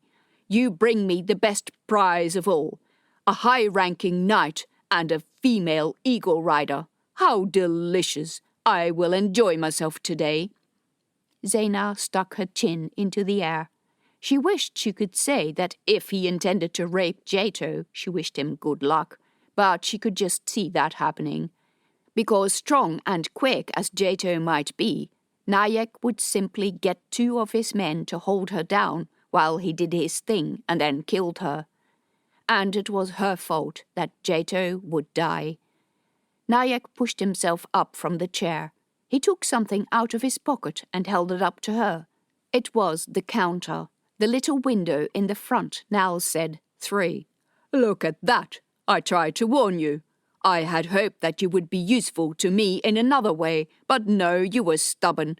You've tried to run from me and disobey me. An envoy of the king, how did that even enter your little head? As if the king would care about you. You're less than a dog to him, less than an ant even. You're mine, because I took your name from the register, and sadly, I think you will just have to serve me in the usual way." He reached out and trailed a hand, mock tenderly, over the line of her jaw. Zaina fought not to flinch. It was all part of his game. "I would think, from my experience, that you will put up quite a fight, and it will be one I enjoy winning." He grabbed her shoulder and pulled her back into him. Through his clothes, through the leather, she could feel his hardness. Zaina's heart was thudding. She recited to herself all the things her mother had told her. Be quiet, be willing, don't fight, don't cry, don't scream, even if he hurts you. And she knew she would not be able to do any of them. She would fight. "I'm going to enjoy myself very much today." With one hand he held her upper arm, and with the other he undid his belt. It fell to the floor with a tinkle of metal. The top of his leather pants fell open. He was wearing knitted woolen tights underneath. He pulled down the front of those. There it was in all its glory, hairy, red, and engorged with thick veins running through the skin. Zaina had to force herself to look away, overcome by revulsion. He pulled at her jacket. "Take it off." She did, slowly, her hands trembling. She hung the jacket neatly over the back of the couch. The knife was still in her boot. If she pulled it now, he'd simply take it off her. She had to wait until she could take him unawares. Then he pulled her shirt. "Take that off too." "It's cold." "Then come to the bed. I'll keep you warm." "No." He laughed. "You want it like this, huh? Standing up?" His dick poked her in the buttock. "That can be arranged." His hand came around her front, fumbling with a buckle on her belt. It came loose. He pulled her shirt up. His rough, calloused hand slid over her skin, found her breast and squeezed. "Ow!" Zaina whirled around, hitting him with her elbow. He was taken aback, letting go of her arm. She ran. He sprang forward like a hunting cat, much faster than she was.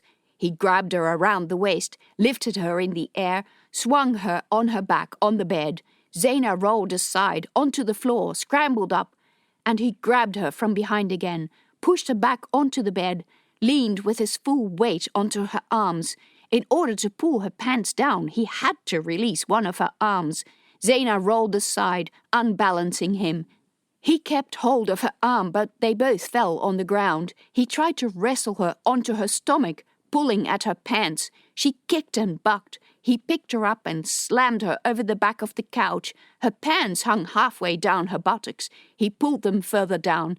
Zaina tried to push herself up, but there was nothing to push up against. The seat of the couch was too far down. She couldn't move. He held her by both thighs, and his hands were too strong. He pushed her pants down to her knees. Cold air reached in tender places and made her shiver. This was really where her pride was going to end. "Come on, scream!" "Never!" She was not going to give him that pleasure.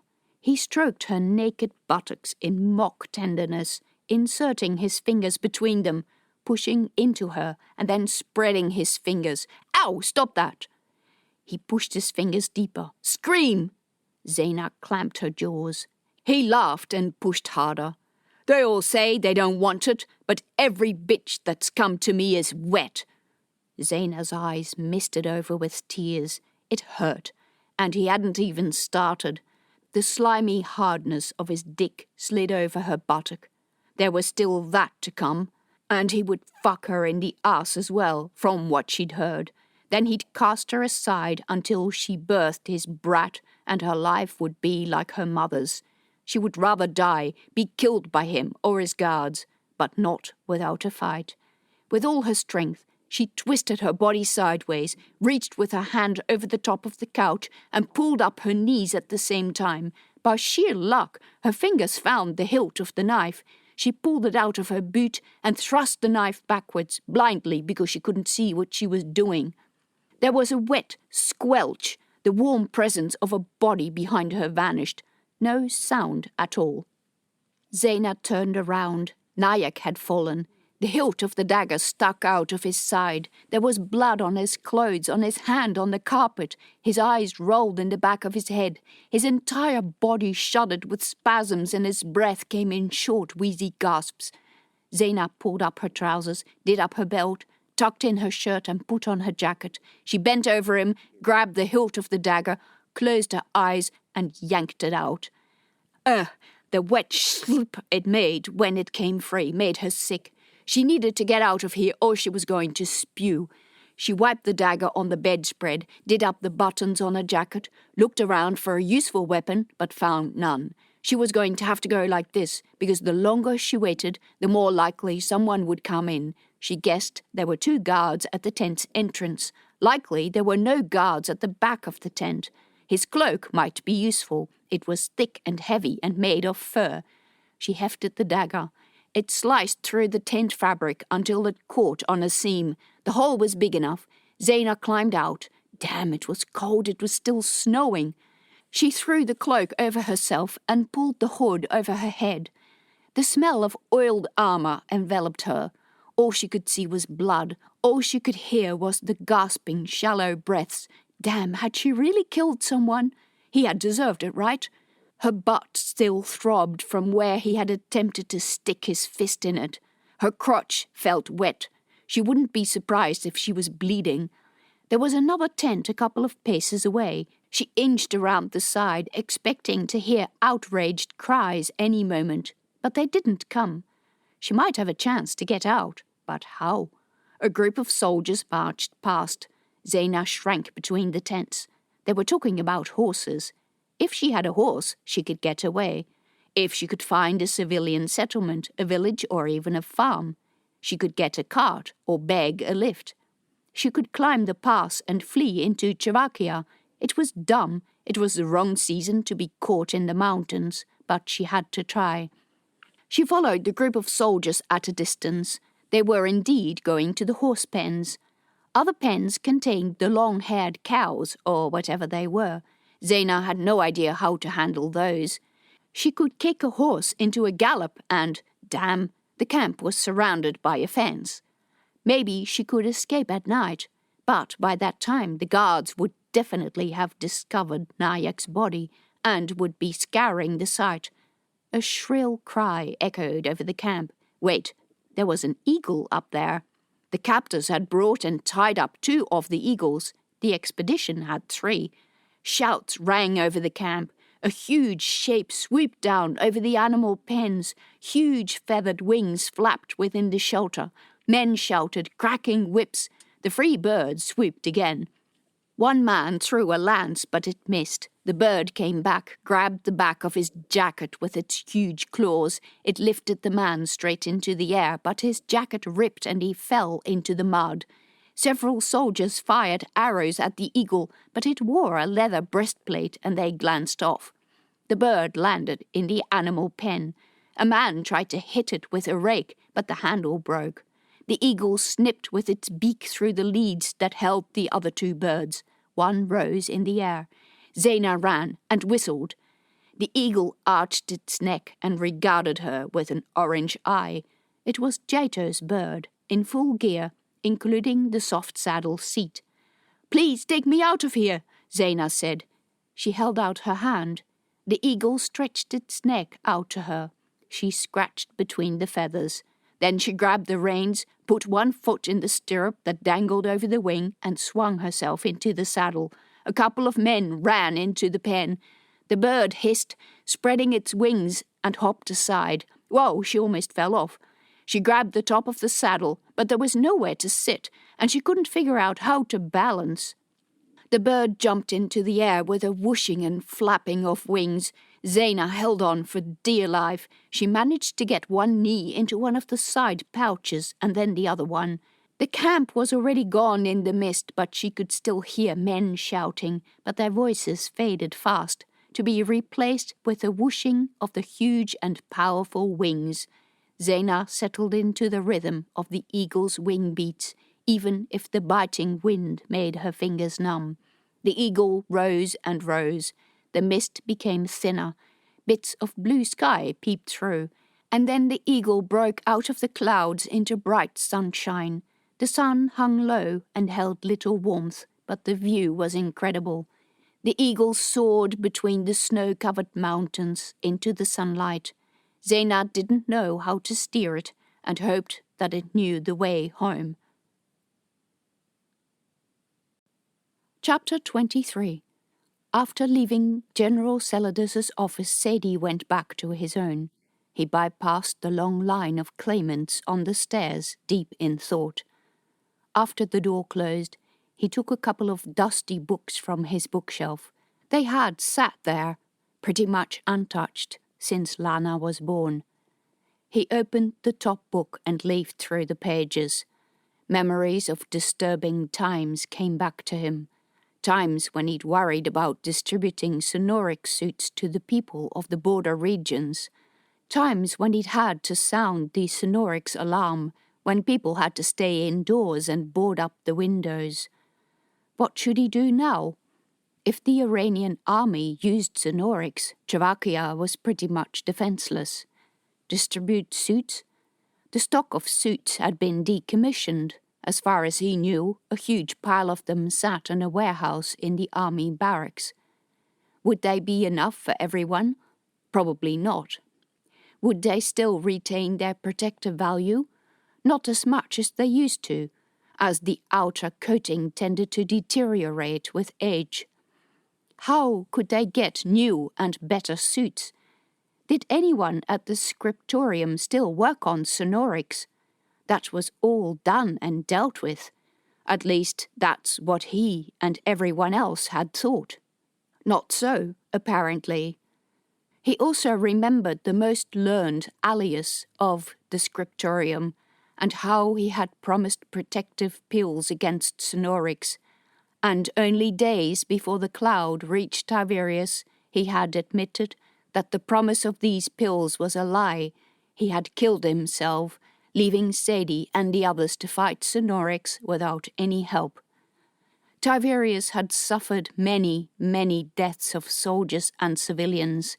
Many more had died within the years following the cloud, because low-level sonorics exposure acted as a slow killer. Sadie made several attempts to work on the jobs that needed attention, but he couldn't concentrate. If things were as General Celadus said, Czechoslovakia faced a deep threat, and he was very sorry to the Doga, but that warranted more of his time than the agenda for tomorrow's sitting. He grabbed his cloak and went into the foyer. Orson rose as soon as he entered. I want to go to the scriptorium, Sadie said. They went down the stairs where the petitioners were getting ready to go home. Several were unaware of the protocol that they could not heckle him when he was on his way home, but none of it mattered anyway. He rarely saw people anymore and didn't understand why they still queued up. Yet the queues grew longer, not shorter. They went down the stairs and out the main foyer, across the forecourt and out the gates. The scriptorium was in the northeastern corner of the main square, its round tower bathing in low sunlight. The main hall was an oasis of calm after the noisy and sometimes crassly political corridors of the Doga Assembly building. Sadie climbed the stairs that wound their way along the many bookcases in the tower. The scriptorium's position of most learned had gone through a quick succession of academics recently. There had been sex scandals involving students that forced holders of the position to resign, the untimely and natural death of one candidate, and one of the academics retiring to the country in order to help the home district that had helped fund his studies. At the moment, the position was in the hands of a young man called Samaran, a native of Fairlight, who was in his late 30s and one of the youngest ever to hold the position.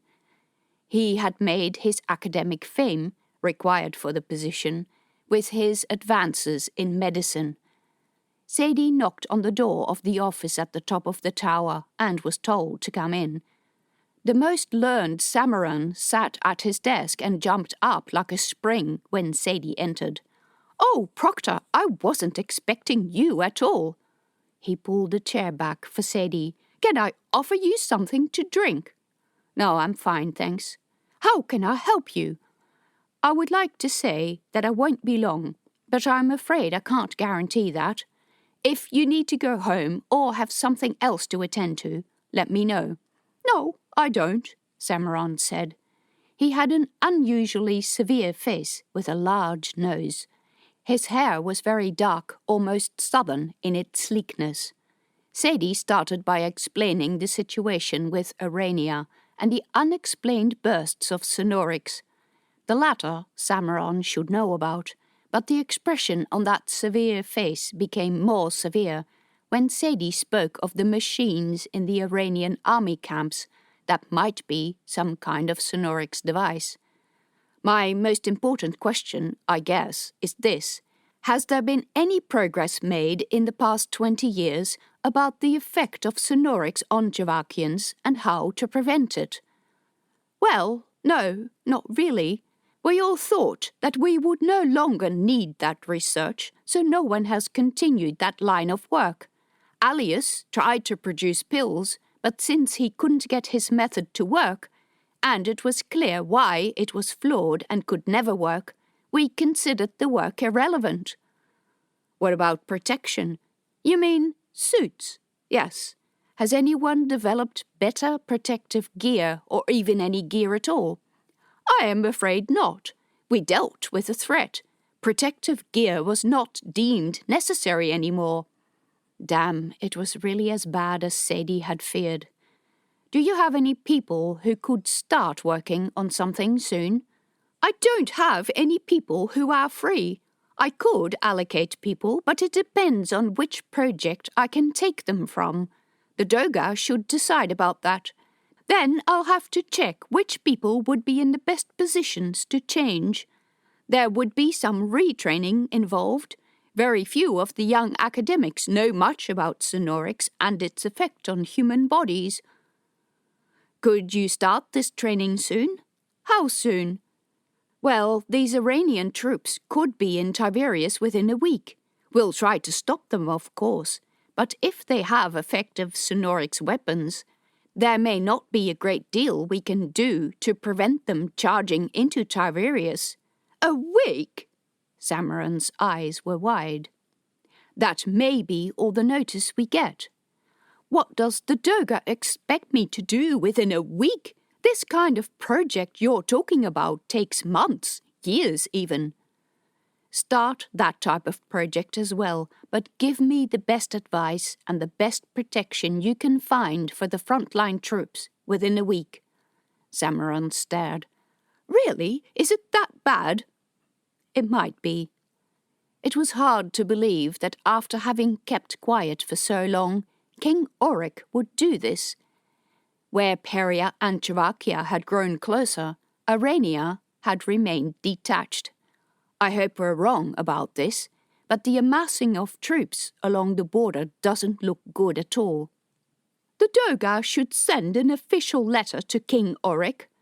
"Oh, we will be doing that as well, but the king is not known for responding kindly to our messages." Chavakia had tried to reach out a few times, most recently after Milius had died, since he had been the most influential figure in Arania's defeat in the war. Sadie had written that the death of his brother meant the end of an era, and that he hoped another era would begin. The Aranians had sent a package in return, a neatly wrapped handmade box containing a human turd. The object in question, now dried out and odourless, stood inside a cabinet of curiosa in the upstairs hall of the Doga building. The most learned Samaron promised that he would do what he could, even if he conceded that it might not be much. Sadie went back to General Celadus, where he discussed what he had heard from the most learned Samaron, including protection for the troops. The general would make sure that if Sadie could unearth the Sonoric's protection suits, they would be sent to the troops on the border. Then Sadie remembered having heard about a Sonoric sink that the Eagle Knights used, so he went back to his office again to write to Supreme Rider Barton in the City of Glass. Poor Orsan was then tasked with the job of folding the message and putting it in a little cylinder around the neck of a messenger gull. The Doga always kept one or two of those birds. When released, they would always fly straight home to the City of Glass. When finally all that was done, Sadie could go home. It was late in the evening and the streets were dark. A fine haze hung over the city, visible in the light of the street lamps. It probably came from wildfires on the hills on the outskirts of town. The lamps on the veranda cast a golden glow through the front yard. Warm light also showed the little window next to the front door. Orsan sped up the path and opened the front door. Sadie went into the empty hall. He found Myra and Loriane in the kitchen. "You're late," Loriane said. He kissed her on the top of her forehead. Her skin was warm against the freshness of the night that still cooled his skin.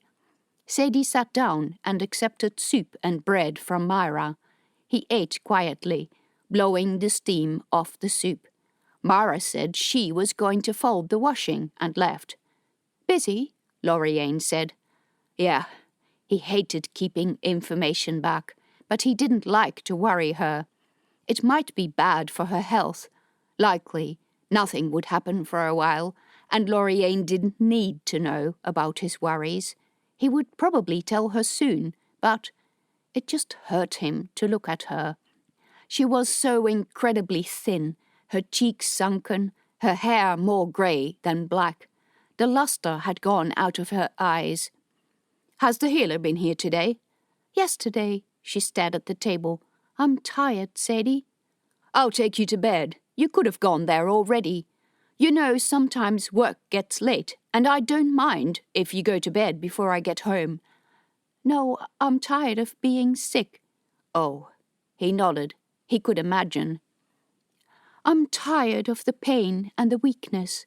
I'm tired of seeing your faces, trying to hide your pain, because you know what will come, and you don't know how long it will be, and you're afraid of that day." He reached out and took her hand, warm and dry-skinned, in his. "Yes, I'm tired of that too. But life is as it is, and I will do everything for you as long as possible." She whispered, "I'm sorry about being a burden." They sat silently. A tear tracked over Loriane's cheek. I will go on for as long as I can. I haven't yet found out where they all are. Who? All my children. A light went on inside Sadie's head. The books she'd been studying, the long list of names, the monument. You've been looking for the 9 children you sold to nobles. I want them to know that their mother was not some breeder whore, and that I would have cared for them if I'd been allowed to do so. Another tear ran over her cheek. She looked up at him, her mouth trembling, her eyes filled with tears. Oh, Lauriane, you could have told me. I can help you. I will let you meet them if we can find them. He hugged her, and so they sat for a while. Her shoulders shook with quiet sobs. Sadie's eyes misted over, too. He couldn't stand the thought of losing her. He released her when Myra came back into the kitchen. She offered to take Lauriane to the bedroom and get her ready for bed. She wheeled the chair out of the kitchen. Yes, Sadie should go to bed, too. He sat for a quiet moment at the table, leaning his head in his hands. He feared the future. He was too old to be dealing with hostile actions from Arania. He was no army strategist. On top of that, if he had to choose between spending long days in the Doga and spending the last days with Lauriane, he preferred to be with her. Maybe rather than waiting until someone unseated him, he should just step down. Yes, he should call a Doga meeting and resign. Let someone young and fresh use new ways to tackle the problems. He'd be happy to mentor and consult, but, as Lauriane had said, he was tired. Sadie was about to get up when fast footsteps sounded in the hallway. The door opened and Myra's husband Farius burst in, his face red. "Sadie, come!" Sadie followed Farius out of the kitchen into the hallway where the front door was open. The groundsman stood staring into the front yard, one hand holding onto the door, his other hand covering his mouth. Farius opened the door further. On the path from the gate to the door, a man lay face down on the ground, his arm outstretched towards the veranda steps. Sadie crouched. "Izzy, don't touch him," Farius said. He showed Sadie his pocket barometer. The needle sat at 70 modes per cube. Damn it. Sadie retreated, and they all stood staring, not sure what to do. The man didn't move. His clothes were so filthy that he hadn't immediately been recognizable as a soldier of the Chavakian army, but Sadie now noticed the uniform under the grime. If he was alive, and that was a big if, the level of contamination required to make him radiate this much sonorics would certainly kill him. There hadn't been a cure for sonorics illness back then, and there wasn't any now. No one had done any sonorics research. They hadn't thought it was necessary.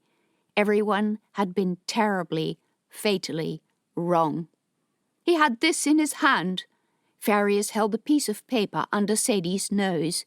It was not the usual type of paper, but a thick, yellowish, card-like paper. In large, ugly letters it said, "The time has come for you to bow to us." What in all of the 7 heavens is that supposed to mean? Orsan came up the path. He walked around the man in a big circle, stepping off the path and through the garden bed. "This man was deployed to a unit in Western Ansar." "And how did he get here?" "His truck is outside." Yes, Sadie could see it, parked awkwardly in the street. "Why? I don't understand." "He won't answer us anymore. He used his last strength to drag himself up here. The truck is a mess." Yes, Sadie could imagine that. He held up the piece of parchment. "Any idea who wrote this?" "I have no idea. I'm sorry, Proctor. There was no envelope that I could see." But Sadie realized the writer had used an Iranian style of handwriting, and he had seen that yellowish paper in Milius's library.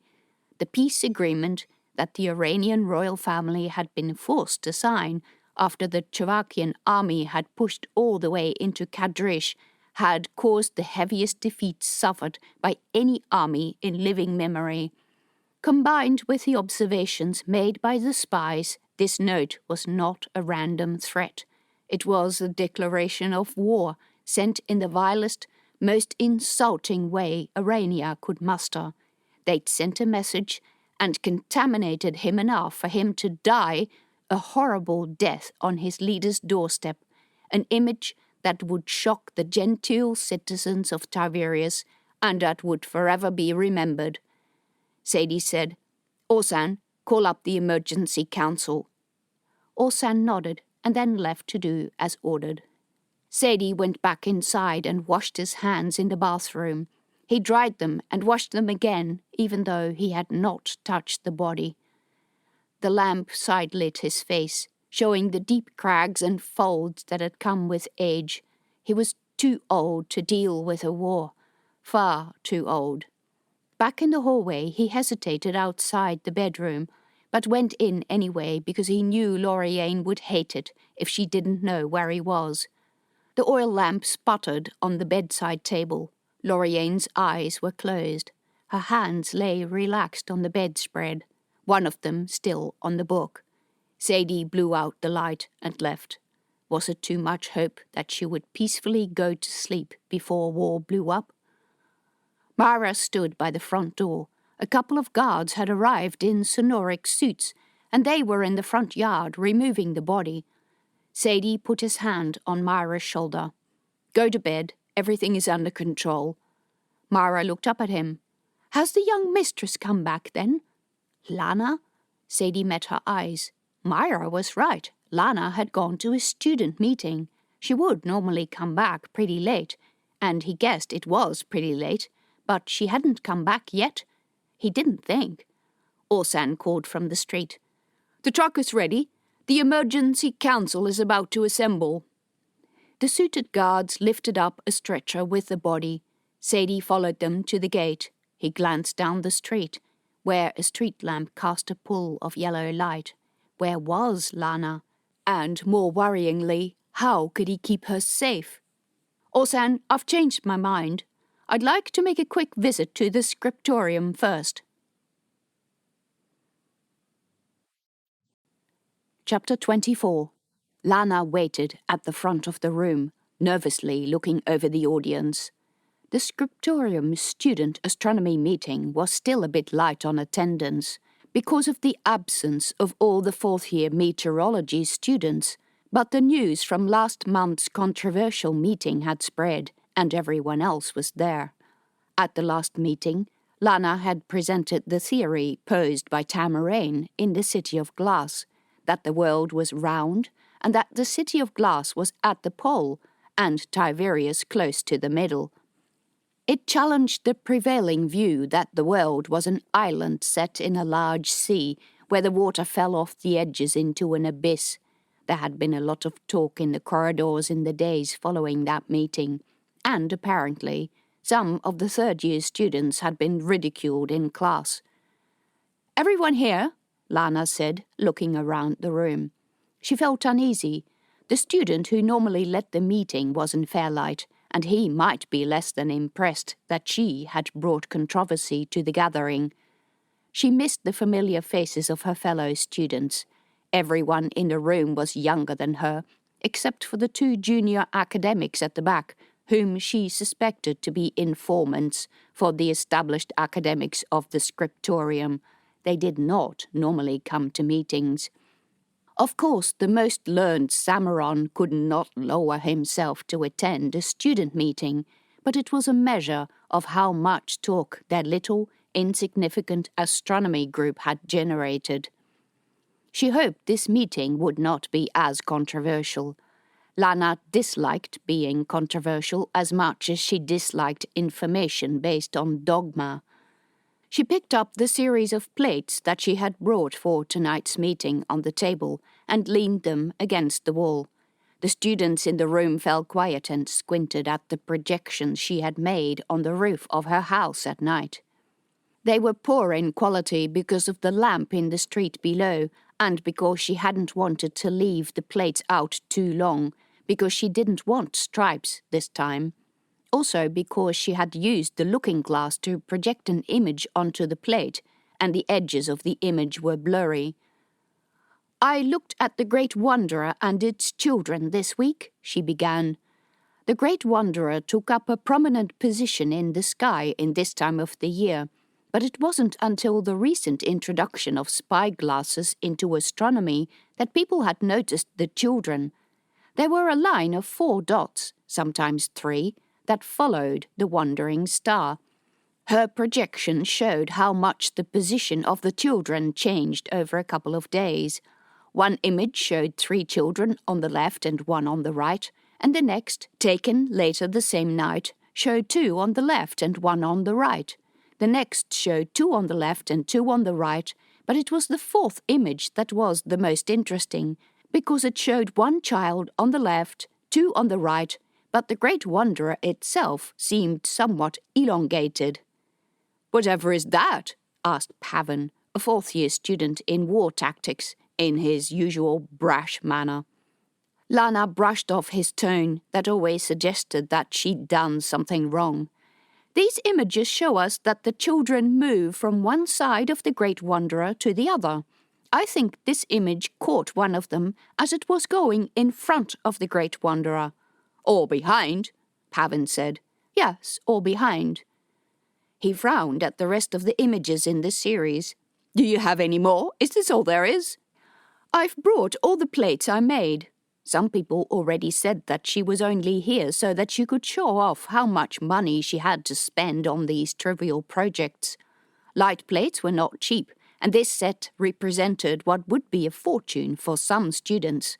Lana was well aware that the money she spent on plates could feed a poor family, but Pavan had no such objections. His family was a lot richer than hers. He wrinkled his nose. Not good enough, clearly. "It's a pity there aren't any more, because this way I can't tell for sure if what I think is true. You should take more images, a few hours apart, every night."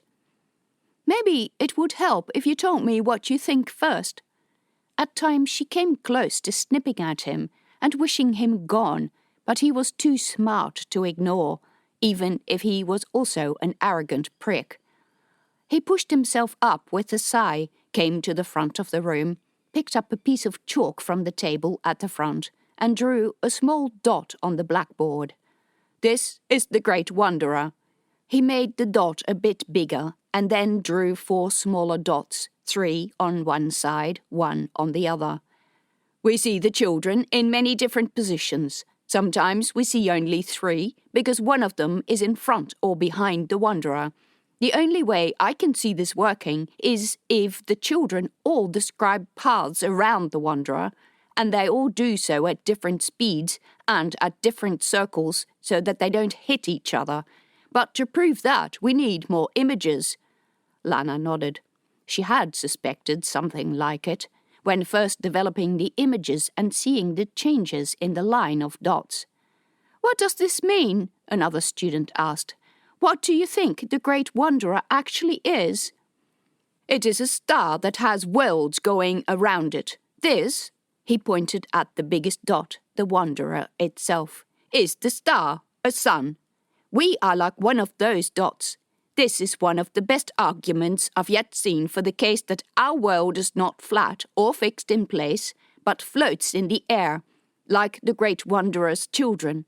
We move around our sun, and our moon is another one of those children, and that's why it gets bigger and smaller, and sometimes it disappears because it's on the other side of the sun. We're like this." He drew a large dot and wrote sun underneath it, and then another smaller dot and called it Earth, and a second one called Moon. A couple of first-year students argued about how the world could be round and why people didn't fall off. Others said that you could see the curve of the horizon, and it wasn't the illusion of distance, as was the prevailed wisdom. Then someone wanted to know about the edges of the world. Pavan rolled his eyes and glared at Lana, hoping, maybe, that she would cut this discussion short. They'd had it during the last meeting. But the 2 junior academics in the back of the room were talking to each other. According to the scriptorium's teaching, the world was an island, and she didn't want to argue against their teachings, much as she believed that those teachings were not based on the type of evidence that they could now collect with spyglasses and by talking to people in other parts of the world. She also believed that those old academics had done a lot of good and didn't want to upset them. "What do the Iranians say about the edges of the world?" someone wanted to know. "Cizek says that the water from the ocean cascades off the side into a cloudy abyss." This was a female second-year student. She was normally very quiet at these meetings, but very useful because she was half Iranian and spoke the language well. Iranian was the language of astrologers. "What happens to that water?" another student asked. "He says it turns into clouds that rain the water back onto the land." "Has anyone ever seen this abyss?" "There are a lot of stories about it." "Stories," Pavan said loudly, rolling his eyes, and the girl cringed. "There are plenty of myths, but are there any eyewitness reports about this edge of the world that are recent and credible? Most of these stories are hundreds of years old. They are about the myths of the mother and the child. They are Iranian fairy tales." "Why are you attacking her?" Lana asked. Just because he was older and was training for a high position in the army didn't mean that he could yell her into silence. He scoffed. "I'm not attacking her. I'm just pointing out that myths exist for reasons other than recording the truth. Because the aviators are saying the ocean curves, so how can the water fall off? Where is it going to fall?" She agreed, but why did he need to be so terrible about it? The two men in the back were busily writing. Another student said, "But if the world was round, you could travel around it." "You probably could." "What is on the other side?" No one knew the answer to that. Pavan spread his hands and sighed, annoyed, as if this was all perfectly clear to him and he didn't want to have to stoop to the depths of having to explain it. Seriously, these army people could be so annoying. The Iranian student said, "There is one quite old Iranian text that says that if you go far enough out to sea, you will meet the mother." "Miss," Pavan said and snorted. "There could be truth in it," Lana said. "Meeting the mother is probably some weird Iranian euphemism for dying. Will you just stop being such a bore?" He had the audacity to look surprised. "What, I'm telling the truth." "No one knows what the truth is." "Well then," he spread his hands, "explain it to me what this mother thing is then, if not some sort of goddess of fertility." "That's exactly what I mean. The mother is part of Iranian culture and beliefs. You may not believe in it, and I don't believe in it either, but that doesn't give you the right to mock it in front of someone who may believe in it." He met her eyes and crossed his arms over his chest. "I thought this was an astronomy group, not some sort of cultural discussion circle." "Culture and truth often mix," he sniffed. "The mother is real," the Iranian girl said. "So you believe in the mother?" Pavan made it sound like an insult. To her credit, the girl didn't flinch. "There is no believe. The mother is real. All the fishermen say so. She is fat and round, and you can see her rising out of the ocean when you go far enough from the land. She was chased from the land and fled to sea."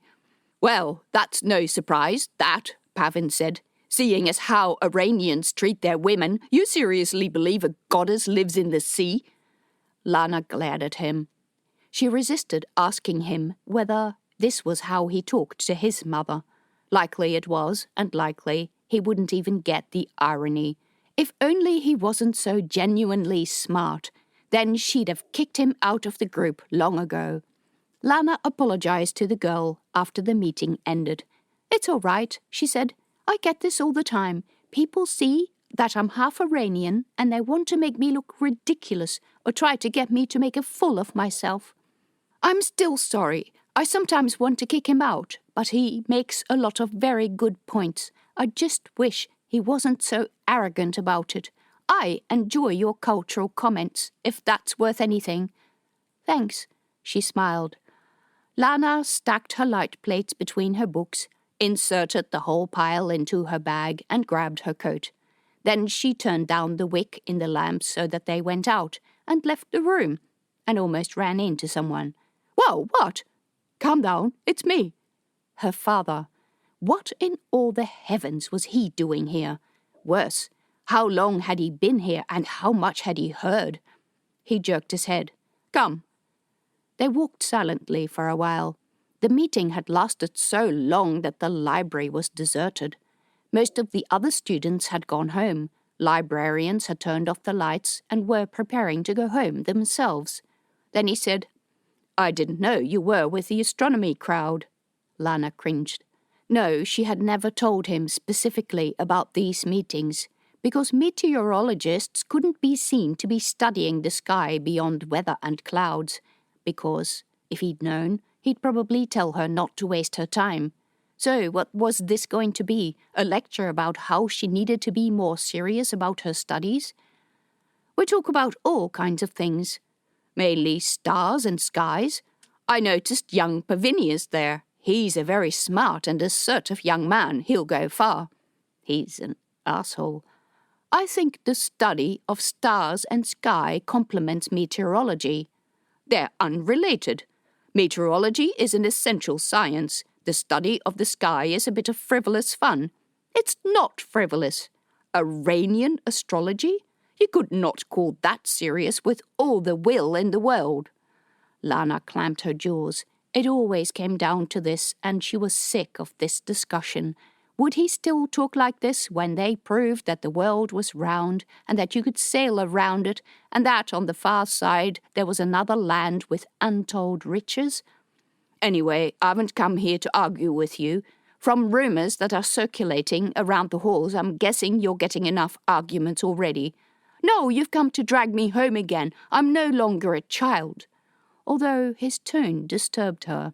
She wasn't sure anyone in the group fully comprehended what would happen if the academics got wind of this. For one, all of them were students, and the academics controlled their grades. Maybe she should stop while she still could. I've actually come to tell you something I will surely regret, because I really don't think you're mature enough for it. I'm going to let you go to Ishera with Vicky. What? She stared at him. She'd put her admittedly outrageous request aside. Really? Yes, really. Mind you, I still don't think you're mature enough to handle it, but your mother says we will never know if we don't try. This had to be a joke, certainly. She had never even left Tiberius alone. He would never let her go, no matter what her mother said about it. Come to think of it, he had been out of sorts the last couple of days. And why was he still here at this time of the day? He would normally be drinking tea with her mother in his dressing gown, and the only work he'd still do would be leafing through some papers for the next day. Dad, why are you doing this? What's going on? He looked away, pressing his lips together. He blew out a breath. Is there something wrong with Mother? No, not that. He stopped walking. The light from a lamp lit his face side on, showing the deep crevices in his face. I was underway to the emergency council meeting. Her heart jumped. What happened? He told her about the movement of troops in Arania, and how a soldier stationed in the Ensar district had come to the house with a note from the Iranian royal family, and how this man had been affected with sonorics and had died on the path to the front door. I thought we'd finished with sonorics. No one has any protective suits left. We're having to find them from the old stores. No one has done any research on it in the last 20 years. The Iranians are coming for us with sonorics weapons. Lana felt sick. She had grown up hearing stories of the fear and terrible burns that sonorics left on their victims. What can you do to defend us against it? That's what we were going to have a meeting about. It's why I want you to leave. If the Iranians come, they will be coming for Tiberius. I want you to be safe. Out of here. Her heart jumped. But what about you? Sonorics don't harm your mother. I can't possibly leave. Lana looked into his light brown eyes, the eyes that had always been ringed by wrinkles since she remembered. She understood why he had looked so worried and had been so irritable, and she had acted like an entitled brat. "I'm sorry, Dad." She had to do her best to stop her voice from cracking. "Sorry for what?"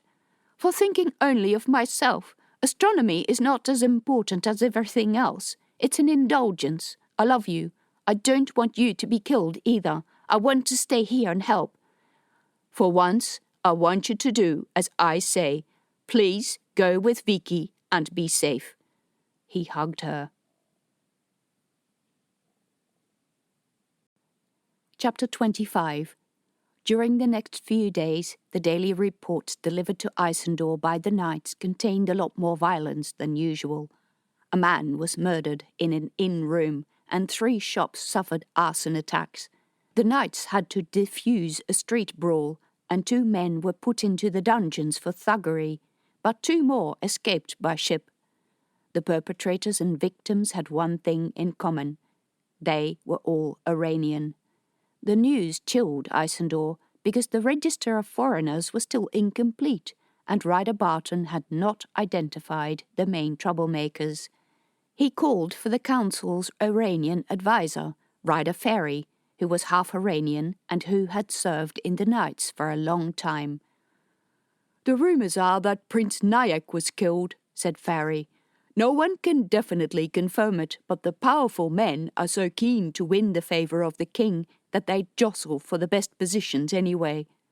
In Arania, jostling involved dead bodies. "Does any of this jostling involve people in the City of Glass?" "Rumours also say that Prince Nyack was operating out of a room in the Silver Gull in the harbour district.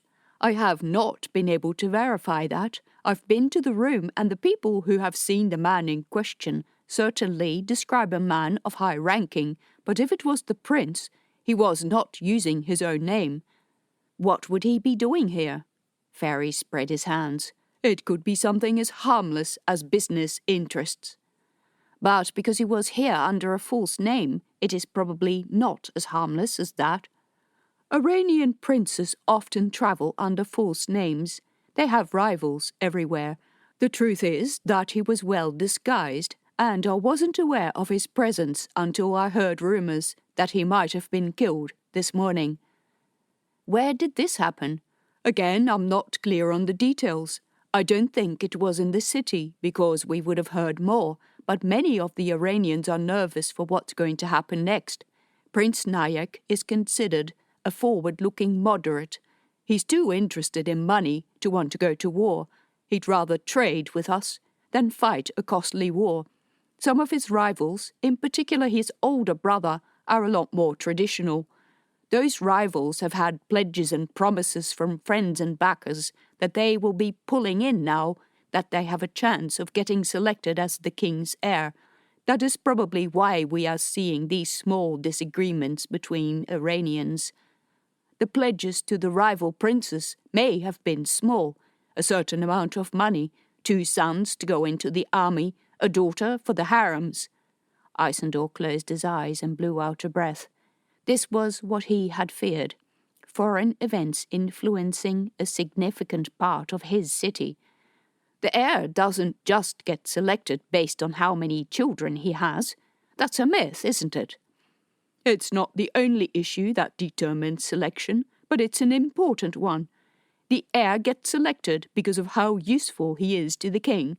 Having lots of sons on whose loyalty one can count is important, as well as having lots of daughters to trade with men whose favours you need." Zaina's workshop was in the harbour district, in one of the streets that led up the hill away from the waterfront, a place where a lot of businesses were located. It was a solid stone building with large rolling doors through which people could bring vehicles and machinery. 2 of those doors were closed. The 3rd was open. "This is the place," Isandor said to his guards. They'd come up the hill with him, having left the coach at the waterfront. Isandor didn't want to advertise his presence here, especially while the wave of unrest among Iranians continued. Zaina was Iranian, and while the use of icefire weapons on her and her workers was probably unrelated, he didn't want to cast more suspicion on the workshop than necessary. Jaden was Parian, and so were all of Zaina's mechanics. He told the guards to wait outside. They, too, wore regular uniforms and not royal livery as they did in the palace. On the workshop floor he found some of Zaina's workers, 3 young men, all of them not 20 years of age, surrounded by machines, trolleys with tools and bottles with oil, and other things the purpose of which Isandor could only guess. When he travelled in Slovakia, he'd learned a bit about engines, but he counted himself far from an expert. There were 2 engines in the workshop. One was a truck, the other some sort of grinding machine. The young workers downed their tools at the sight of the visitor, scrambled to their feet and bowed. "Your Majesty!" Jaden came outside the little office at the back of the workshop. She eyed the 2 guards who remained inside the door. Since the attack, her face had gone an interesting shade of blue and yellow. "Have you had any more trouble?" Isandor asked. "Not since the guards keep an eye on the shop, thank you very much. That's just as well, because there has been so much trouble in the district in the last day or 2. "Yes, I heard about that. It didn't affect you?" "No, not at all, thank you." Isandor gestured at the door to Zaina's office. "Can I go in?" "Sure." "I've pulled out all the books and correspondence from just before she left." The office was very small indeed, with barely enough space for a desk. The bookshelf overflowed with folders and account books. "How long has the shop been in operation?" Isandor asked. "It's been 7 years now. First the shop was owned by a Slovakian, but he wasn't very good or didn't care much. This was before I came here. Zaina bought the shop 5 years ago. She sacked all the staff and trained her own." "Have you been here since that time?" "No, I only started 3 years ago." Isandor sat down at the desk. A neat pile of books and folders lay there. He opened the first one. "I'll go to work then," Jaden said. "I'll be in the workshop. Call me if you need me." Isandor said that he would and leafed through the book. Zaina kept a neat administration, much better than any he had ever seen. The account books were neat, with total income and expenditure listed at the bottom of every page, with orders, payments, and salaries listed on separate lines. Another folder listed her customers. Isandor leafed through. The list was a who was who of the upper class of the City of Glass. Zaina surfaced their trucks, their heaters, their shop machines, their ships. He idly turned pages, until he happened across the name used by one of the companies owned by House Mara. It was to fix a truck. Across the bottom there were several notations. "Reminder sent," with a date, and then "second reminder sent," and then in big letters, "paid." The next page was similar, and the third page said, "Quote only, ask for upfront payment before commencing any work." Well, that was interesting, if not what he'd come here to find out. He had often wondered where the nobility found the endless supply of money that seemed to sustain them. Maybe that supply wasn't so endless, after all. That would also explain Tamarane's father not letting her keep any of the money she earned. Isandor set the folder back on the shelf, not sure if it was his business to know this about Tamarane's family. Maybe it wasn't, but he cared about the way it affected Tamarane. The thought of a man selling his daughter's body to rescue his business made him feel ill. Another folder on Zaina's shelf included information about shop supplies, which she got mainly from Arania. The folder with recent orders for new machines was fascinating. He was, of course, familiar with the trucks, but there were also ships and sawmills and machines for cutting stone and things that he didn't even realize you could use machines for. Most of them, apparently, were shipped in parts and assembled locally. Maybe he should look into getting a truck. It was not cheap, but not as expensive as he had thought either. By the time he'd gone through all the material Jaden had put out, not only Had he found nothing about Arania? He found nothing out of line in the books that justified thuggery, nothing to question at all. He wandered into the workshop and questioned the mechanics. They said that Iranians sometimes came into the workshop, but that Zena never treated them differently from her other customers. They were locals. The mechanics did not remember any violent or threatening customers. They didn't know of disputes over payments or any other issues. And to the question of Zena ever going back to Arania, Jaden laughed out loud. Why would she, the way they treat their women? The rich men own their women, and they are considered more powerful the more children they have. Did she escape a deal like that? Did she ever mention anything of the sort? No, she wouldn't talk about Arania at all. Most Iranians don't, one of the young mechanics said. They're all petrified. I don't know what they think the Iranians can do on foreign soil, but they're petrified anyway. When Isandor went back into the office to collect his cloak from the back of the chair, his eye fell on a red book on the bookshelf. Unlike all the other books, it did not have anything written on the spine. He pulled it out. The book was a type of diary, but not the kind that chronicles daily events. Rather, it chronicled a process of learning. The first half contained details about the working parts of machines and how to maintain them, how to avoid wear on certain parts, how to fix breakages, and possible ways for improving parts of engines. The later part of the book went into future developments. It contained letters from people Zena had corresponded with, mostly in Slovakia, and drawings of concepts and possible new techniques.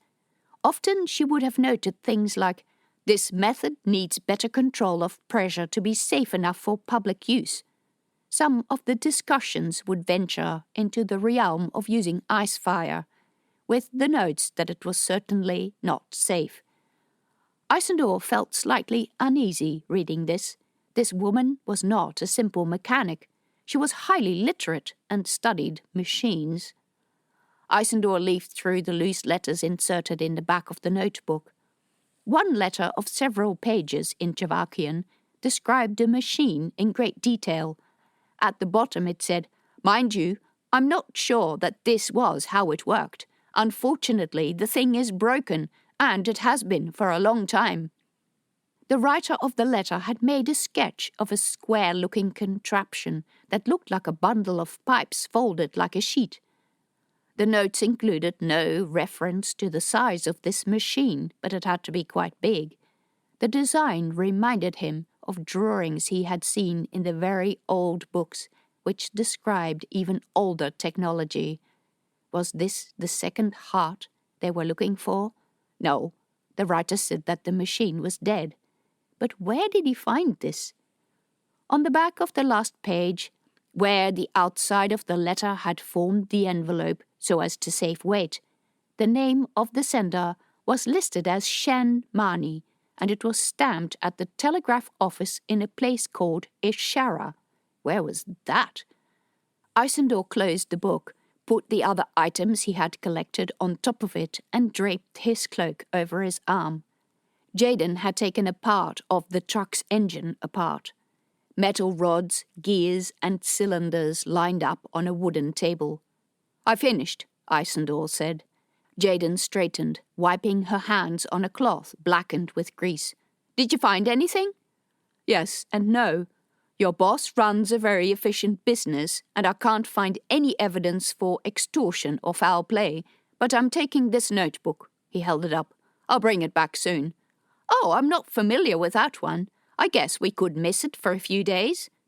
Isandor left the workshop. Over the next few days, Isandor copied the drawings. He wrote to Tamarane asking if she knew about it. He asked if she would come to see him in his office. He waited 1 day, and then 2, and 3. There was no news from the expedition. There was no reply from Tamarane. With every heartbeat, he ached for her. At night, he went to sleep hugging himself. Once he spotted Javedi and Ryder Barton walking through the garden. By the way she smiled at him, Isandor guessed that Javethi would soon announce yet another pregnancy that would end in yet another disaster. He wished he could stop it, but there were no rules regarding the legal status of the brother of the Queen. The long negotiations for a proper constitution that properly recognized all the non-knight members of the council were almost completed, but they couldn't vote on the final agreement until the expedition returned, because Jato needed to vote in it. All those thoughts made him angry and frustrated, and after yet another day without reply from Tamarane, he pulled out official paper and the royal seal. He sat at his big desk, spread the paper out with his hands, and wrote, "Forget the breeding arrangement. I want to see you every day and every night. I want to marry you, and I'll pay for all your work and all the children we may have. I'll pay your father too, if that is what he wants." But that was too informal, because her father would read it and know that he had found out about the family's financial troubles. Part of him didn't care, but the sensible part knew that it was not a way a king, not even a lame, powerless one, proposed marriage. He scrunched the paper up and put it aside. Then he wrote, "Hereby, I, Isandor, heir of the Thili clan, officially propose marriage to Tamarane of House Mara." There. It looked stupidly official, but anything less would not do. He folded it up, sealed it, and went to collect his cloak. The guards in the entrance hall asked him if he needed transport. When he said that he could walk, 2 guards offered to go with him. He almost preferred not to have them, but there was no avoiding it. The walk to Tamarane's house was short. He caught her shutting the door behind her coming down the front steps. He ran to her. "Tamarane!" She looked around. The sight of her full lips and clear eyes cast light into his gloomy mood. He was certain he wanted her and no one else. "Oh, you didn't say that you were coming." Her cheeks went red. "I was just about to give you a letter." "Oh." She seemed out of sorts. Had he done anything that unsettled her? "Can we have a talk?" "Yeah, sure, come with me." He expected her to go back inside the house, but she strode through the front yard to the gate. Isandor had to walk fast to keep up with her. What was going on? "If you don't want to talk at the house, we can go to the palace or the Eyrie." "I don't know." She glanced over her shoulder. Anyone watching her? Isandor's 2 guards followed at a distance. "Is anything wrong?" That was a silly question, because clearly there was something wrong. All of a sudden, she pulled him into a doorway of what turned out to be a tea house. "I'll buy you some tea." "All right." Isandor made a gesture to the 2 guards to wait outside. The tea house was one of those dainty places with ornate tables, flowered tablecloths, pretty cups and plates and little sweet cakes displayed on a set of shelves. Tamarane went to the corner, where an attendant bowed to her. "My lady, you want the usual?" "No, bring a pot of tea to one of the rooms upstairs for myself and my guest." The man met Isandor's eyes and bowed even deeper. He gestured at the staircase behind him, with red carpeted steps that led to a gallery that ran along the perimeter of the tea room. "I come here a lot," Tamarane said, when they were climbing the stairs. Their footfalls were soft on the carpet of the upstairs gallery. Through the bars of the ornate railing, Isandor could see snatches of the pretty room below. So many old paintings hung on the walls that the doors opening onto the gallery hardly stood out. They were closed, painted different colours, and a little table stood next to each door, sometimes with a tray containing empty cups. Tamarane opened one such door. It led to a neat but small room with couches and a table. A fire blazed in the hearth. The tea-house attendant followed them into the room, carrying a tray with a teapot, cups, and a plate with little cakes. The man set this on the table and poured tea before leaving the room. After the door had shut behind him, Tamarain extracted an envelope from her pocket and put it on the table. Isandor's full name was written on the front. "Read it," she said. Isandor knew what it would say, but he unfolded it anyway, his hands sweaty. Sure enough, the first line said, "I'm expecting your child." Isandor's face glowed. That's wonderful." "Read on." The rest of the letter dealt with details about payment and transfer of the child to him. It was a very dry text. He looked up. "Your father told you to put all of that in?" She closed her eyes. "My father told me to put all of it in the letter." He realized what she meant. "You're not really expecting my child?" "I could be, but it's too early to tell. And even if I am, with a contract like the one we signed, I wouldn't be hasty to claim success." Every word she said hummed with implications. "Why? Does your father want money that badly? Didn't we agree that I would buy you an apartment?" But wait, he had his own letter that would solve everything for her. He took it out of his pocket and gave it to her. She inserted her finger under the flap and ripped the seal. She unfolded the paper. Isandor's heart was thudding like crazy. She read. Her mouth fell open. And then she said nothing for an agonizingly long time, just stared at the paper. "Tamarain?" He reached out for her. She raised her head. Her eyes brimmed with tears. "You're serious?" "I have never been more serious in my life," she whispered. "I want to marry you. I want it so much." All the tension of the last few days fell off him. He shifted to the couch next to her and closed her in his arms.